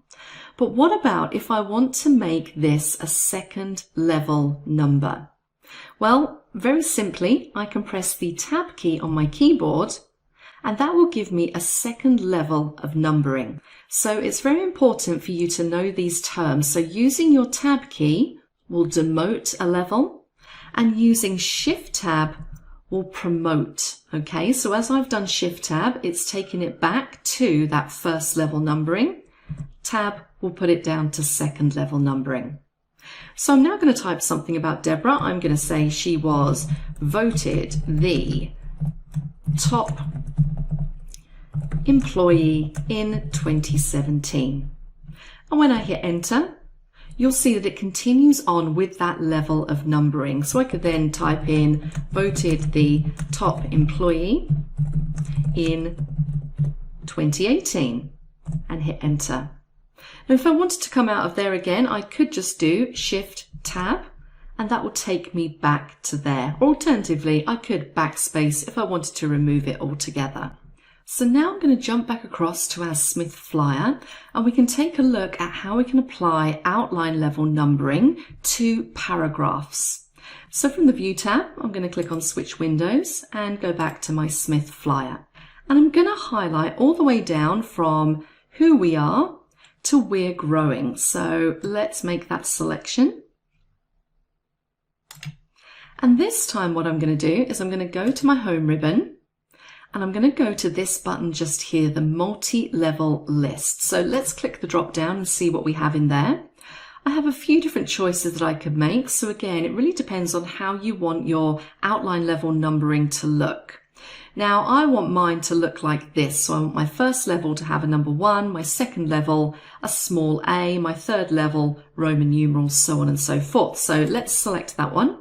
So let's take a look at what it's done here. So you can see it's got number 1 at the top here, then 2, number 3, and it follows through. But what it hasn't done is recognize that this should be on the second level. So all I need to do is click in front of where it says the brokers and associates and hit the Tab key to demote that to the second level. And you can then see everything then follows through. And I could do the same for these ones down here. So hit Tab, Tab, Tab, and I could carry on going through to get that looking exactly how I want. So quite simple to create an outline. And if I wanted to, I could create a third level as well. So if we go down here to buying a home and click in front of visit open houses, if I press my Tab key again, that's going to make that a third level like so. Okay, so you can go through and you can make those little minor adjustments as well.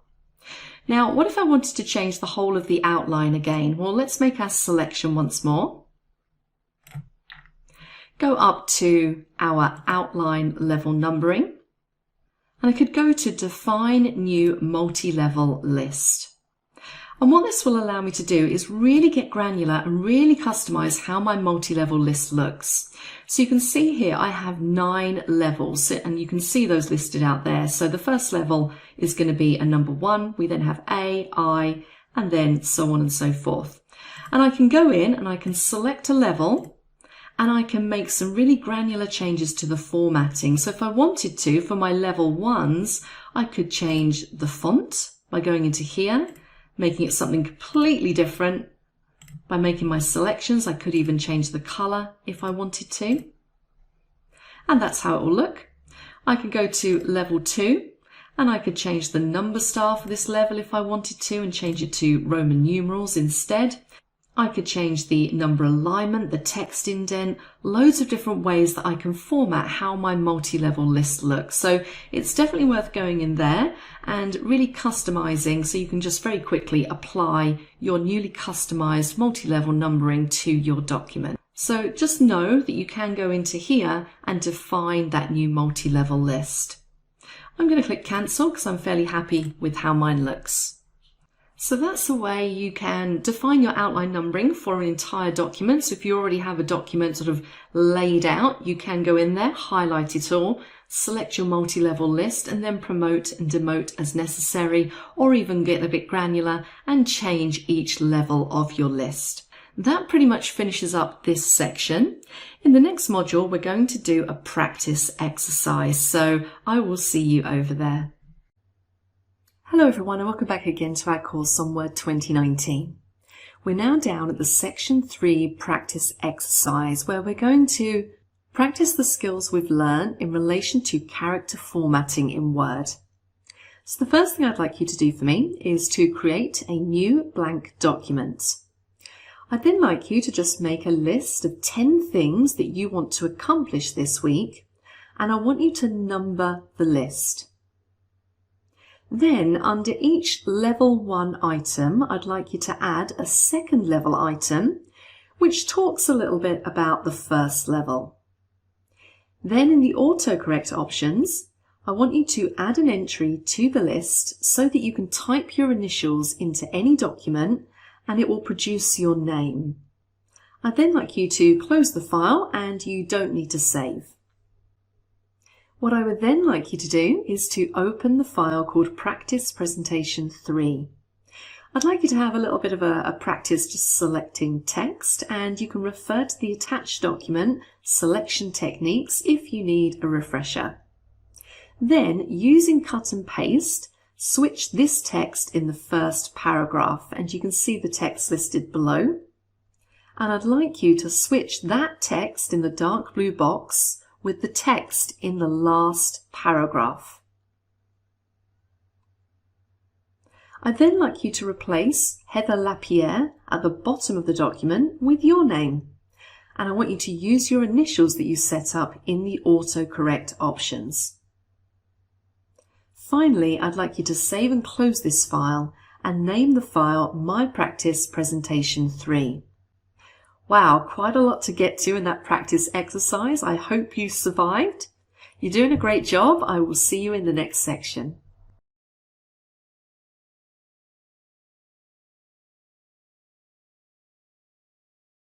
Hello again and welcome back to our course on Word 2019. We're all the way down to alignment options. Now, in the previous module, we were looking at character options, so how you can change the formatting of certain characters. And now we're going to move on to taking a look at formatting entire paragraphs. So the first thing that you'll notice is that we're back in our flyer here, our Smith flyer. And you'll also notice that there's currently no formatting applied to this document, so everything is left aligned. Now, one thing you will notice with left-aligned documents, or the text within left-aligned documents, is that the text will actually wrap around. So you'll never get a broken word at the end of the line. It will just put it straight down onto the next line. You also won't see anything like hyphenations in there as well. So just be aware of that. Now, the most obvious piece of formatting that we might want to do here would be to take this title and center it on the page. So I'm going to select my title by hovering my mouse over in that margin and just clicking once. And then I'm going to jump up to my paragraph group on the home ribbon. And you'll see that you have your alignment options just here. So currently we have left align applied. We also have center and right align. There's also another one here called justify. Now what that will do is it will center everything evenly on the page. So it will make sure that the margins on the left and the margins on the right, the text goes up to the end of each of them. So you kind of see this in newspaper print as well. So if that means that Word has to space out a word a little bit more, then it will do that in order to make your text aligned on both edges. So that's what justify is. So just be aware of that. So I'm going to actually center this title. So I'm going to click on the center align button, and you can see there's also a keyboard shortcut of Control E. And there we go, centered in the middle of the page. And of course, if I wanted to just realign that back to the left, I can choose the left align button. I'm actually just going to pop that back in the center. So let's have a look at what happens if we right align. So for this, I'm going to select all of the text in the document. So I'm going to do the Control A shortcut to select everything, and then we're going to click Right Align. And you can now see that everything is lined up on the right-hand side, but not on the left. Let's select all of our text again, so Control A. And let's take a look at that justify that I was just talking about earlier. So if I click Justify, you can see now if you look at these sentences, particularly these first two paragraphs where the text wraps around, they're aligned both on the right-hand side and also on the left-hand side. So Word's gone and put in some extra spacing just to get that to work out correctly. So that's what Justify does. So with regards to aligning paragraphs, that's really all you need to know. There's just those 4 buttons in that paragraph group on the home ribbon. Let's now move on to taking a look at how line spacing works. So I will see you in the next module.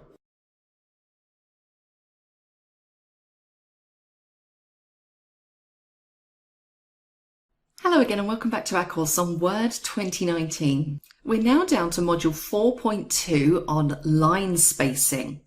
Now, when we talk about line spacing, it's fairly obvious we mean the amount of space that we have between each line of text.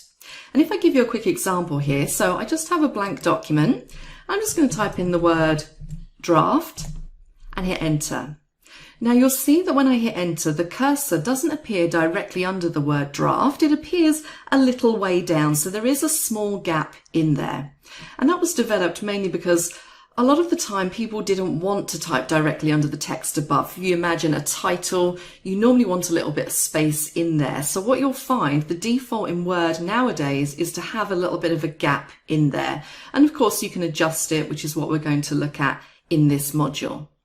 Now, how can you tell what line spacing you currently have applied?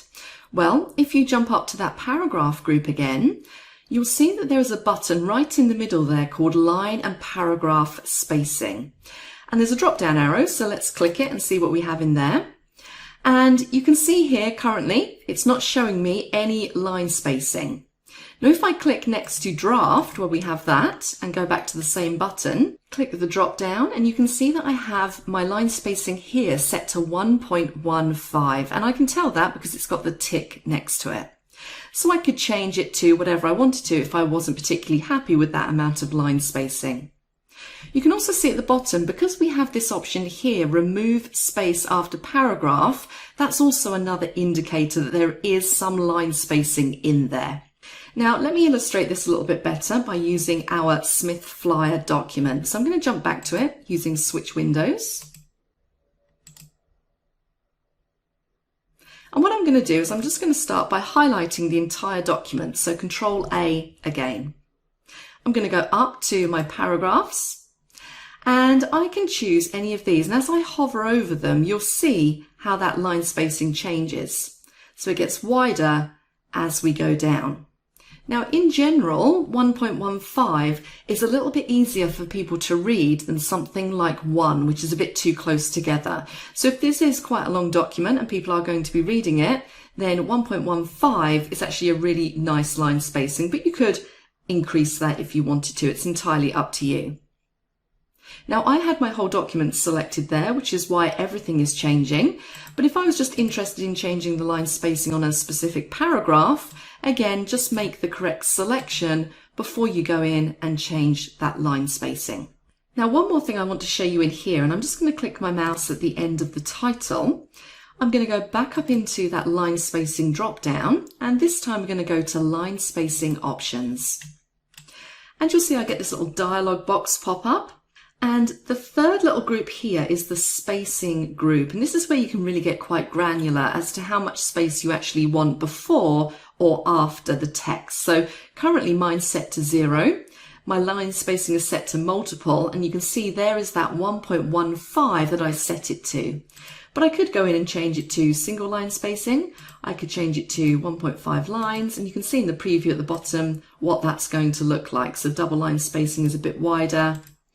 I could say at least, and then I can adjust how much space I want in there. So you really can set this to however you want it to look. Now, one handy little button in here, if you've come into here and you've set up all your settings, set your spacing how you want it to be for all of your documents, you can choose to set it as a default.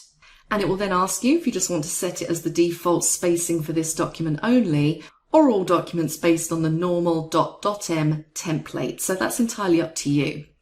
I'm just going to cancel out of there.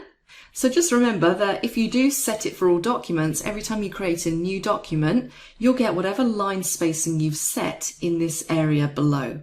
So that's really all there is to line spacing. So it's definitely worth having a little play around with. And as I said, again, if you want to use the same line spacing in every single document, come into here, set it, and then set it as default. In the next module, we're going to talk a little bit about working with indents. So I'll see you over there.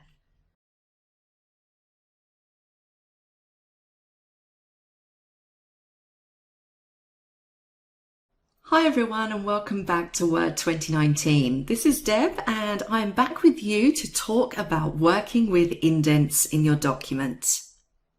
Now in the previous modules we've been talking a lot about options for formatting paragraphs, and it might be that when you have a document such as this one that you might want to indent the left side of a paragraph. Now you could use the tab key for things like this, but it will only indent the first line. What I'm talking about is indenting the entire paragraph. And for that, we can use these little indent markers that we have up here on the ruler.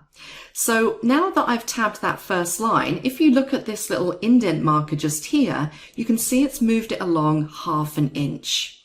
Now, maybe I don't want it to be ½ an inch, or maybe I want to indent the whole paragraph. How might I do that? Because I can't use the tab key to do that. Well, I can utilize these little buttons or icons, whatever you want to call them, on the ruler at the top here, and work with those to set my paragraphs or my indent spacing just as I want it to be set. Let me just backspace out of there. So let's take a look at what these little buttons do. Now, if you hover over them, and I'm going to hover over this top one here, the downward facing triangle, you'll see that it says first line indent. And what that means is that this little button controls just the first line of your paragraph. Now, in fact, a step that I've just forgotten to do is I'm going to highlight the paragraphs that I want this to affect first of all. So what I'm going to do is I'm going to highlight this first paragraph just here. I'm going to go up to my ruler, I'm going to grab my first line indent, and I'm going to click and I'm going to drag it. I'm going to drag it to 3/4 of an inch and let go. And you can see because it's the first line indent, it's only moved that first line. So it works similar to the tab that we did before, but this time I'm able to define how large that indent is. Remember, tab will automatically only allow you to tab ½ an inch. So I'm just going to undo that by clicking my undo button. And let's now look at the one below that on the ruler. So we've looked at the first line indent. The one below, the little upwards pointing triangle, is a hanging indent. So let's drag that across and see what that does. As you can see, it moves basically everything except that first line. So it's almost like a reverse of the first line indent. Now, can you think of any examples of a hanging indent? How about numbers? We looked at numbers in a previous module, and let me just show you what I mean by that. I'm just going to switch to a blank document. If you remember in one of the previous modules, we had a list of 4 or so names. So let me just type those in again. So there was Adam, there was Deborah, there was Mish, and we'll say Rob. And I'm going to apply some numbering to these names. So I'm going to go to my home ribbon and I'm going to select just the basic numbering. Now look at my ruler. You can see what it's done here. The first line indent has moved out, and so has the hanging indent as well. So again, I could use these to adjust the way my numbered list is displayed. So maybe I've decided that these 4 names are a bit too close to the numbers. I could grab the hanging indent and I could drag it out and move those further away. The same thing for the numbers. Those are set to the first line indent. I could drag that and I could drag them in or out to adjust those. Okay, so that's an example of indents in use in your document, and Word does that automatically when you apply numbering. Let's switch back to our flyer that we're working on. Now the other thing that we have here is this little box on the bottom. So where we have that upward pointing triangle or the hanging indent, underneath there's something called a left indent, and it's the little square or rectangle, whatever that is. And if I drag that, it's going to drag the whole lot. So if I just undo a couple of times so you can see this a little bit better, and just grab the left indent, it moves the entire paragraph across. Okay. Now you also have a corresponding one of those on the right hand side of the document as well. So I have a right indent. So again, I can grab it and I can drag in. And remember, these changes are only affecting the paragraph that you have selected. So if you wanted to do it for the entire document, you just press Ctrl A and then drag your indents in and out. So that's a very quick overview of how to use those indents on your ruler. The next thing I want to talk to you about is working with tabs. So I will see you in the next module.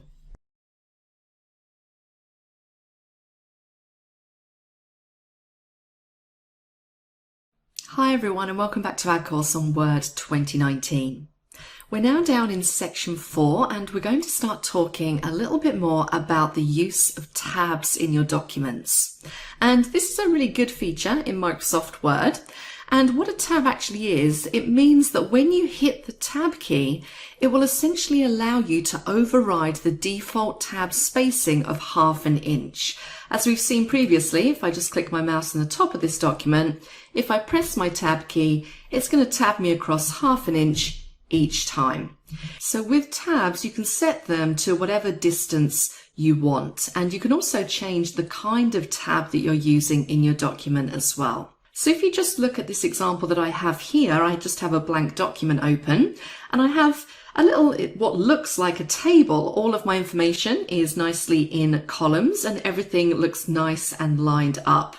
Now you might think that this is in fact a table. It's actually not. I created this purely using tabs. And if you turn on your show hide paragraph markers, which we looked at in a previous module, you can see all of the tabs in there. So wherever we have a little arrow, that's where we have tabs. Now I'm going to turn that back off and let's start looking at how you can set tabs in a document.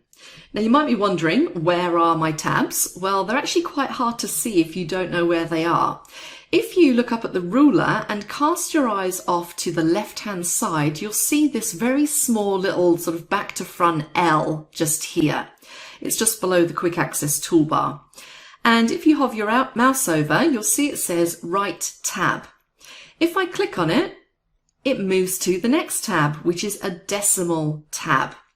So let me explain what these are. The first two are left and right tabs, so they will allow you to align your text to the left or to the right. The decimal tab allows you to line up via the decimal point. So if you have numbers in a document, you can set that tab so that all of those decimal points are in line.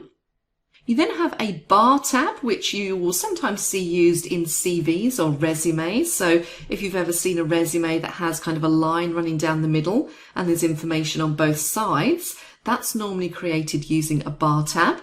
And we then have indents again. So our first line indent, that's exactly the same as the one which we were looking at on the ruler. And if I click once more, we have our hanging indent as well. And then if I click again, we're back to left tab. So they essentially cycle round. So you can just click on them to move through and then pick the tab that you want to use in your document. So let me just show you very briefly how these work. So with my left tab selected, I'm going to go over to the ruler and I'm just going to click where I want to drop that tab. So let's say I want to drop it at 1.5 inches. I'm going to click. And there you can see that little L. So now when I press my tab key, it's going to jump me straight across directly underneath where I've set that tab. And I can then type my text. Same thing, if I go to the next line by hitting enter, press tab, and I'll be directly underneath the line above. So nice and simple. Now, if you want to remove a tab, it's a simple case of just dragging it off of the ruler. So I'm going to click. I'm just going to drag it off the ruler and I'm going to delete out this text that I've already put in here. So let's now cycle through some of the other tabs and explore what they do. So I'm going to go back to my little tab indicator. I'm going to click once, and I've now changed it to a decimal tab. So now I have that selected. I'm going to go onto my ruler. I'm just going to drop this at 1.5 inches as well by clicking on the ruler. I'm going to tab across, and I'm going to type a number this time that has a decimal point. And you'll see that the decimal point is directly underneath where we have that decimal tab. So everything's going to line up if it's got a decimal point in it. So if I was to do 65.978, you can see whilst these numbers aren't in line, those decimal points are.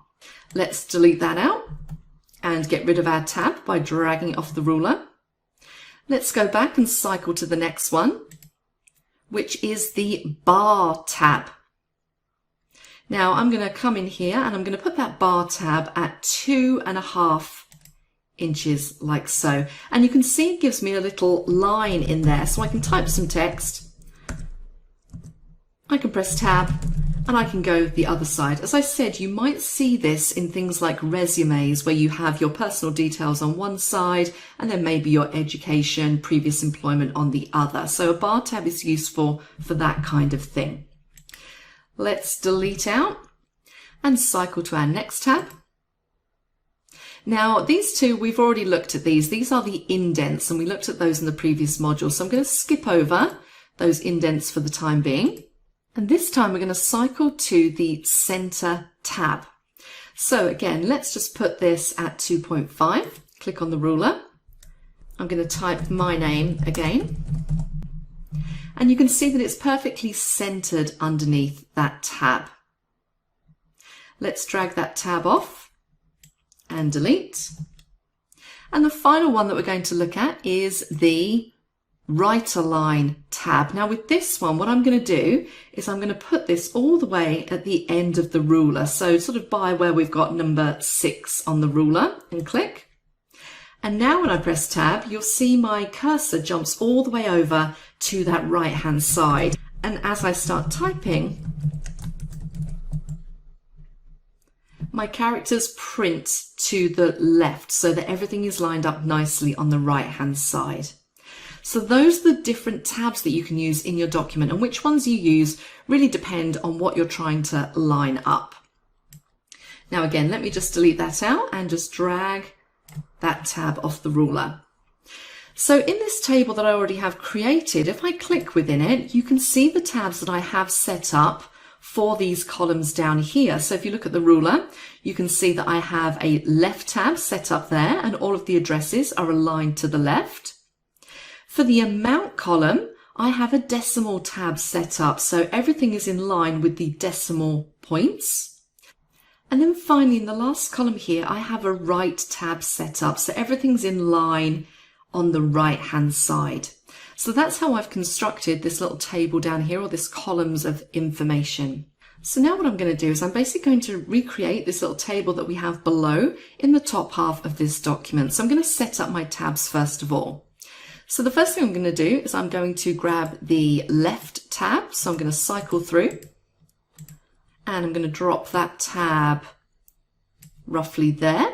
I'm then going to pick up my decimal tab and I'm going to drop that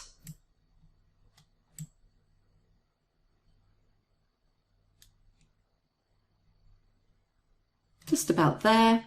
And then finally, I'm going to pick up my right tab and I'm going to drop that right at the end of the document. So I have my tabs set up on my ruler. Now I'm just going to recreate the information that we have below. So I'm going to type in name, I'm going to press my tab key and it moves across to that first tab. Press my tab key again.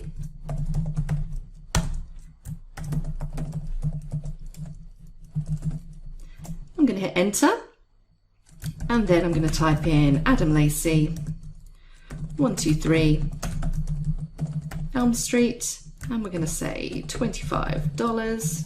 Oops.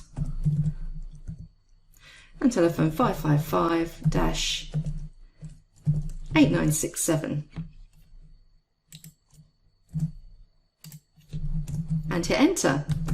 And I'm just going to do a few of these. So we've got 456 Oak Lane. We have 1450 tab, and then the phone number 645-9867. Let's just do 2. So hopefully you can see from that how I created that table below. And of course, if you're not happy where the tabs currently are or the way the document's looking, you can just drag and drop these tabs to move them either left or right. Now, the final thing I want to discuss here is something called tab leaders. And that may not be a term that you've ever heard of before, but if you think of it in this way, if you've ever looked at a table of contents in a book or in a document or a manual, quite often you'll have the page number and then you'll have ... and then maybe the title of the chapter or the title of the topic or something like that. And that's basically what a tab leader is, those dots. I'm going to show you how you can add those on when you set up your tabs. So the first thing I'm going to do is I'm going to highlight all of the text where I want tab leaders. So I'm going to leave out the column headings. And there are a couple of different ways you can get to tabs. You can either double click on any tab stop that you have on the ruler. So I could double click here and it will take me into my tab box.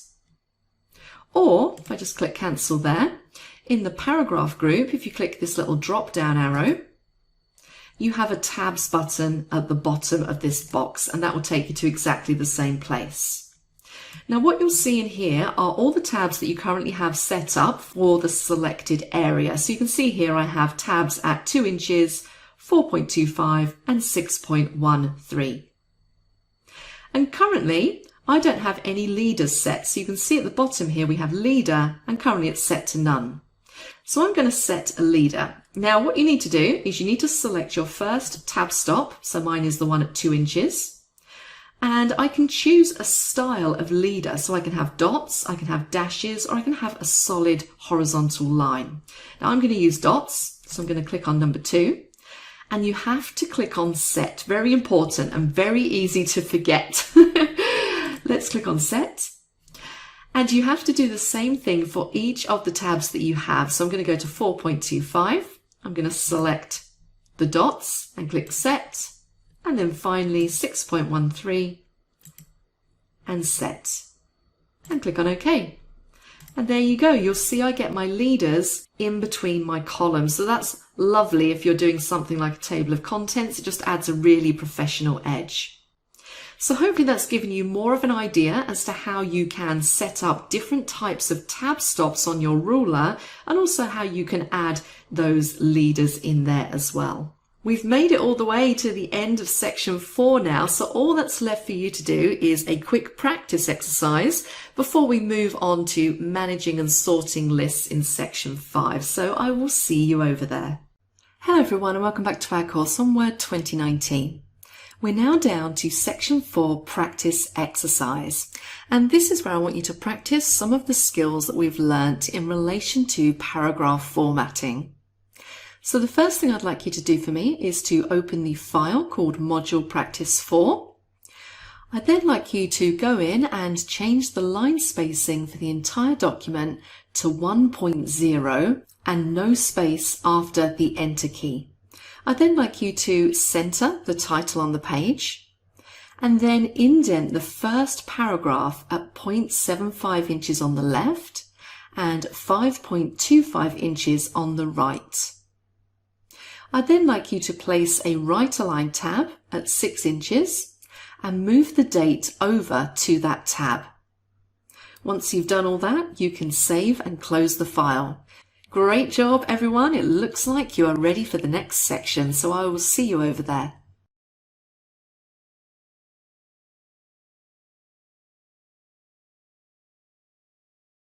Hello, everyone, and welcome back to our course on Word 2019. We're now down into section 5, where we're going to start talking about how you can sort lists in Word. And the functionality here is very similar to Excel if you've used the sorting options in Excel previously. And what I mean by that is you have the ability to take a list and sort it and format it in the way that you like. So what I've done first is I've created a new blank document and I've just typed in a list of names, and these names are in no particular order. But what if I want to take my list of names and I want to sort them by last name? Well, the first thing you need to do here is you need to make sure it's properly set up and formatted before you do your sort.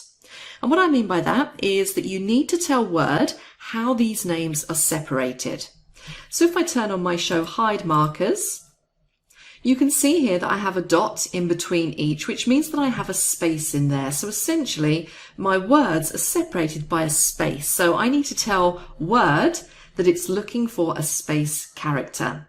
It might be in some scenarios that you have a tab in there or maybe something else, and that's perfectly fine. You'll see when we go into the options, you do get a choice of how your words are separated. But for me, it's going to be a space character. So let me just turn off those non-printing characters. And it's also worth noting that this list could be a bulleted list as well, or it could be a numbers list. You can still sort it even if you have bullets or numbering applied. Now the first step here is we need to select our list. So I'm just going to drag my mouse to highlight. And then we're going to go up to the home ribbon and look in that paragraph group again. And you'll see here we have a sort button. It's that little A to Z with the downward facing arrow. And I'm going to click it. And this takes me to my sort text options. And you'll see that I have 3 things that I can sort by. So it really depends what you're doing with your sort.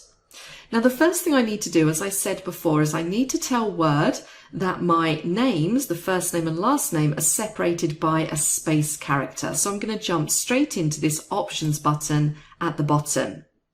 And you can see here it says separate fields at, and then tabs is always highlighted by default. If you don't have tabs, which I don't, you can select other and just remove whatever's in that box by pressing the delete key and replace it with whatever is separating your fields or your names. So in my case, it's a space. So I'm just going to do a space like so and click on OK. I can then perform my sort. So up in this first box here, it says sort by. Currently it says paragraphs. We've got headings as well, but then I have word 1 or word 2. Now, in this case, I want to sort by the last name, which is going to be word 2. I then get to stipulate the type of text. So I could have text, or it might be a number that I'm sorting, or maybe even a date, but I'm going to keep this on text. And I can choose how I want to sort, either ascending or descending order, and I'm going to say ascending. Now, you might be wondering why we have 2 more boxes down here. This would be if you then wanted to do another sort after the first sort has been performed. So imagine in this example, I don't have it, but if I did have maybe 2 people with the same last name, I might want to say, okay, once you've sorted by last name, I then want you to sort by first name so that I get that in the true order. Now, in this case, I don't have any duplicate names, so I'm just happy to keep it as it is, and I'm going to click on OK. And there we go. It's sorted my list into alphabetical order, ascending. So quite nice and easy. Just remember to tell Word how your names are separated before you do the sort. Let me just show you another quick example of this. I'm just going to jump across to another document that I have open, which is Smith Flyer Edit. Now, at the bottom of this document, what I've done is I've just grabbed all of the headings and I've just put them in a list here, and maybe I want to sort these headings. So again, I'm going to highlight them. I'm going to go up to my sort button, and again, straight away, I'm going to tell Word how my words are separated. And again, they're separated by a space. So I'm going to go in here and I'm going to do space, click on OK. And this time when I click the drop down, I can sort by word 1, word 2, or word 3. So I'm going to sort by word 1. It's text, so that's fine. And I want to do it in ascending order. And I'm going to select OK. And there you go. It's reordered my list for me. So quite simple to perform a sort on lists of names or lists of headings or anything along those lines. So there we go. Fairly straightforward to perform a sort in a list. So that's it on sorting. Not quite as many options in Word as there are in something like Excel, but you do still have that basic functionality there.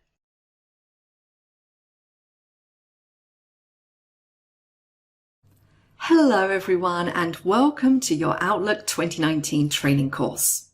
My name's Deb and I'm going to be your host and instructor for this course. Now I've been using Outlook in its various different forms and versions for over 20 years. And I've seen it go from a very simple application for receiving and sending email through to the sophisticated integrated mail, calendar and task management system that we all know and love today. And with each new version, improvements are made to make your life simpler and easier when it comes to managing the enormous amount of email we all receive on a daily basis.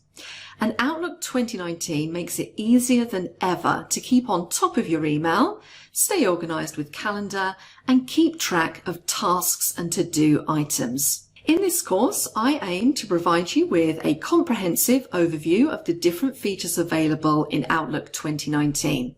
Whether you are coming to this course as a beginner with no prior knowledge in Outlook, or whether your skills are a little bit more intermediate or advanced, I'm 100% sure you'll pick up at least something which will increase and improve your efficiency when working in Outlook. I also hope to introduce you to some of the newer features that maybe you didn't know existed or were unsure of, and also show you some cool tips and tricks that can really help you take your Outlook use from basic to advanced. Now, if Outlook is brand new for you, I guess we should start out with the very burning question, what exactly is Outlook and why is it useful to you? Well, Outlook is a personal information manager from Microsoft that makes up part of the Office suite of applications. It's primarily known as being an email application that allows you to send and manage your emails, but it's also a calendar, contact manager, task manager, and journal. Every part of Outlook integrates seamlessly together to maximize productivity and efficiency. Outlook can also be used for personal email. For example, if you've ever had a Hotmail account, this will now be an Outlook account. And you can set up a free personal email account on Outlook.com. And free Outlook.com accounts come with 15 gig of storage space, whereas Office 365 users using Outlook get 50 gig of storage space. Now, if you are using Outlook within your organization, it's more than likely that you'll be using a desktop version of Outlook attached to a Microsoft Exchange server. This course is written for Outlook 2019, but will also apply to users of Outlook 2016 with some very minor differences. We'll be covering all of the tasks required to efficiently manage email, calendars, contacts, and tasks within the application. In this first section, I'll be talking you through the difference between Outlook 2019 and Outlook Online in Office 365, and I'll be letting you know what to expect from this course and also directing you to help resources that are available. So sit back and relax, and I will see you in the next module.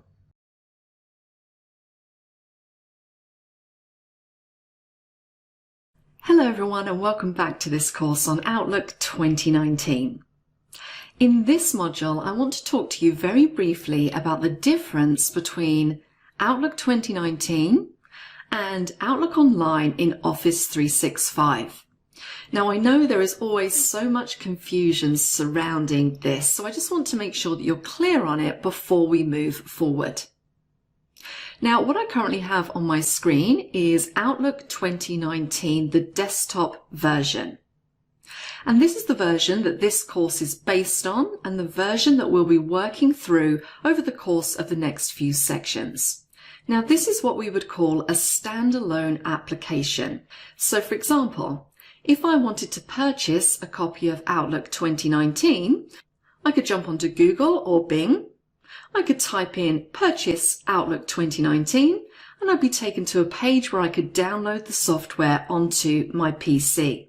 And for that, I would have to pay a pretty hefty price tag because it's a one-time download. And once I've downloaded it onto my PC, it's only available to me on my PC or laptop. And you could download the standalone versions of all of the Microsoft applications, so Excel, Word, PowerPoint, so on and so forth. Office 365, on the other hand, is a subscription service. So instead of paying $200–300 to download Outlook or the Microsoft Suite onto your laptop, what you could do is pay a monthly subscription. And you can see here I'm clicked on the Office 365 homepage and it's showing me some of the different suites that are on offer for home use and also for business use. And you can see there the price of the subscription per month. So essentially this works similar to something like Netflix or Spotify, where you pay a monthly subscription fee and you essentially can rent the applications from Microsoft.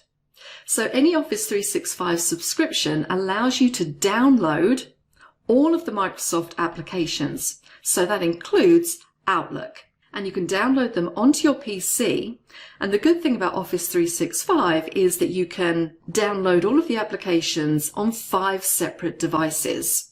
So if you have a couple of laptops at home, a PC, maybe an iPad, with one subscription, you can have your Office applications available across all of your devices. And with Office 365, you'll receive regular updates. So whenever Microsoft makes an update to any of the applications, it will automatically be delivered to you and your software will be updated. This is slightly different to if you purchase the individual applications. So in this case, the standalone version of Outlook 2019. This doesn't get updated regularly because you've downloaded it onto your PC. You're not essentially renting it from Microsoft. So those are the main differences. Now, whilst a lot of people are moving over onto Office 365, and we do have courses designed specifically for Office 365 users, there are still a lot of people out there, for whatever reason, who still prefer to purchase these products. That includes a lot of larger organizations who haven't yet made that switch to Office 365. So this course is really designed for those people who are still purchasing the standalone versions, and Outlook 2019 is the latest version, and it's really the one that's most in line with the Office 365 versions. If you remember what I said, Office 365 is constantly being updated, so any changes are available within Office 365 if you have a subscription. So what Microsoft have done, have brought out the 2019 range, which pulls these desktop standalone versions in line with the latest changes in Office 365. Now, I will say there isn't a huge amount of difference, so whether you're using the Office 365 version of Outlook or you have the standalone version 2019 or even 2016, there are a few differences, but not so much that this course would be irrelevant to you. So if you are using Office 365, you'd probably still get quite a lot out of this course because there really aren't too many major differences. So I know that that is quite a lot of information to take in, and it is something which I've found people really struggle with in their heads, like what is the difference between the two? So hopefully that does explain it a little bit better for you. This version we're using isn't the subscription version, it is the standalone version, but essentially there aren't a great deal of differences between the two. So with all that said, let's move on to the next module, where I'm going to explain to you what you can expect from this course. So please join me for that.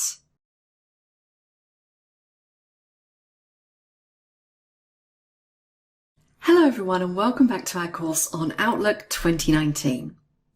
In this module, I just want to briefly explain to you what to expect from this course.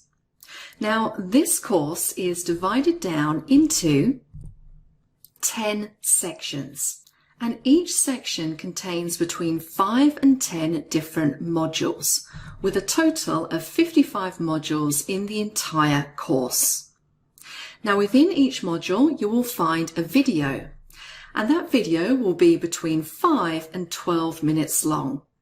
That will be a video demonstration of the particular task or topic in that module. I try to go through each topic thoroughly, including productivity tips and keyboard shortcuts along the way. You can stop these videos at any point. So if you are working along with me in Outlook and I'm going a little bit too quickly, You can pause the video, catch up with me, or even rewind to the beginning and rewatch again. And you'll find that along the way there will be a series of practice exercises and a course quiz. Now, as I mentioned, there are 10 different sections, and each section contains many different modules. So in the first section, in section 1, that's just an introduction to Outlook 2019.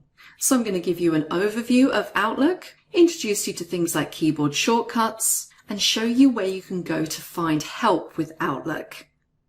In section 2, we're going to focus on setting up Outlook, so really just getting started. So I'm going to show you things like how to add an account to Outlook and how to customize the way that you're viewing your Outlook. In section 3, we're going to focus on sending and receiving mail, so we will be creating new mails, formatting emails, and also taking a look at what happens when we receive mail as well. In section 4, we're going to discuss how you can search through your mail and all the different options that you have on the contextual search toolbar, and also some of the more advanced search options as well. In section 5, we're going to go through all of the tools that you have for organizing and managing emails. So that might be creating folders to house your mails in, categorizing your emails using follow-up flags, and also using utilities like archiving, cleaning up conversations, restoring and deleting. In section 6, we'll be focusing more on creating and sending mail and delving in some of the more advanced features. So adding things like delivery options, voting buttons, utilizing app mentions, and also setting up things like email signatures and applying automatic replies. In section 7, we're going to focus on working with people. So that would be adding contacts into Outlook, also creating things like new contact groups and editing our contacts. In section 8, we're going to work with our calendar. So I'm going to show you how to create new appointments, new all-day events, new meetings, how you send and also respond to calendar invites, and how you can do things like share your calendar with others and also set up delegate access. In section 9, we're going to focus on task notes and shortcuts. So I'm going to show you how you can create really nice task lists, how you can edit your tasks, track your progress, and also assign tasks to others. I'm going to show you the different options you have for keeping notes within Outlook, and also some of the shortcuts that you have available. And then finally, just to finish up the course, we're going to jump into the Backstage area and take a look at all the different options we have for customizing our copy of Outlook. So without further ado, let's finish off this first introductory section where I'm going to talk to you about keyboard shortcuts and also where you can access help. So please join me in the next modules for that.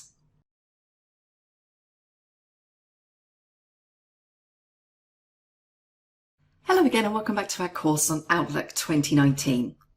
In this module, I want to show you where you can go within Outlook to get help. So we all need help from time to time when we are working in Outlook. It might be that you have forgotten how to do a particular task or you're looking for a particular command. And there are a number of ways within Outlook 2019 that you can access some really useful help options. Now we're going to start with the most obvious one, and this is something which came in I think it was Outlook 2016, and that is the Tell Me What You Want to Do bar. Now you'll see that bar sitting up amongst your ribbon tabs.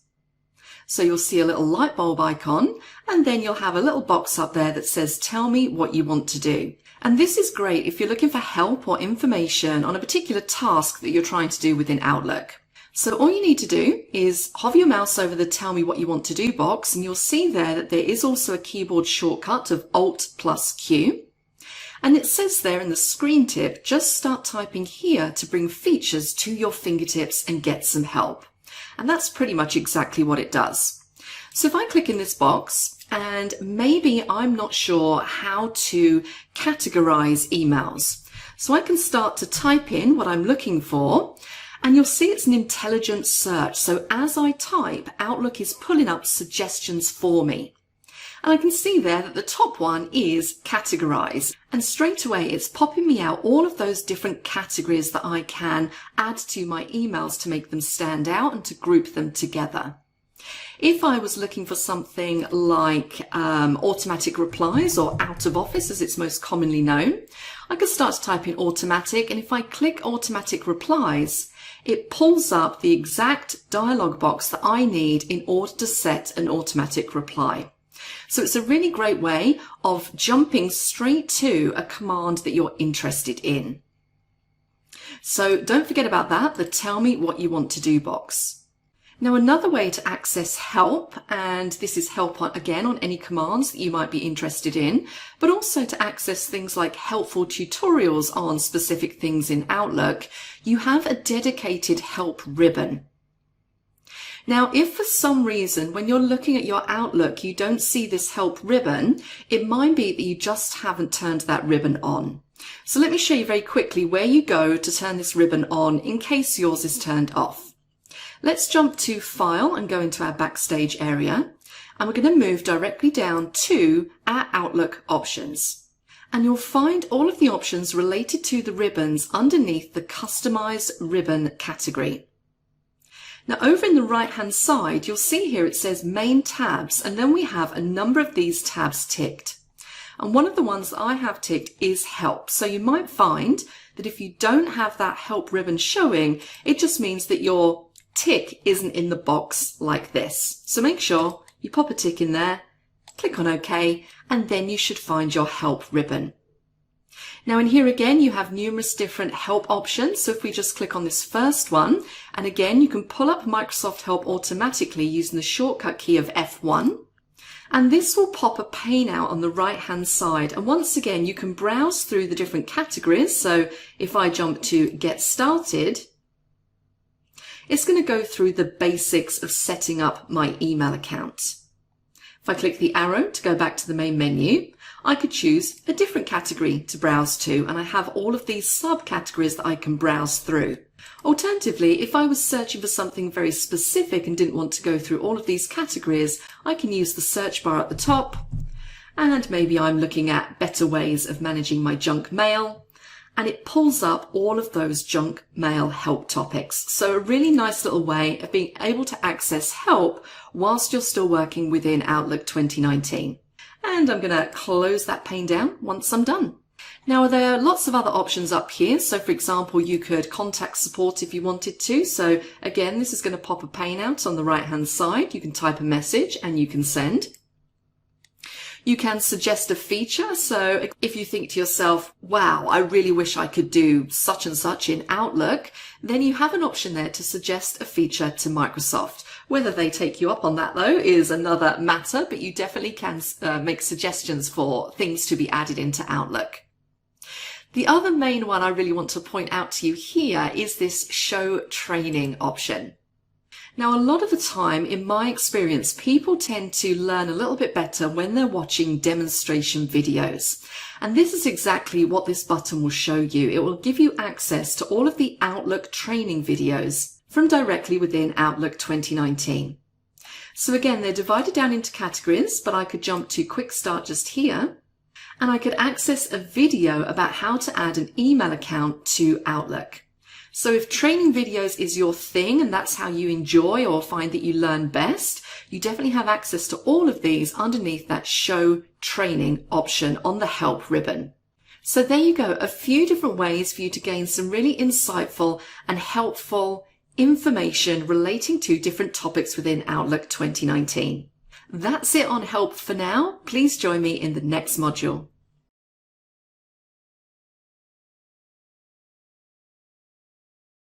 Hello everyone, and welcome back to our course on Outlook 2019.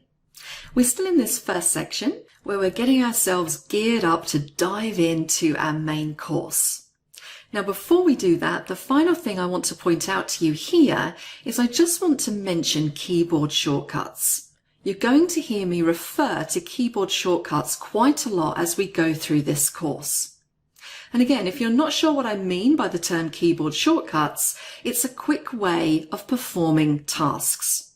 So the majority of the time, if we're doing tasks, we are clicking around on our different commands on the ribbon, or maybe we're right-clicking and selecting commands from a menu. But in order to improve our efficiency, we can also use keyboard shortcuts, which just really means pressing a combination of keys on the keyboard to perform a specific task. Now, a lot of people love their keyboard shortcuts, and you may have a few that you use possibly in other applications. So if you work a lot in something like Word or Excel, you might be used to using the keyboard shortcut Control-C to copy or Control-V to paste. You also have shortcuts that you can use within Outlook. And all I really want to do in this module is just show you where to find a list of all of the keyboard shortcuts available to you, so you can jot down a few that you think will be really useful, or print them all out if you want to and have them close at hand so you can work more efficiently within Outlook.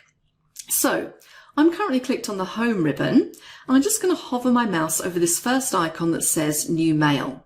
Now you can see in that little screen tip that pops up, in the brackets, we have Control+N. Now anything that's in brackets is the keyboard shortcut.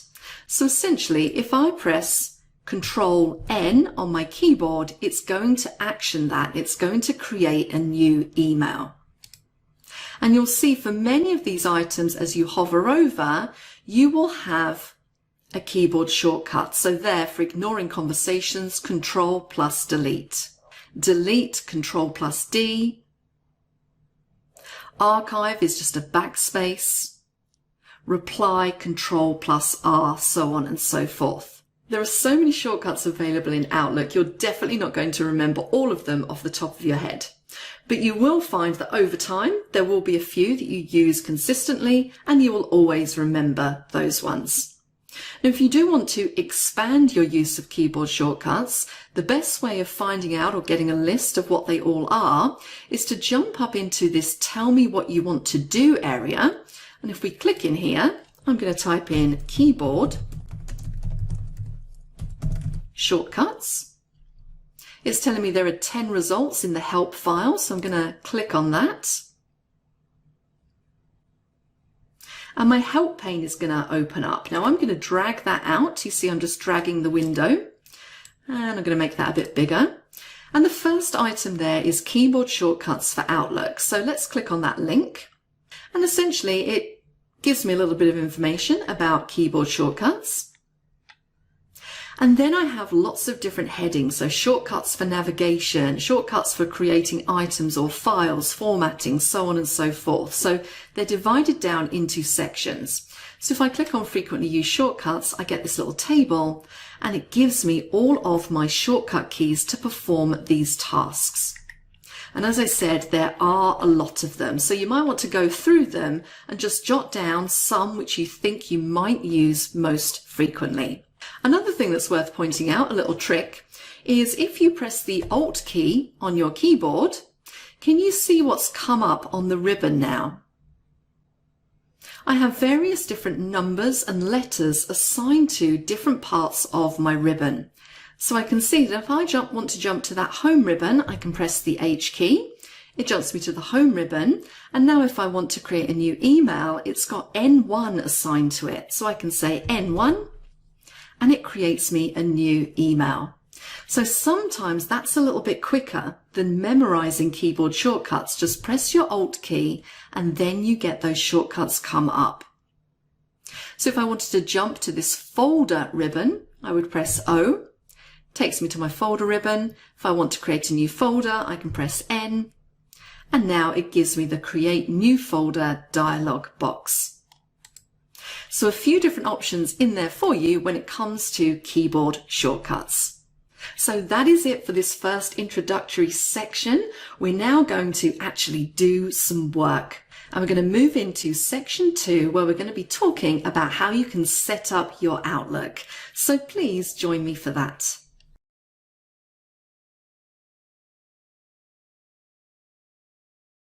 Hello everyone, and welcome back to this course on Outlook 2019. We're now down into section 2, where we're going to take a look at the basics of Outlook. So we're going to go through how you can set up Outlook in later modules. But right now, I really just want to concentrate on the layout of Outlook and how you can navigate around the screen. Now, if you've used Microsoft products for years, then this will probably look reasonably familiar to you. And nothing I'm going to say here is going to probably be too revelatory for you. But for those of you who are a little unfamiliar with the layout of Outlook, so maybe you're coming from a completely different email application, let me just run through the key points of the interface. So starting at the top, we have what we call our ribbons, and these little things up here, so where it says File, Home, Send, Receive, Folder, View, etc. These are your ribbon tabs. So each of these tabs is clickable, and when you click on it, it displays the ribbon associated with that particular tab. And all of the commands on each of the ribbons relate to this ribbon tab name. So in general, what you'll find on something like the Home ribbon would be all of the commands that are most useful to you, the ones that you use most frequently. If you want to work with folders, then you might possibly jump to the Folder ribbon. If you want to do things like customize your views and the way that you're actually looking at Outlook, you might go to the View ribbon. The Developer ribbon always contains some more advanced features, so you'll usually find things like macros and forms on the Developer ribbon. And then the Help ribbon is fairly self-explanatory. Now, one of the ribbon tabs up here, which is a little bit different to the others, is this File ribbon tab. And you'll see when I click on it, we get a very different view to what we were looking at before.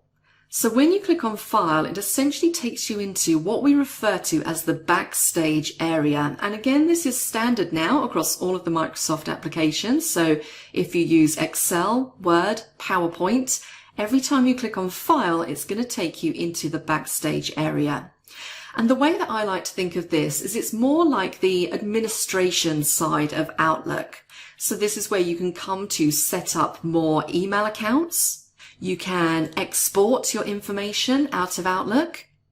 You can save attachments. You can come in here if you want to print anything. And you can also access your Office account. So if you want to change anything with regards to your settings, you can jump into your Office account and do things like update your photo, change your theme, background, so on and so forth. This is also where you'll see your product information. So you can see here it says that I'm using Office Professional Plus 2019. And it's also going to show me in here any services that I have connected. So you can see here that I currently have OneDrive for my cloud storage and also a SharePoint site connected as well. And the other useful thing that you'll find in the Backstage area is this main options dialog box. So this is where you can come to customize all of your options related to how you use Outlook. And there are so many categories and so many different options in here. And what we're going to do is we're not going to go through them all now because it'll be quite a lot for your brain to take in and you'll probably never remember them as we go through the course. So as we go through the different modules, I'm probably going to dip in and dip out of these options and show you the ones that I would change in relation to the specific topic that we're covering at the time. So File is your Backstage or your administration area. Let's click on the arrow to come back to our main Outlook view. So these are your ribbons. Now, if we take the Home ribbon, for example, you can see we have lots and lots of different commands on this ribbon. And all commands are grouped together or categorized. So you can see here at the bottom, we have the name of each group. So this first one here is New. We then have Delete, Respond, Quick Steps, Move, Tags, Groups, Find, Speech, and Add-ins. So this just really categorizes commands that are of similar type. Now, one thing that's also worth noting about these ribbons is that they won't always stay the same. The ribbons will change depending on what part of Outlook you're in and also what you're doing in Outlook. Let me give you an example. If I was to create a new email message, so I'm going to click on the new email button, you can see now within this new email message window, I get a new set of ribbons. So I have Message, Insert, Options, Format Text, Review, so on and so forth. So these ribbons contain all of the commands that are specifically related to creating a new email message. So for example, with a new email message, I might want to attach some kind of document. And if I jump to my insert ribbon, I have my options to attach files from there. So the point I'm really trying to make here is that those ribbons will change depending on what you're doing. You'll also see as we go through this course, once you start to do things, those ribbons will also change as well. So for example, if I was to insert a picture into this email message, you'll see that I get an entirely new ribbon related specifically to that picture. And that is what we call a contextual ribbon. Contextual ribbons only appear when they're needed. Now let me show you what I mean by that. I'll do a very quick example. I'm just going to insert a quick table. So let me put a table in. And what you'll see now is that I get two new ribbons under the category Table Tools, Design and Layout. And that's because I've inserted a table and I'm currently clicked in that table. So this is Microsoft's way of only showing you the tools and commands you need when you need them. It reduces clutter on your ribbons. So as you would imagine, on the Design ribbon, I have all the different ways that I can format my table. And on the Layout ribbon, I have options for doing things like inserting rows, deleting rows, splitting cells, so on and so forth. Now this ribbon only appears because I'm currently clicked in this table. If I click my mouse somewhere else in the email message outside of that table, you can see that my Table Tools contextual ribbon disappears because I no longer need it. I'm no longer clicked in the table. If I click inside the table again, it comes back. So contextual ribbons are a really important thing to get your head around as well. Now the other thing that we have up here, we've already explored, that is the Tell Me What You Want to Do box. So if you're looking for help on a particular command or utility, you can just type that into there, keyboard shortcut Alt-Q for that. And then right underneath our ribbons, we have something called the Quick Access Toolbar. Now currently it's not very obvious because I don't have a great deal on my Quick Access Toolbar. I have this little icon here, Send and Receive. And I also have an undo icon, and then there's a little down arrow. And this is where I can customize my Quick Access Toolbar, and we're actually going to do that in the next module. But what the idea of this Quick Access Toolbar is that you can have on here all of the commands that you use most frequently, so you're not having to search around in the ribbons to find them. Directly underneath your Quick Access Toolbar icons, we have our left-hand pane. So this is really your navigation pane.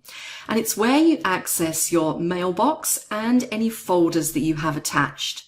So you can see my mailbox here, train@debashby. I have my inbox, which is going to show me all of my emails. And then I have my various different standard folders that automatically appear when you create a new Outlook account. Now, obviously, I can add my own folders to this, but this is kind of the standard set of folders that you're going to get. Then underneath that, right at the bottom, we have a series of 6 icons.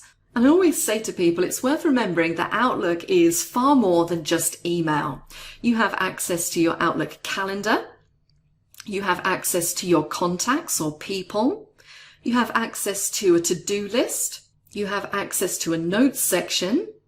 And then you have access to a folders section. And again, we're going to go through all of these icons throughout the modules, but this is how you would switch to if you wanted to jump to your calendar.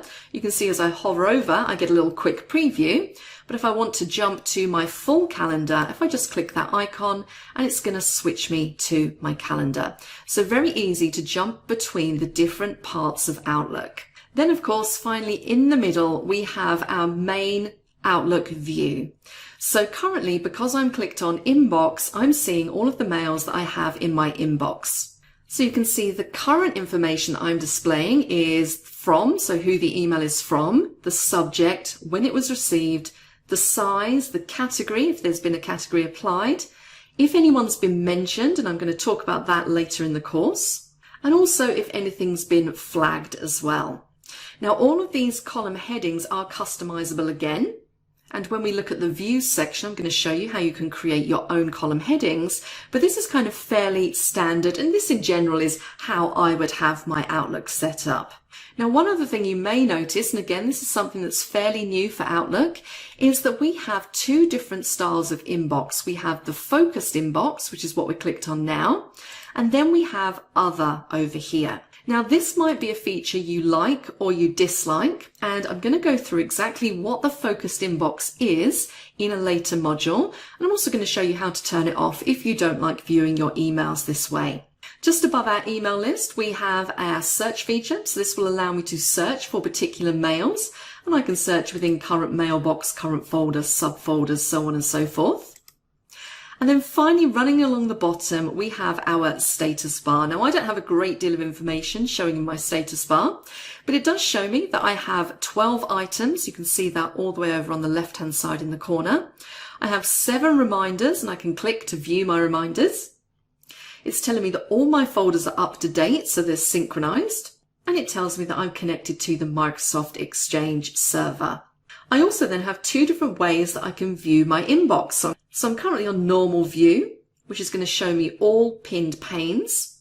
Or I could switch to reading view, which is basically going to get rid of my different panes. So I can see more of my email without the distraction of any panes on either side. So again, entirely up to you how you prefer to work. And then finally, we have a little slider just here. So if you want to zoom in or zoom out, you can use this slider and either see more or less of what's on your screen. Now, one other thing to note here is that if you want to collapse up your ribbon, you can definitely do that to give yourself a little bit more room. Over on the right-hand side, in the very bottom corner of the ribbon, you see we have this little collapse the ribbon icon. And there's also a shortcut key for that, Control plus F1. But if I click on this button, it's just going to collapse that ribbon up. So again, it just takes those ribbons out the way, allows me to focus in on what I want to see.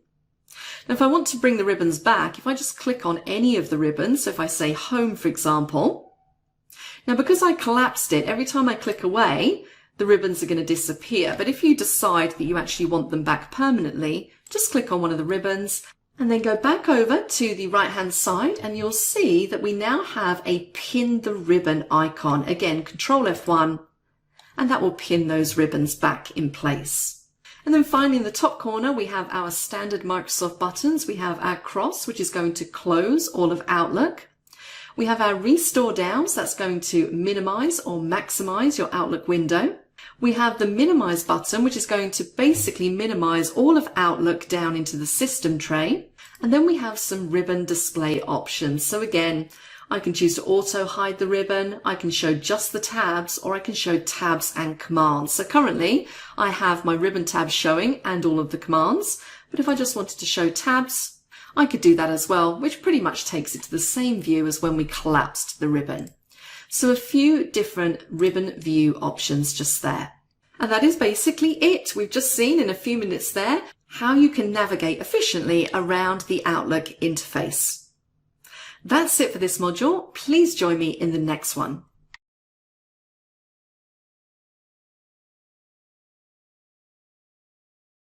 Hello again and welcome back to this course on Outlook 2019. This is Deb and we are still down in section 2 where we're looking at the basics, how to set up your Outlook and also becoming familiar with the structure and the interface that you're using. Now in the previous module we had a little look at the different elements that make up the Outlook interface and we talked a lot about the ribbon structure that we have at the top here. We also briefly mentioned the quick access toolbar, and that is what I want to cover in a little bit more detail in this particular module because I think once you start using it, it's going to be something that you find invaluable. Now, because there are so many different commands in Outlook and they are spread out across all of the ribbons, sometimes you'll find yourself looking around for a particular command across all of the ribbons. So I know in my case, a lot of the time I don't always automatically know where a particular command that I'm looking for lives. So it's a lot easier for you to have those easily accessible on one toolbar that you can customize. Now, one thing I will also say is that whilst we do have lots and lots of different commands across all of the ribbons, this is by no means all of the commands available to you in Outlook. There are lots of commands available in Outlook which aren't actually displayed on the ribbons, which I've always thought is a very interesting point. However, when you're setting up your quick access toolbar, you can add those commands to the quick access toolbar as well if you want to. Now let's just review what we mean by the quick access toolbar. Now from this point, you'll probably hear me refer to the quick access toolbar as the QAT, simply because it's a lot quicker to say. So when I'm talking about QAT, that's what I mean, quick access toolbar. And just to remind ourselves again, the quick access toolbar is this tiny little toolbar that I barely have anything on that sits lurking just underneath the ribbon. Now, if you're looking at your Outlook as I'm talking to you now, you might be looking underneath your ribbon thinking, well, I don't see a quick access toolbar. It might be that your quick access toolbar is located above your ribbon. Some people have it above, other people have it below. Now, if I click this little drop down on the end of this quick access toolbar, you can see I have an option right at the bottom for show above ribbon. So if I click that, it moves it up to here, right in the top left-hand corner. Now, if you prefer it up there, that is absolutely fine. I personally, if it's all the way shoved in the corner, I tend to forget it's there, which is why I like to have mine below the ribbon. But again, that's entirely personal preference. Now, currently on my quick access toolbar, I have two icons. I have this little one here, send, receive all folders. So that's really just a refresh of my Outlook. And I also have the undo or the Control Z command. Now, these two are by no means the only commands that I use on a regular basis. There are lots of commands in Outlook that I find myself reaching for all the time. For example, what is the most common thing you do in your Outlook email? I'm guessing it's probably creating a new email to send to someone. And you can see just above, we have the new email button, keyboard shortcut Control+N, on the home ribbon. Now this one's quite easy to find. It's the first one on the home ribbon, but if I wanted to, I could add the new email button to my quick access toolbar so that if maybe I'm on the view ribbon and I decide that I want to create a new email, instead of jumping back to home, I can just click the icon on my quick access toolbar. So how do we add commands to our QAT? Well, there's a few different ways. The quickest and easiest way is that if you see the icon you want to add on the ribbon, so let's say new email again, right click your mouse and the first option is add to quick access toolbar. And you can see now I have my new mail icon, and if I click it, I get a new email message. And you can go through and I could add reply if I wanted to, so right click, add to quick access toolbar. Maybe I want to jump across to folder, and maybe I'm always creating new folders. So I'm going to right click and say add to quick access toolbar.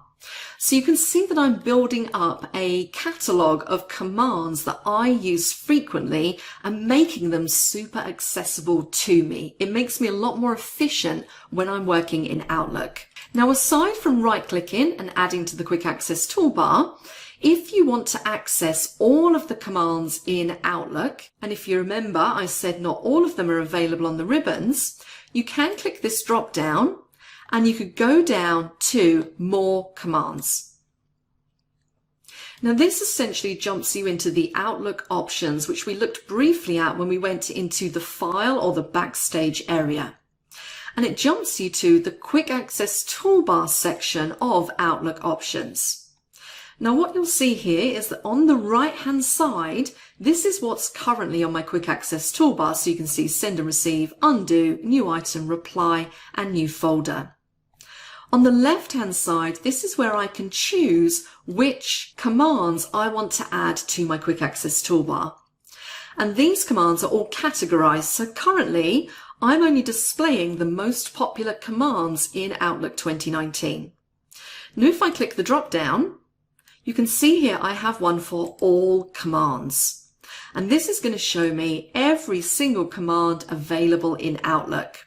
And there are lots and lots of them. Fortunately, they are all listed out in alphabetical order. So if you know what you're looking for, you can scroll to that particular part and then add it in. So let's say I was looking for the categorize option. So I'm going to scroll down to see, and you can see here I have a categorize option. I'm going to select it and I'm going to say add. And that adds it to my quick access toolbar. Now I could go through and I could carry on adding different commands, maybe collapse the ribbon. Let's add that as well. Now once I've got all of my commands added, I then have some options when it comes to organizing the way these commands are listed. So just on the right hand side here, I have up and down arrows. So move up and move down. So maybe I want to move collapse the ribbon up a little bit, or maybe I want my new mail to be one of the first three. And I want reply to go next to new mail. Maybe I want folder up there, maybe categorize and collapse the ribbon at the end. So you can use these to organize the way your icons display on that quick access toolbar. Now something else you can add just to make them a little bit more organized is you can add something called a separator. And at the top of every list you will find a separator. So I'm going to add separator in. And I'm going to say, and again, I'm going to use my up arrow and I'm going to separate off these first four from the other three. I'm going to add another separator and I'm going to move that one down and I'm going to separate collapse the ribbon from new folder and categorize. Now, once you're happy with all of this, if we click on OK and take a look at our ribbon, you can now see I have those additional commands added, but can you also see those lines? Those are the separators. So it kind of helps you group together commands of similar type. So for me, these first four are the ones that I use all the time. I then have some organizational commands, and then I have something that's more related to the layout, the way that I'm viewing my Outlook. So one of the things I would suggest you do when you first open your Outlook is really think about the commands that you use frequently and start adding them into your quick access toolbar. Hopefully that all makes sense to everyone, and hopefully you'll find that it also improves your efficiency when you're working in Outlook. That's it for this module. Please join me for the next one.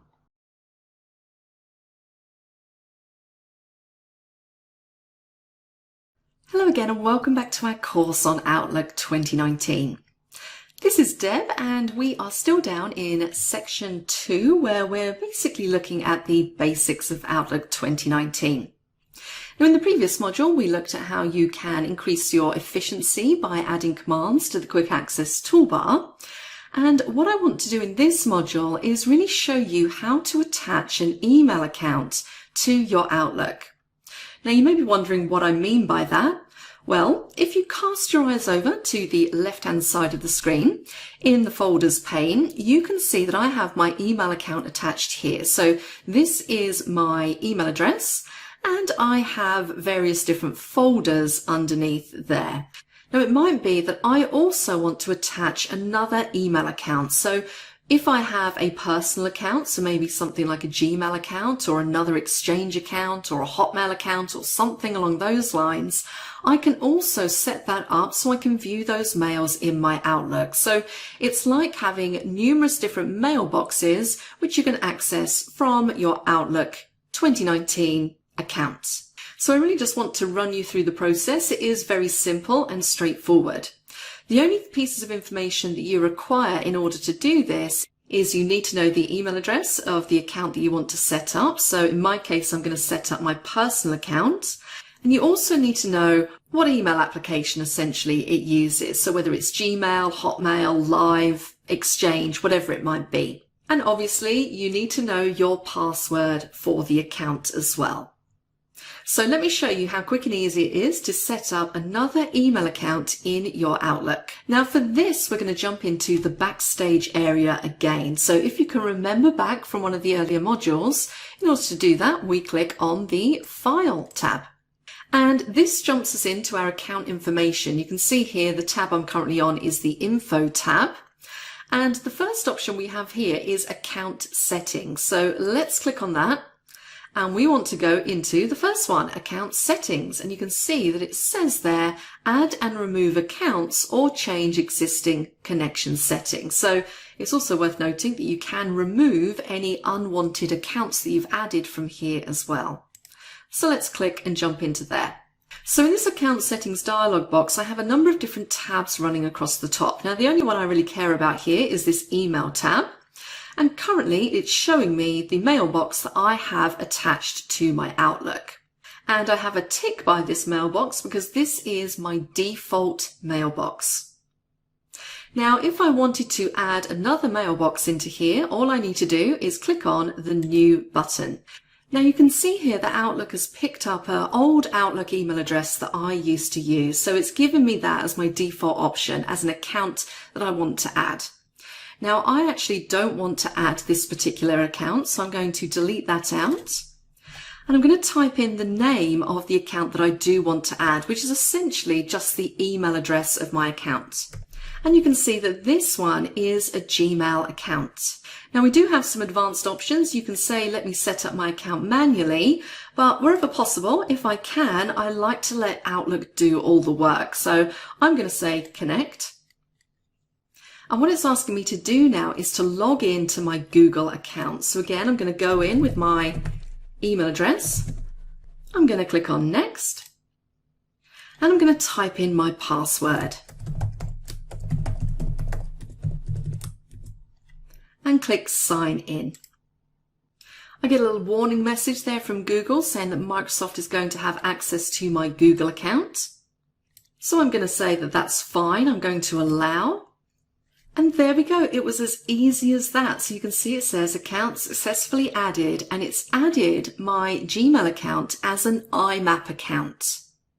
Now IMAP stands for Internet Message Access Protocol. And what it means is that the emails remain on the email server, so the Gmail server essentially, which allows me to set up this account on multiple computers and devices so that I can access my email, as well as being able to access them through webmail. You can now see that I have a secondary account added into this list, and I can see the type is IMAP, whereas the first one is a Microsoft Exchange account. If I click close there as well, you can see that I now have access to my Gmail account as well. And this can sometimes take a few moments to pull through all of the folders and the emails, depending on how much stuff, I should say, you have in your email account. So slowly, over the next few minutes, all of my emails are going to come through. And I can already see that a lot of my folders are automatically being pulled through, which is great. So now essentially I have access to both of my accounts, which is great. I don't have to flip between my personal and my business accounts. Now similarly, if I wanted to remove that account, I can go through the same process. I can go to File, I can go to Account Settings, I can select my account that I've just added, and I can remove it. Now it's saying careful, if you remove this account, its offline cache content will be deleted. Now you could take a backup of your account if you wanted to, which would just mean exporting out, which we're going to look at later on in this course. But at this moment in time, I don't mind. I haven't made any changes, so I'm going to say yes to continue. And you can see very quickly that's now been erased and I'm just left with my original account.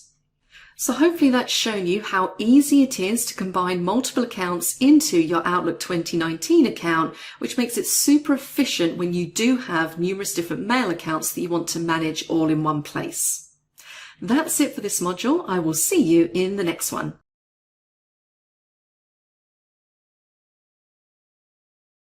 Hello everyone, and welcome back to our course on Outlook 2019. We're now down in section 3, where we're going to be discussing everything surrounding sending and receiving mail. And this is really the entire point of Outlook. The main thing that we're going to be using it for is sending emails to people and also receiving emails from others. However, there are a few important points that are worth noting that are specific to Outlook 2019. So currently I'm clicked on my inbox folder, and you can see there that I have a new mail at the top of the list. And this is just one that I've sent to myself from a different account. Now, how do I know that this is a new email? Well, fairly obviously, it's in a different font to the rest of my mail, and it's also in bold. And something else I can also see that indicates that I have a new email, which is particularly useful if I'm working in a completely different application and don't necessarily have Outlook in front of me at the time. You can see that in the system tray at the bottom of the screen, I have a little envelope icon. So this is indicating to me that I have a new mail or mails. Now this little envelope icon isn't automatic, it's a setting that you need to turn on. So I want to start out just by showing you that, where you can customize how you're alerted to the fact that you have a new email. Now again, as you might expect, this is one of the Outlook settings. So we're going to jump up into File. We're going to go down to Options, and the category we're going to choose is Mail. Now, if we scroll down, you'll see that we have a little section here for message arrival. So it's saying, what do you want to happen when a new message arrives? So I can choose to play a sound. I could briefly change the mouse pointer. Again, that's quite a good one if you're working in a different application. Your mouse pointer will change, which will alert you to the fact that you have a new email. And you can see the next one I have ticked, show an envelope icon in the taskbar. So if you do want that, make sure that you have a tick in that box. And you could also say that you want to display a desktop alert, which will bring a bigger alert up in the corner of the screen. Now I'm going to change a couple of these. I'm going to turn off desktop alert and I'm going to say play a sound. And I'm going to say OK. So I'm going to read this message by double clicking it. I'm going to close it down just so that that's no longer showing as a new message. And you can see that my little envelope icon has disappeared from the system tray. I'm now going to send another email, and I want you to see those notification settings in action. And there we go. We have the mail come in. My mail icon is back. So very simple to customize those settings. Now, when it comes to sending or composing a new email message, again, we can jump up to our home ribbon where we have our most frequently used commands. Alternatively, I could use the new message button on the quick access toolbar. Now, as I hover over that, you'll see there is also a keyboard shortcut. So I'm going to use that in this case, Control N to compose a new mail message. Now, the first thing you'll see here is the message says untitled, and it's telling me that it's in HTML format. Now, this is an important point to note. Mail messages can be sent in HTML format or plain text. Now, most of the time, HTML is going to be the one that you want to use because that means that any pictures or graphics or formatting that you add to your mail message is going to display correctly. However, sometimes, and this isn't so prevalent anymore, if you're dealing with an older email system, sometimes you just want all of the fancy stuff, all of the images, graphics, logos, etc. stripped out, and you simply want to send your message in plain text. So you can also do that. And you'll see here, if I jump to this format text ribbon, I can say HTML, and it says format this message as HTML. HTML messages can contain formatting and are compatible with most email readers. We have the plain text option, so it says plain text can be read by everyone but contains no formatting. And then rich text messages can contain formatting but are only compatible with Microsoft Outlook and Microsoft Exchange. Now again, this isn't a point that you need to agonize too much over. You'll find that the default most of the time is going to be HTML. But just be aware that if you need to, you can change the format of your message. Now, if I jump back to this first ribbon, again, on this message ribbon, we have most of the things that we're going to utilize most frequently. Now, the first thing you're going to want to do when you're composing a message is you're going to want to select who you're going to send this email message to, and it can be to one or many, many more people. Now, obviously, you can click in this to field and type in the email address directly.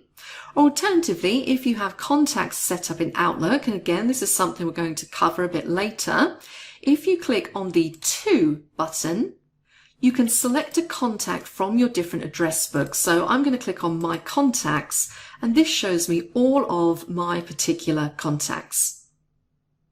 So I might want to select Adam, Jasmine, and Kirsty, and I do a multiple select by holding down my Control key as I click. And then when I click on the To button underneath, it's going to add all of those email addresses into the To field. I can also choose if I want to CC anybody. So the way that I think about CC is that you have the main people who this message is going to in the To field. And then maybe if someone else needs to know really more for informational purposes, you might possibly put them in the CC field. So I'm going to put Marcus in the CC field.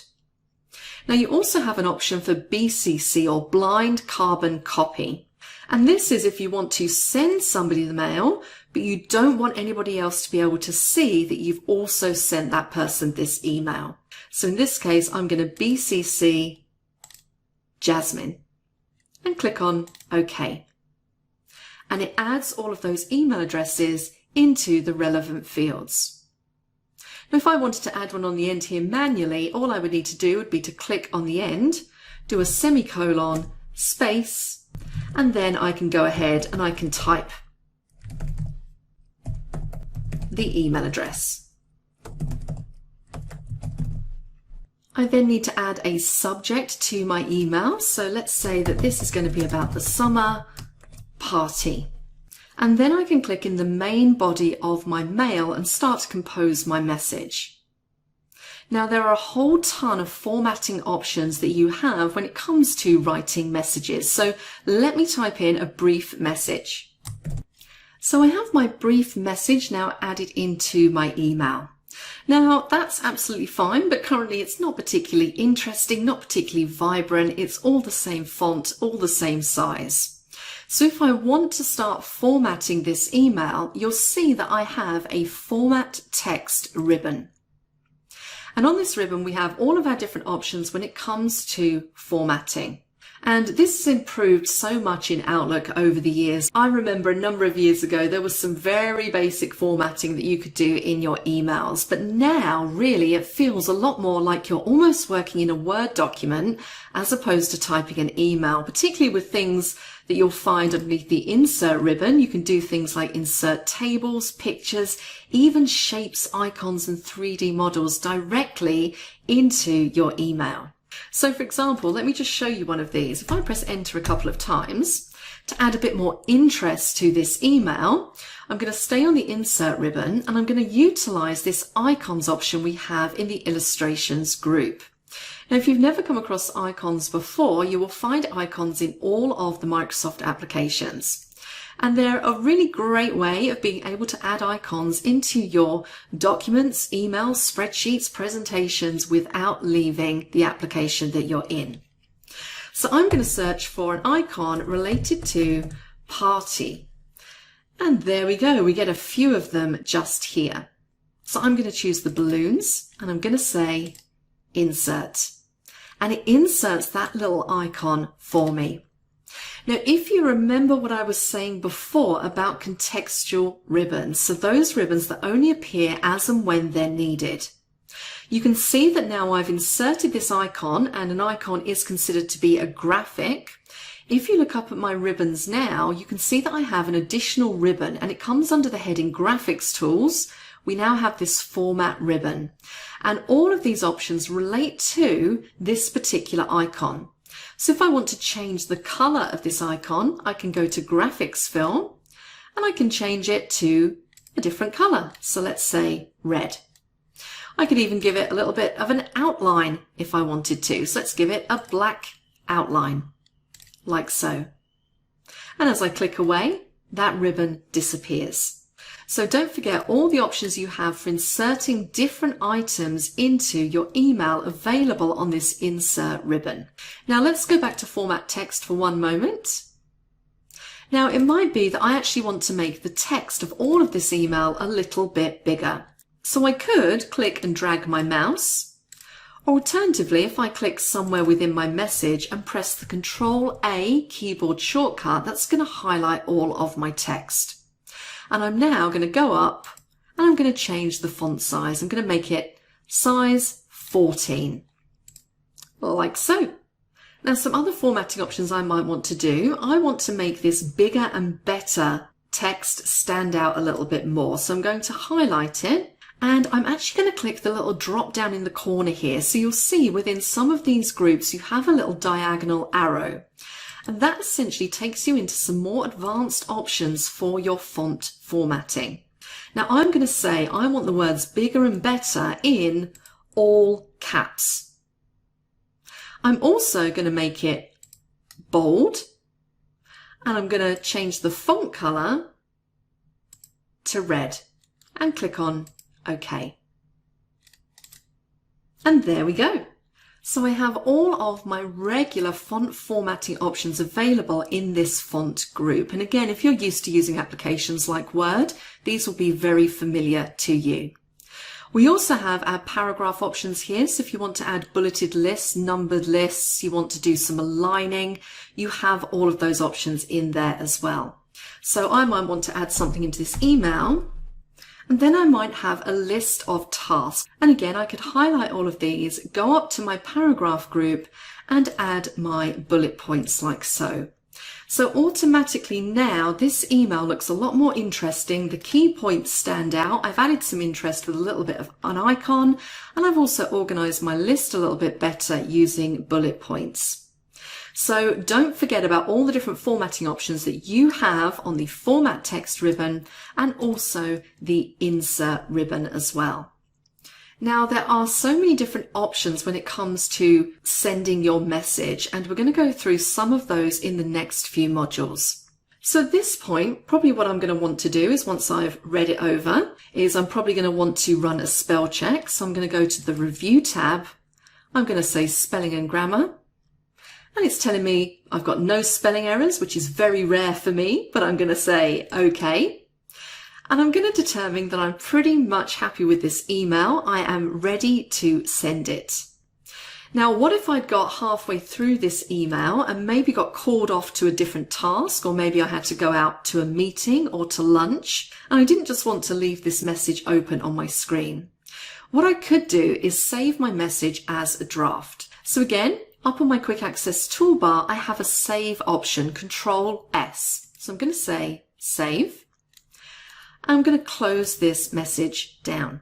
And what happens to that message is, although it appears to have disappeared, you'll see now that in my folder pane, in the drafts folder, it's showing me that I have one mail.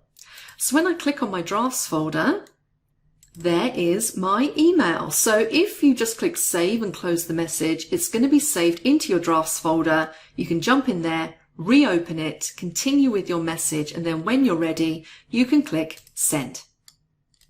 Now you can see that because I was copied in on that email, I now have a new mail message. You can see the icon down in my system tray, and you can also see that my inbox has gone up to 2 unread messages.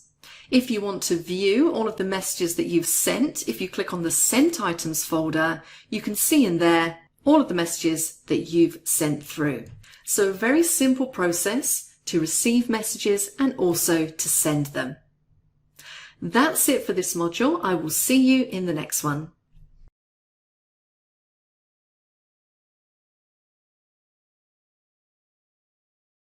Hello again and welcome back to our course on Outlook 2019.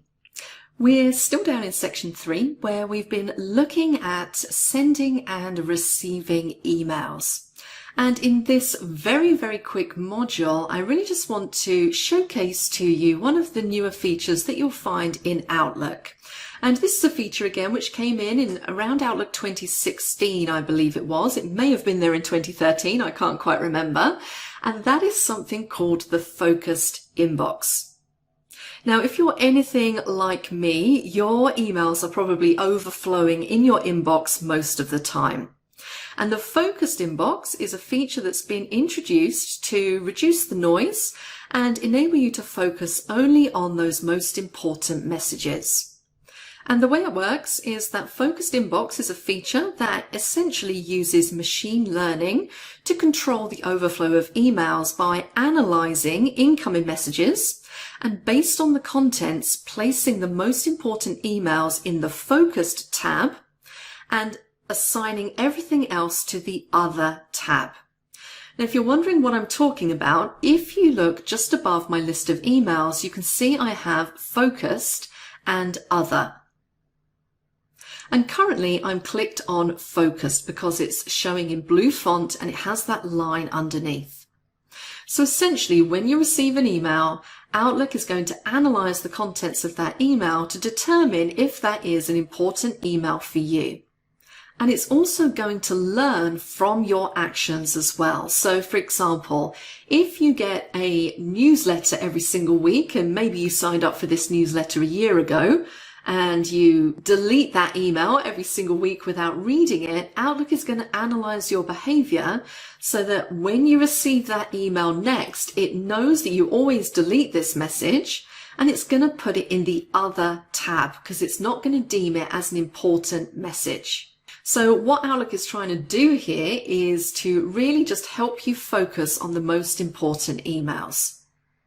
Now, this can be a really useful feature and can really help you manage the amount of noise and clutter that you have in your email inbox. And it is very easy to switch between focused inbox, so all of your important emails, and anything that you have in other. Now, I don't have anything in here at the moment, but if you did, your emails would be listed underneath there. So that's kind of what it is. Now, if you're somebody who doesn't particularly like that feature, I know a lot of people get a little bit nervous when they think that their computer is kind of analyzing their emails and deciding for them which folder emails should go into, deciding for them which emails are important. And I 100% understand that train of thought. So if you're not someone who likes that and you want to get rid of focused inbox altogether and just have all your emails coming into your inbox, it's very simple to turn off.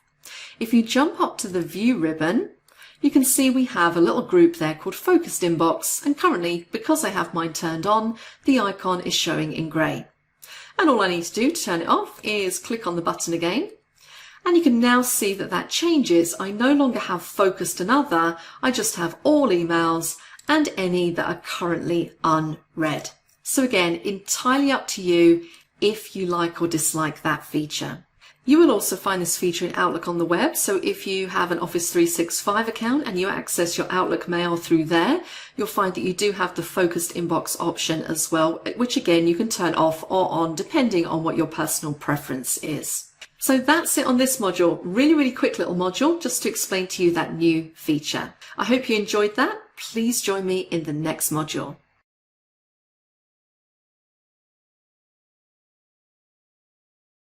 Hello again and welcome back to our course on Outlook 2019.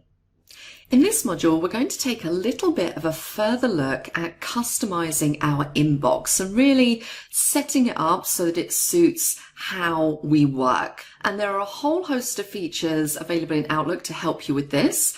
And I'm going to run through some of them now, and then we're going to look at more of them as we go through the following modules.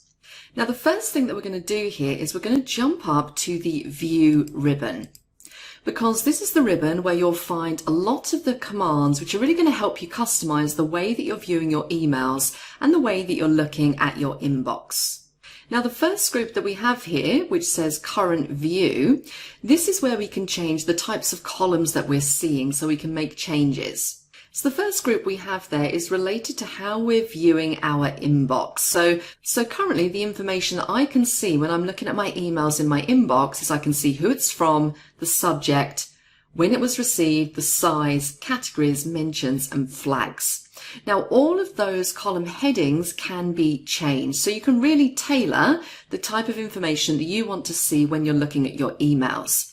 And we're going to cover how you change your views and add columns in a later module. Now, in this module, I'm going to start out with showing you this little option just here in the next group along, and that is this Show as Conversations option. And you'll see as I hover over, I get the screen tip and it says, show me my messages arranged by conversation. So what exactly does that mean? Well, currently I do not have this option turned on. And when I'm looking at my emails, I can see every single individual email. So if we take the email that I currently am clicked on as an example, this is an email that's gone back and forth between myself and the recipient, and I've had a couple of replies to this email.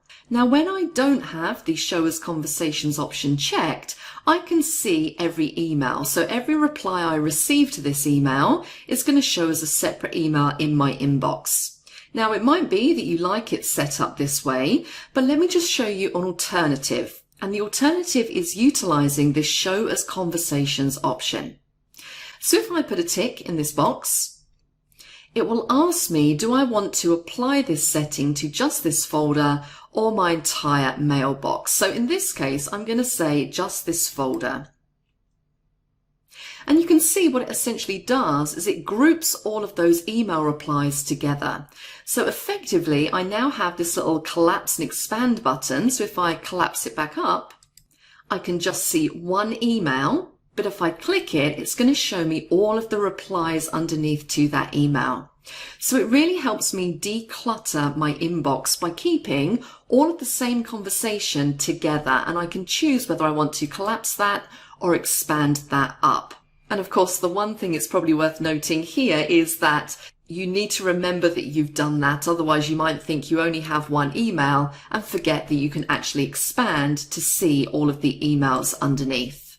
So that's a little feature that can really help you declutter your mailbox and keep all mail conversations together.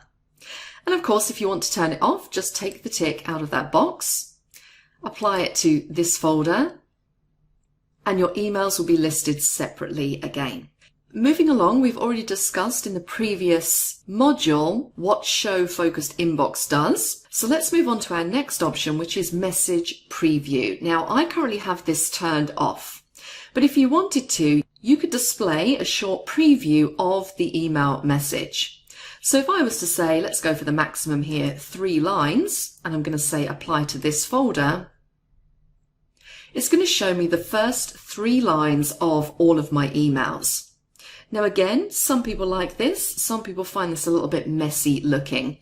And you do have a couple of other options in there, so I could say 1 line instead, which makes it slightly neater. Now I actually prefer to have mine turned off, but just be aware that you have those options which you can customize as well. Moving along to this arrangement group, this is essentially how you prefer to have your mail sorted in your inbox. So I like to have mine in general sorted by date. So date received, the most recent at the top. And you can see there that I have date selected. But if you wanted to, you could choose any of these to group them by. So if I wanted to sort them in alphabetical order by the sender's name, I could click From, and it's going to organize my emails in a slightly different way. Now I'm going to put mine back on to date. And the other thing you might notice within your inbox is that I currently have mine grouped. So it's telling me, so I have these little headings here. And again, these are collapsible and expandable. But you can see that I have all of the emails I've received today grouped together under the Today heading, the email I received on Wednesday, and then any that are older underneath. And you can change that option again by clicking in this arrangement group and just unticking that Show in Groups. And that will get rid of those headings and just give you a very plain, basic email list. So again, that is personal preference. Now, a couple of other things on this view ribbon which don't relate specifically to the columns, which we're going to look at later, are in this layout group. So again, folder pane. Now, when we say folder pane, we're talking about this area on the left-hand side. So where you can see my mailbox and all of my folders, so inbox, drafts, sent items, so on and so forth. Now, you can customize this. I have mine set to normal, and I'm also choosing to show any favorite folders at the top. And you can see here it says drag your favorite folders here. So I haven't done that yet because that's something I want to show you how to do later in the course. But I do like to make sure I have that option turned on so that I have that little favorite folders area at the top of my list. Now, the other options I have here, I could say minimize for my folder pane. It will essentially collapse up that larger folder pane and just give me access to my icons running down the side. If I go back to folder pane and say off entirely, it's going to get rid of the whole thing. So sometimes this can be useful if you want a little bit more space on your screen to work with to get rid of that folder pane. But I think in general, most people are probably going to want to see that folder pane. So we set it back to normal. We also have some further options in here, and we have some further navigation options. So underneath here, it's saying maximum number of visible items is set to 7. And again, you can change that using these little up and down arrows, but this relates to how many items you're seeing running across the bottom here. So where we have our icons for mail, calendar, people, so on and so forth.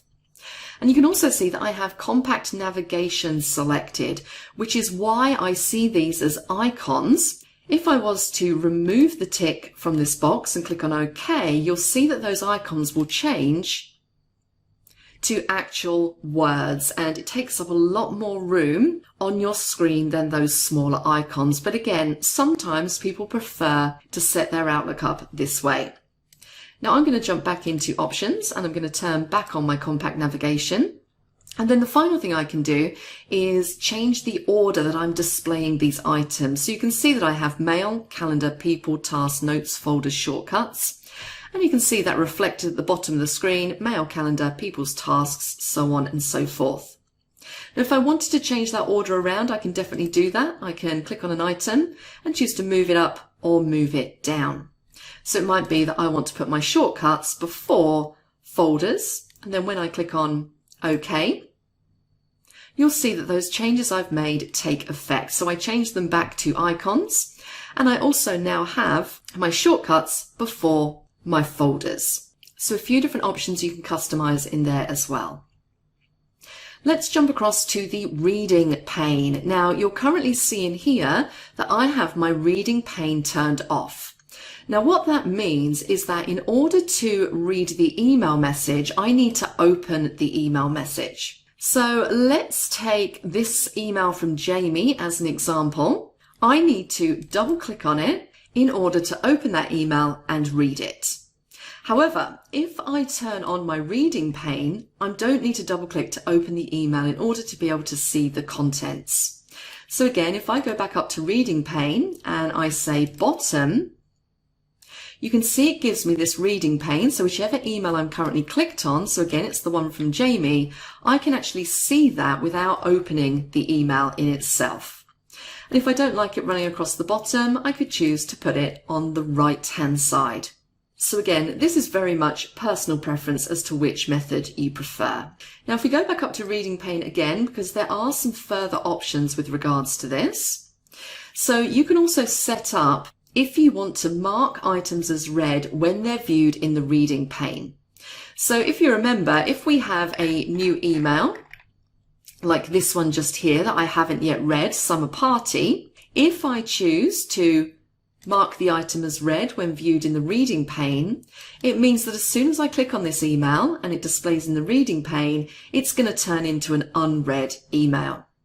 If you don't have a tick in that box, it means that even when you click on it and read it in the reading pane, it's still going to show as unread in your list. So again, entirely up to you which one you prefer. And again, underneath there, you have a few other options when it comes to selecting emails and whether they're marked as read or unread. So it's worth definitely taking a look in here, reviewing it and setting it up how you would prefer. Moving along, we also have something called the to-do bar. Now currently I don't have this displaying, but I could choose to select my calendar. And what that's going to do is it's going to pop open this to-do bar on the right-hand side of the screen, and it's going to show me a little mini preview of my calendar. Now, I will say that this is really, really helpful because I know a lot of the time when I'm working, I might be reading a mail, maybe it's got something to do with a meeting, and I want to consult my calendar, but I don't necessarily want to jump out of my email and switch to my calendar application because the email then disappears. So I find it quite useful to have the to-do pane open and a little mini preview of my calendar just here. And if you have anything scheduled in your calendar, then it will show underneath here all of your appointments and your meetings. Now, if we jump back to that to-do bar, you can see you can show other things in here as well. So I can show people as well. And you'll notice that because I'm displaying people, it's also still showing my calendar. So I could have all three showing if I wanted to. So it's going to show me any people that I have added as favorites for quick access, and also any tasks I have coming up in my to-do list. Now you might be thinking to yourself, with all of these panes open, it starts to look a little bit busy. So this is where you might want to start rejigging how you view your reading pane. So I might choose to have that running across the bottom instead. And you can always adjust this reading pane by hovering your mouse over the dividing line until you get those arrows and dragging it up and down. So maybe I just want a bit of my reading pane showing. I can do the same with the to-do bar. I can drag it over to make it a little bit thinner to give my emails a little bit more room. And the same with my folder pane as well. So you can really kind of organize what you're seeing on your screen so that it suits you and your setup. Now, a couple of other things I want to mention before we finish up this module is there's some settings in the Backstage area related to mail and also the general look and feel of your Outlook that you might want to consider changing. So let's jump up to File, which takes us into our Backstage area, and I'm going to go down to Options. So the first two tabs are really the ones that I'm interested in here. So we're currently clicked on the General tab, and I'm not going to go through every single option. I'm just going to highlight a couple that I feel you might want to change. Now, in this first section here, User Interface Options, I have ticks in Show Mini Toolbar on Selection and Enable Live Preview. Now, your mini toolbar is a little toolbar that pops up when you select text. So let me show you an example of the mini toolbar just so you're clear as to what I'm talking about.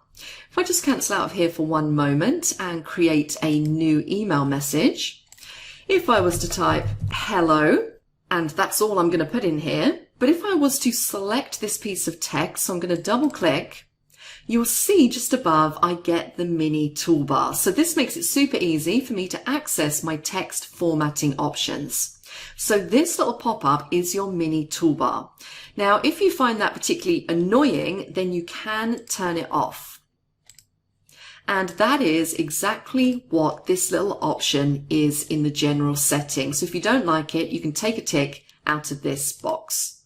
And again, with Enable Live Preview, this shows you a preview of how a feature affects the document as you hover over different choices.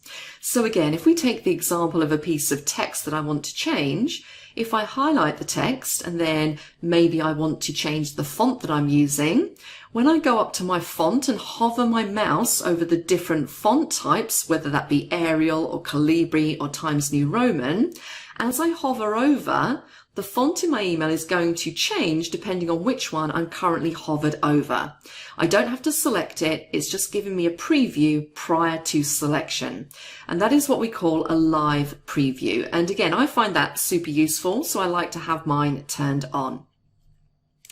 And I also like to have my screen tip styles to show the feature descriptions in screen tips. So that is when you hover over any command on your ribbon and that little box pops up with a description of what that command does. And you've seen that numerous times as we've been going through these modules.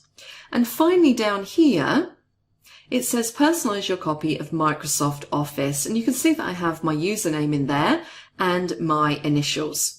And then underneath, I have the background that I'm using. So again, I can change it to something different. So let's say circle and stripes. And I can change my office theme. So just for demonstration purposes, I'm going to say dark grey. And when I click on OK, you can see that both of those have been applied. So right up in the top corner, I have my circle and stripes design, and my Outlook has changed to this dark grey colour. And there are a few different colour options in there. You have dark grey, you have colourful, which is what mine was on before. You also have black and white. Now I'm going to change mine back to colourful, and I'm going to say OK. So that is pretty much it. We've started to customize our inbox and utilize some of those features available on the View ribbon and also available in the Backstage area. In the next module, we're going to start to talk about attachments, specifically how you can save them. So please join me for that.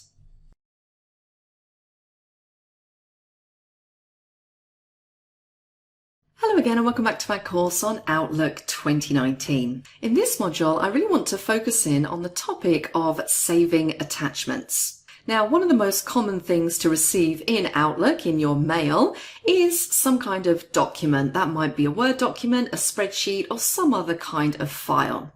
And a lot of the time with the documents that we are sent, we might want to save those documents off to either our local drives or maybe even cloud storage. So in my case, I utilize OneDrive cloud storage, so I like to save a lot of my documents off to that.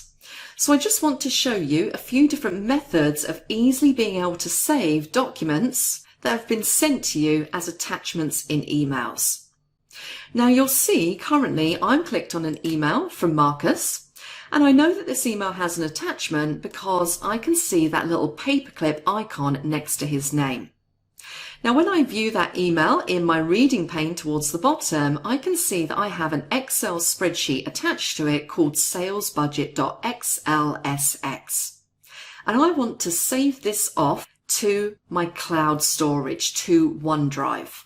Now there are a few different methods of doing this, so I'm going to show them all to you and you can choose which one suits you the most. Probably one of the easiest ways and most obvious ways is that when I hover over this attachment in the Outlook email, I have this little drop down arrow, and if I click it, I have an option to save as or save all attachments. Now, if I had more than one attachment in this email, save all attachments would allow me to save them all at the same time.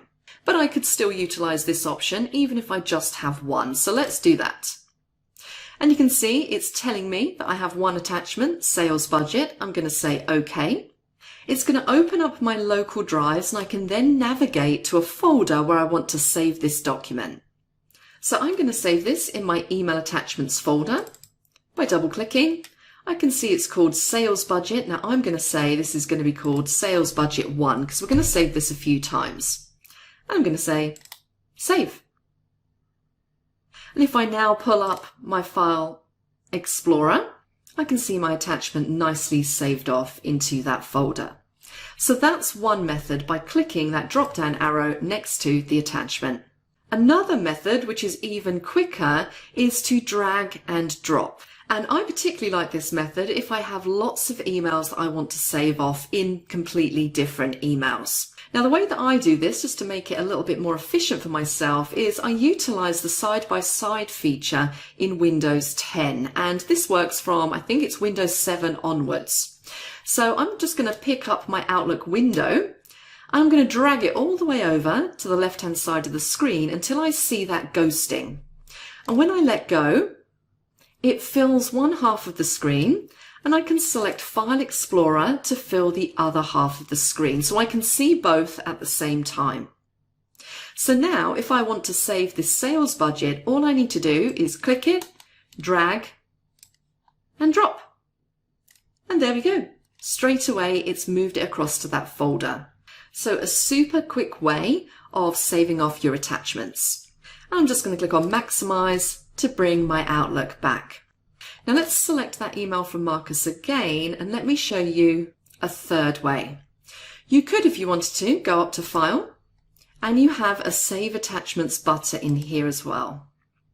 And again, it's going to pick up the attachment, click on OK. You can select your folder, so it's defaulted to the correct folder, and I'm going to call this Sales Budget 3, click Save, and it saves it across. So 3 very simple methods there when it comes to saving off attachments to your cloud storage.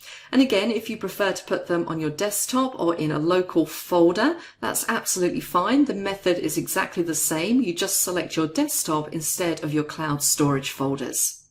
That's it for this module. In the next module, we're going to talk a little bit more about customizing those columns and views. So please join me for that.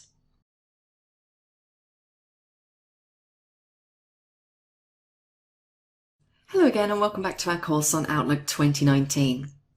This is Deb and we're still down in section 3, and in this module I'm going to talk to you about adjusting or changing these column headings. So essentially changing the information that you can see for each of your emails. Now when I say column headings, as I've stated before, what I actually mean are these things up here. So where it says From, Subject, Received, Size, Categories, Mentions, and then we have our flags at the end, so it's showing me the flag status on these emails.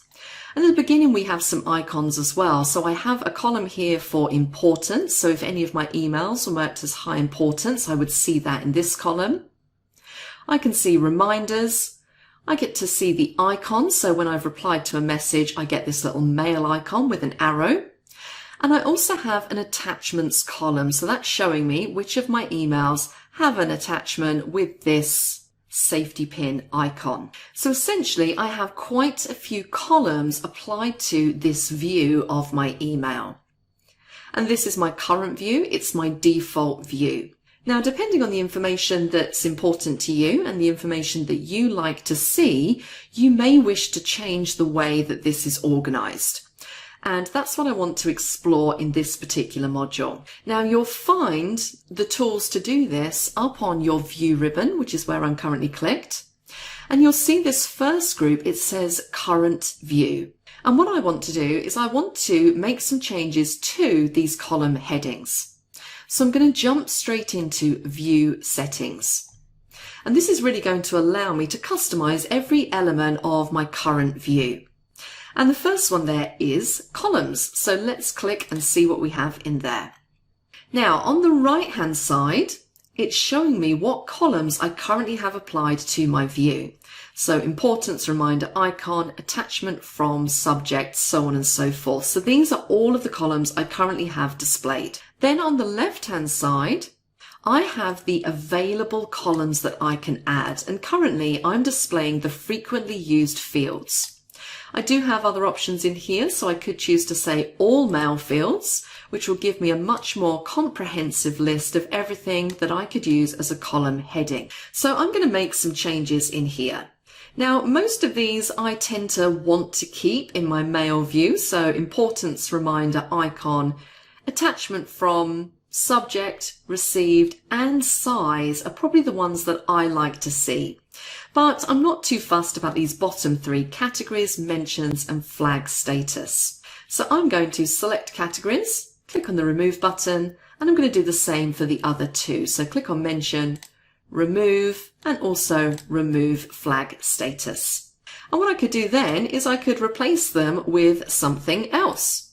So maybe I want to see who has been CC'd in its own separate column. So I'm going to select CC.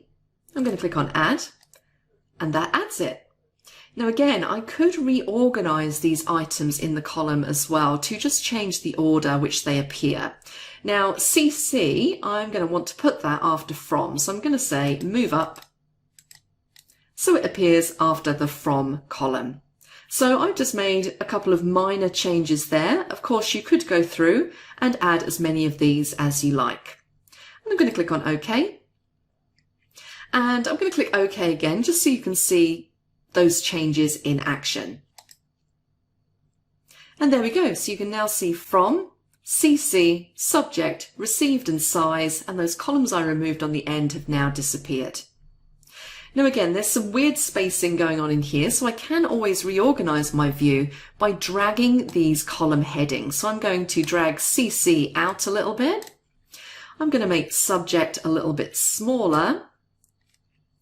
And then I'm going to have received and size. Let's make from a little bit bigger.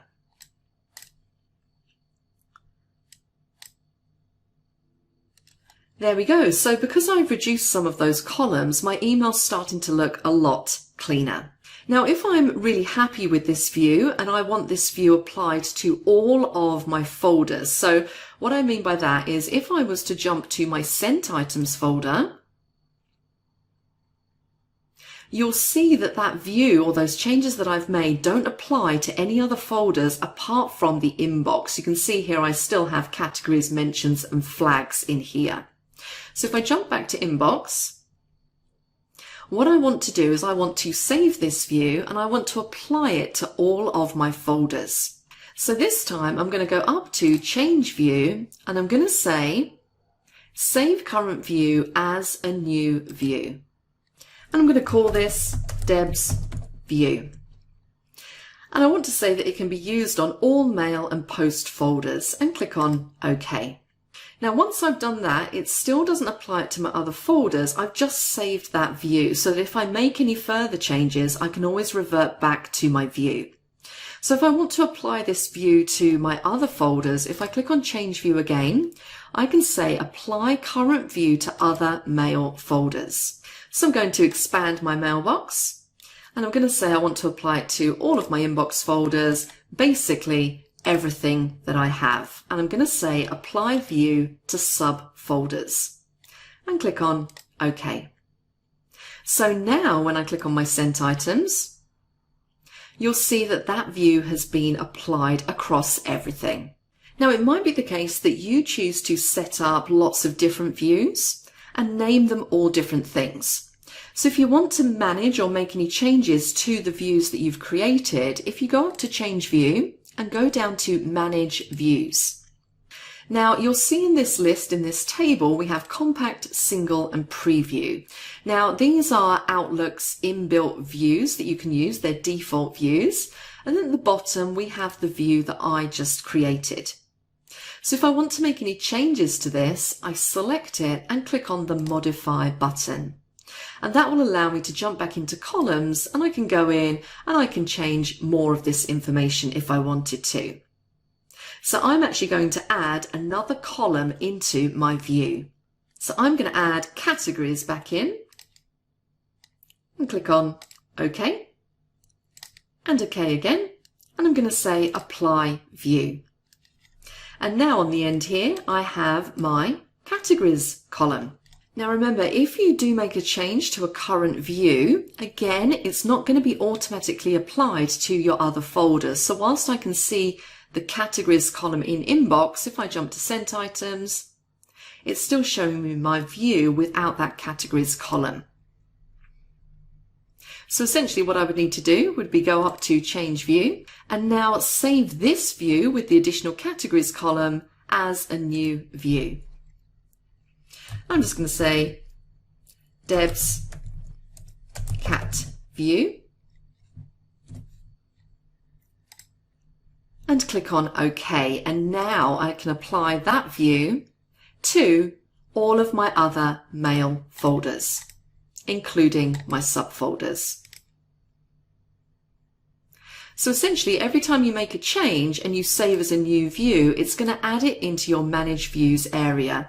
And you could switch between those views if you wanted to. So if I wanted to go back to the view prior to adding that categories column, I can select Deb's view and I can say Apply View. And there we go. So it might be that you're 100% happy with the default view that Outlook gives you, and that is absolutely fine. But if you do find that you're wanting to have different information displayed for your emails, then creating a new view and customizing those columns is definitely a way that you can do that. Now, one other thing I want to point out in here, if we go into Manage Views, and I'm going to select Deb's Category View, I'm going to go into Modify. Now, columns isn't the only thing that we can modify. I can also choose how I want to group my emails. Now, I have mine set up to automatically group according to arrangement. So you can see above on the View ribbon in the Arrangement group, I have my emails organized by date. So currently, all of my emails will show with the latest date at the top. I could customize that by unticking and saying I want to group them by recipient name, then by attachment, and I could carry on going. So let's do one more. Let's say then by created. And I can choose if I want that in ascending or descending order. And I'm going to put all of mine to ascending. I'm going to say OK. I can then choose how I want them to be sorted. So when I receive an email, currently I have them sorted in descending order. So I could choose that all received items go in ascending order. Now the other settings that we have in here, where we have filter, other, conditional formatting and format columns, I'm going to discuss in later modules. So for the time being, I'm happy with those customizations I've made to these top three. I'm going to say OK. And I'm going to say Apply View. And you can see now that my emails are organized in a completely different way because of that sorting that I did. And again, this might not be something that you particularly like, but it's definitely worth having a play around with so you can get your inbox organized in a way that suits you. Now I'm going to go back to Change View, Manage Views, and I'm going to apply Deb's view. And that takes me back to what I had right at the beginning. So hopefully that's given you a bit of a clearer idea as to how you can customize the way that you're viewing your emails in your Outlook inbox. So that's it on section 3. We're now moving into section 4, where we're going to talk all about searching for emails in your inbox and other folders. So please join me for that. Hello everyone, and welcome back to our course on Outlook 2019. We've made it all the way down to section 4, where we're going to start exploring the wonderful world of searching for emails in your inbox. Now, if you're anything like me, my inbox is normally completely overflowing and I tend to keep most things. I really dislike deleting items, which is fine, but sometimes it makes it a little bit difficult to find the items that I'm looking for if I'm trying to dig out an old email and I can only remember something tiny about that email. So this is where search in Microsoft Outlook comes in really handy. So let's take a look at some of the options that we have for searching. Now, your search bar in Outlook is located just above your email list. So just here where it says search current mailbox. And we have a free text field here where we can type in our search term. And then next to that, we have our scope. So where are we searching? So I currently have current mailbox. Now what that means is it's going to search every single folder in my train@debashby mailbox. So all of these folders listed underneath will be included as part of the current mailbox. If I was to select subfolders, that's purely going to search in any subfolders that I have based on the folder I'm currently clicked on. So I'm currently clicked on my inbox and I haven't actually created any subfolders yet. But if I had, maybe I've got 20 or 25 subfolders, selecting the subfolders option will search through my inbox and all of its subfolders. I can choose current folder. So again, if I'm clicked on maybe one subfolder, I can choose to search specifically in there. I could search across all mailboxes. So we saw earlier how I managed to add my personal account into my Outlook. I've actually removed it again. But if you have multiple mailboxes attached to your Outlook account, you can search across them all. So it's like a universal search across all of your mailboxes that you have attached. And the final one here is all Outlook items. Now what that means is that it will search for whatever keyword you've typed in across everything in Outlook, not just specific to mail. So it will search across your calendar, across your contacts, your notes, your tasks, so on and so forth. So don't forget about that on the end there. You really need to specify the scope in order to get the most out of your search results. Now I'm going to keep mine on current mailbox. I don't currently really have a great deal in here, so I'm fine to do that. Now one thing you'll notice is that as soon as I click in this free text field to type in my search terms, you'll see that I get a contextual ribbon pop up. Remember, they only appear when we need them. So Outlook has determined that because of where I'm clicked, I'm about to do a search. And it's popped up my search contextual ribbon. And this really helps me refine what I'm searching for. And we're going to dip in and dip out of some of these options. Now, one thing you'll see that's highlighted on this search ribbon is current mailbox. So that has picked that up from the scope that I've selected in this drop down on the right hand side. Now, the first search I'm going to do is a fairly simple one. I'm just going to type in a keyword and see what emails it brings up. So I'm going to type in Excel. Now you'll see that I haven't even had to press the enter key. It automatically just does the search as I start typing. And it's pulled back 4 emails. All of them contain the word Excel, and that word is highlighted in the email. So really simple, just to do a keyword search. Now something else that I can do in here is I can search for 2 different keywords or more than that. So say I want to search for the words Excel or training. All I need to do is type in Excel space or training.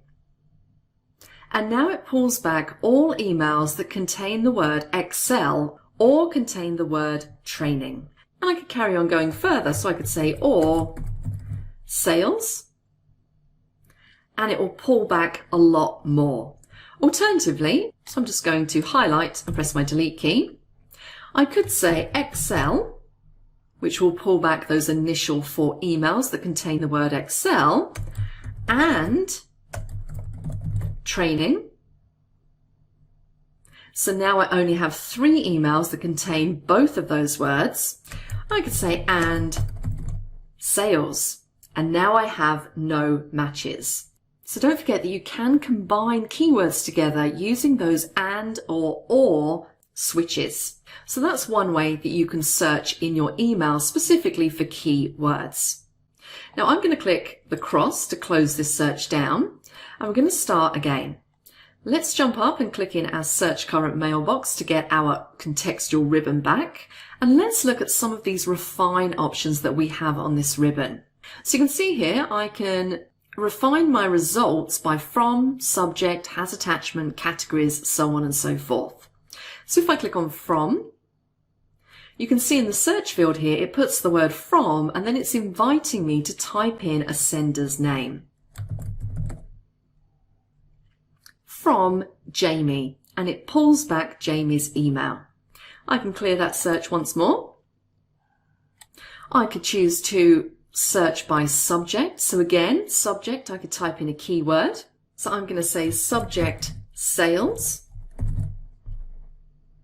and it pulls back all of the emails that have sales in the subject line. Now, this has produced quite a long list, so I could then go through and refine that a little further.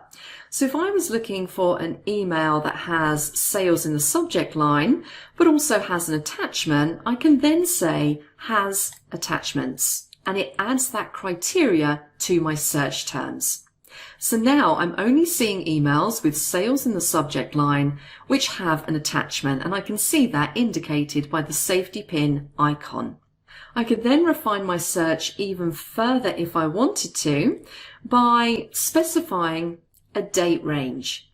So maybe I'm looking for a mail that was sent today or yesterday or last week, and I can go through and I can select one of these options. So let's say last month, and it's going to refine that. So straight away it's pinpointed one email that meets all of those conditions. Sales in the subject line, has an attachment, and was sent last month. And you can see in here you have lots of other options. So if you've applied categories to your email, you can search by the categories that you've applied. If you've got items flagged, or if you have things marked as important, you can utilize all of these to really refine that search down. There is also a more drop down just here, and you have a whole host of different options. So if I was looking for a keyword within the body of an email, I have an option for that as well. So let me get rid of all of the options that I've put in there so far. I'm going to click back in my search. I'm going to go to more, and I'm going to say body. So I'm going to type in the word review in the body field, and there we go. It's pulled back all of those emails. Now, another option that's really useful here is to utilize recent searches. So when you click the recent searches drop down, it's going to show you the last 10 or so searches that you performed on your mailbox or folders. So if I want to backtrack and just run a search and pull up everything that has the word Excel in it, I can go back to the very first search I performed and select Excel, and it's going to pull that list back. So remember, this constantly updates as you do new searches, but that's a very, very useful option to find items you were looking for previously. Now, the final thing I'm going to highlight on here is this search tools section as well. So if we go down to locations to search, you can see it's essentially searching the 2 mailboxes that I have. So I have one of my old Outlook data files in here, and also my current mailbox. Now, what I have underneath is an advanced find. And what you'll find is that a lot of these options are similar to the ones that you have in this refine group. But again, you can type into here keywords. You can choose where you're searching, so in the subject only, in the subject field and message body, or in your frequently used text fields. You can search for a particular sender or who it was sent to. You can define things like only searching for mail where you were the only person in the to line. So if it was just sent to you, as opposed to having lots of other people copied in, you can refine your search by that as well. And we have 2 more tabs up here with loads more search choices. So you might want to say you want to search for only items that are currently unread, only items with 1 or more attachments or no attachments. You might want to search by importance. Now, we haven't covered this yet. We haven't marked an email as important, but when you do, you can search for normal, high or low importance. You can search for items which have been flagged by you. So again, when we start adding flags to emails, we can run some of these searches. Or you can say match case. So for example, I could type in Excel in capital letters, and it's only going to find emails where it exactly matches that case. So only where I have the word Excel in capital letters, it won't pull back any items that have Excel in lower case. So numerous different options for you to explore in there as well, if you want a bit of a deeper dive on your searching. And then finally, we have an advanced tab where you can start doing some really fancy things like adding in fields. So you can essentially construct your own search. So let me just briefly show you this. If I go down to this field drop down, I'm going to say frequently used fields and that I want to search on the subject. And it says subject contains, and I'm going to say Excel.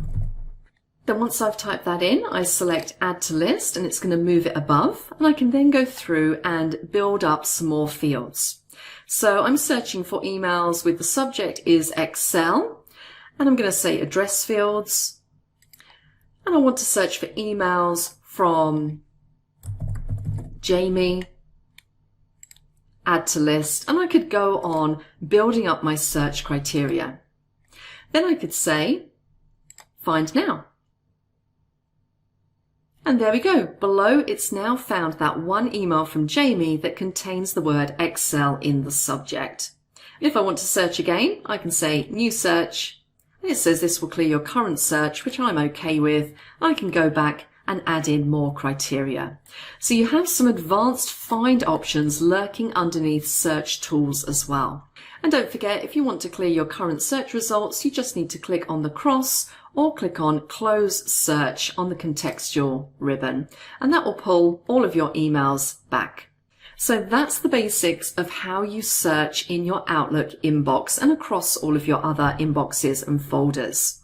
In the next module, I'm going to show you how you can create something called a search folder, which is greatly going to increase your efficiency when looking for mails in Outlook. So please join me for that.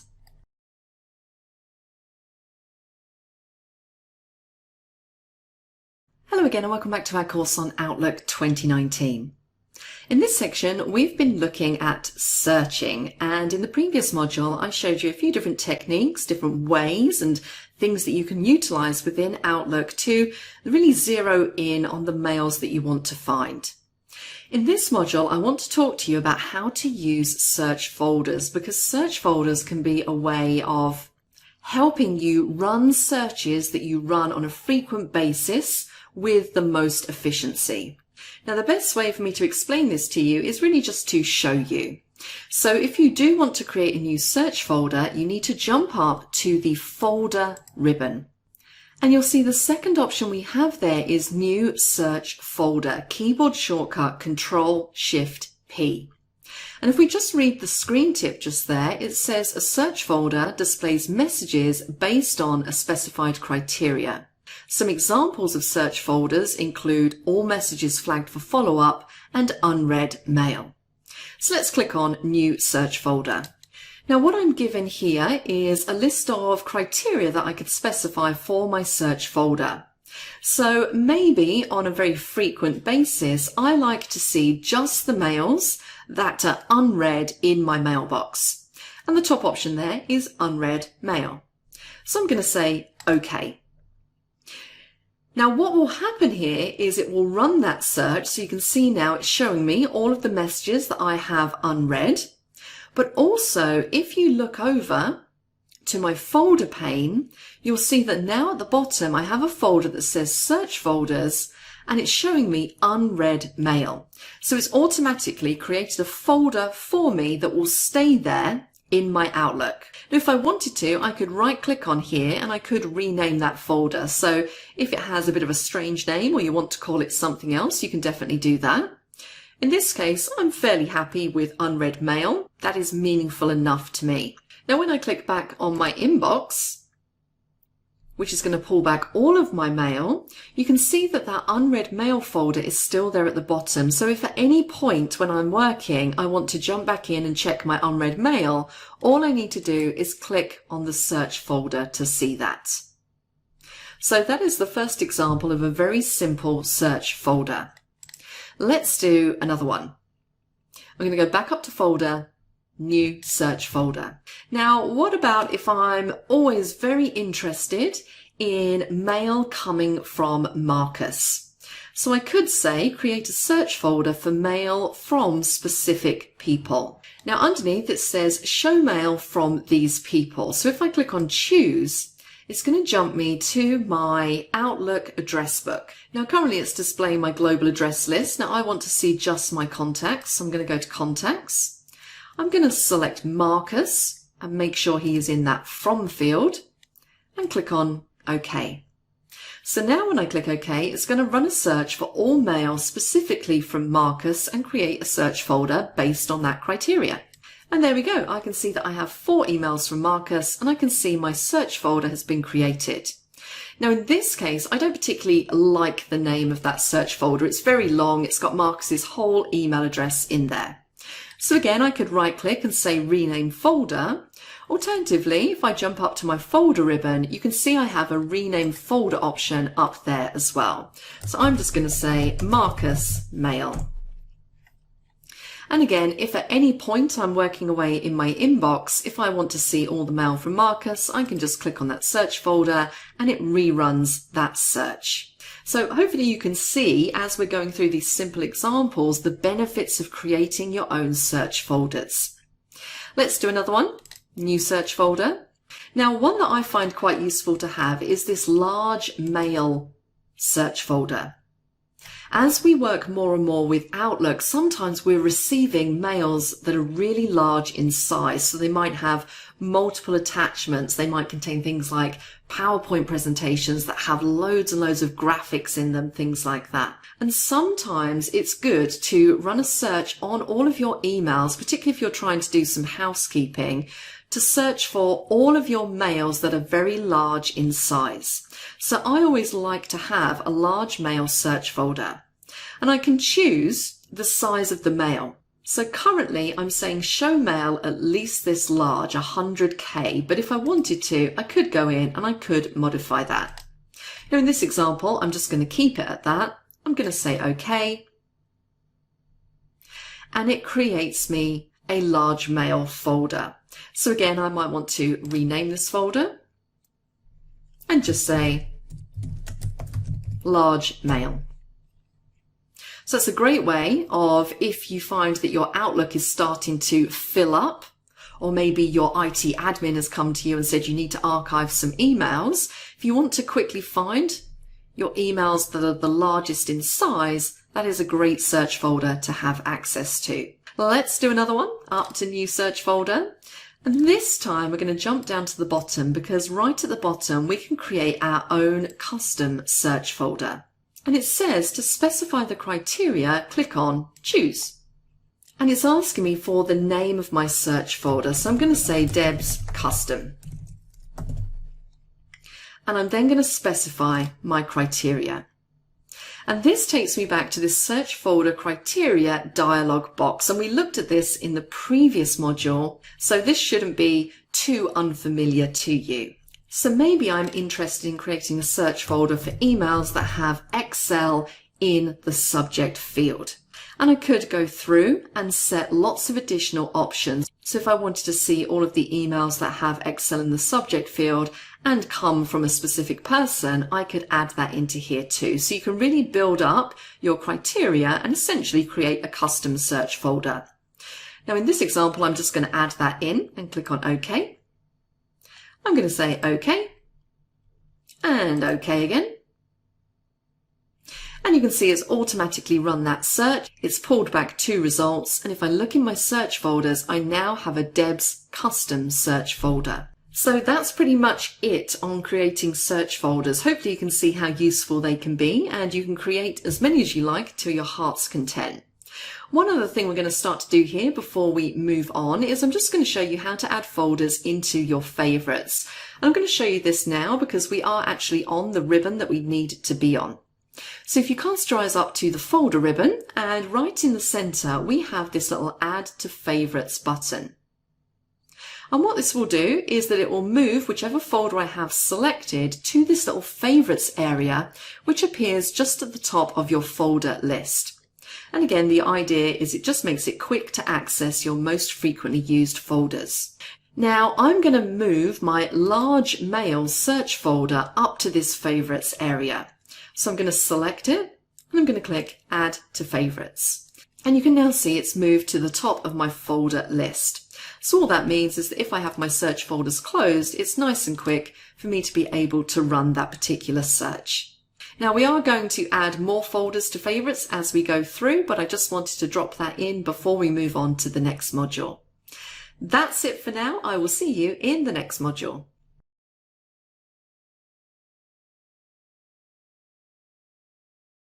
Hello everyone, and welcome back to this course on Outlook 2019.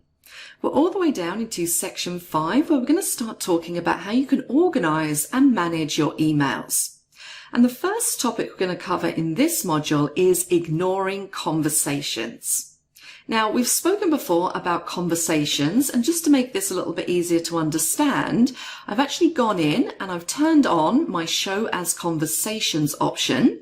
So you can see that this top email here has gone back and forth between me and the recipient. So this essentially, all of these emails grouped together, is one conversation. Now, it might be when you're in the process of having this back and forth conversation, maybe you're just CC'd on this email chain, that you decide that it's no longer relevant to you. So I'm sure we've all been in the situation where maybe we've had an email that's been sent out to 5, 6, 7 people.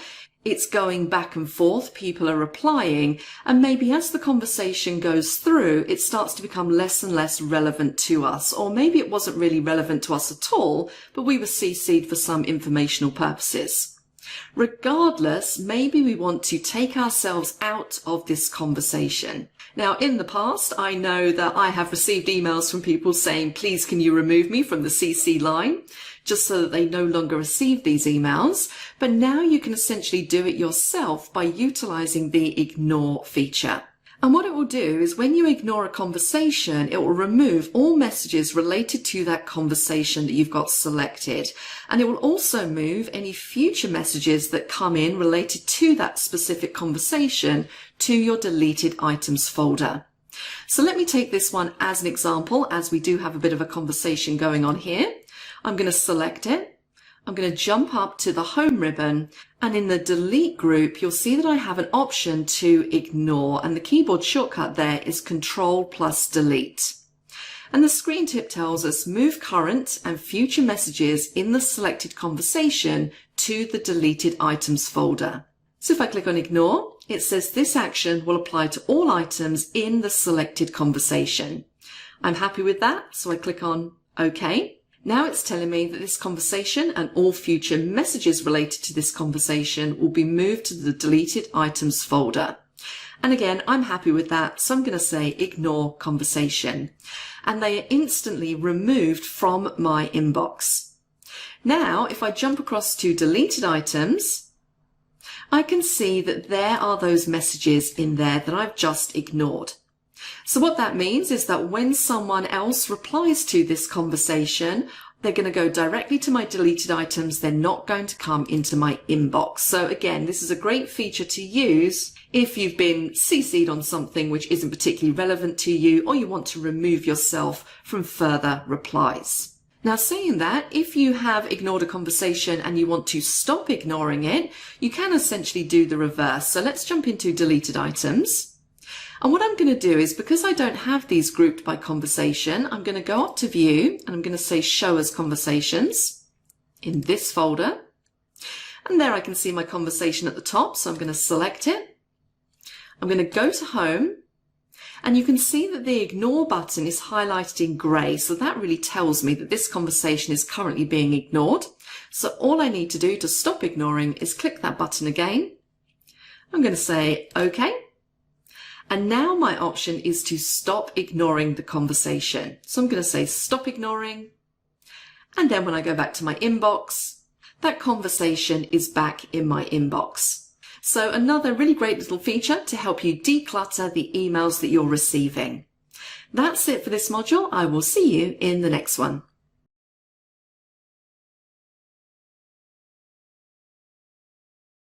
Hello again, this is Deb and welcome back to our course on Outlook 2019. We're down in section 5 where we're exploring the options that we have for organising and managing our email. And what I want to explore in this module is the process of deleting and archiving in order to assist you with mail management. Now, when it comes to keeping your inbox streamlined and keeping your inbox size low, you're probably going to want to start either deleting or archiving your emails. Now, I like to do this on a weekly basis. So on a Friday afternoon, I set aside an hour or so for housekeeping on my mailbox. And during that period of time, what I'll do is I'll go through all of my emails. I'll move the ones that I want to keep to maybe a subfolder from within my inbox. I'll delete the ones I don't need, and anything that I want to keep but I don't necessarily need to have access to immediately, I will archive. So what I want to do here is show you those different processes. So currently I'm clicked on my inbox and I'm clicked on my other folder. And in here I have some non-urgent email. So what I might do on a Friday is take a look at this email, and I may decide that some of these messages from the Office 365 Message Center I don't need anymore. So what I would probably do with this type of message, if I don't want to keep it, I'm just going to delete it. Now there's a couple of different ways that you can delete messages. You can either highlight the mail, as I have done here, and press the delete key on your keyboard. Alternatively, you can jump up to the home ribbon where you have a delete command in here. And you can also see from the screen tip that Control-D is the shortcut key. So when I click delete, that mail is deleted from my other folder. And what actually happens to deleted mails is that they move across to your deleted items folder. So essentially, when you're deleting something, you're not deleting it permanently. So if you do it by mistake, you can jump into your deleted items folder, find the message, and you can restore that if you want to. And if I wanted to pull this one back through, all I would need to do would be to click and drag it back to my inbox. Now, one thing that's worth noting here is that if you do have a lot of email and you're trying to reduce the size of your mailbox, and as a side note, if you're interested in finding out how full your mailbox is, if you jump up to File, you'll see just here the size of your current mailbox. So mine's pretty empty, as this is just a training account. And you can see that I only have a very small amount in my mailbox. But if yours is pretty full, you would probably need to think about going through your emails and either deleting or archiving. Now, when I say deleting, as we just saw here, it moves your email into your deleted items folder. So it doesn't technically reduce the size of your mailbox because essentially your mail is still within your mailbox, it's just in the deleted items folder. If you want to really make a dent in how much space you're using, you would then need to go into deleted items and delete it permanently from there. So for example, I could select these top 3 emails by holding down my Shift key, and if I click on delete, I get a message saying these will be permanently deleted. I say yes, and those are permanently gone. So that will have an impact on the overall size of my mailbox. So the point I'm really trying to hammer home here is simply deleting mails from your inbox doesn't necessarily reduce the size of your mailbox. You must delete them from your deleted items to have any impact on that whatsoever. Now, an alternative option is to archive your emails. And there's a few different ways that you can do this. Now, one thing you need to understand about archiving is that your mailbox is essentially a PST file. So all of your mails are essentially stored into what we call a .pst file. And it's this that grows in size the more emails that you have. When you archive emails, they go into a different PST file. So essentially, by archiving, it does help reduce the size of your mailbox because you're moving them to a different PST file. And the good thing about archiving is that you can still access your emails, but they're not taking up space in your email account. So a lot of the time, I will archive emails that I don't necessarily need right away, but maybe I will want to refer to at a later time. Now I'm going to show you a few different ways that you can archive. So again, I'm just going to jump into Other, and I'm just going to use one of these messages as an example. So let me take this My Analytics message. If I want to archive this particular message, there are a couple of different ways that I could do it. So I could right click, and in my right click menu right at the bottom, I have an option to archive.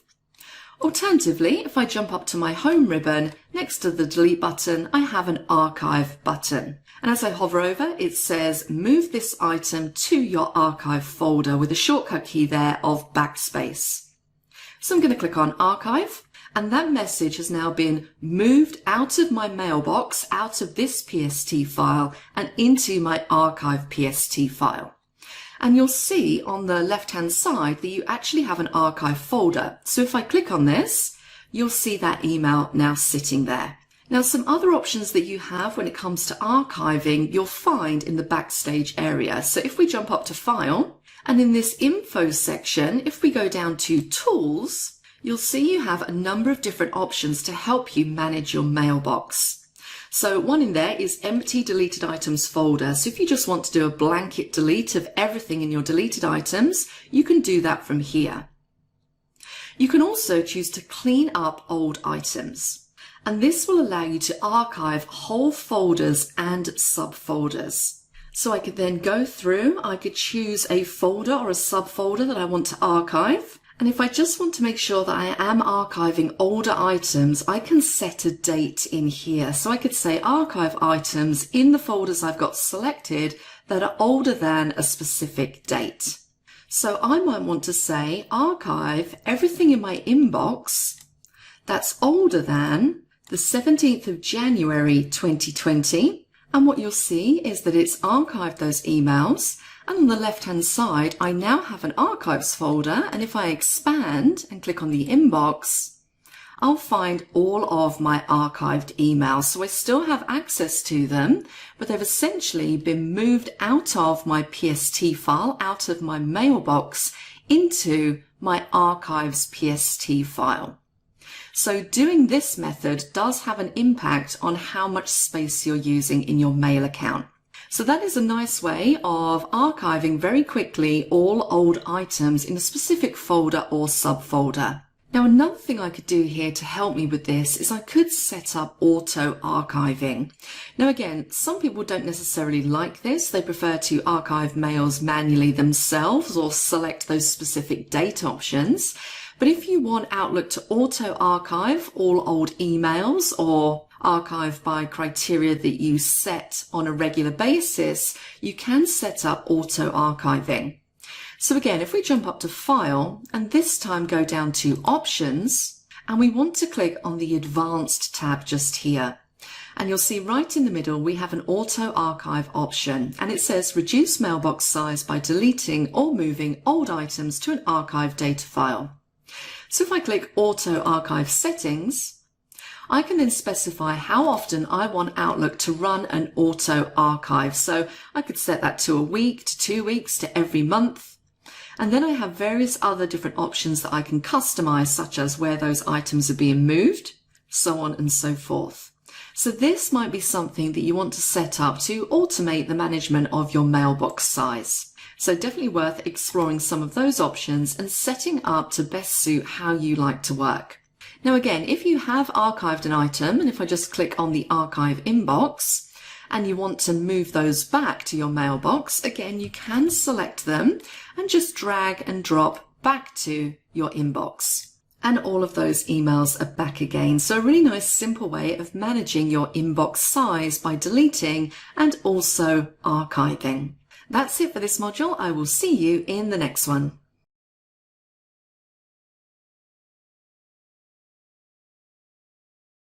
Hello again and welcome back to our course on Outlook 2019. We're still down in section 5 talking about organising and managing your email. And in the previous module we took a look at how to keep your mailbox size under control by deleting and archiving your emails. In this module I want to highlight to you another little feature that's available within Outlook 2019 called Clean Up Conversations. And you'll find this option on the Home ribbon in the Delete group, and it's just here. And you can see it has a little drop down arrow because we have a few different options underneath Cleanup. Now if you've never used this before, let me just briefly explain to you how this can be helpful to you. Now the idea of the Cleanup command is really to remove redundant email conversations from your inbox. Now what do we mean by redundant email conversations? Well, if you can imagine, you've sent an email to Alex and Claire, and both of them have responded to you and they've also included your message. So you receive an email that has your original message, Alex's response and Claire's response. You may reply and include the entire message string in your conversation. So now Alex and Claire can see the original message, their responses, and then your new reply. And it goes back and forth like this, leading to a very, very long email string. So what Cleanup does is it analyzes the conversation or the folder of conversations and will remove any redundant conversations. So essentially, if when Outlook analyzes this conversation between the three of you and it sees that Alex has included the original and all of the replies in his reply, it will clean out the rest of those messages as they're deemed redundant, as all of the information is in the one message that Alex has sent you. So instead of having a conversation which repeats the same thing over and over again through the replies, it will just leave you with one message that has the entire conversation in it. And that's what the Cleanup command can help you with.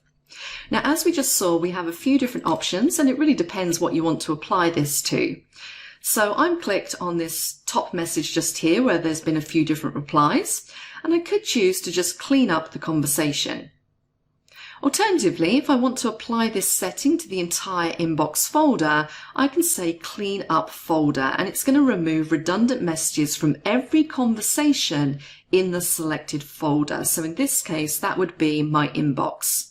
And I could also say clean up folder and subfolders. So that's going to remove redundant messages from every conversation in the selected folder. So in my case, inbox, and any subfolders that I have off of my inbox. Now I don't have any as yet, but if I did, I could apply this setting to all of the subfolders as well.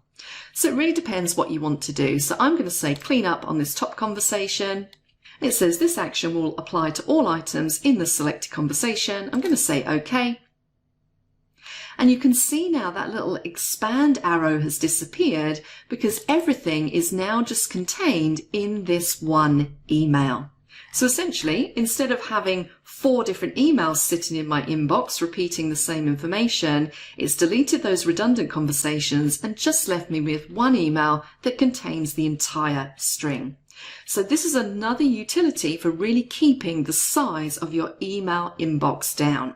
Now it's worth noting there are some settings with regards to cleanup that you can explore and modify, and you'll find those underneath File. And if we jump down to Options and go to Mail, you'll see as we scroll down there is a whole section here on Conversation Cleanup. So you can specify a folder for cleaned up items to go into, and then you have some other settings that you can turn off or turn on depending on how you like to have your inbox set up. So definitely have a read through those if you feel this is an option you might like to utilize. That's it for this module. In the next module, we're going to be exploring the wonderful world of categorizing and flags. So I'll see you then.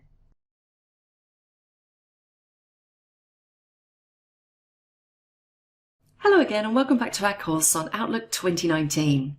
This is still Deb and we are still working in section 5 where I'm showing you some utilities, tools and commands for managing and organizing your email a little bit more efficiently. Now in this module I'm going to introduce you to the categorize and the follow up features. And these are two really useful commands to really help you manage your emails and also organize and group together your emails.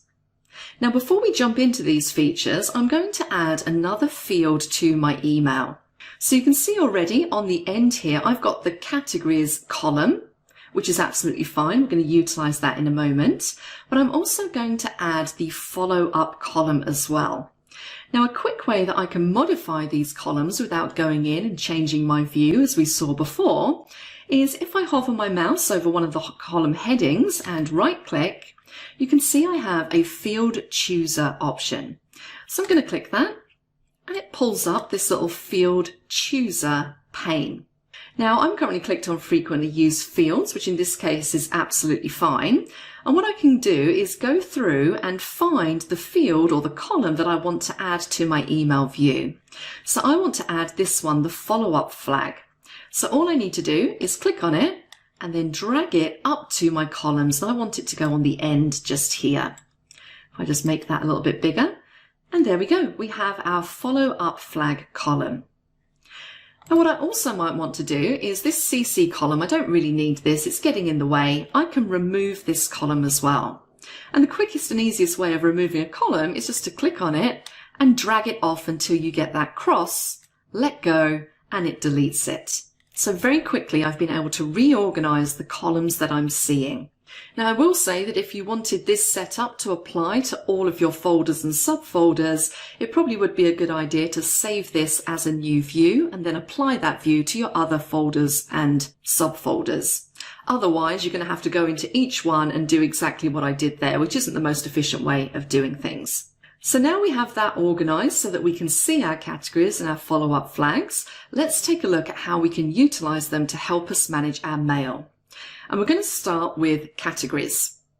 Now, you'll find the categories option on your home ribbon in this tags group, and it's this big colorful button just here. And as I hover over, you get the screen tip and it says categorize this item.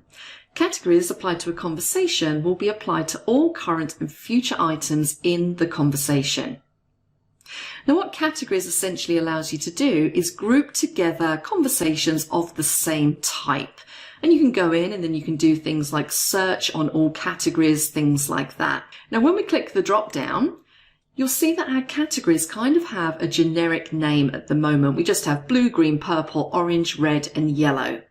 Now, these aren't particularly meaningful. So, for example, if I wanted to group together emails that were related to the sales budget, I might want a category that says sales budget instead. So what I can do is I can jump into all categories. I can select one of these generic names, so blue category in this case, and I can say rename. And I'm going to call this sales budget. I could, if I wanted to, go in and change the color of this. Now, I'm fairly happy with it being blue at this moment in time. And I could also assign a shortcut key to this particular category. So I'm going to say Control F2. And I'm going to click on OK. Then what I can do is I can go through my list of emails and any that are related to the sales budget. So I'm going to say this one and also this one. So I'm going to hold down my Control key. I can then go in and assign this category to those emails, and you'll see that that will appear in the categories column. So essentially, I've grouped them together and I have a visual cue to show me that. I can then do the same, so I can go back into categories, go to all categories, and I might want to change the green category to emails that are related to Project Alpha. I might want to change orange to emails that are related to Project Beta. Maybe purple is for emails related to marketing. Maybe red is going to be things related to meetings, so on and so forth. And you can go through and add new categories if you wish as well. So I'm going to do one here called personal.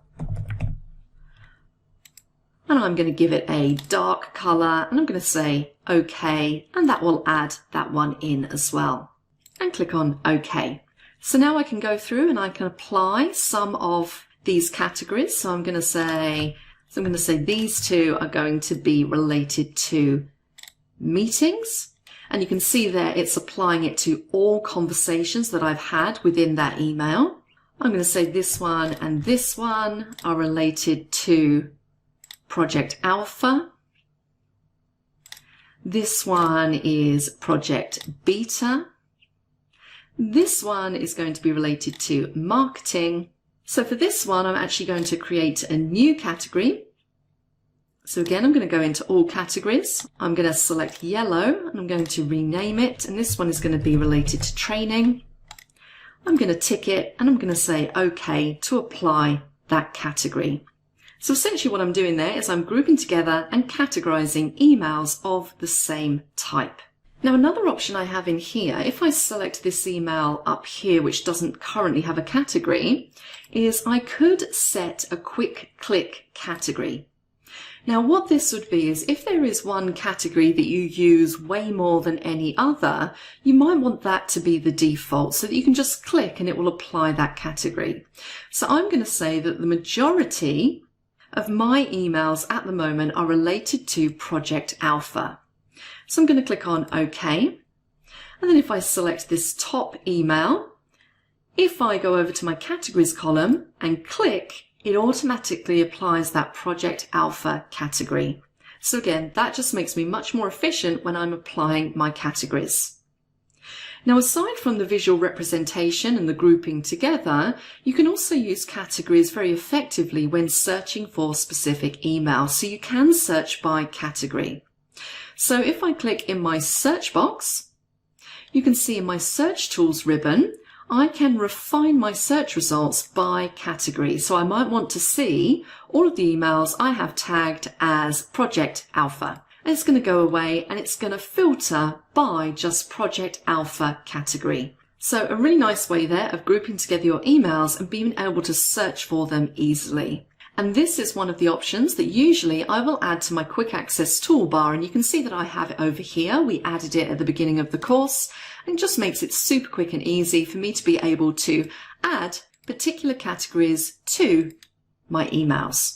Now, the second option I want to talk about in here are follow-up flags. And again, you'll find these next to your categorize option in this tags group. And if we click the drop down underneath follow-up, you can see we have some options today, tomorrow, this week, so on and so forth. So if I take this email just here from Marcus with the subject doc for review, maybe I have to review that doc by tomorrow. So in order to remind myself of that, I might want to set a follow-up flag. So I can go up to follow-up and I can say tomorrow. And you can now see in that column it says follow up. I could also add a reminder on that. So I might want to say remind me tomorrow, which is March the 17th at 9 a.m. that I need to follow this up. So what I'll now get is a little pop-up reminder which will serve as a reminder to myself that I need to follow up this message. And what you'll see again, if you look at this email, is that now in the reminders column, we have that little bell icon. So I know that I've set a reminder on that. So you have all different kinds of follow-up flag that you can add depending on when you need to follow up this email by. And aside from today, tomorrow, this week, so on and so forth, you do have a custom reminder as well. So you can define all of the dates and times yourself.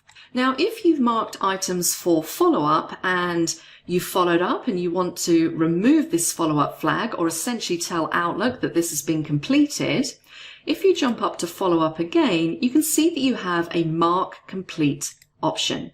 Now I can see here that the reminder notification has disappeared from this email, but it still says follow up in here. But if I hover my mouse over, you can see there's a green tick next to it. Now I could go back up to follow up and say clear flag, which will get rid of it. However, if I turn this back on, so let's say tomorrow again, what I could do is if I wanted to see the exact status of this flag, I could add another column.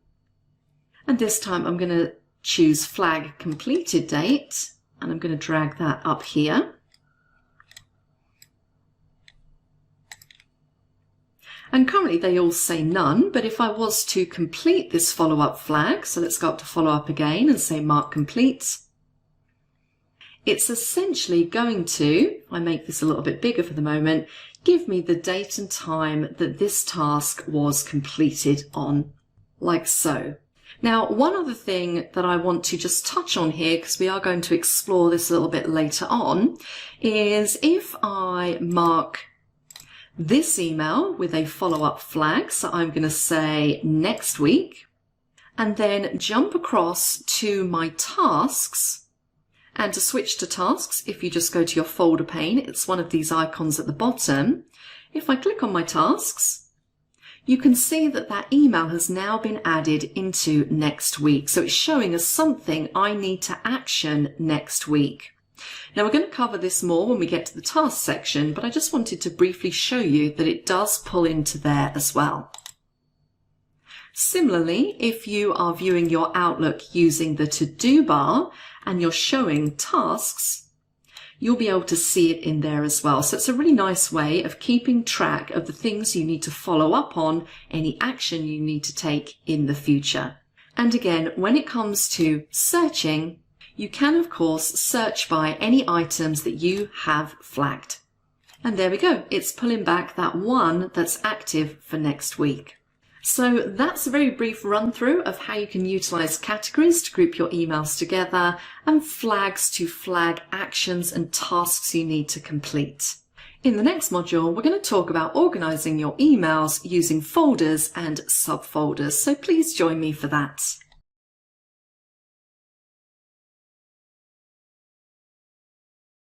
Hello again and welcome back to our course on Outlook 2019. This is Deb and we're still down in section 5, taking a look at how we can organise and manage our mail effectively. And in the last module, we saw how to group together emails of similar type using categories, and also how to flag items in your mailbox for follow-up. Now in this module, we're going to do something fairly basic. We're going to take a look at organising and managing your emails using folders and subfolders. Now this is something which is very common for people to do, and that is the process of creating subfolders in order to store your mail in. So for example, I'm currently clicked on my inbox, and all of these folders underneath are ones that were automatically created by Outlook. So what I might want to do is create my own folders and move mail into those folders in order to organize it and keep mail of a similar type altogether. So what I'm going to do is I'm going to create a couple of subfolders underneath my inbox. Now there's a couple of ways that you can do this. You can either utilize the ribbons. So if you jump up to the folder ribbon, you'll see that the first option you have there is new folder with the shortcut key of Control-Shift-E. So I could say new folder. And straight away it asks me for the name of my folder. So I'm going to say Project Alpha. I want it underneath my inbox. So I'm going to say OK. And now you'll see that slightly indented to show that it's a subfolder, I have Project Alpha. Another way that I could do this would be to click on Inbox again. Right click my mouse, and the second option I have is New Folder. And this time it opens up a little text box where I can type in Project Beta and hit Enter. The third way I could do this would be using the keyboard shortcut. So Control-Shift-E pops up that Create New Folder box again. And I might want to say Meetings and click on OK. Now it's worth noting that you can also have subfolders of subfolders. So for example, if I've got Project Alpha here and I want to create a subfolder, I go through exactly the same process. So I could do Control-Shift-E again. I can say I want a folder specific to Project Alpha Sales. I want it positioned underneath Project Alpha. Click OK, and now I get my little sales subfolder of Project Alpha, and this becomes a collapsible and expandable folder. So very, very simple to create your folders and subfolders. Now it's worth noting that on this folder ribbon, you can also do things like rename your folder, copy the folder, move it, delete it, all of those admin style tasks. And you'll find all of those available in that right-click menu as well. Now, one other thing that you have both in this menu and also on your folder ribbon is the Add to Favorites option. So again, if I'm working fairly heavily on Project Beta at the moment and I'm utilizing this folder all the time, this might be one that I want to add to my favorites. And if you remember, in previous modules, we added our large mail search folder to our favorites as well. So I'm going to select Project Beta and I'm going to click on Add to Favorites, and that will move it up to the top here. Now, currently, Project Beta doesn't have any emails in it. So that moves me on fairly nicely to how to move mails into your different folders. And again, this process is extremely simple. Now, this is where things like categories come in really useful. If I want to bulk move everything related to Project Beta into the Project Beta subfolder, as long as I've assigned categories as I've been going through, I can use my search box. I can go to categorize and say search for all items related to Project Beta. I can see I have one there. I can then click and drag it to the Project Beta folder. And now when I click on Project Beta, I can see that that mail is there. Now remember, we don't have our categories listed in this particular view. So as I said before, if you want to be able to see these columns, you're going to need to save this as a new view. So let's jump up to View. Let's go to Change View, save current view as a new view. I'm going to call this Flag View.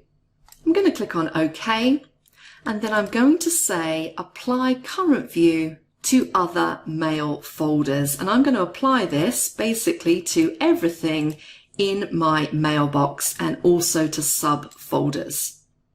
So now when I click on Project Beta, I can see those categories, follow-up flags, and flag completed date. So just remember that as well. So a couple of the other options that you have on this folder ribbon, you have the option to copy a folder. So if you have a subfolder selected like meetings and you wanted to copy this to a different location, you could say copy folder and then select where you want to copy it to. You can also utilize the cleanup folder utility. So we discussed cleaning up conversations previously. So you can run this on a particular folder in itself. And you can also delete everything within a specific folder as well. So my advice to you is that at the end of every week, you go through all of your emails, you apply relevant categories, you use those categories to search for those emails, and then you bulk move them into a folder you have created.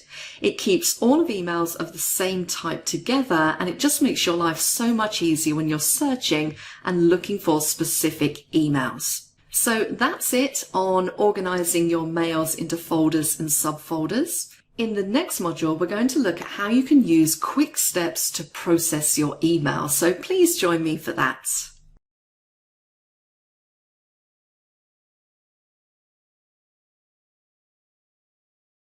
Hello everyone, and welcome back to our course on Outlook 2019. We're down in section 5 looking at organising and managing our email. And in the previous module, I showed you how you can create folders and subfolders in order to help you organise your mail a little bit more efficiently.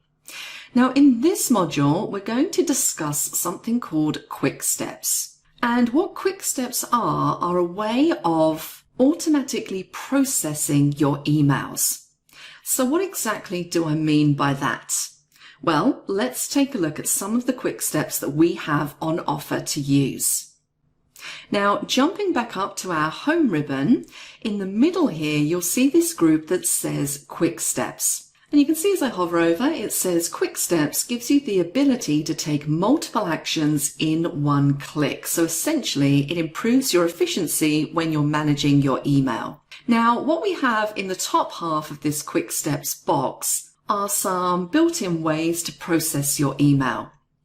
So for example, let's take a look at this one here that says to manager. Now if I hover over, it says forwards the selected email to your manager. So I have an email selected in my inbox currently, and if I click on To Manager, I can customize this quick step. And because this is the first time I'm utilizing this, it's giving me this first time setup box. So what I could do here is I could leave it as To Manager as the name, or I could say something like Marcus.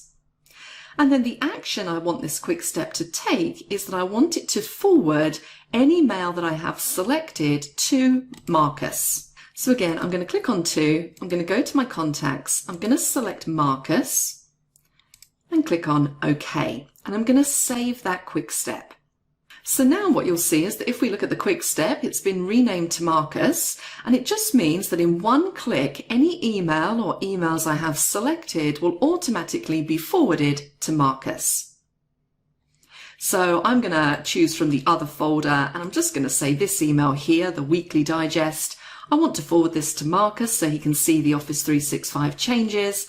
All I need to do is go up to my quick step, click, and it basically creates a new email for me as a forward, and it addresses it to Marcus. So all I need to do is click on Send in order to send that email.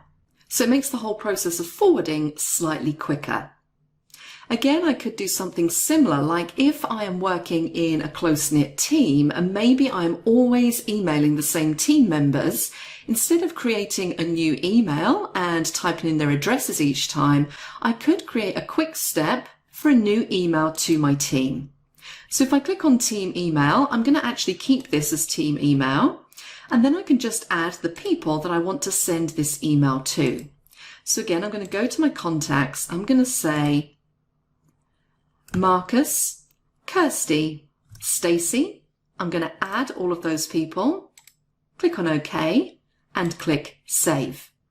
So now when I want to send an email to those 3 people, all I need to do is go up to Quick Steps, click on Team Email, and it's going to create me a new email with all of those addresses automatically added. So it helps you speed up the process of managing, processing, sending emails. Now, another thing you can do with Quick Steps is if we click the drop down, you can see aside from these inbuilt ones that we can customize ourselves, we can create our own quick steps. So I'm just going to show you a couple of examples here. I'm going to start with this flag and move quick step. Now again, I'm going to keep this quick step with the name flag and move. And then I can set the options that I want to apply. So what this is essentially going to do is it's going to flag an email and then it's going to move it to a folder that I specify. So I might want to flag the message for follow-up tomorrow, and then I want to move it to one of my other folders. So maybe I want to move it to Project Alpha, as this email is already part of the category Project Alpha. And I'm also going to say mark as read, and I'm going to click Finish. So now that I have this top one selected, if I go up to Quick Steps and click Flag and Move, you can see that it's disappeared from my inbox, but if I jump across to Project Alpha, you can see it's moved it there, and it's also telling me that this one needs to be followed up. So again, a quick way of processing emails. Let's do another one. So this time I have this email selected from Vicky. It's the monthly report. I'm going to go up to my quick steps. I'm going to say new quick step, and I'm going to say categorize and move. Now again, I'm going to keep this name as it is, as it's fairly self-explanatory. I'm going to say move to the folder, and this time I'm going to select other folder. I'm going to expand my mailbox, expand my inbox, expand Project Alpha, and I want to select the sales subfolder. Click on OK. And then I'm going to choose a category that's going to apply to my message. So I'm going to click the drop down and I'm going to say sales budget, and I'm going to click on Finish. So now with this email from Vicky selected, if I go up to my quick steps, I'm going to choose categorize and move. You can see that that email from Vicky has moved. And if I jump across to my Project Alpha sales folder, which is where I moved it to, you can see that that category has also been applied. So these quick steps really do help you to process emails a lot quicker, and they really cut down the amount of clicks you're having to do to perform simple tasks. And I'm going to leave the rest of these for you to explore. You've seen how we can utilize a couple of them, and they all work along the same lines. They're just performing different actions. Now, this custom section at the bottom, we're going to look at in the following modules. So I'm going to leave that for now. But the final thing I want to show you before we move off at this topic is just this Manage Quick Steps option. So if I click on that, it's going to show you all of the quick steps that you have set up. And essentially, you can go in here, you can delete them, you can edit them. So if I wanted to change, for example, the folder which I was moving these emails into using this quick step, I can customize that until my heart's content. I could also duplicate the quick step, which will bring across pretty much all of the actions required in that quick step, and I can make some minor changes to them. And what I can also do in here is I can rearrange the order that the quick steps appear. So currently, if you look on the ribbon, you can see I have categorize and move, then flag and follow up, project beta, so on and so forth. So I might want to move team email up that list so it appears at the top. I might also want to move Marcus to second in that list because those are the two that I utilize most often, and so I want them showing at the top of my quick steps list. So lots of different options for you to explore and play around with. And again, if quick steps are something that you utilize fairly frequently, you may want to right click and add the entire gallery to your quick access toolbar. And you'll see here now I have that drop down where I can easily access all of my quick steps no matter which ribbon I'm currently clicked on. So that's it on quick steps. I will see you in the next module where we're going to talk about conditional formatting in your emails. So please join me for that. If you're not a subscriber, click down below to subscribe so you get notified about similar videos we upload.